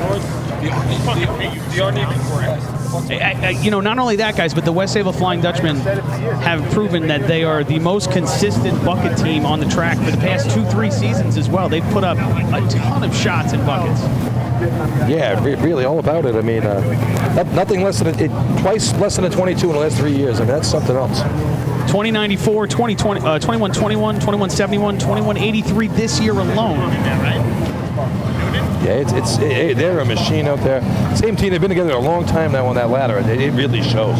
Out of the top 5 runs this year in buckets, West Sable Flying Dutchman, 2094, West Sable Flying Dutchman, West Sable Flying Dutchman, North Lindenhurst, West Sable Flying Dutchman. Those guys can run some buckets. 602. Wow. Seabreeze on the line here. A couple of overtimes early in the season. They blew some hoses, but they've straightened that out, and let's see what they can do. Starting to think I like the rain a little bit more, guys. That sun's coming right over onto us now. Still pretty warm out. As we wait for the Seabreeze Indians to take We have their had shot. about 900 to 1,000 viewers the entire day, and no one has hung up yet. We've still got 900 folks watching, glued to the sets. I'm sure that there's a ton of watch parties with more than one pair of eyeballs as well, but everybody is waiting with bated breath to see what West Sable does. and how we end up going into buckets. You know, in the beginning of the day, we said, hey, this could come down to the last bucket that West Sable pushes into the barrel. We didn't really think it was going to be for West Sable. Oh, people want to see what West Hempstead does for the survivor pool. Also true. All right, here come the Indians. Wide front top. Push a hydrant. Woohoo! I love the slide. And old school slide. He's about 15 feet over the nozzle line. They like it. Gives the first down sign there as they get the run completed. What was that? He was doing some styling there. I like the enthusiasm. 7.92. 206. The New Hyde Park faithful out there like that shot, looking at the slide right there. Very reminiscent of what they did for a long time. Up to the lights, number 37, the West Hempstead Westerners.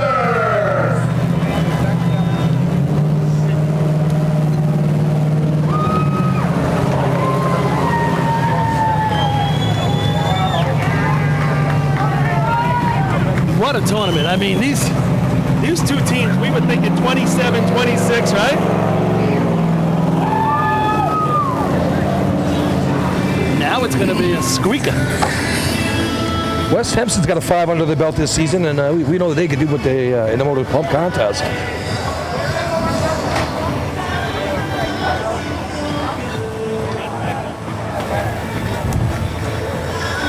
You know, we talked a little bit about in an earlier broadcast about how competitive the last decade of state drills has been. It seems like every time we run a state drill now, it's come right down to buckets with the exception of 1 or 2 drills. And that's been the case for over 10 years now. And it feels good for the sport that we're going to go right into buckets again. This one is going to be another one for the ages right here on this track that we've done so many big state drills. Can't wait to see what happens. Stick with us, guys. Just another hour to go to see who's going to be the 2021 New York State champion. Oh, you just jinxed us. The arch could fall Stick with down. us for an hour or 5. Oh my God, the arch fell. Got to finish on Long Island. Here comes West Hempstead. Still looking to get on the board here today. They'd love to put one up right here. Good speed coming in. Here we are. Here through. Water in the truck. Craig Hayes is set. Lifts a little bit. There you go. Oh, and the coupling blows just as they hit it. Hose. There's some startled Westerners on that track that blows apart just as he hits the target. I mean, it blew apart. For West Hempstead, 34. 6.29. That's in the money. 29. That'll get him on the board. Nicholas Carl is still hanging around in the survivor pool for the perfect sheet.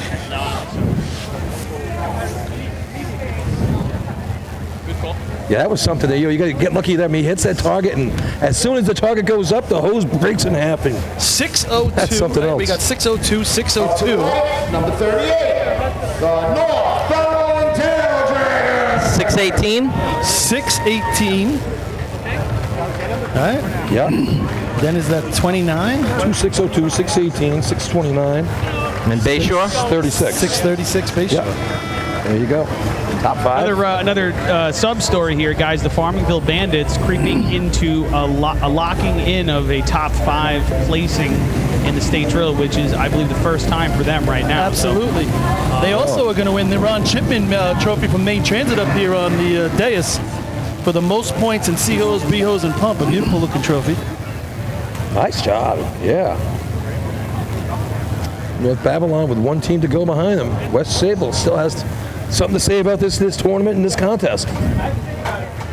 So, Paul, let me ask you, if we do the runoff, do you only interview the team that wins the runoff? Yeah. That's right. Oh, man. There's a lot on the line. Hey, so you not only is the trophy on the line, but the interview with Paul. At 34.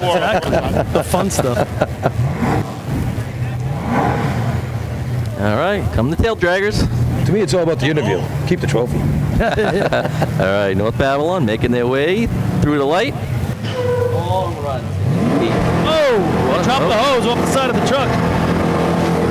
Took a while to get. No, he's got the discharge going into the off.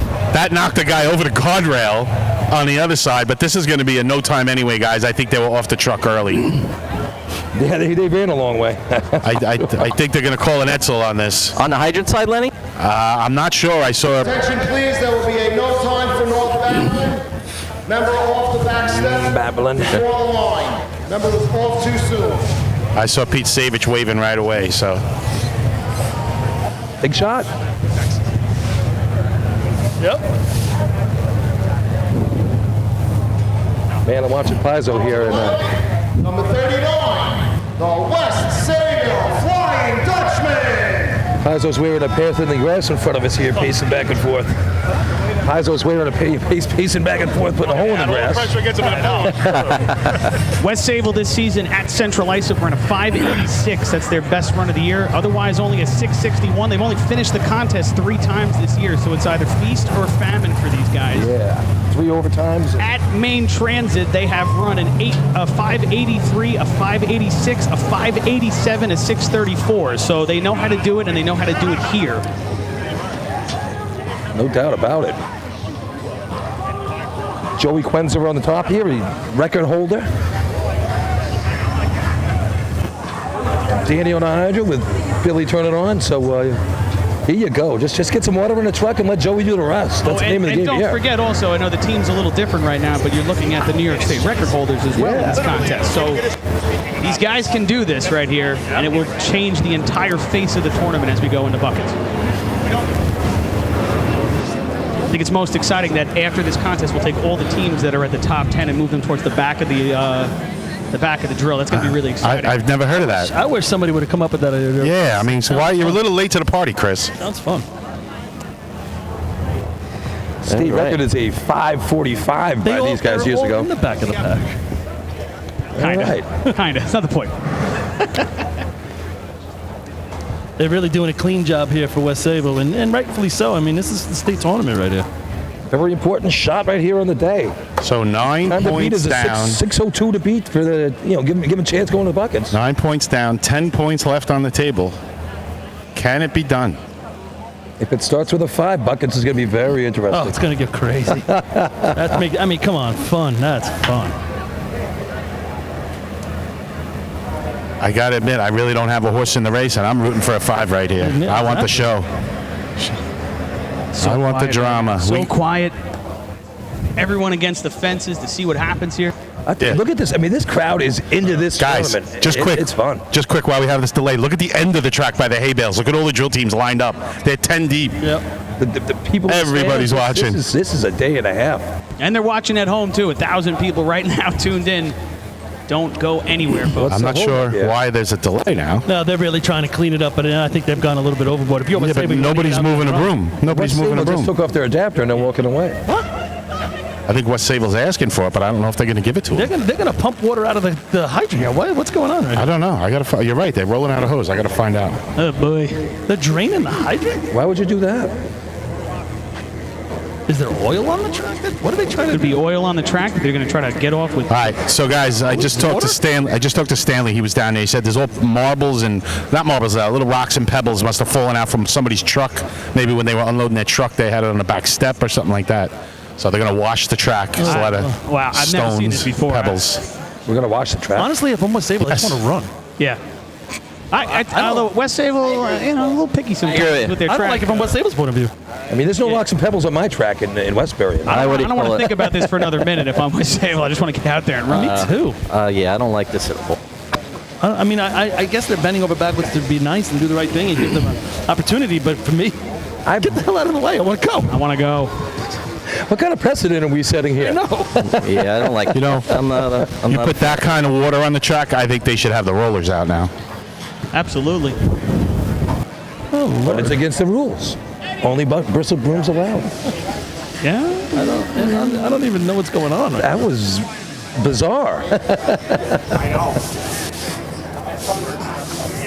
I don't know. You're in a truck, you're ready to go, and all of a sudden you're going to stop, and now you're going to get ready again? I will say this, the main transit course for years, some tracks can be slippery. This one is not. This is not a course that that footwork is really in question here. So even though the course is going to be wet there, I wouldn't be worried if I was West Sayville. I'm sure that they'll be able to hold their footwork. That won't be a problem. It's just this is something new. We don't usually do this, so I don't know who made the command decision to let this happen here. But. Well, it's the last 25 feet in to the hydrant, so really only the hydrant man and the turn-on man are getting off at that. Everybody else getting off the back is still getting off in the on the pavement. Lenny, I just want to tell you, you look great in that dark gray shirt. You look like you're on a camera right now. You look like $1 million, baby. Hey, Lenny, it's good. It's good for the sun too, right? Anything but gray, man. It doesn't suck up the heat, does it?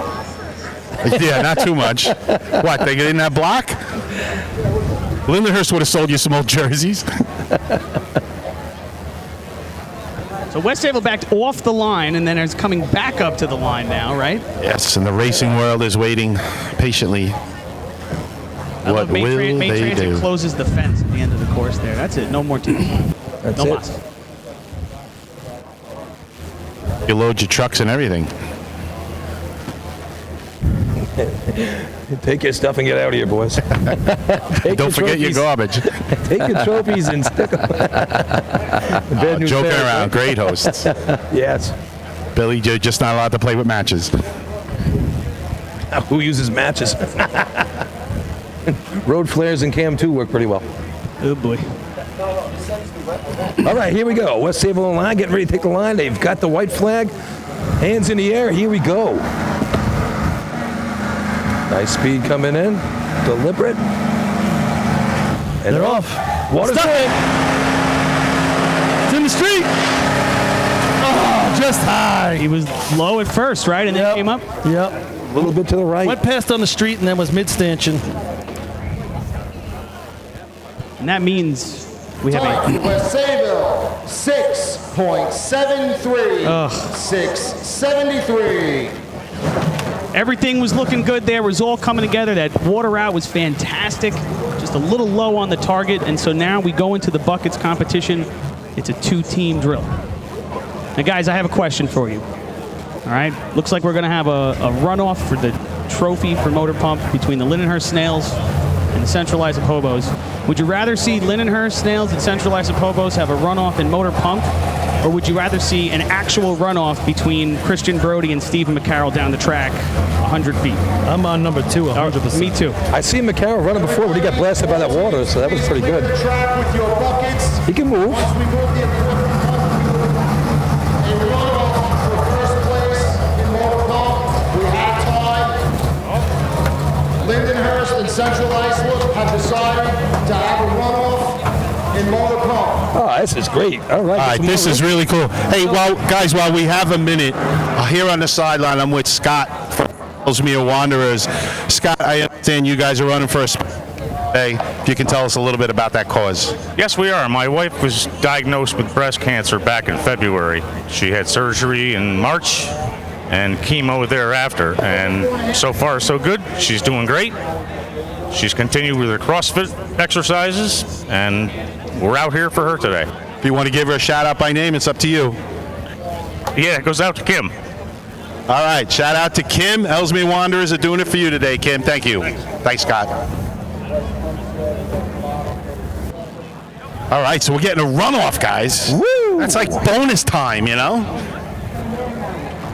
So it's a little tough because obviously the transition from pump to buckets from your equipment is a little different, right? You got to change your sneakers, you got to knee pads or whatever. So now I'm looking at CI Hobos. You got to get everything back up and ready to be able to run the runoff to run Motor Pump. They're probably run out of turn in the buckets contest because they're running early in the contest, but they're trying, it looks like, to put everything together. I see a bunch of guys who normally run the contest standing around right now over at the CI camp, so they better start putting things together if we're going to do this. Billy Cornell, you've been paged by the Turtles to get ready for buckets. I'm ready. Going ready? No, it's good stuff. A lot of teams back out. They don't know about the runoff, so, I got time. Yeah, we should just... All right, here come the Snails. I guess they got to open that gate up for them now, man. Hope they didn't lock it. Yeah, I got surrounded by turtles looking for you, Bill. Yeah, not the first time. Woo. Usually it's Billy Edsel surrounded by turtles. Only when he makes the call. Wow. Thank God they kept his red flag away for today. Love you out there, Billy. I'd like to thank all you officials out there across New York State for doing what you do, keeping us out here getting it done. And great job by the host today. Track ran very well today. Just a little couple glitches with that timing equipment during ladders, but other than that, it's been a really nice, smooth day. And it's getting warm now, I tell you. All right, I gotta go put my pants on. Okay, you gotta go get ready, Billy. You got a big day. Full buckets. We're gonna be watching.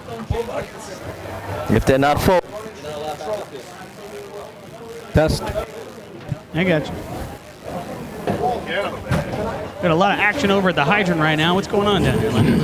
I don't know. I'm both by the trailer now, taking a break. Sorry. So what we'll do while we're getting ready for the runoff here, we've got the Lindenhurst Steels already on the track.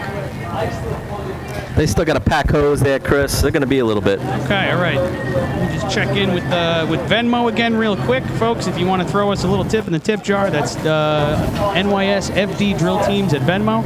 Just search on the business side. As we wait for the runoff, results of motor pump. Lindenhurst and Central Islip will be running off for first and second place trophies and the leg trophies. In first place, each team will be getting 4 1/2 points with a time of 6.02 is number 33 Lindenhurst and number 11 Central Islip. In third place with 3 points is number 14 Hageman. Fourth place, 2 points, number 37 West Hempstead. Fifth place, 1 point, number 25 Bay Shore.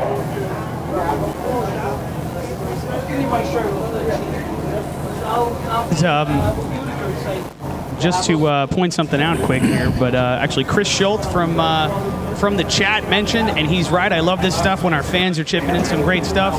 Both Lindenhurst and Central Islip running with discharges out the rear of the truck. Here in Western New York, the home of the rear discharge, 2 Long Island teams come up to Western and run it Western New York style and tie for first place in the tournament. So very interesting strategy for those folks who don't know how that works. If you look where the discharge is on the B truck, sometimes it comes off the driver's side, sometimes it comes out the rear. Most B trucks did it out the driver's side for a real long time, but then the Western teams led by Point Pleasant started putting the discharge out the rear to make the hose lay a little bit smoother, this to perfect the science of motor pump.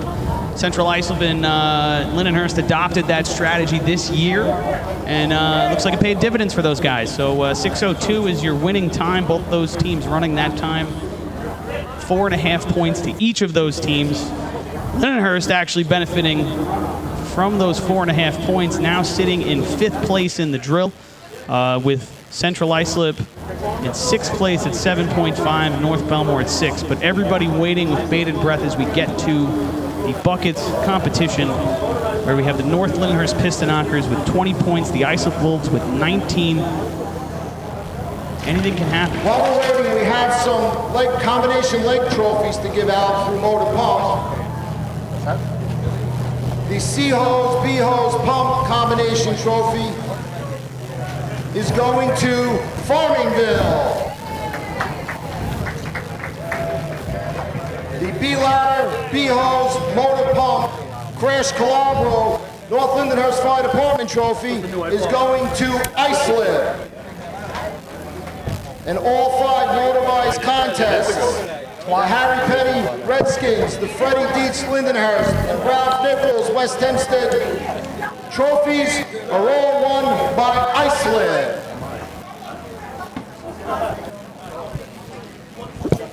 So, Rob, we got that big soliloquy there from Chris about motor pump and where they're pumping out of in their trucks. Did you know that Western New York was home of the rear discharge? That's an interesting fact. I knew it was more prevalent up there. I didn't know it was the actual home. The rear discharge. Still don't know that by it or not, but Total points. to each his. We'll go into total points prior to buckets. Point Pleasant 5, Oyster Bay 4, Farmingville 13, Central Islip 7.5, North Belmore 6, Hageman 4, East Islip 3, Bayshore 2, Islip 19, North Lindenhurst 20, Lindenhurst 8.5, North Babylon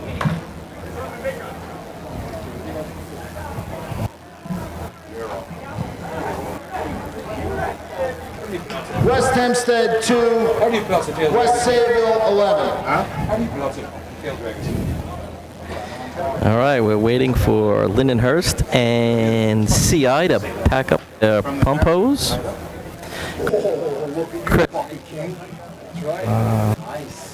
Hey, yo, dude, man. Nice job sticking the season. An extra second. Chris, we got to keep at. Teams, if you've scored in any event and you have to receive a trophy, please come up and get them now. The host requests you get your trophies now, please. You've been really static. Still a few minutes, guys, right before we get into this runoff.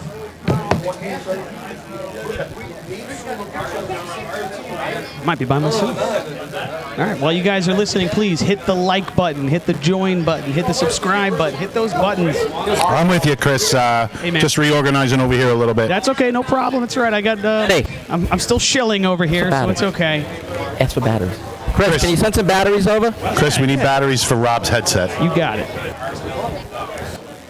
Hey, is Danny still over there helping you? No, Danny actually went into the stands to hang out with Don. Okay, cool.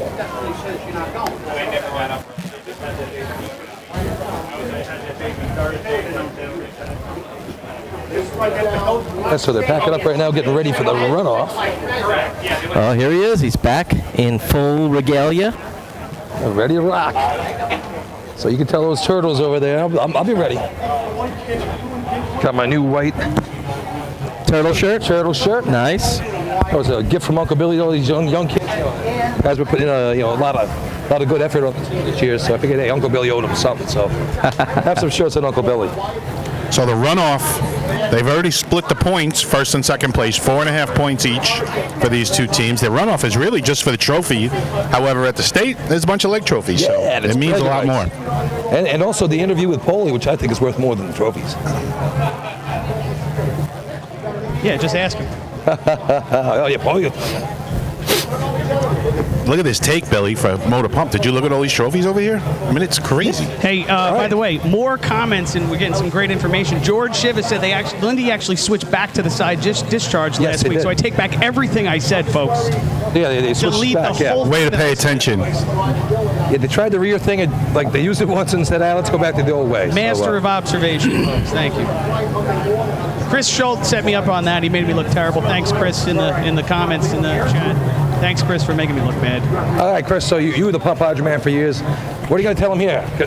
It doesn't count for anything. It's just for bragging rights. You tell him to dial it up and give you an extra 10th off?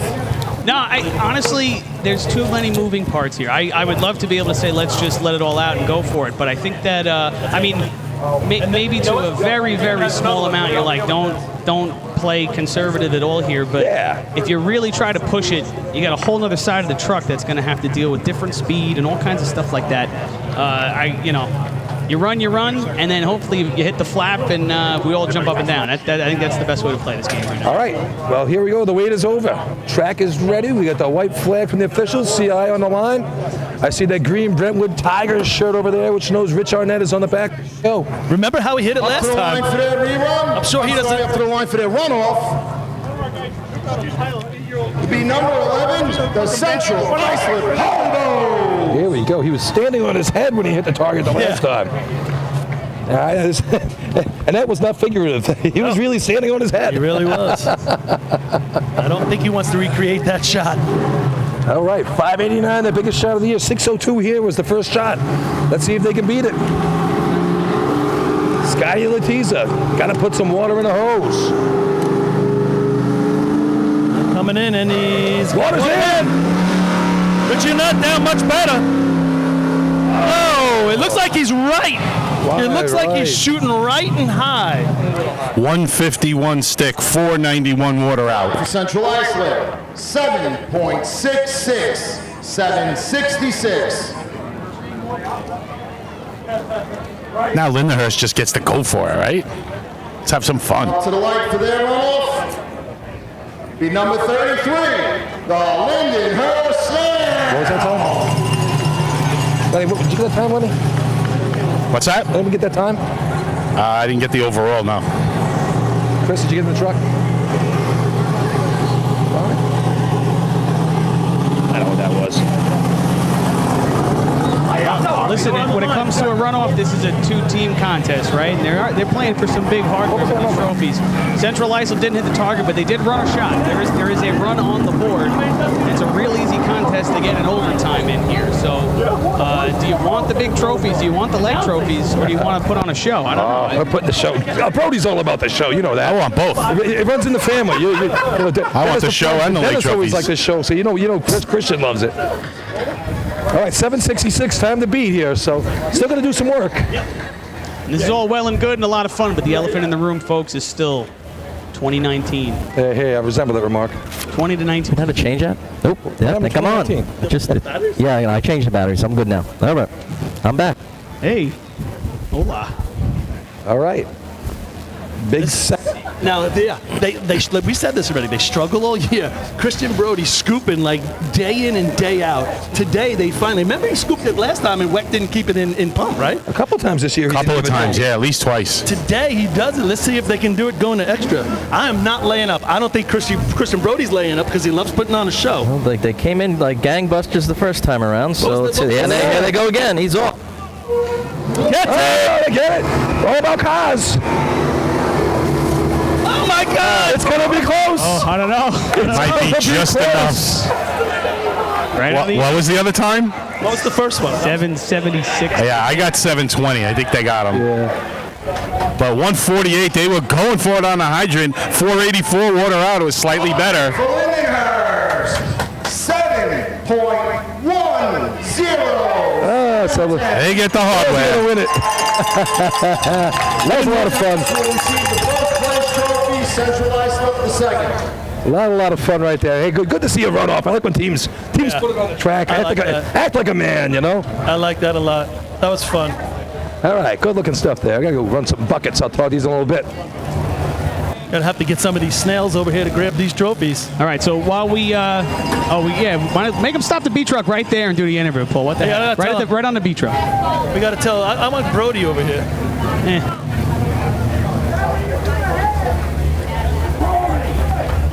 Send over Christian. Move the equipment. All teams, if you have to get your trophies that you've won, please pick them up immediately.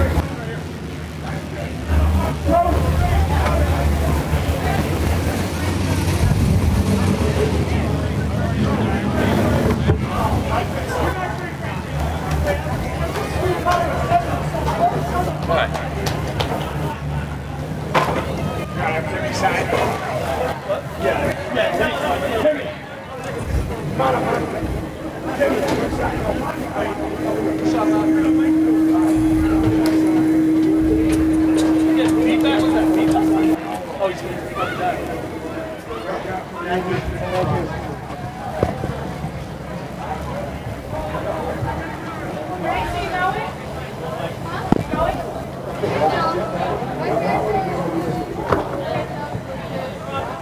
All right, everybody, with one contest to go, I'm over here with Christian Brody and the Lindenhurst Snails. That contest was a tie between the Central Islip Hobos and the Lindenhurst Snails. Each will receive 4.5 points, but due to the runoff won by the Lindenhurst Snails, Lindenhurst will be taking home the first place trophy. Central Islip will be taking home the second place trophy. Christian, we've been watching it all year long. You put on a nice performance over there. It's hardcore. We love it. You're scooping it every week.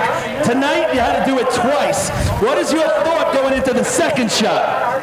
Yeah, I really hope I hit it. That was kind of the thing that I was hoping for. Just kind of tried to do the same thing, you know. Saw the 7 at CI ran, and I was like, I'm still going for it. So that's just kind of how I do it. That's either all or nothing. Absolutely. Now, the beginning of the season, did you just say, hey, we're going to try to do it this way, we're going to run it our way, we're not going to follow what everybody else does? It wasn't a one-time thing. You've seen people scoop it once in a while, but you're doing it on a regular basis. Is that something you guys consciously said, hey, we're going to do? Yeah, so we kind of went into it going with that Wembo was a lot faster for me, obviously. And I want his stick to be down, maybe one there, because if the water's coming to the suction, then we're in trouble. Well, we love to watch it week in and week out. Great job. Congratulations to the Lindenhurst Snails and the CI Hobos. Folks, with that one contest to go, we'll find out who we will call the 2021 New York State Champion. Stick with us. We're going to run some ads. I'm gonna do this first. Watch. Wait. Ladies and gentlemen, I just notified this is final call for the 50-50. Well, we'll go to commercial break, and then we'll be right back with the conclusion of the 2021 New York State Championship. I was told it's up to over 25.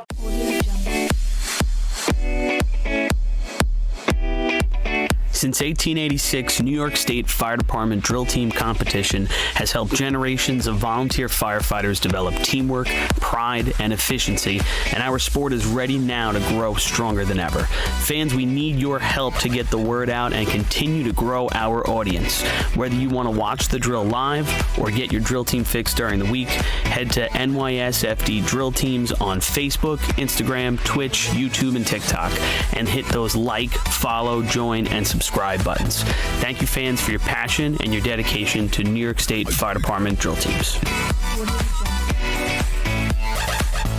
Fire Rescue Systems has been in the fire industry for over 20 years and is proud to show their support for New York State Fire Department drill teams. Serving the NY area with a complete software solution for emergency service entities, FRS software is efficient and easy to use, making it ideal for emergency situations. With a wide array of fine-tuned and tested modules, FRS provides a modular-based system to fit every department's needs, regardless of size. For more information, please visit www.firerescuesystems.com or call 631-234-1304. Integrated Wireless Technologies is proud to be the exclusive Motorola dealer for New York State Fire Department drill teams. IWT offers the full line of Motorola products to fire departments, as well as David Clark headsets and sound-off signal emergency lights. IWT is your one-stop shop for custom-engineered radio solutions, licensing assistance, dispatch solutions, and top-notch reliable service with fully insured technicians. Start off your next radio upgrade with IWT. Check out their website at www.goiwt.com.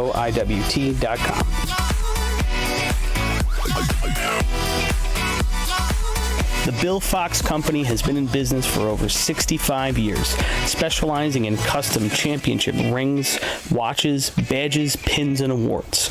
The Bill Fox Company has crafted championship rings for past state champions, including the Westerners, Flying Dutchmen, Hobos, Wolves, and Yellow Hornets, as well as the Firefighter Combat Challenge competition.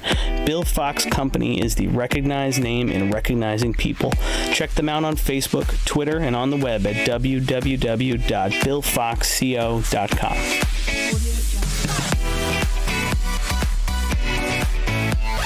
Since 1973, Fire News has been a proud supporter of the time-honored tradition of New York State drill team racing. As they approach 50 years covering the fire service throughout New York and beyond, Fire News is honored to continue as the official publication and online coverage of the New York State drill teams. Look for ongoing coverage in Fire News on firenews.com and on Facebook, Twitter, and Instagram.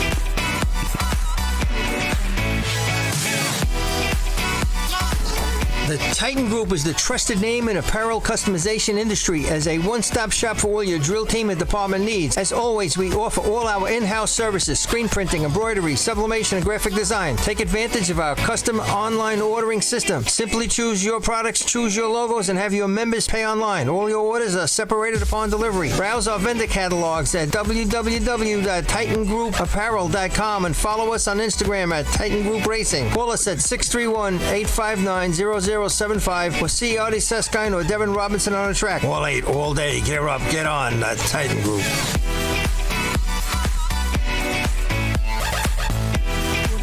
Adept Technology Consulting is proud to be joining the drill team family as the exclusive IT professionals for New York State Fire Department drill teams.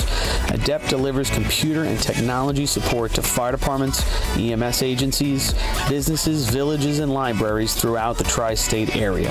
In addition to computer support and knowledge, Adept also provides IP telephone and camera solutions, as well as a variety of technology assistance packages, all with 24-hour support. No IT problem is too little or too large for Adept. For more information or to speak to an IT professional, call 631-676-1756 or head to adept-techconsulting.com.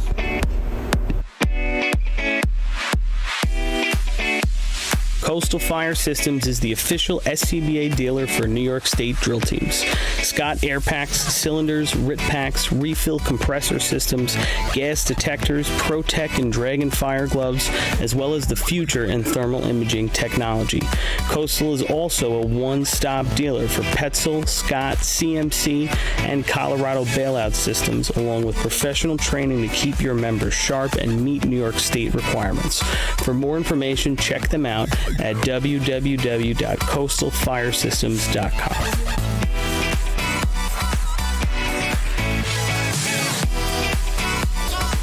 The instantaneous on-scene electronic personnel accountability system used by the FDNY and many other fire departments nationwide is now available from Systems Definition Incorporated or your local Motorola dealer. SDI is a well-known software application developer for FDNY and is the company behind this game-changing technology. SDI has paired with New York State fire departments, including Central Islip, to solve the challenge of accounting for members who respond after the tones go off. Keep track of your members at your next big incident with a proven solution designed with the New York State Volunteer Fire Department in mind. For more information, visit systemsdefinition.com.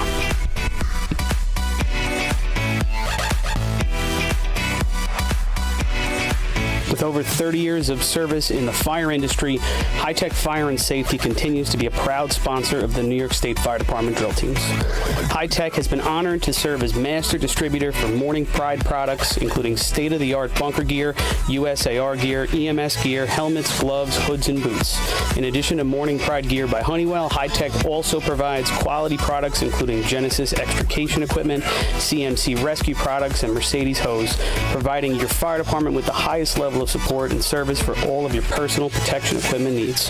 For a personalized demo or to speak to a certified sales specialist, call 631-777-5170 or visit hightechfireny.com.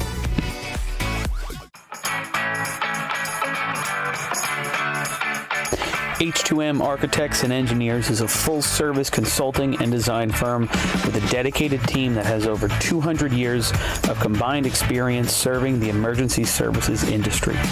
No one understands the needs of first responders better than fellow service members, and H2M is proud to count several of their own staff among them. Whether it's a rehabilitation project or new construction, each design considers the responder's workflow, enabling safer operations and faster response times when it matters most. H2M is proud of their long history of client service and consistent ability to meet architectural, engineering, and environmental challenges head-on while offering a practical approach with creative results. Remember, quality response deserves quality design. For more information, please visit www.h2m.com.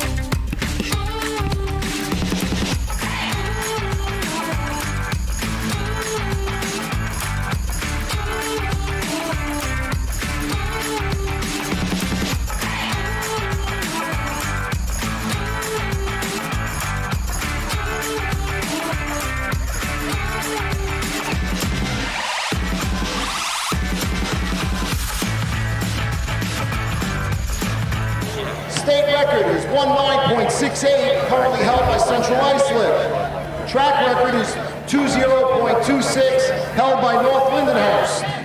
Overtime in this event is 35 seconds. All right, we are back as we enter the bucket contest, everybody, and we've got ourselves a drill. Yep. All right, we're going to have Islip down one to the line. First. Yeah. The number one. Let's Ellesmere Wanderers. Let's give a little rundown, right? So it's 1 point, 20 for North Lindy, 19 for Islip going to buckets. But let's look at everybody else here. Farmanville sitting in third with 13. Then it goes to West Sable with 11. Lindenhurst, 8.5. Central Islip, 7.5. North Belmore, 6. I mean, there's still people playing. What is fifth right now? 8.5? 8.5 with Lindenhurst as Ellesmere gets on the ladder here for their bucket shot. All right, smooth but very slow pace, but they're passing. A little bit of water loss. He left one in the barrel, I think. Is that Ed Walsh I hear? Where is he? There he is. There's Ed Walsh calling it out. We got the sun right in our face here as we watch the bucket contest. Ed giving you the wave there, Paul. Big salute. 30, 44. I'm sitting behind the screen over here, and I hear Ed. He's not shy. I'm like, where is he? Up to the lights, number 3, the Spencer Port Red Onions.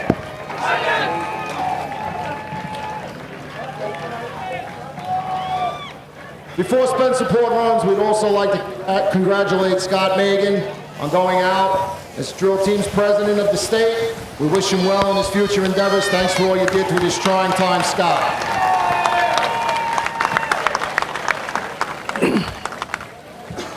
Here, our state president, Scott Megan.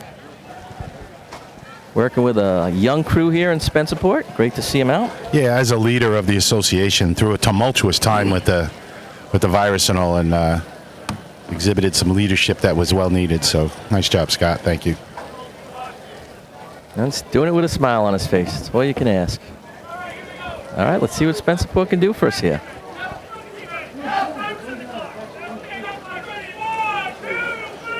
And they go.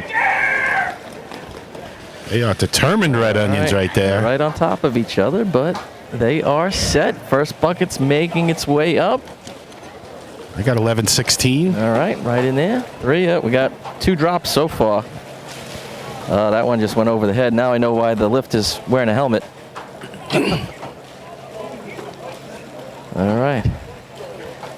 I got it going now. A little bit of a smooth pace. I lost track. If somebody wants to help me out here, that'd be great. I don't know. They're getting up close to overtime. Hold up.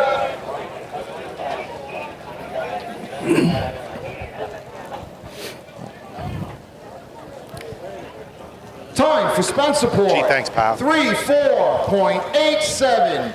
34.87.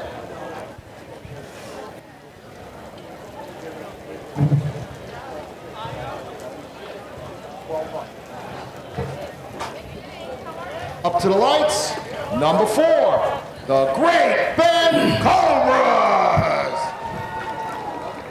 All right, so as Great Bend comes to the line, we've got ourselves a race here for those, not only those first 2 spots, but Lenny, we've got that 3rd, 4th, and 5th are still up for grabs with a number of teams. Yeah, it is. Again, it's West Sayville's going to definitely come into play as the last team running buckets as to who finishes where. Yeah, you got Farmingville sitting there with 13, West Sayville behind them 11, Lindenhurst 8.5, but there's a lot of teams right behind Lindenhurst that would love to jump into that top 5. CI with 7.5, North Belmore with 6. All those teams you just named, Rob, they can all put up a bucket shot. Sure, 100%. And again, our winner of the Survivor Pool did survive Motor Pump, and he has his own team, Main Transit, here in buckets. But 21 is the total for the winner, which somebody has right now. Wow, look at that. All right, Cobra's off the line. Excuse me, 20, not 21. 20. My bad. All right, we got a little for the top man on the makes his way back up there. He's finally in position. First bucket's making its way up and in. 13.53. He's trying to throw him off the arch. He's not really getting him out far enough. They're just landing on the top of the arch. Yeah, the top guy on the ladder's reaching way high, Rob. Not making that dumper do any work. You can almost dump him in himself. He's going so high.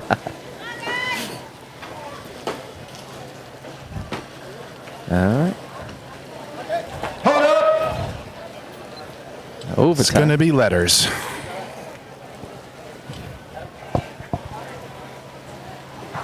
Overtime for Great Bend. Overtime.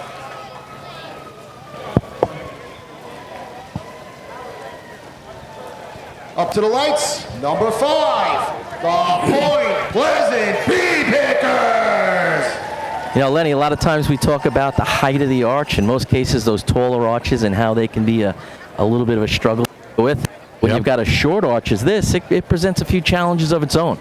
19 feet, 3 inches, just over the 3 inches over the minimum. Now, so it's definitely on the shorter side, so you see a little bit of an issue with that top man on the ladder to the dumper. They're a lot closer to each other than they might be accustomed to, which can definitely impact the exchange. We were always a fan of the short arch. I mean, if you had your choice of doing the arch that's 29 feet, though, some of those arches. Or you do this arch. To me, this was the home run. No, I completely understand. It's not going to New Hyde Park where you're like 20'8". Yeah, I remember that being the most challenging, even though that road keeps changing, so they have to keep repainting the height of the arch over there, I think. Yeah, But, right. I don't think they changed the number, but it sank, they should. It sank 2 feet. All right, Point Pleasant with 5 points. If they could put up a large number here, Yeah, they're one of the. I think could there's cycle. 6 teams still around for 5th place. I just said that came across the group. They can cycle their way in. Save their day. All right, with a Mike shot here. Passero, he's up and gone. Oh, a miss for the top man on the ladder. He makes a quick recovery. Yeah. 996 anyway. Still not terrible. He left one, a dumper left one in there. He got it out, though. Yeah. Nice job. Now they picked up the pace a little.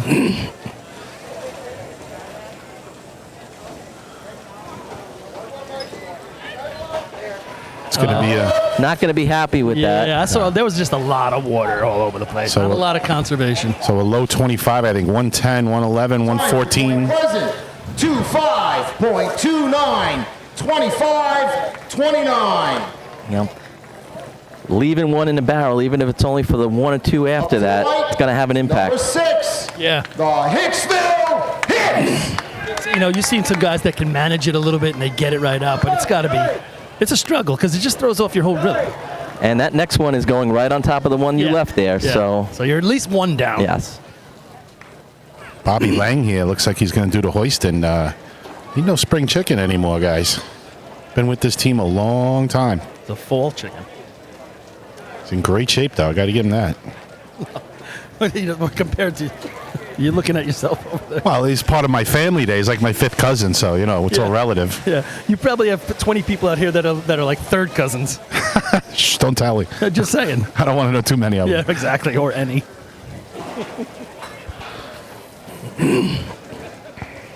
I don't know what day is going to have been better to have an ice-cold beer when this is over. I'm just saying. Because I am jonesing for a very, very cold beer. All kidding aside, guys, there is a breeze over here. I was up there with you guys before. It's dead in that trailer, but there's a breeze over You here. mean the ones where we're surrounded by metal and then this big yeah. block and everything? It's called a grill. All right, here comes the Hicks. All right, Doug Chiz is off. Their dumper. They make their way to the ladder. They're on. All 4 are on, and a little slow. Now that first bucket starts to make its way up. And in. 11:43. So Slow and deliberate steady pace. Yep, very deliberate. It's going to be a matter of getting Second it done. man's bringing him, the middleman on the ladder is bringing him into the arch, which is kind of causing an adjustment for the top ladder man. Hold up. This will start with a 3, so it's probably going to put him out of the money.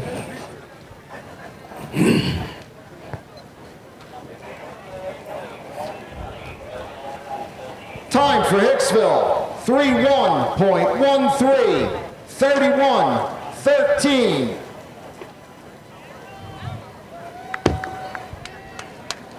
Up to the light, number 7, the Oyster Bay Teddy's Boys. What happened to the days when not everybody ran buckets? You know, you just went back and had some beers. Right? And then we'd be bitching about that. Hey, get out here and run. Not today. I mean, you're just thirsty. Knock it off. Thirsty. I'm dying. So Oyster Bay, I'm going to Billy's book here. I'm hoping he's not offended by this, but he threw in the fake stuff. 23:06 and a 23:41 so far. Or I'm telling you now, I just moved right here. There's a breeze. I'm all right. Holy cow. It's the beauty of the remote mic. You can move around. And actually, their best time this year, I was wrong. That was from last year, 2 years ago. 24:29 is their best run of the year. That would okay at this moment. All right, They're Oyster. You got it, Paul. Yep, making the climb. First man say going, nice clean climb right here. If they get these buckets moving up there, let's see how the water conservation First is. 2 guys really attacked it. 10 flat. You can see the light over there, right? Yeah. I'm going to watch the buckets. Oh, they drop one. Yep. Pace is a little, you know, on the conservative side. They're spilling a little bit of water at the back of the buckets here. Took 12. I got Early 25 12. flat. Took 12, but really 13. 115, 125, 122, 128, 136. So high 1.2s, 1.3 pace. 4.93, 24.93. That's what basically we said, right? Ladies and gentlemen, gather up the kids. Yeah. To the lights, number 8, the Westbury Turtles. The view of a team in dark blue running on the main transit arch, running buckets, to me is just giving me these flashbacks to 2008, to the Islip Wolves pulling off a W. I know there's a lot of Islip Wolves watching at home right now because my phone's blowing up, but phone. Yeah, well, my phone, everything actually, yeah. But we are just a few teams away from finding out who we're going to call champ. And before we get there, I was just saying, let's get the children out of bed right now. If you don't, if they're taking a nap, Billy Cornell going to be carrying a bucket right here. Yeah, and they're telling him what to do. He's getting coached while before. God. Now the crowd's yelling his name. He's waving. I mean, if he doesn't have a full bucket, he better not criticize another soul. There's a lot of Cornells on this track I'm right going to key now. on him. Do you have a camera you could just key on him? No, we don't have a wide enough shot. That's for sure. Look for the stain. And they gave him a brand new white shirt. Like, what are they thinking? Who are they trying to fool? all right. I think he's running bucket number 6, 7. No, 6. Middleman misses. He was fifth bucket. Yeah, the fifth bucket. There he comes. He's coming in. Up. He's got his head good. First one in, 12:28. Good elbows right there. He's running. He's running back to the barrel. Is that what that was? Oh, he scoops. Look at him. It looks full. Maybe Elbows it's a out. little off. Nice pace here by the Turtles. All of a sudden, this is a wet It's T-shirt steady. contest. He might be the winner. Oh, he doesn't give up. This guy doesn't give up. He's going back for another one. They're on the right side of 30, guys. That's good. Well, their best time of the year was a 29:01. Breathing heavy. They better have an ambulance Time for on site. Westbury, 28.94. Oh, Billy. 28.94. All right, that's their best time of the year. That's all you can ask for in state drill.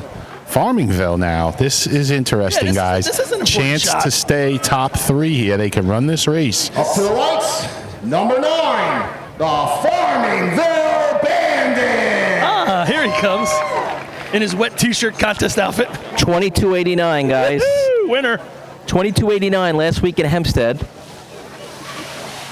Other than that, they go 24:08 is their best time of the year. I think they've looked good in a couple shots. Then something just happened. They need to complete it. They have what, 13 points, right? Sitting in third on the day. 11 is behind it, but that 11 is really good in this contest. The last few years, they've been pretty good in this race, and most of the guys return, so they got some experience here. Yeah, Rob mentioned that 22:84 in Hempstead just 2 weeks ago. It'd be really, really nice to see these guys basically Cinderella their way into a third-place finish. Can you imagine? Like I said, there's going to be a lot of little victories today. There's one big one, but a lot of little victories. I think these guys are already on the little victory side, but can they improve it? Here we go. Climb. Oh, Eddie slips, but he's trying to recover. Nice recovery. No, but it's just not enough. 10:18, they can do it. See, when it goes out, they got a nice pace going here. If they keep this, Now they're rushing drop it. one. Getting sloppy. Look at this. They have a guy on the course throwing buckets. The guy's going back to the tub. Dude, I've never seen anything like that. I think I've seen CI do that, Dude, actually. he just sits there and collects buckets and throws them to guys. He's got to throw another one because I didn't hear him say, hold it up. 29. That's not going to get them any points there, guys. So they're going to be sitting on 13, but you know what? They're already going down the track. So yeah, Time for Farmingville, 29.83, 29.83. it's a victory for them overall, but they're going to also be playing, man, the what-if game. What if we did this? What if we did that? Stop. No way. Listen, these guys scored 13 points in the state tournament. Let's just you know, you can see the body language. Dude. They're all walking off. They're all bummed out. Guys, you scored 13 points in the state tournament. They could have scored 20. Yeah. The Miller the farming. It was a patchy day for them. They got skunked in the first 3, then they scored big in the next 3, and then they got skunked in the last 2. Listen, they're happy, but I'm telling you, they could have scored 20. There's still going to be what-ifs. Guys, the Farmingville Bandits didn't have a team 5 years ago. They're not allowed to play what-if games? No, I want them to be happy. They are happy. No, I know. I'm just saying. You see in the body language, you're bummed out that they weren't able to put a run up right there. Good, they should be. That means they want more. This is the best. I don't care. Best result ever in Farmingville Bandit history in a state drill. Listen, when they're drinking beers, they're going to be really happy. But you know what? They could have done better, and he's okay bummed out. All right, so take 5 minutes to be mad, and then come back with us and have a smile. I don't disagree with that. I don't disagree. Well, not 5 minutes. Maybe when the drill's over. 7. Nope, not good enough. Here we go, Miller Place. If they get knocked out of third, they'll be really. Another place on the line. Yeah. Here we go. That's a little bit more bummier. Oh, yeah. Slippage. Hey, Westbury beating Farmerville there in buckets. Good day Once for Miller Westbury. Place gets going, they can get a good pace It's all going. you, my friend.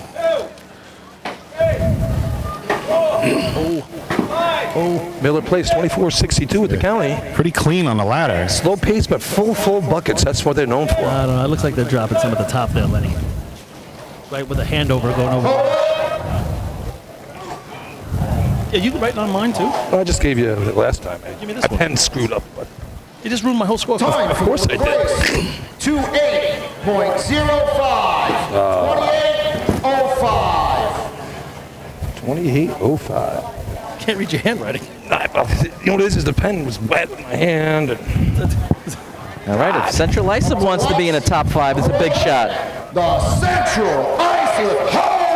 All right, 7.5 points for the Hobos here. This shot matters to them to get on the track. Well, 8.5 right now is sitting in 5th, so 7.5 can jump 8.5. Can 7.5 jump 11 and 13 with the hobo shot? I don't know. Can't jump 13. Yeah, I don't think so. They're sure going to try. Yeah, 22, 20, 22.06, 83, and 81. Isn't it if it's their best shot of the year, they get a bonus point? And you get an extra half or something? Yeah, you get a bonus point. I like that, Paul. Yeah, I think we should do it. Only in the state. We'll keep it on our scorecard like that. I'm putting a rule change in that you're allowed one do-over during the day. A mulligan. You can use it any one of the events during the day, only once. No, I said you get 2 a year, but everyone would save it for the state tournament, and the state tournament would be back to being 15 hours. One a day. You don't have to use it, but... Just all of the worst ideas I've ever heard, just back to back. Yeah. You know what we should do? We should take all the teams in the top 10 and put it on the scorecard. That's a pretty bad idea, too. Here we go. Glad I thought of it. All right. Arnett leads them up. I like how tight they are attacking the I ladder. mean, that's a nice time right there. Here it Good-looking comes. set. Here it comes. 9:36. Yeah. Looks good. A little spillage. Oh, that bucket just spilled a minute. They can spill it a little. It's going to take 12, I would say, at least. Really? You really got to watch the bottom of that. All of 13, guys. And a 13. It was spilling. You could see it going up the ladder. I don't know if they tried to push the pace. 107, 103, 108, 107. He threw some off the back of the arch. Time for Central Islip. 23.48. 23.48. So right now, I mean, if you're Islip, Islip, I don't know if buckets is their best contest all year long if you want to go drill to drill. But they ran a 21 already last tournament at Hempstead. Listen, they can. 21.99. Still 21. So does the fact that some of these numbers are 23 or worse right now, who does that help? Does it help North Lindy? Does it help Islip? That helps nobody. Yeah, it's going to help somebody. Just got to beat North Lindy. North Lindy got to beat Islip. That's how it works. Beat them and you win the title. But it doesn't work because if North Lindy blows it, Islip's got to score a point to tie and 2 to win. But more so or it less. doesn't. Because Islip has to still do something. I think these times help them. I do Yeah, too. they definitely help them. Yeah, they definitely help them. You just played both sides of the coin. You just said it didn't matter. Now you No, tell me it well, does. I don't think that's His brain got wet during that run, Paul. Well, That's one of what them it is was. going to run better than 23.48. Copig Yellowbirds on the line. Let's not forget that combined with the Amityville Villains. Wait a second. That's not what the buckets are used for. Villains are What's going on around here? These are turtle buckets. villains on the sleeve of these beautiful looking jerseys here from the Yellowbirds. Yeah, they're... Oh, now the turtle's got a full bucket. Looks kind of light to me. Bud Light. Billy, yours were almost full. Pretty good. All right, Pat Rendon leading the charge. His bald head shining in the sun. Thank you. Second man a little slow.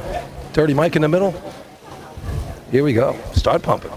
11:51 first one. That was the bucket you kept going back and getting. Yeah, I kept looking for it. Not a lot of wasted motion by this dumper, I'll tell you. Slow, but a steady Is Lenny up pace. I don't know. Hold it up. That's a 27 and It's a funny half. that they Copig's partner with the Villains because usually, like, the Villains usually steal from them. Pace there, They've been 125. 27.41. 27.41. 27.41. Pace 125, 125, 132, 134, 140. So steady. Just need more practice. Steady as she goes. Well, here's All right, North Belmont. North big Belmont shot had a here. nice They can run some right? bucket. To the lights, number 13, the North Belmont Rinky Dink. Big shot for Rinky Dinks right here. They've got a 22-29 under the belt. They ran a 21 last year. And they 6 have points right now. They have a chance for 5th place. A lot of it would have to fall into their lap, but they got a chance. How many points do you say they got? They got 6. 6. They scored in the first 3 contests, and they've had a little bit of a rough day since. Yep. But 6 points on the day. Let's say they get 3. That's 9. That would be the 8.5. That's what they need. Which is 5th. And that's only if they got 3. If they got 4 or 5, then we're playing a different game. Just looking at the guys in this bucket team, they're all about the right age, 20s, 30s. I mean, this team sticks together. They're going to make some noise for years to come. Pat Ryan, the flying bucket man, coming around the corner. Joe Corcoran up the ladder. Brother Sean right next to him. Good set on the ladder. Here they go. Cloudman with the pick. Cloudman leaped on that. 9:30. And they're pushing the pace right here. And I tell you what, they are not spilling water out going up the side of the ladder. What do we got? You got a number on how many going in here? 9, 10, 11, 12, and a 12. There it is. 22-5. Thought it was a little bit better. North Belmont doing what they have to do to get on the track. Pace 110, 110, 115, 108, 124. There we go. 22.45. Is that a tie? 22-45. All right, now that's the shot right there that That's a tie, right? puts a monkey in the wrench for the other guys. Is that tie CI? What's CI run? CI ran at 23-48. Oh, all right. Yeah, That scoreboard's a long way away. Number 14, the Hageman Gamblers. So that 22-4 right now, let's just look at it. Right now, that puts them into top 5. Yeah. So now North Belmont's got a lot of crossing their fingers and wishing. And Hagerman can throw up a 23, 22 type of shot. Yeah. It's in their repertoire, that is for sure. See Aaron out there, another bald guy leading the charge up the ladder. Big plane going overhead. They're What they're dumping right now, Paulie. All the good-looking guys. gonna take a little pause as Southwest makes a run. That was my Maybe flight. one of their last ones tonight. That was my flight. This drill will be over. That might be one of the last ones to get out. Yeah, For sure. All right, Suffolk Hall of Famer Louie gonna be calling him off. Not if it's going to Hawaii.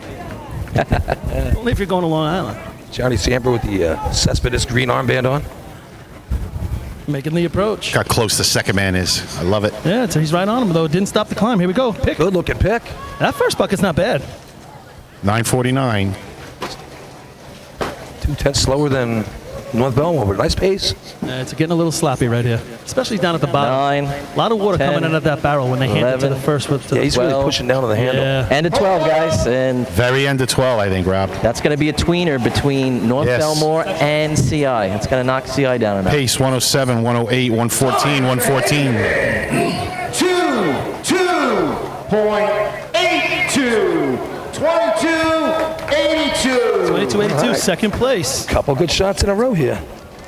Yeah, you're right, Rob. That knocks Central Islip down to now, if everything holds, having 10.5 with North Belmore still keeping that 11. So North Belmore currently hanging on to a 4th place tie with West Sable if West Sable does nothing. But obviously, Up to the right, number 15, the East Islip Guzzlers. All right, Guzzlers out there looks like a full complement of team. Yeah, and I don't see Tommy in there, so they must have brought some extra bodies upstate with them. Usually Tommy's in the bucket line. JB, oh, where are we going? Oh, there. Oh, they're wetting their buckets. Hey, did you guys ever do that, Lenny? Was there any point to that? What's the purpose? I didn't think there was any positive to it other than the bucket line likes to feel the water, so they're not shocked with how cold it is when they get there. They'd be about it. They'd be loving how cold it Yeah, is. Paul would take a dip before he got in. This water was very warm. I got to tell you that. I was actually disappointed it was so warm. Felt like the water you get in the regular bathtub. Was that Hageman's team record? No. No. Again, the Guzzlers combined with the Sable Blue Jays. Oh, they ran a. Ooh, hang on. Oh, I just told him no. No, it's not. It's Okay. It's not. I just told Johnny's mom no. Yeah, I mean, no, you sent it to her too. I know. Get away from me. I didn't say it like that.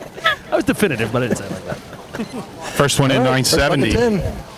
You got to watch that top of the arch here. It's down about 3 feet. A couple teams been hitting that front. No, you got to go a little bit around it. Yeah. You can see he's doing a little semicircle going up and around. They're spilling a lot of water here in the bottom. All right. It's a mid 25. I don't even think that's going to get him on the board. Hey, third time they've run the event this year in the tournament. I'll take a 25 on my third shot out. Time for East Islip, 25.30. 25-30. Or should I say it's their second time in the tournament. They've only raced in a couple drills, so 25-30. Nice job.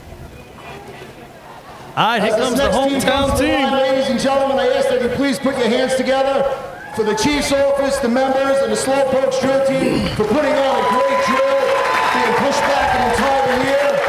We thank them for doing it this year in 2021. We wish them all the best in the future.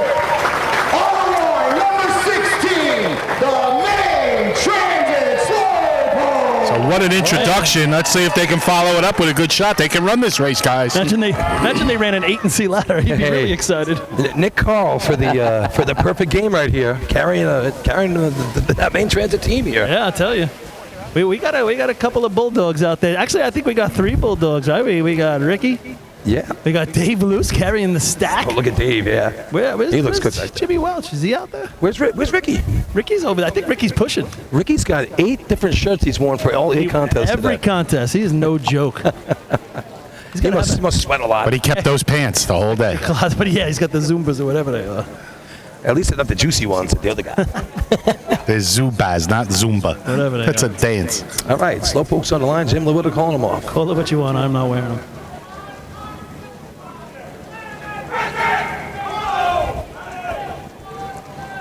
And they're off. Main transit, a couple of 23s earlier this year. Look at Luce bringing up the rear. He's got it. He's going to throw the stick. Good looking set. Pick is up. And we're in. First bucket. 9:59. All right. Okay, good shot. Good water conservation so far. Check that number. Really drains the buckets at There's the 8. top. They want them points. 11. End of 11. Hey. Shot. Goes out on 11. I'm telling you. I got 22-9, but end of 11. Good job. He's going to get a perfect scorecard. 115, 110. Yeah. 2.83. That might cost him the perfect sheet. Hagerman runs in 82. Hagerman runs in 82. That's an 83. So then it gets a little sticky, though. You would imagine if Hagerman scored, they'll probably score 2. But I don't know. We got some players left. One of those players right here is Bayshaw. I think Bayshaw is the team to beat here in Buckets. I think All right. they've been getting better every week. Quickie on Bay Shore. Frank Sonnenberg pulls his hamstring just before. That's why we didn't see him at Motor Pump. Yeah, this will be something to watch if Frankie can make it up there. Look at his face. I mean, he's got a lot of pain in there. So he'll be all right. Best of luck. Let's see what happens. He's a racing guy. Come on. Of course he is. Come on.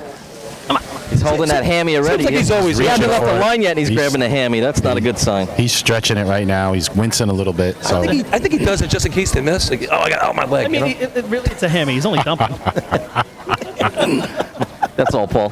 He's got to get there. He's got to run to it. He's got to get up the ladder. He's got to bend down every time. There is nothing worse than having a hamstring injury when you have to climb because that's the way you're moving. Yeah. He's definitely grimacing right now. It's very uncomfortable for him. Hey, but if anyone can do it, Frank can do it right here. When he gets up there, no one better at the dumping job than he is. Yeah. That's for sure. He can handle any pace.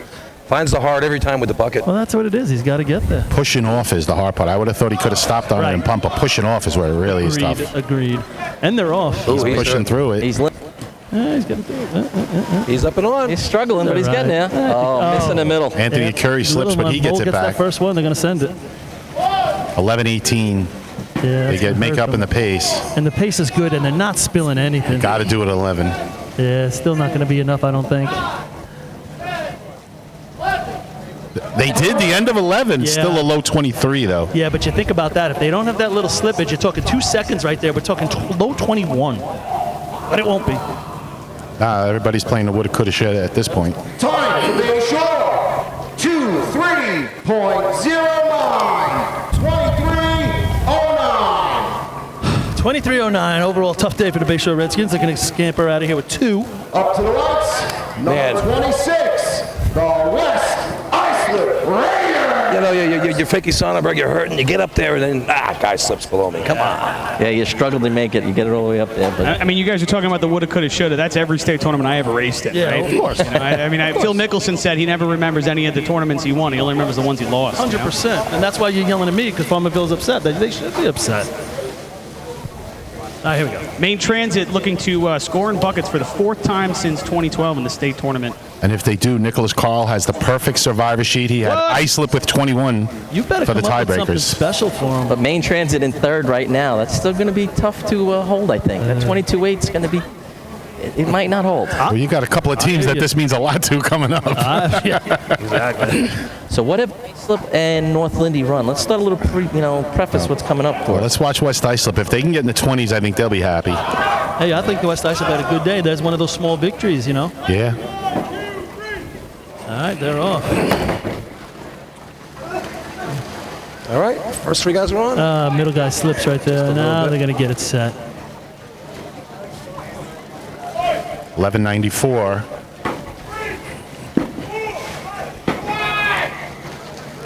All right, the Bucket lifter's had on one on that his head. head. Yeah, had a bucket on the his lifter head. had one on his head. Yeah, that's hard. That's not a good thing. Another pause. They're struggling. This is when it gets real hard, this race. Yes, gets so. That's around 30-0. Can we just stop? I want to stop. Time for West Islip, 30.07, 30.07. So West Islip Raiders getting a full year in. Good to see. Keep the guys together, West Islip. You can make some progress next year. Patchogue 40 Thieves. Number 27, the Patchogue 40 Thieves. Billy, if you could talk about their times, Patchogue's times in buckets, they've trimmed a little off their time each year, or each Every tournament day, this year. They started the year 27.53, then at 27.17, 25.69, 25.68. We're getting close to the big two, fellas. The first time out, and you're running 25s. That's a good year. I'm starting to see a bunch of knockers and some wolves getting a little antsy as they're stepping around the fence, doing a little two-step, looking down at the ground. Yes, getting a little antsy. All right. Knockers looking to defend the championship from 2019. Islip hasn't been there in a while. They got plenty of numbers on the side of their truck, but they want to add one as well. All right, Vinny Lajara going to lead them up the ladder, be the dumper today. And we are 1,000 viewers strong all day. No one is looking away from the TV right now. Everybody wants to see what's going to happen with these upcoming teams. All right. Patchogue takes the ladder. Slow set, but it's clean. Here we go. 10-13. Yeah, nice pace going. Not a lot of spillage if those buckets are full. We can't see from here. Not leaking much out the bottom at all. Nice buckets. Yep. They're going to be happy with it. Oh, a little babble there. They did it again, late 12, Billy. late 12. 24 and a half, it looks like. Yep. With some trouble. I mean, that could have been a 23. 5 tournaments, and every tournament they take time off. 24.44, 24.44. Ladies and gentlemen, before I announce this next team, we have a special request. The Call Plays Frogs would like to congratulate Mike and Alicia McCann on the birth of their baby girl, Gia, and that's why Mike couldn't be here today. The Frogs would like to piece together this bucket shot just for them, and they welcome the newest Frog family member to the team. That's all about. Yeah, that's really classy. I said this earlier. 30, the Call Plays Frogs. Call Plays got to work on calendar management. You've got to be able to manage that calendar. It's just as important as track awareness, that's for sure. Wearing the Froglanders shirt, a couple of these guys are getting some help from Roslyn this year. Purple frogs out there. Patchogue's 24.44 would be 6th place, but nice job for them on the year running the buckets. All right, here comes Carl Place on the year. Next winter, you got to abstain. 25.50 a couple times for these guys on the year. You think it's funny, but there's not a lot of babies born this week. Paul will send you the fornication schedule, guys. I'll tell you. Here they come. All right. McCann usually runs the middle spot, so we'll see what happens on the ladder here. Oh, a little slippage. Ooh. Dumper having a tough time making it up on the arch. The shoes. Well, now he crawls up there. That was an adventure. He looked like Joe Biden going up the stairs to Air Force One. Looked like a frog trying to get across the expressway. Frogger. Now they're going. All right, they're working on them up now. Junior working hard on the bottom. You know, again, hats off to the Frogs. You lose one of your key guys, he's in a lot of your races, and you still trudge on and get through the day. Hats off to the Frogs. And boys, that's not an easy job. You're right, Lenny. Time for Carl Place, 30.10, 30.10. Now we get to the big boys. all comes down to this. Up to the Ice slip. Number 31, the Ice Slip Wolves. So Islip 1 point behind North Lindy. They have to beat them by at least a place. Give us our top 5 here. What's our top 5, Billy? Top 5, 20. Hang on a second. North Belmore. 2245. Yep. 2282. Hagerman. 2283. Main Transit. That's all the ones you need to know. Hey, guys, we lost the camera on the start line, but not on the arch. That's why we're focusing on just the arch right now, folks. We would love to give you the start line, but it's not on. So, all right, so we'll tell you when they leave. Yep. So it's 22. What's North Belmore? 22 what? 22:45. 22:45 time to beat. 22:82, 22:83, 23:08, 23:45. Yeah, I guess that counts. Listen, Just have to be in the money and beat North Lindy. All right, last 4 times out for these guys, all 322s at a 21.99 at Hempstead. So, and listen, this barrel's gone in 11 twice today. Listen, we've hardly had that all year. It's a great barrel. Found that out in the testing. Josh Kasem leading the charge. It's got to be clean. Here we go. And it's a clean, and here's the first one. Now you just got to pace it out. It's really good. Listen, 888. Your adrenaline does it. You don't have to go faster. Make sure of every bucket. Grab every handle, and it'll be over before you know Counter's it. getting ahead of these guys. It's the worst. And they hit it off. First place. First place, 21-6 I got. There you go. Wow. Unbelievable pressure shot. Wow. Give it to him, Chris. Give it to him. They deserve it.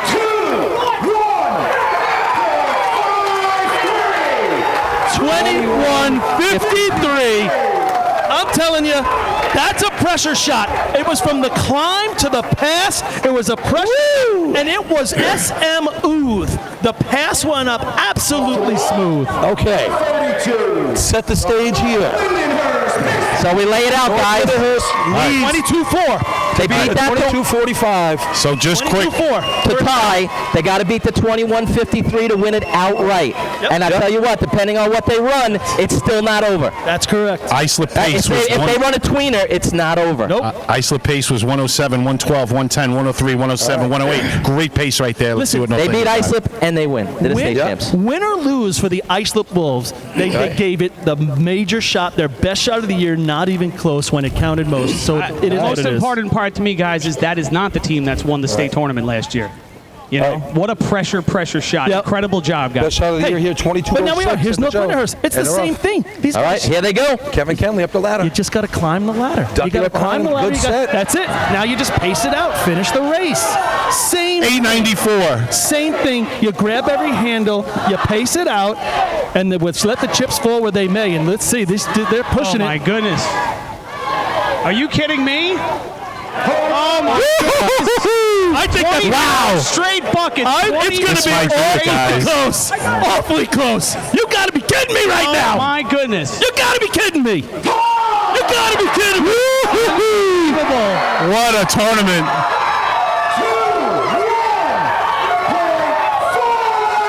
Holy shit. Wow.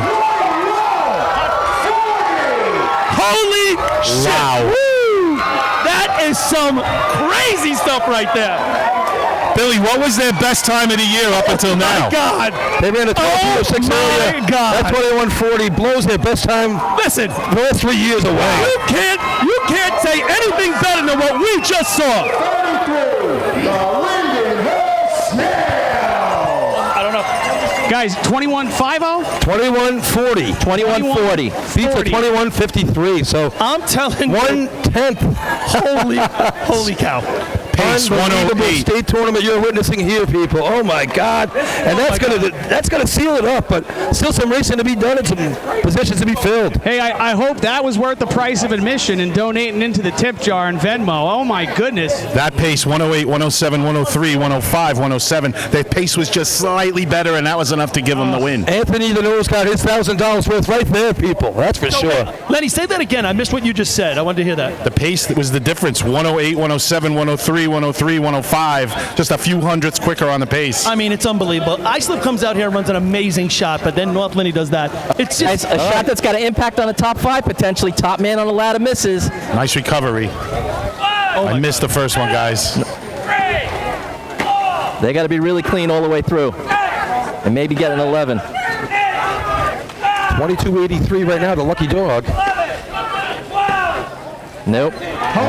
That's not going to do it. 9:47, the first bucket, I'm told, for Lindenhurst there with that little slip. What an incredible. Unbelievable. You had Islip celebrating like they had won, and then North Lindy right after them celebrating because they did win. 23-34. All right. I mean, the Islip Wolves have nothing to be ashamed of, but what a heartbreak, man.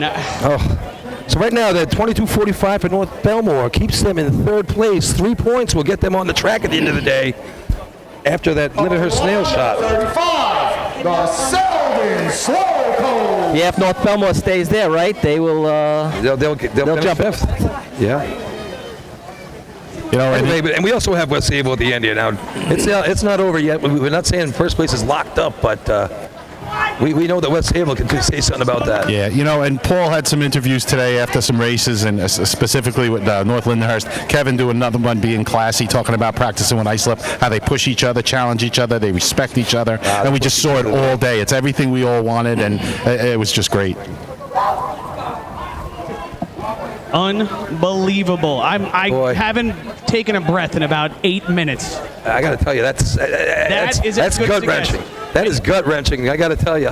On the slow we're pokes. sticking with you as the slow pokes run in, but we're talking, thinking back to a decade ago, 2012, when the West Hempstead Westerners won the state tournament on this track in really, really incredible fashion. We have had a decade now of the most incredible state tournament finishes. You're right, Chris. Does not disappoint. This is as good as it gets.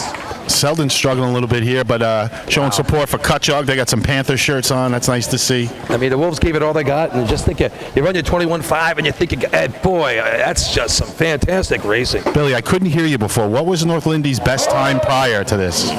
22.06 earlier to Joe. Overtime for the slow pokes. North Lindy also ran a 21.75 in Lindenhurst this year, right, Bill? I have 21.75. Yeah, so that is their season best this year in buckets. Up to the lights. The time to do it. 36, the Sea Breeze Indians. That's the best shot since the county in 2019 right there. That is, and what a time. I mean, that was, they needed every bit of that. I don't even care what the time was. The amount of ice in your veins, to see that happen in front of you, and then to be the next team. Unbelievable. And to be that calm and push the pace like they did. I'm just completely impressed. There's not a lot of things in racing that really impressed me. Both of those shots impressed me. And that's a 2-year lapse, since their championship in 19, but they have defended it. I got a little quick. See the line. We're losing you, Bill, a little bit. Losing, yep. If Street beats. Nah, we lost you, Billy. Sea Breeze Native Americans on the line here. Oh, Jesus. Oh, man. Does that sound right? Is that legal?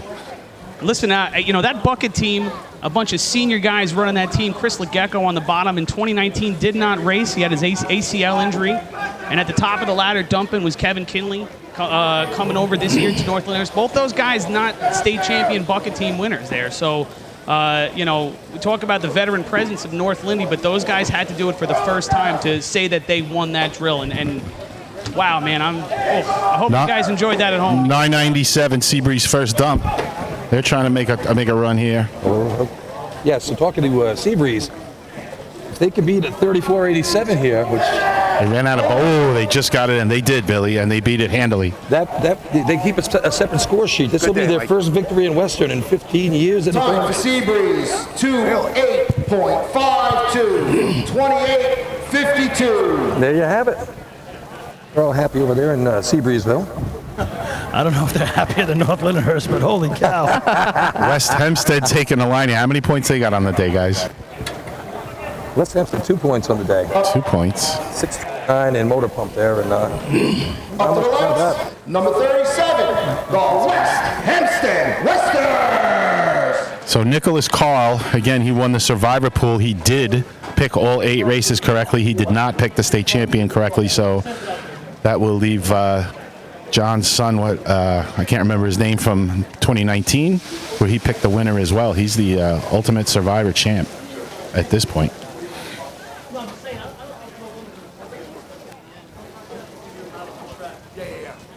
It's a little anticlimactic with these last 2 teams to go, but West Sable can still improve their position, so that'll be interesting to watch.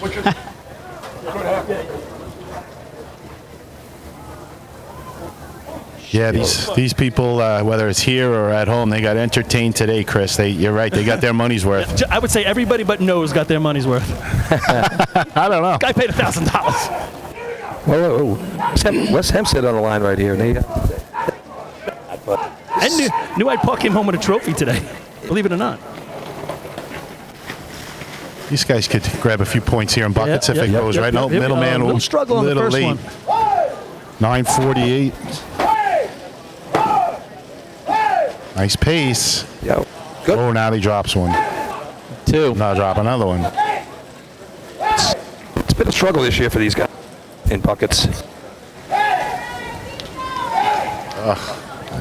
Yeah. It goes so good, and then it can go so bad in buckets. That's going to be a 3. Start with a 3. Only one overtime today so far in buckets. That's amazing. Usually you get a few more of those here. Hempstead, 3-0.59, 30, 59. All right, last team of the day here. 11 points. Last team through the lights. Lights, number 39, the West Sayville Flying Dutchman. That pace started out at 104, 107, 111, 103. They were off and going, and then it turned bad real quick. Does this still impact the top 5? Right Yeah, sure. They could pass Farmingville. They could get into 3rd. Yes, they can. So they can get in the 3rd with a big shot, but they would have to beat the 22-45. That's right. Right. Otherwise, yes. And that's right in their alley. 21-71 at the CI invite. 20-94. Biggest shot of the year right there at the county. So they got something to prove right here. They want to come down to 3rd place. I am still like kind of got the tingles. I'm shaking over that. I still got the tingles. I had some goosebumps, I must say. I got friends on all those teams. I mean, how hard is it to win a state championship? And boy, they earned every trophy of it. And so so did Islip. I mean, you can't forget about the shot Islip put up. They didn't put that up all year, and when it counted most, man, they were doing it. All right, let's see what West Sable's got in the tank. Billy Hoffman up the ladder. Danny behind him, Joey in the middle. Ryan on the pick. Nice set, looking good. 9:05. Ooh, one of the fastest sets of the day right there. These guys came to make some noise. Nice buckets here. Look at these. We're going 11. 21-30. That's going to be really close to 1st. It's going to put them in 3rd. Farmingville 4th overall. Time for Sayville. 20.26. Yeah, first place shot to secure on the day for the. We said all day West Sayville could affect the end of the tournament had things fallen a little bit different to go put up a 1st place time as the last team to run. Heck of a job by West Sayville. Way to stay with it. All right, so that's going to do it. Here from Main Transit, you saw some fantastic racing. What a great tournament today, and hats off to Islip, hats off to the champion Northlander Hearst Piston Knockers. What a great day of racing. Back to back for the Knockers. Seems they've done that before, right? They had that run of 4 in a row in the 90s. Now they're on a run of 2. You never know. And 1 point goes to Hagerman with that 22.82. Just beating out that Main Transit 22.83 and spoiling the perfect sheet. And I think Lyndhurst is going to take that 8.5 down the track. Am I wrong about that? Yes. Nope, you're right on the money, my man. That bumped North Belmar down?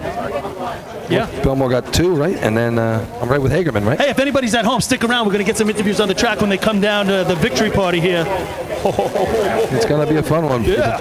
Nicole? Yeah? Look at me, light. Grab me one, too. I've been waiting for this one all day. Move the equipment. Oh, all right. Results of the Bucket Brigade. First place, 5 points with the time of 21.26. Number 39, West Sayville. Second place, 4 points. Number 32, North Lindenhurst. Third place, 3 points. Number 31, Iceland. Fourth place, 2 points. Number 13, North Belmore. Fifth place, 1 point. Number 14, Hagerman. Is that the last 50-50 there? All right. Exciting finish, guys. Here's the final rundown for the day. We're going to have the new state champion, North Lindenhurst Pistonokers, 24 points. Islip Wolves, 22. West Sable, third place with 16. Farmerville, big day for them, coming in fourth with 13 points. And 8.5 points for the Lindenhurst Snails, securing fifth place in the New York State Championship here. What a day. We'll just wait for the official announcements here from Chris, and then we're going to have some fun on the track with Paul. We got a lot of trophies to give out. Yeah, that's going to make it a Suffolk County sweep, guys. Suffolk County coming out strong here. Third Saturday in August, going 1 to 5.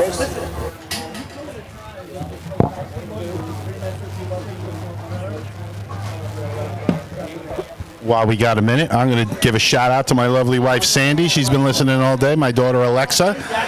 Daddy will be home Monday after the storm, batten down the hatches. First things first. Yeah.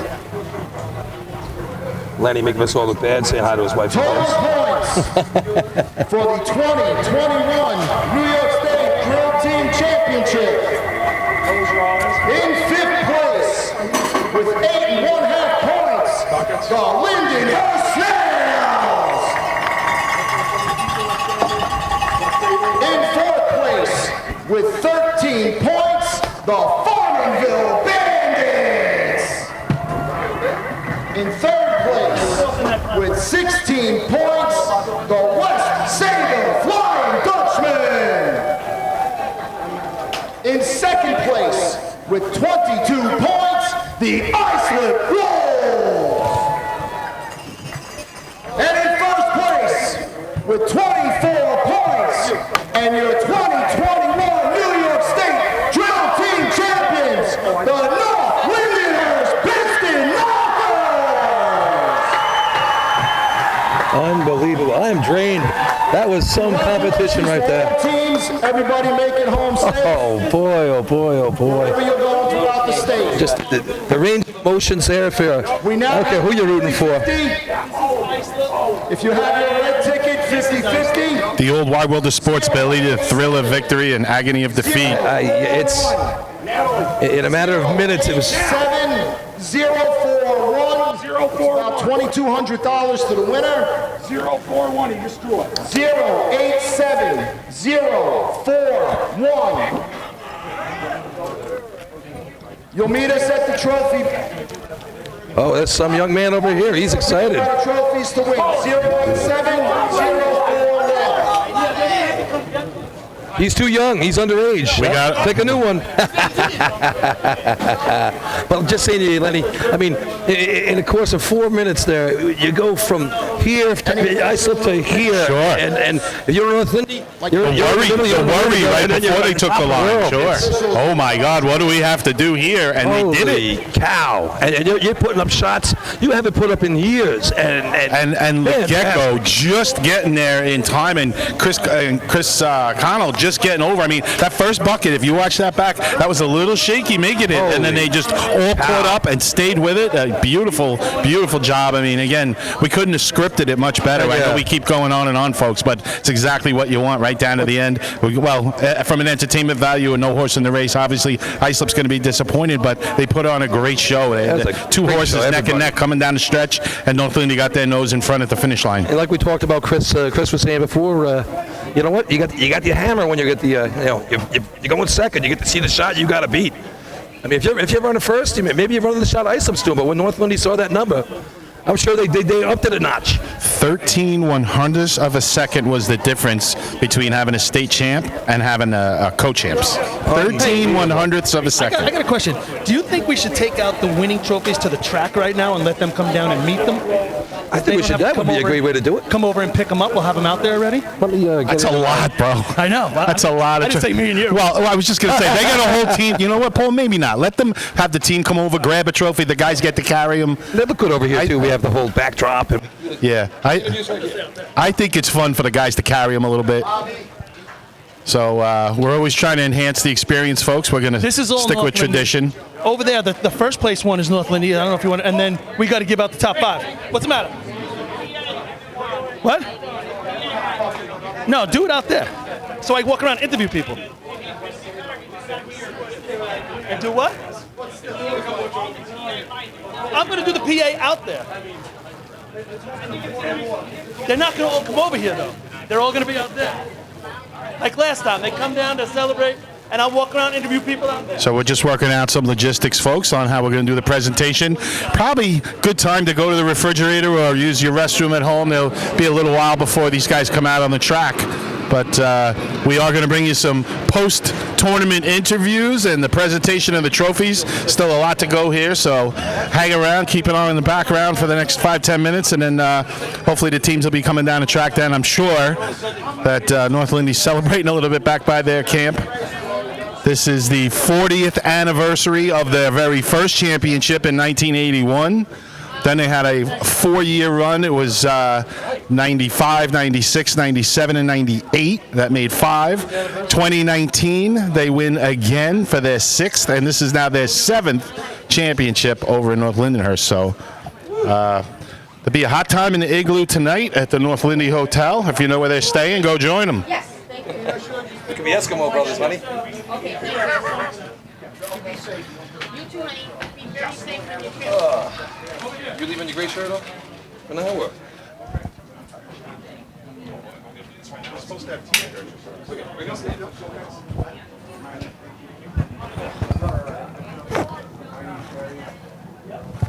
We got you, Chris. Go ahead. Okay.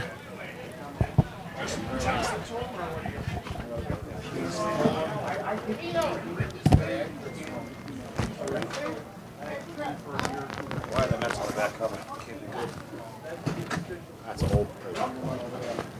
Either way, it can't be good.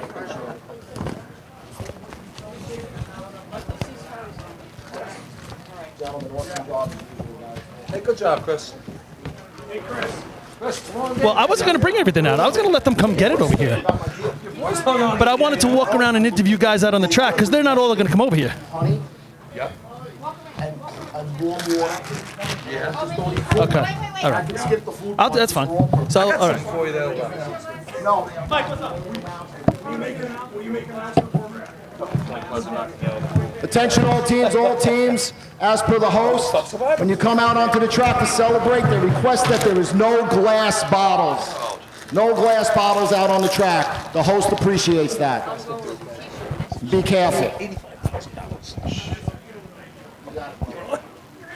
So we got a little downtime, folks. We'll give you a little bit of history here.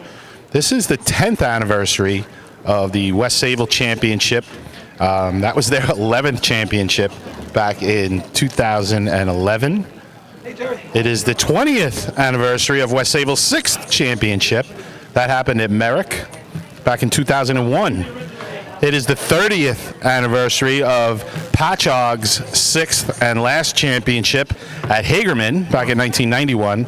As we previously mentioned, it's the 40th anniversary, North Lindenhurst's first championship. That was in Albany, I think also known as Colony, New York. It's the 50th anniversary of the St. James Fire Department winning their 3rd championship in 1971 at Niagara Falls. Shout out to Cookie, I know you're listening. It is the 60th anniversary of the Islip Wolves' first championship at Rochester in the town of Penfield.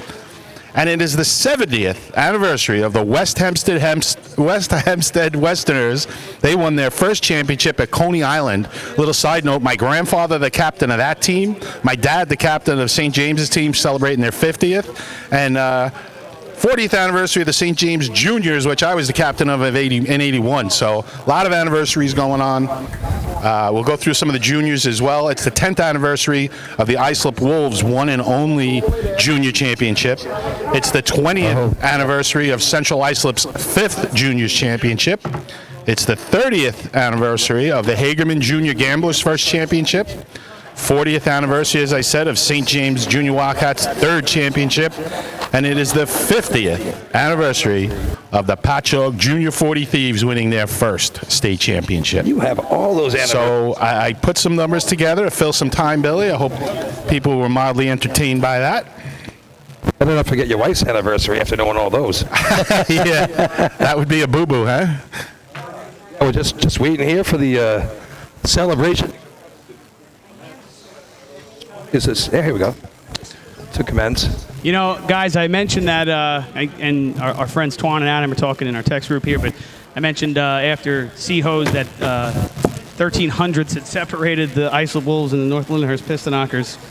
And then here we get to the end of the drill, and Buckets is separated by 1200ths of a second, right? Yeah, I think 13, Chris, something 13, like that. sorry, Yep, yeah. 13. That was the difference between being a champ or a co-champ. Yeah, and just the symmetry, though, between these two teams all day is just... All year, really. Yeah, that's true, too. Yeah, you know, we started the year off, it seemed like we had a plain favorite in North Lindenhurst, but Islip really just put it together and has raced so consistently at a level that you could only really compare to like Hempstead of 15 years ago or West Sayville or Central Islip for like a blip. You know, we had like an 18-month run in CI where we were just hitting every single run. We had 2 teams doing that this year. Yeah, you were on every fire that single year. run, you know? No, now think about that. I mean, and these 2 teams, the top motor pump teams out there, and they both miss a motor pump, don't score a point.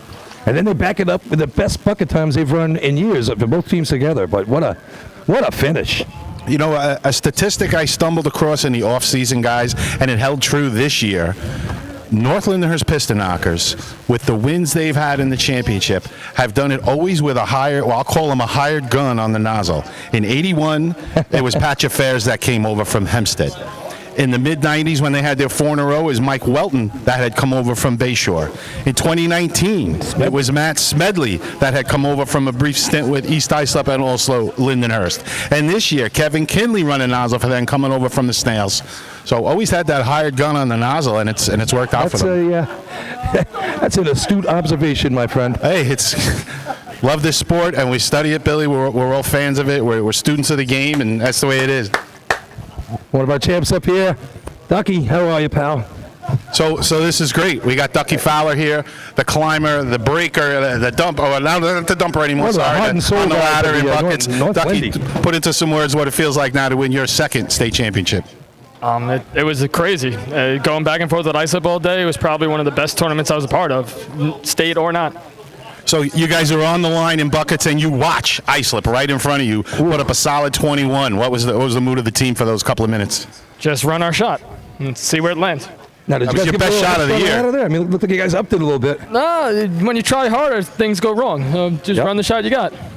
And boy, that was some shot, pal. That was a little bit more than the shot you got, just saying.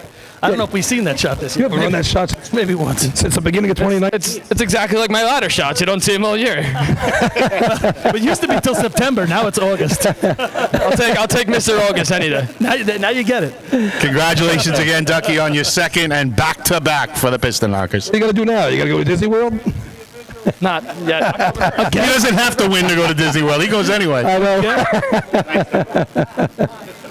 Congratulations, Duck. You know, it's great to hear from Kevin Ducky Fowler, and low-key, quietly, he has become one of the clutch, great performers in our sport. I agree, Chris. Oh, boy. And, you know, it's hard sometimes to blow up a guy who's right in front of us, right here and right there. And he's such a young and unassuming guy. He's not that It's young not your anymore, last? but the guy deserves so much credit. He has been a clutch player for pretty much a decade now, and has been that's been paying off for them at this point. You're going to talk about the Pistonockers, and they have a long line of great climbers there. They, Kevin Sullivan and all the way through Anthony and stuff like that. But then you get to Ducky, and Ducky's as good as anybody. I mean, he's lighting stuff up, and you're right, probably because he's quiet and he's unassuming, and you don't really notice him a lot. He's an interesting character, though, when you get to know him. He's a lot of fun. Go about his business. For years, I called him Mr. September just because I was ribbing him. He would always run a great shot at the town tournament in September. I called him Mr. September all the time. Now, to push him a little bit, but also to give him a good ribbon. So, Paul. He's Mr. August right now. So, Mr.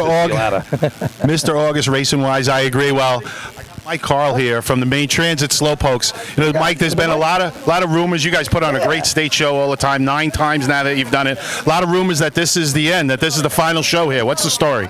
So we're not sure where the rumor started from, but as far as we're keeping track, 2025 will be the 35th anniversary of our first state drill, and it'll also be our 10th. So we're definitely not going away.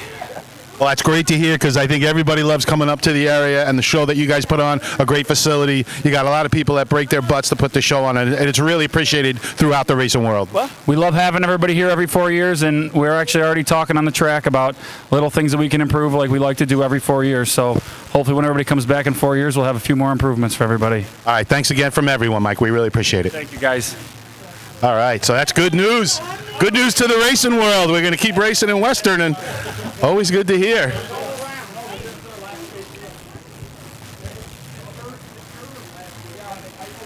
We can take a minute, too, as well, to give a lot of credit and respect to the Farmingville Bandits, coming in 4th place today, 13 points, running some really heavy shots.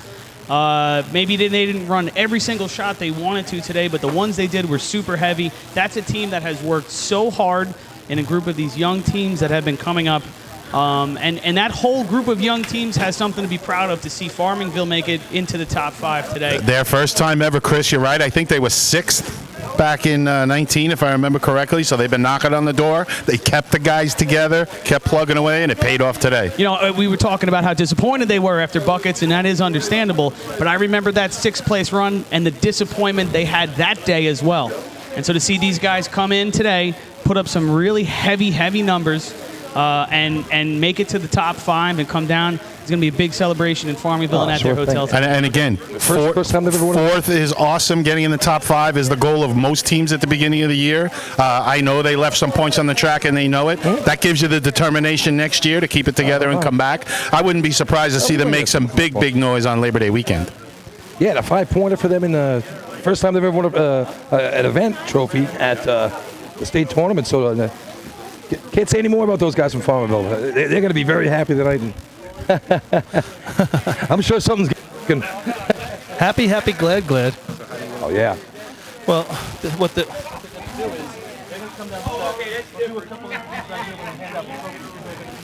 No, I just wanted to take a second to go back and talk about the finishes that we've had over the past decade. I know I mentioned it before, but in 2019, North Lindenhurst winning, clinching the drill and motor pump, running an incredible shot to ice the drill to put it away. Bayshore Redskins in one of the most incredible finishes that we've ever had, and this has to be right up there with that Bayshore Redskins win. Bayshore maybe drama for throughout the day. But if you remember, fans in 2018, Bayshore, they dedicated the day in Deerfield to Harry Penny. Harry comes on the track. He gives everyone a salute, and then he lets everybody know that may the best team win, and I hope it's the Redskins, is what Harry says. And, the Redskins go 0 for 3 in the first 3 contests and then score 23 out of 25 points to win the state championship in 2018, right in buckets. 2017, the Central Islip Hobos. Can you hear me? I'm with you. No, go ahead, Chris. We're trying something else. We're just playing games over here. That's all right. 2017, the CI Hobos come down 4 points in a 3-man ladder, then go absolutely bone and motorized, and then score 15 points at the end of the drill to clinch it up. West Sayville Flying Dutchman 2016, they clinch and motor pump. 2015, we had one of the most incredible finishes, with the finish being Central Islip and West Sayville tying with only 15.5 points at Ridge. What about 7 teams with a chance to win that? That's right. In buckets. I think it was 9 actually that day. Okay. And yeah, I mean, that's what's incredible. 2014 was CI with 31 points, so that was kind of a washout. But 2013, CI won it in motor pump as well. 2012 was West Hempstead, and one of the most incredible Cinderella stories we ever saw, with Rosalind and West Hempstead 1 and 2 out of nowhere that day, right? You know, right here. Yeah, but you know, here's what I think about today. So you grow up as a kid, and you think about, you know, baseball, America's pastime, and you live in your backyard, and it's bottom of the ninth, 2 outs, bases loaded, you need a grand slam to win the game, and you do it. To me, that's what today was. Yes. That was a grand slam. Absolutely. In the bottom of the ninth. Absolutely. 2 outs, 2 strikes, and they got to get it done. Those other tournaments are unbelievable. I think Bayshore is unbelievable. The unbelievable shot for Bayshore was in motor pump. Yeah, people don't realize they still had to run a bucket shot or they wouldn't be state champions. Yeah, they were only up a few points at that point. They still run buckets to win the state championship, but it had a different feel when you do it in the bottom of the ninth. This, to me, was amazing. You know, it's 2 men out, 3 men out. Yeah, and it was the pressure. I don't care who. Listen, from the guys that are standing on the side, which are nervous because they're not in the race, to the guy that's carrying a bucket, to the guy that's dumping, everybody involved, the pressure is tremendous. But both of them, veteran teams. I think veterans showed their colors today, that veteran teams get things done. So we talk about pressure and all that, and then, again, you've heard the term pressure is a privilege. And that's because these teams put in the time. We're talking hundreds and hundreds of hours, folks. They start in the off-season tweaking equipment and whatnot and getting in shape, and then these guys get out and probably in early May and all, for all summer, 2 nights a week. Maybe they're up at the firehouse 3 or 4 nights working on equipment and stuff. This is the big day. This is when you show it, and we just got an incredible finish right there. North Lindenhurst goes to Hempstead, and they don't put up. They don't win the drill. Yeah, okay, but still they don't win the drill. That's the Saturday. They party late into the night Saturday. I get a text Sunday morning at 8 o'clock. They're at the town track, working stuff out for the state drill. I mean, come on. That's what. And then I'll give you another one. So then the other day, I'm over at my brother's shop there, and I'm sitting there, and he gets a text from Rodden. They're down there working on their stuff. I mean, and this is a regular time. Of course, it's the state tournament, but putting in the time, Lenny, just like you said. Yeah, these two teams definitely work as hard, if not harder, than anybody else out there for it. They deserve everything that they get, and a mutual respect for each other. Both of those teams, again, they practice together at times and appreciate. They push each other to be better. You can see it. They push each other to be better, and we're the benefactors of that, getting to watch a great show. And my heart goes out to Islip. I mean, Islip ran a tournament today that is going to win 99.9999% of state drills. As happy as I am for North Lindy, Agree. I agree. But that's a 5-minute swing between the highest of highs Yep. and the lowest of lows. Yep. And went both ways. We've got pendulum. Unbelievable. Unbelievable. I mean, I hang out with myself a lot. They have Rodney, they stole my nozzle, man. Heizo and I, we go away, we hang out a lot. Yep. Hang out with North Lindy too, I have no problem. Yep. But to watch those guys and then they watch North Lindy come down and say, here you go, boys, we're going to take it. And it's just an awesome escape. It really is. And when you go back to Islip, I think Islip, it's funny. Year in and year out, I'd probably pick Islip to win the state tournament for the last 10 years because the athletes and all those things. But I really think they made the turn. And it's only because you get older. You make the turn at some point where, I'm not going to do this forever. I need to win a couple states. I can win. I better start winning. Unbelievable.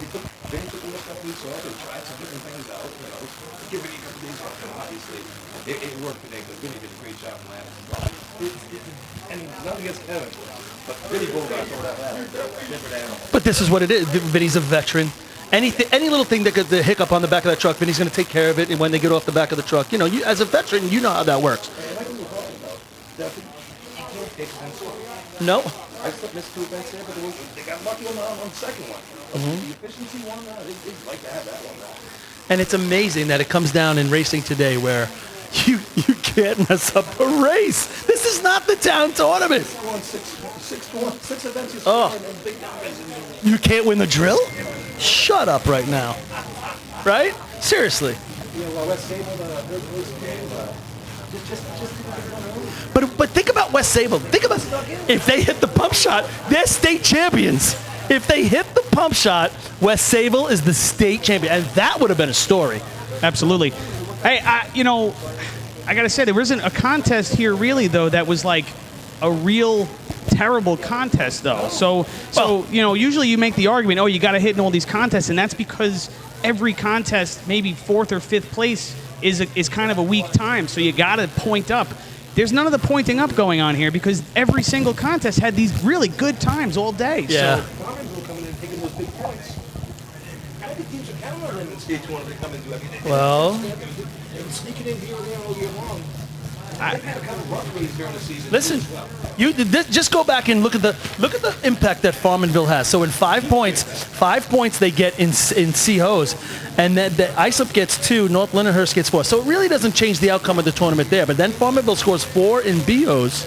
Islip gets 3, North Lindy gets nothing. So I don't, if Farmanville doesn't run that shot in B-Hose, Islip gets another 4. point. Exactly. And then you go to buckets and it's tied.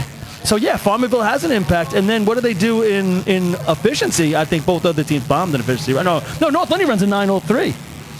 So it doesn't affect that either. But you're right, Farmerville, great day for the Bandits. You know, listen, well, I've told you, I've made it out to some of their practices amongst other teams, and I could see it coming around. They struggled early this year, big time. They started putting it together in July and into August. I told them this morning, I don't hope you guys are on the track for the top 5. I expect you to be on the track at the top 5, right. And they were able to do it. And again, they left some points out there, and they know it. They probably could have been third, with 1 or 2 more races, but hats off to them, their first top 5 ever. And Farmingville Fire Department should be proud of their Bandits. And what about Lyndhurst? So Lyndhurst comes down 5th place. They lose 2 key guys. Of course, those guys, 2 guys are state champions. But they lose 2 key guys. And they're almost Kopek at this point. I was just thinking that. There's something about the town of Babylon. And they wait. They gotta make sure none of their guys have Kevin Connell's phone number. That's the deal. That's it. 13 teams scored the drill today. They're all on the bad board. What happened? 13 teams. Well, I guess we know what we're doing. We don't mess around. Who watches the sport more than us? And actually, South Hempstead wasn't here. It would have been 14. Yeah, you're absolutely right. So 13 to 13. Piston Knockers playing it smart, bringing out a tent onto the course to get out of his son. Yeah, my first rule change this year is going to be we start this tournament at 11 o'clock next year. I saw some suggestions there. Give me some Bud Lights. Yeah. So what would you say? It's been over. The problem is what time are you going to bed, Billy, if we start this thing at 11? What time are you going to bed on Friday? 3 in the morning? 4 in the morning? I can't be a party champion anymore just because these things end too early. So what is this? What has this drill been over? About a half hour, guys. So we got done at around 5:45. So that's about less than a 9-hour drill. You start at 11. You'd be done by 7 or 8. Excuse me, 8. Whale sounds like from Scooby-Doo. That's pretty good, Paul. You've been working on it as we hear it in the distance. All right, let's make our way out there, fellas. We're going to take this live on the track. We're going to do a little over the air and over the... Some fun here, people. Hey, we work hard for you now. Stop us out. Fun with you guys. My scorpion third? Yeah. Just put it in my pile. Where's your pile? Over Right there, yeah. I can't lose all this crap. Billy, keep your score sheet. Paul, I think your mic is off. Yeah. Paulie's mic is off, all right? Is it? No, I had it down low. Is my mic on? Yeah, no, you're better now. No, I just had it away from my face. Oh, okay. So I had a little story I wanted to tell. So in 2017, Central Islip, we won the state tournament, and Central Islip won the state tournament in 2017, and when it came down to buckets, thanks for making me repeat myself. And but the other team that was in the mix was North Lindenhurst, right? And I remember before buckets, Ducky came up to us, and Kevin Ducky Fowler and Chris Connell, and we just said, "May the best man win." And we won that day, and we were obviously super excited to win. But at that point, Chris and Kevin and Vinny and the team had not pulled off a state championship victory. So a very, very tiny part of me, felt bad and wanted those guys to win. And now we see here in 2019 and then skipping last year, 2021, North Lindy now winning those 2 state championships. And I imagine the same conversation happening between the North Lindenhurst Pistonoggers and the Islip Wolves, I did. No, listen, I don't know. I call BS on that one. I'm an empathetic person, But my point being that the guys on Islip, those are lifers, man. Those are coupling kids, as I like to call them. Sure, from the juniors and all. They weren't having a catch in the backyard. They were playing with garden hoses, And yeah. I know that of course we did, and obviously for any team to come as close as they did, but especially for those guys on that team who have lived and breathed this sport for their entire lives, I do have a ton of sympathy for those guys.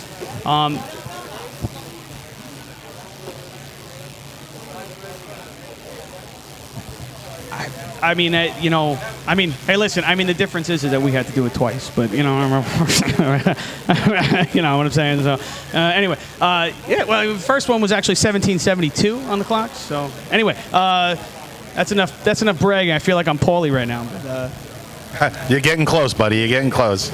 I actually enjoy fighting fires. I want that for my phone. I don't know. When you'll know, it'll be grainy. I mean, I was down by the hydrant today and it worked, Bill. See how the other half lives? Oh, I tell you what. It's hot down here. Billy, try and keep the microphone pointed toward the trailer and your signal will be better. Yeah. Well, don't let your body mass block it. Hey, can you guys maybe find somebody to send maybe a nice cold beer over to the trailer? Would that be possible? Dude, you're in the AC. You come sit in this thing right now. I feel like I'm in a freaking greenhouse. You're in the AC.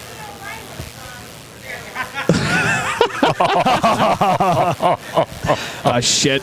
Listen, and by the way, I'm going down hard. Don't kid yourself. You're quite dense. Billy, is he out there? That could be your first interview. No. Look for Guy. Listen. The Guy Leggio is dense. Billy Cornell is fluffy, man. Okay, that's fluffy. All right. That should be the drop. That should be a drop. Guy Leggio is dense. He's gonna have a shirt that says fluffy and the pants that say juicy. I love it. Yeah, right. I think the entire Great Bend Cobras should be wearing that. Why not? Right? Can they turn up the heat? It'd be great. Yeah, it's cold out here. Seriously though, what's good with that beer? Saving grace for Main Transit. Every section of picket fence takes a giant deep breath now. The fire, it's always burning since the world's been turning.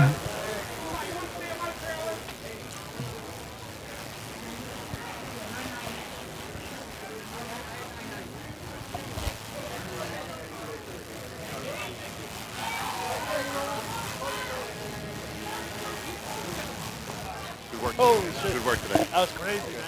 Oh, what a fucking finish, right? That was like the greatest I've ever seen. Unbelievable. The fact that they came down and ran the shot base. That shot in 5 years. Right now. I did that.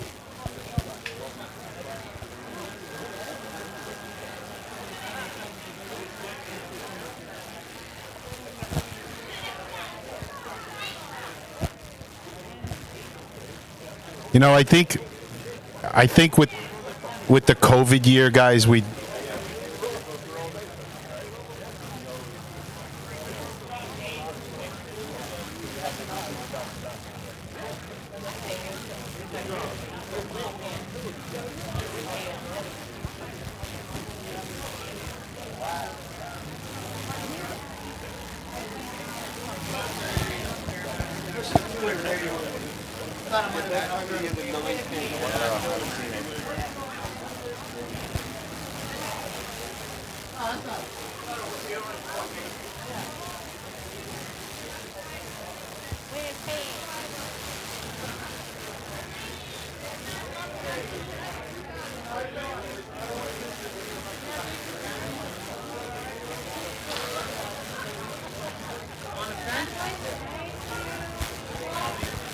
So, Bill, you're talking about maybe one of the best finishes we've ever seen in a state drill. I feel like, and Chris, you'll attest this, I feel like we've had a couple of them in the last 10 years. It's just the freshest. Well, but coming off the non-state year with COVID, this was a great entertainment for all the fans that stuck with the sport. We just talked about that, how great it's been, but I still believe this is that bottom of the ninth 2-out Grand Slam, and the fact that ISUP runs that time, I don't think they've run that time in maybe 5 years or something like that. I mean, come on. And yeah, I mean, then they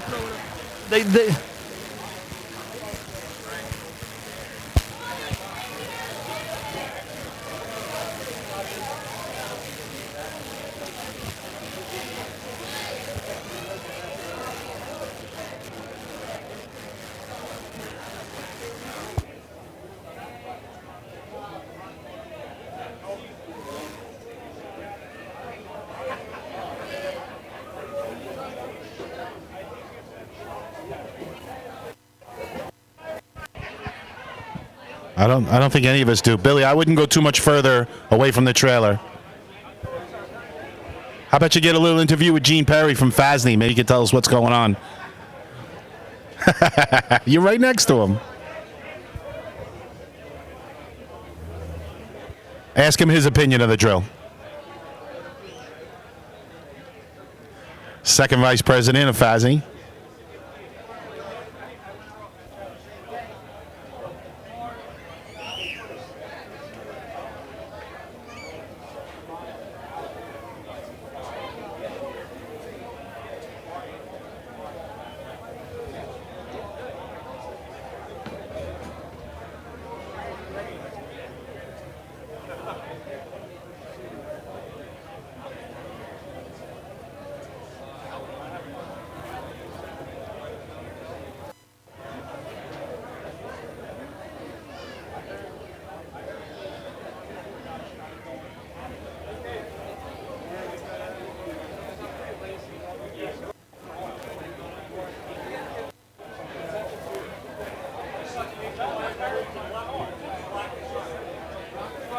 So the 150th anniversary for FASNY next year.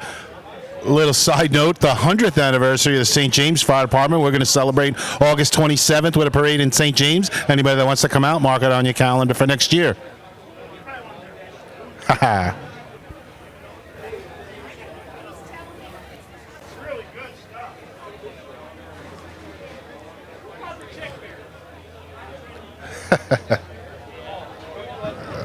It happened. It happened. And that was Bunny, a.k.a. Valentine, with the brush rabbits.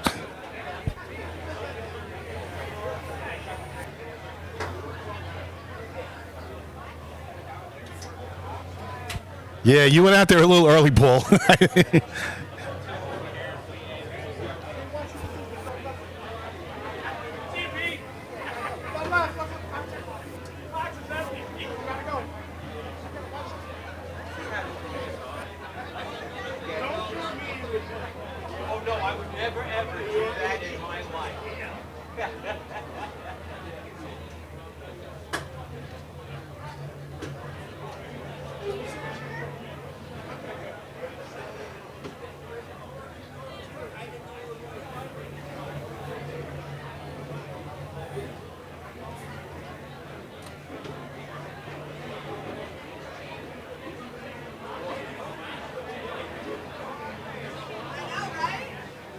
Legit motorized team.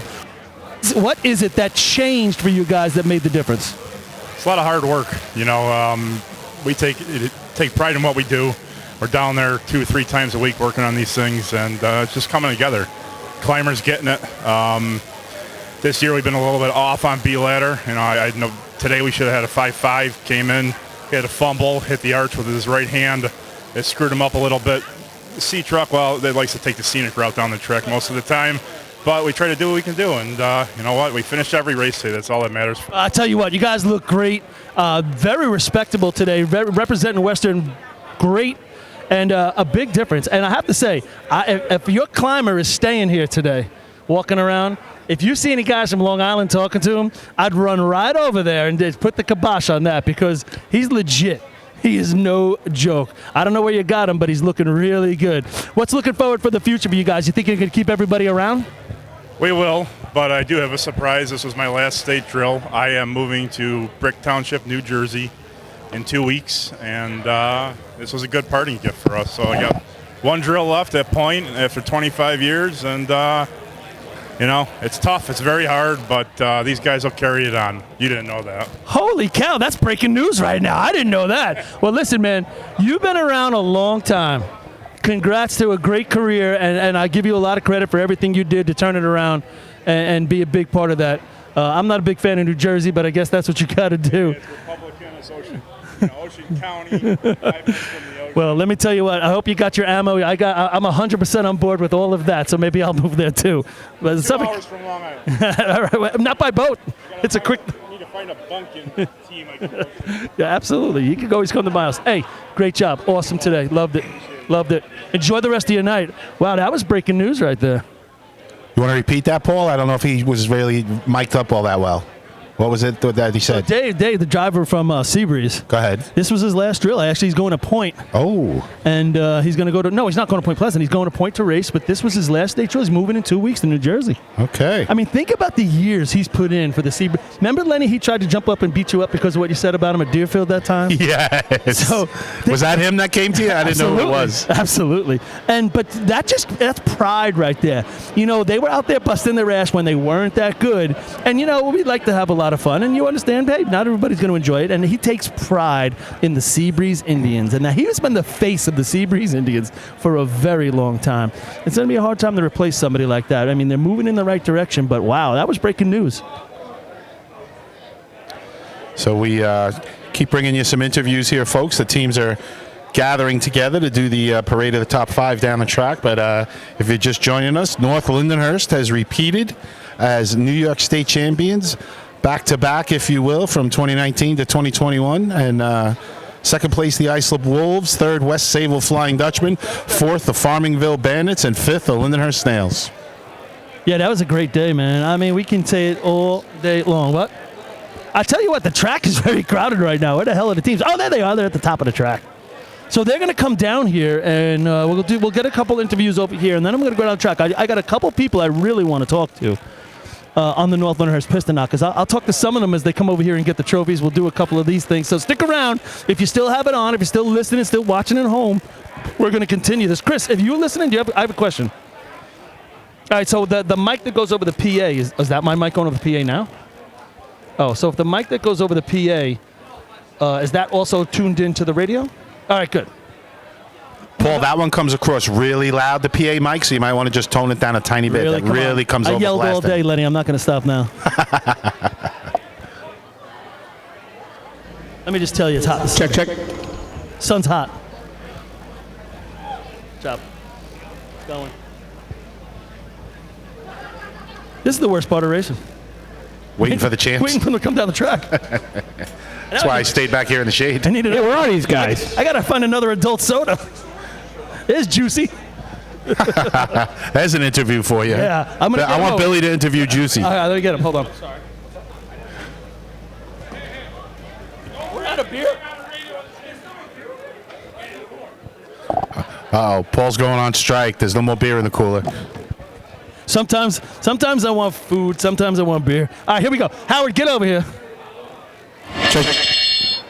Oh, we're getting a little feedback. Howard O'Brien here, the Great Bend Cobras. Get a little. First of all, one of the highlights of the day, I think a couple people snapshots of it. They were putting it all over social media.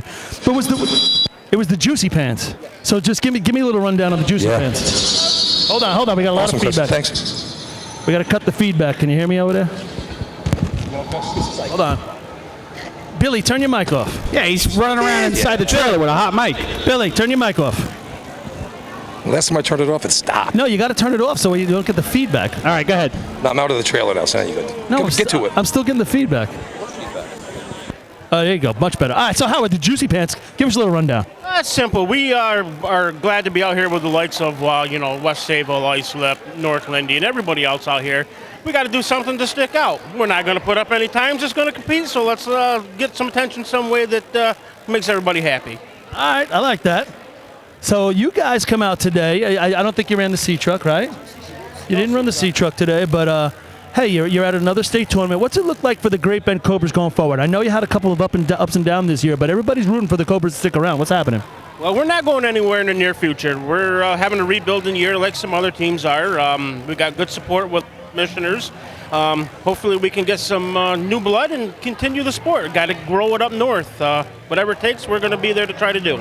We love that. And you got the president driving the trucks. The president of New York State. What's that like? Well, if he could see, it would help. And stop is a bonus, but we can't ask for everything. All right. So as a driver, he's a good president. There you go. Perfect. Paulie, don't forget, Howard made a big donation on behalf of the Great Bend Cobras. Thank you, Howard. Thank you, Chief. We want to give you a big shout out. Thank you for the donation to the radio. So you want to pass that on. Thank you very much, Howard. One quickie. Palmerville and his jeans. Are those stretchy jeans or those like skinny jeans? What are they? I think they're his girlfriends or his wives. I think he puts them on. His girlfriend or his wife. Let's get that straight before someone gets in trouble. That's I'm pretty sure that he wears those because if he doesn't wear his wife's jeans, she's not going to let him come race. He's got a great set of hands. I mean, I love that guy. Right, so that's what he's doing. Thanks a lot, Howard. Yeah. All right, here we go. I think we got some movement from the top 5. We hear something's coming down that track.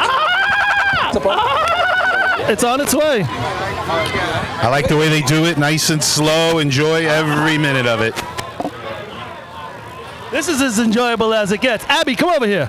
I talk to my daughter, Abby. Abby, what did you think of this tournament overall? Yo, congratulations, Northwood. Came down to buckets. They won by a point. Let's go. All right, Ab. How'd you do on your picks today in the Wildcat pool? I did terrible, but I kind of. Abby, it was a late night when we picked them, so we both did really bad. Yep. All right, go out there and we're going to celebrate. I'll be out there with you in a second, Abby. We're having dinner at 11 at night, yeah. Sorry, Abby. I hope your mother's not listening. All right. You can stick around here. North Lindy coming down the track at about 1 mile per hour with Islip behind them. Both teams sporting the American flag. Love seeing that. What? I can't hear you. I had some jockeys back there. Okay. Okay. Lenny, can you put that on the table by my stuff? It's Abby's hat. Just around the back of the corner. So what did you say, Chris? Right over here? Yeah, it's good right there. If you can clear those boobs out in front, that'd be okay. All right, here they come down the track. American flag flying high on the North Listeners Piston Knocker truck.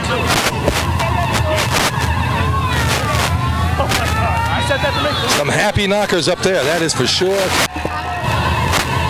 Kevin Connell, 50 years on the track with another state title under his belt. Congratulations to your champions, the North Lindenhurst Piston Knockers, 2021 New York State champs. This party's gonna last a long.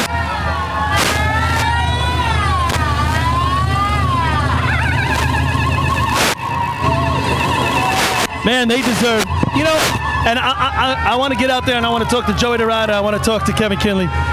These guys put a lot of time in, but boy, there's your winners right there. That's a very impressive. What's that? Billy, right? And keeps getting interference too. I'm right here. Yep. We're gonna do a little presentation over here in a sec. Where you at, Paul? Video. I'll tell you what. If you're old enough to watch the wide world of sports, the thrill of victory and the agony of defeat, if somebody has a picture going down the track, the difference between North Lindenhurst, the thrill of victory, and the Islip Wolves, the agony of defeat, is right there. 13/100 between there and there. Yep. Wow, what a day. I mean, that legitimately is the picture of that exactly. I think they say it takes about 1/10 of a second to snap your fingers. So 1300 is just slightly more than that. Yeah, someday. And like I said, Kevin Kenley there. We got Joey DeRida. Got to get a hold of him. I mean, those guys come over this year and they pick up a title first time out. He came with it. I can't discount Joey DeRida doing a nice job digging for these guys as well. Hey, get away! Are you really getting down on your knees?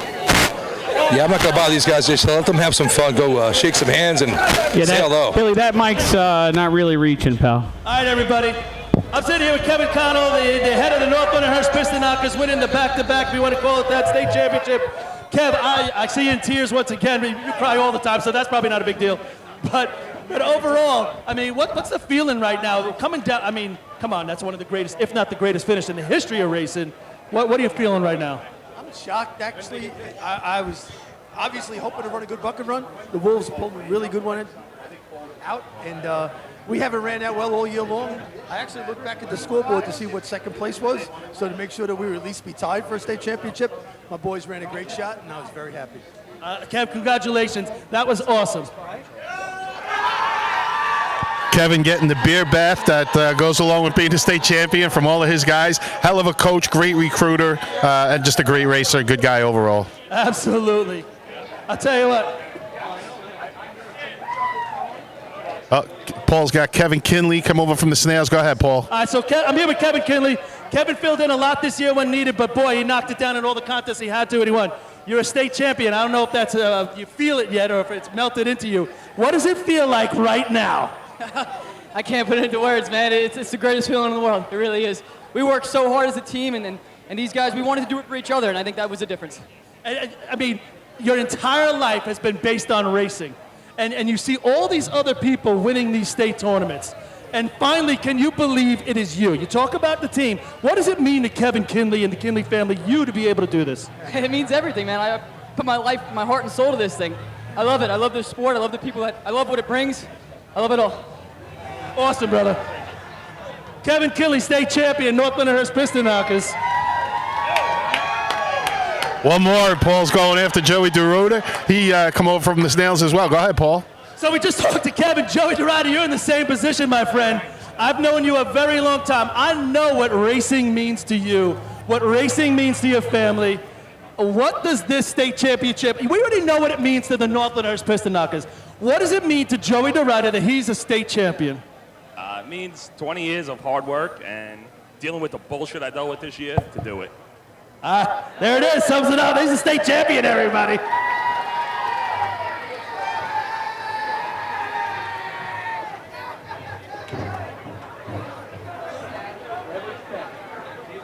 All right, we're here with Vinny Bogart on the track. Vinny, you go down a couple weeks ago. I'd like to say it was a racing injury, but you fell off the trailer. So you hurt your ankle. You put the fortunes of your team in jeopardy. I'm not saying you were drinking that night, but you fell off the trailer. You come back, you have 2 weeks off, you recover. Obviously, you make a big difference today, veteran guy in all those positions. We talked about this in 2019. You had tears in your eyes. I think you were bleeding at that point. I have a couple pictures of that. But what does this, you're back-to-back right now. What's your feeling now? It's your second time down the track. Honestly, this one feels a lot better than the first one because the guys, it was everybody in buckets. It was something so special. When it came down to the end, they put up the shot where they needed to, and I'm so fucking proud of these guys. We worked hard. Whoa! Beep! I love them. We don't got the 7-second delay, but it's all good. Congratulations, Ben. Nice job. North Lyndhurst Piston Knockers. We'll get a couple more people around here. I don't know if anybody else is out. We're taking pictures. We'll go through the crowd a little bit. There's a lot of trophies. I think there's some presentations in a little bit we're going to have over there. I know Scott Rice doesn't like to talk. Maybe he'll sing for us, Paul. Well, he'd love to sing a song. It'd be probably better than talking. He's going to smoke a cigar. He's really good at that. So Scott Rice, you've been through the tough slog millions of times. You've won state tournaments. You're in different towns. You're coming back to North Lyndhurst. Now you're back-to-back champs here. I don't know how many you got. You're running out of fingers, but I'll tell you what, pretty good. What's the feeling right now for Scott Rice? Well, everyone is always a little bit different, but I'm so happy for these guys. You know, we had a couple of additions this year, and I'm so happy that we were able to put them in a position to be able to score and do what they do best.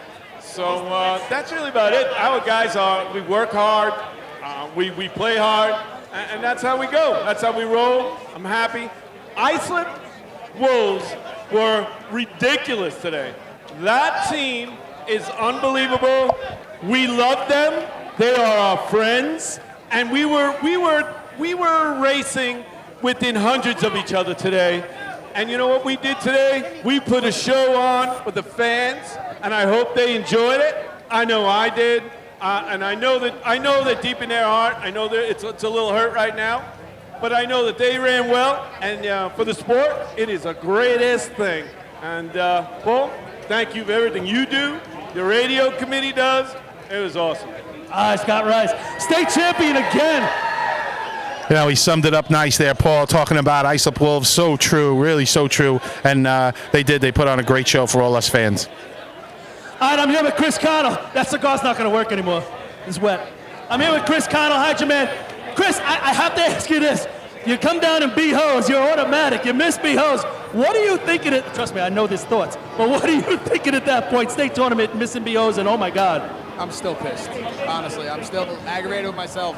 But my team picked me up. We ran a hell of an efficiency shot and kept it up throughout the day, man. That bucket shot was incredible. That feeling was incredible. It's something that I will absolutely never forget, and I love my team, and we won. Hey, Islip runs a 21.5. You guys got to beat a 21-5 to be the sole champs. You get on the line.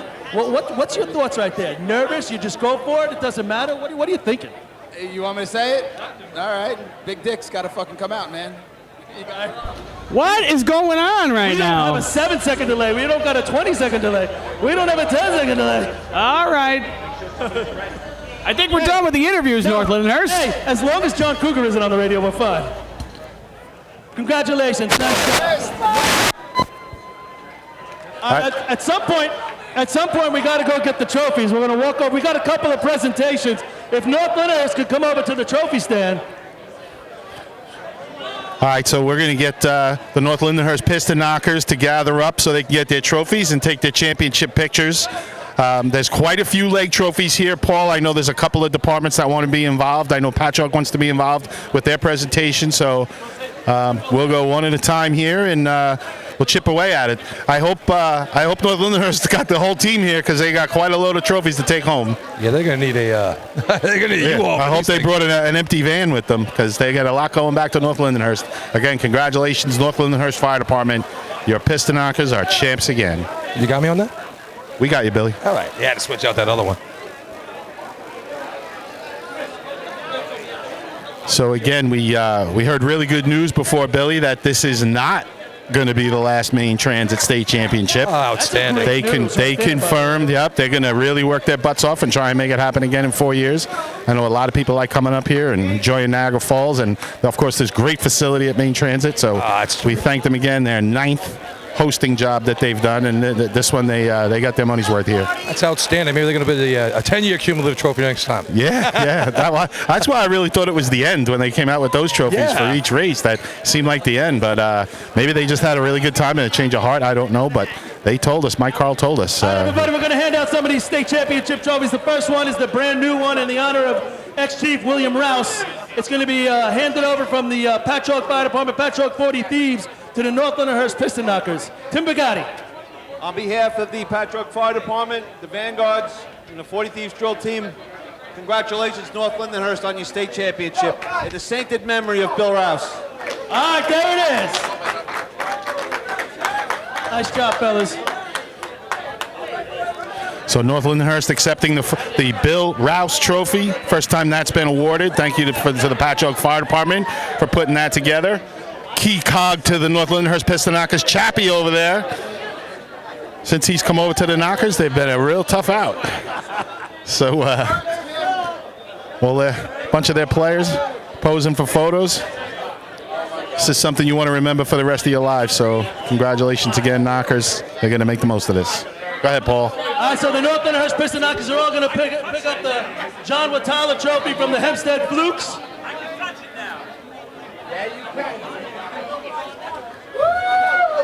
So there's another one, the Flukes donating a trophy. The first place overall trophy. So that one from Maine Transit, I guess, for the championship today. They also win the Teddy Jaffe Trophy, overall total points, New York State champions. A guy near and dear to me, Billy Bryson from Massapequa, overall total point champs. One of the greatest teams in history, the Rough Riders, the Atlantic Steamer. Perpetual Leg Trophy, first place overall for North Lindenhurst.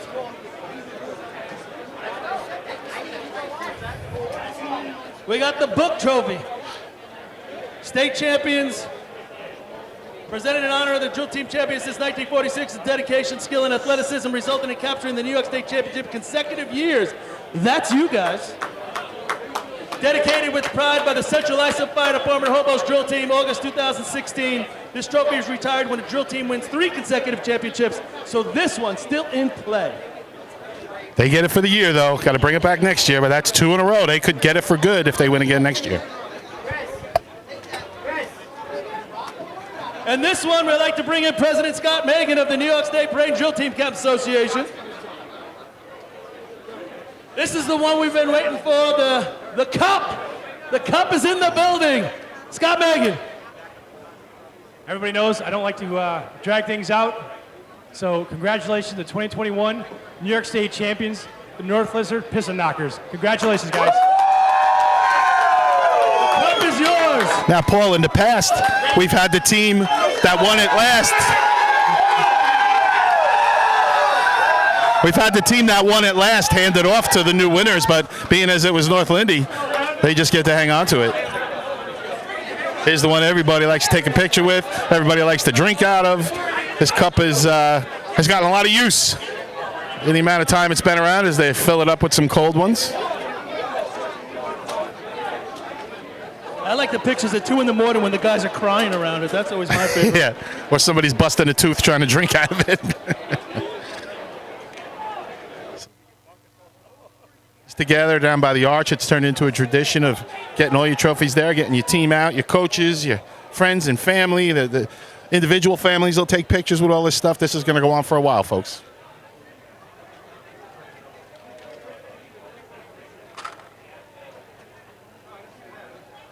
All right. Hold on, give me a sec, Chris.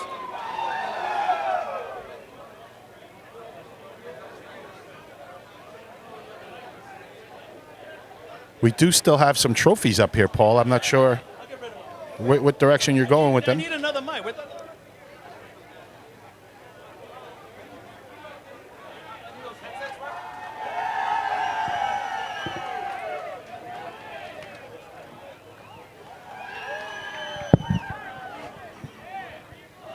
So we do have a couple of trophies left up here. They have the Wildcat donated trophy. These are for who?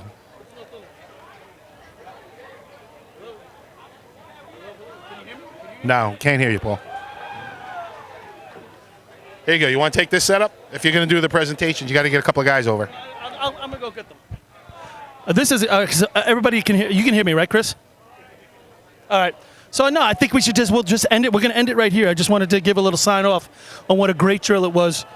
We still have a couple trophies. North Lindy's got to get some, and I'll get to them, but you know, we're going to look back on this tomorrow and be like, wow, that was unbelievable.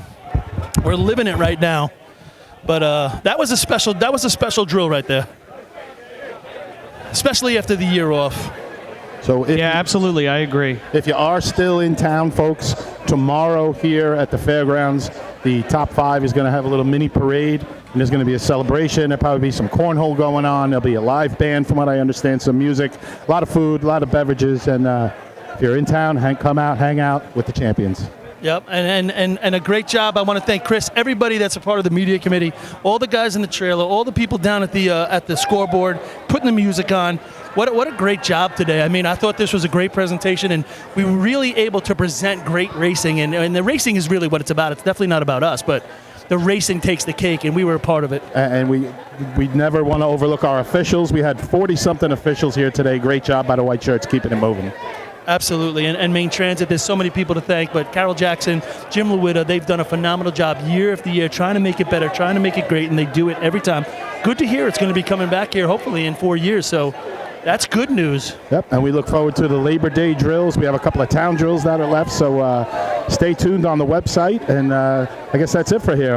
Sign it off. Thank you, everyone. Guys, if you don't mind, I'd like the last word. You guys can, you don't even have to pay attention. Can I just say this one thing? I want to thank all the fans that are listening today. Never mind the people paying, because that is phenomenal that people are willing to donate their own money for what we do. But the 1,000 people that are sitting out there, whether they can't be here or whatever situation is going on, I just want to say how much we appreciate them watching and the fact that they're tuning into us, that we can bring them this great racing. Well said, absolutely. We still have almost 300 people watching the North Lindenhurst Piston Knockers celebrate their win. There's one thing that I wanted to add, guys, and it's a speech that is near and dear to me, but I think means a lot to racing.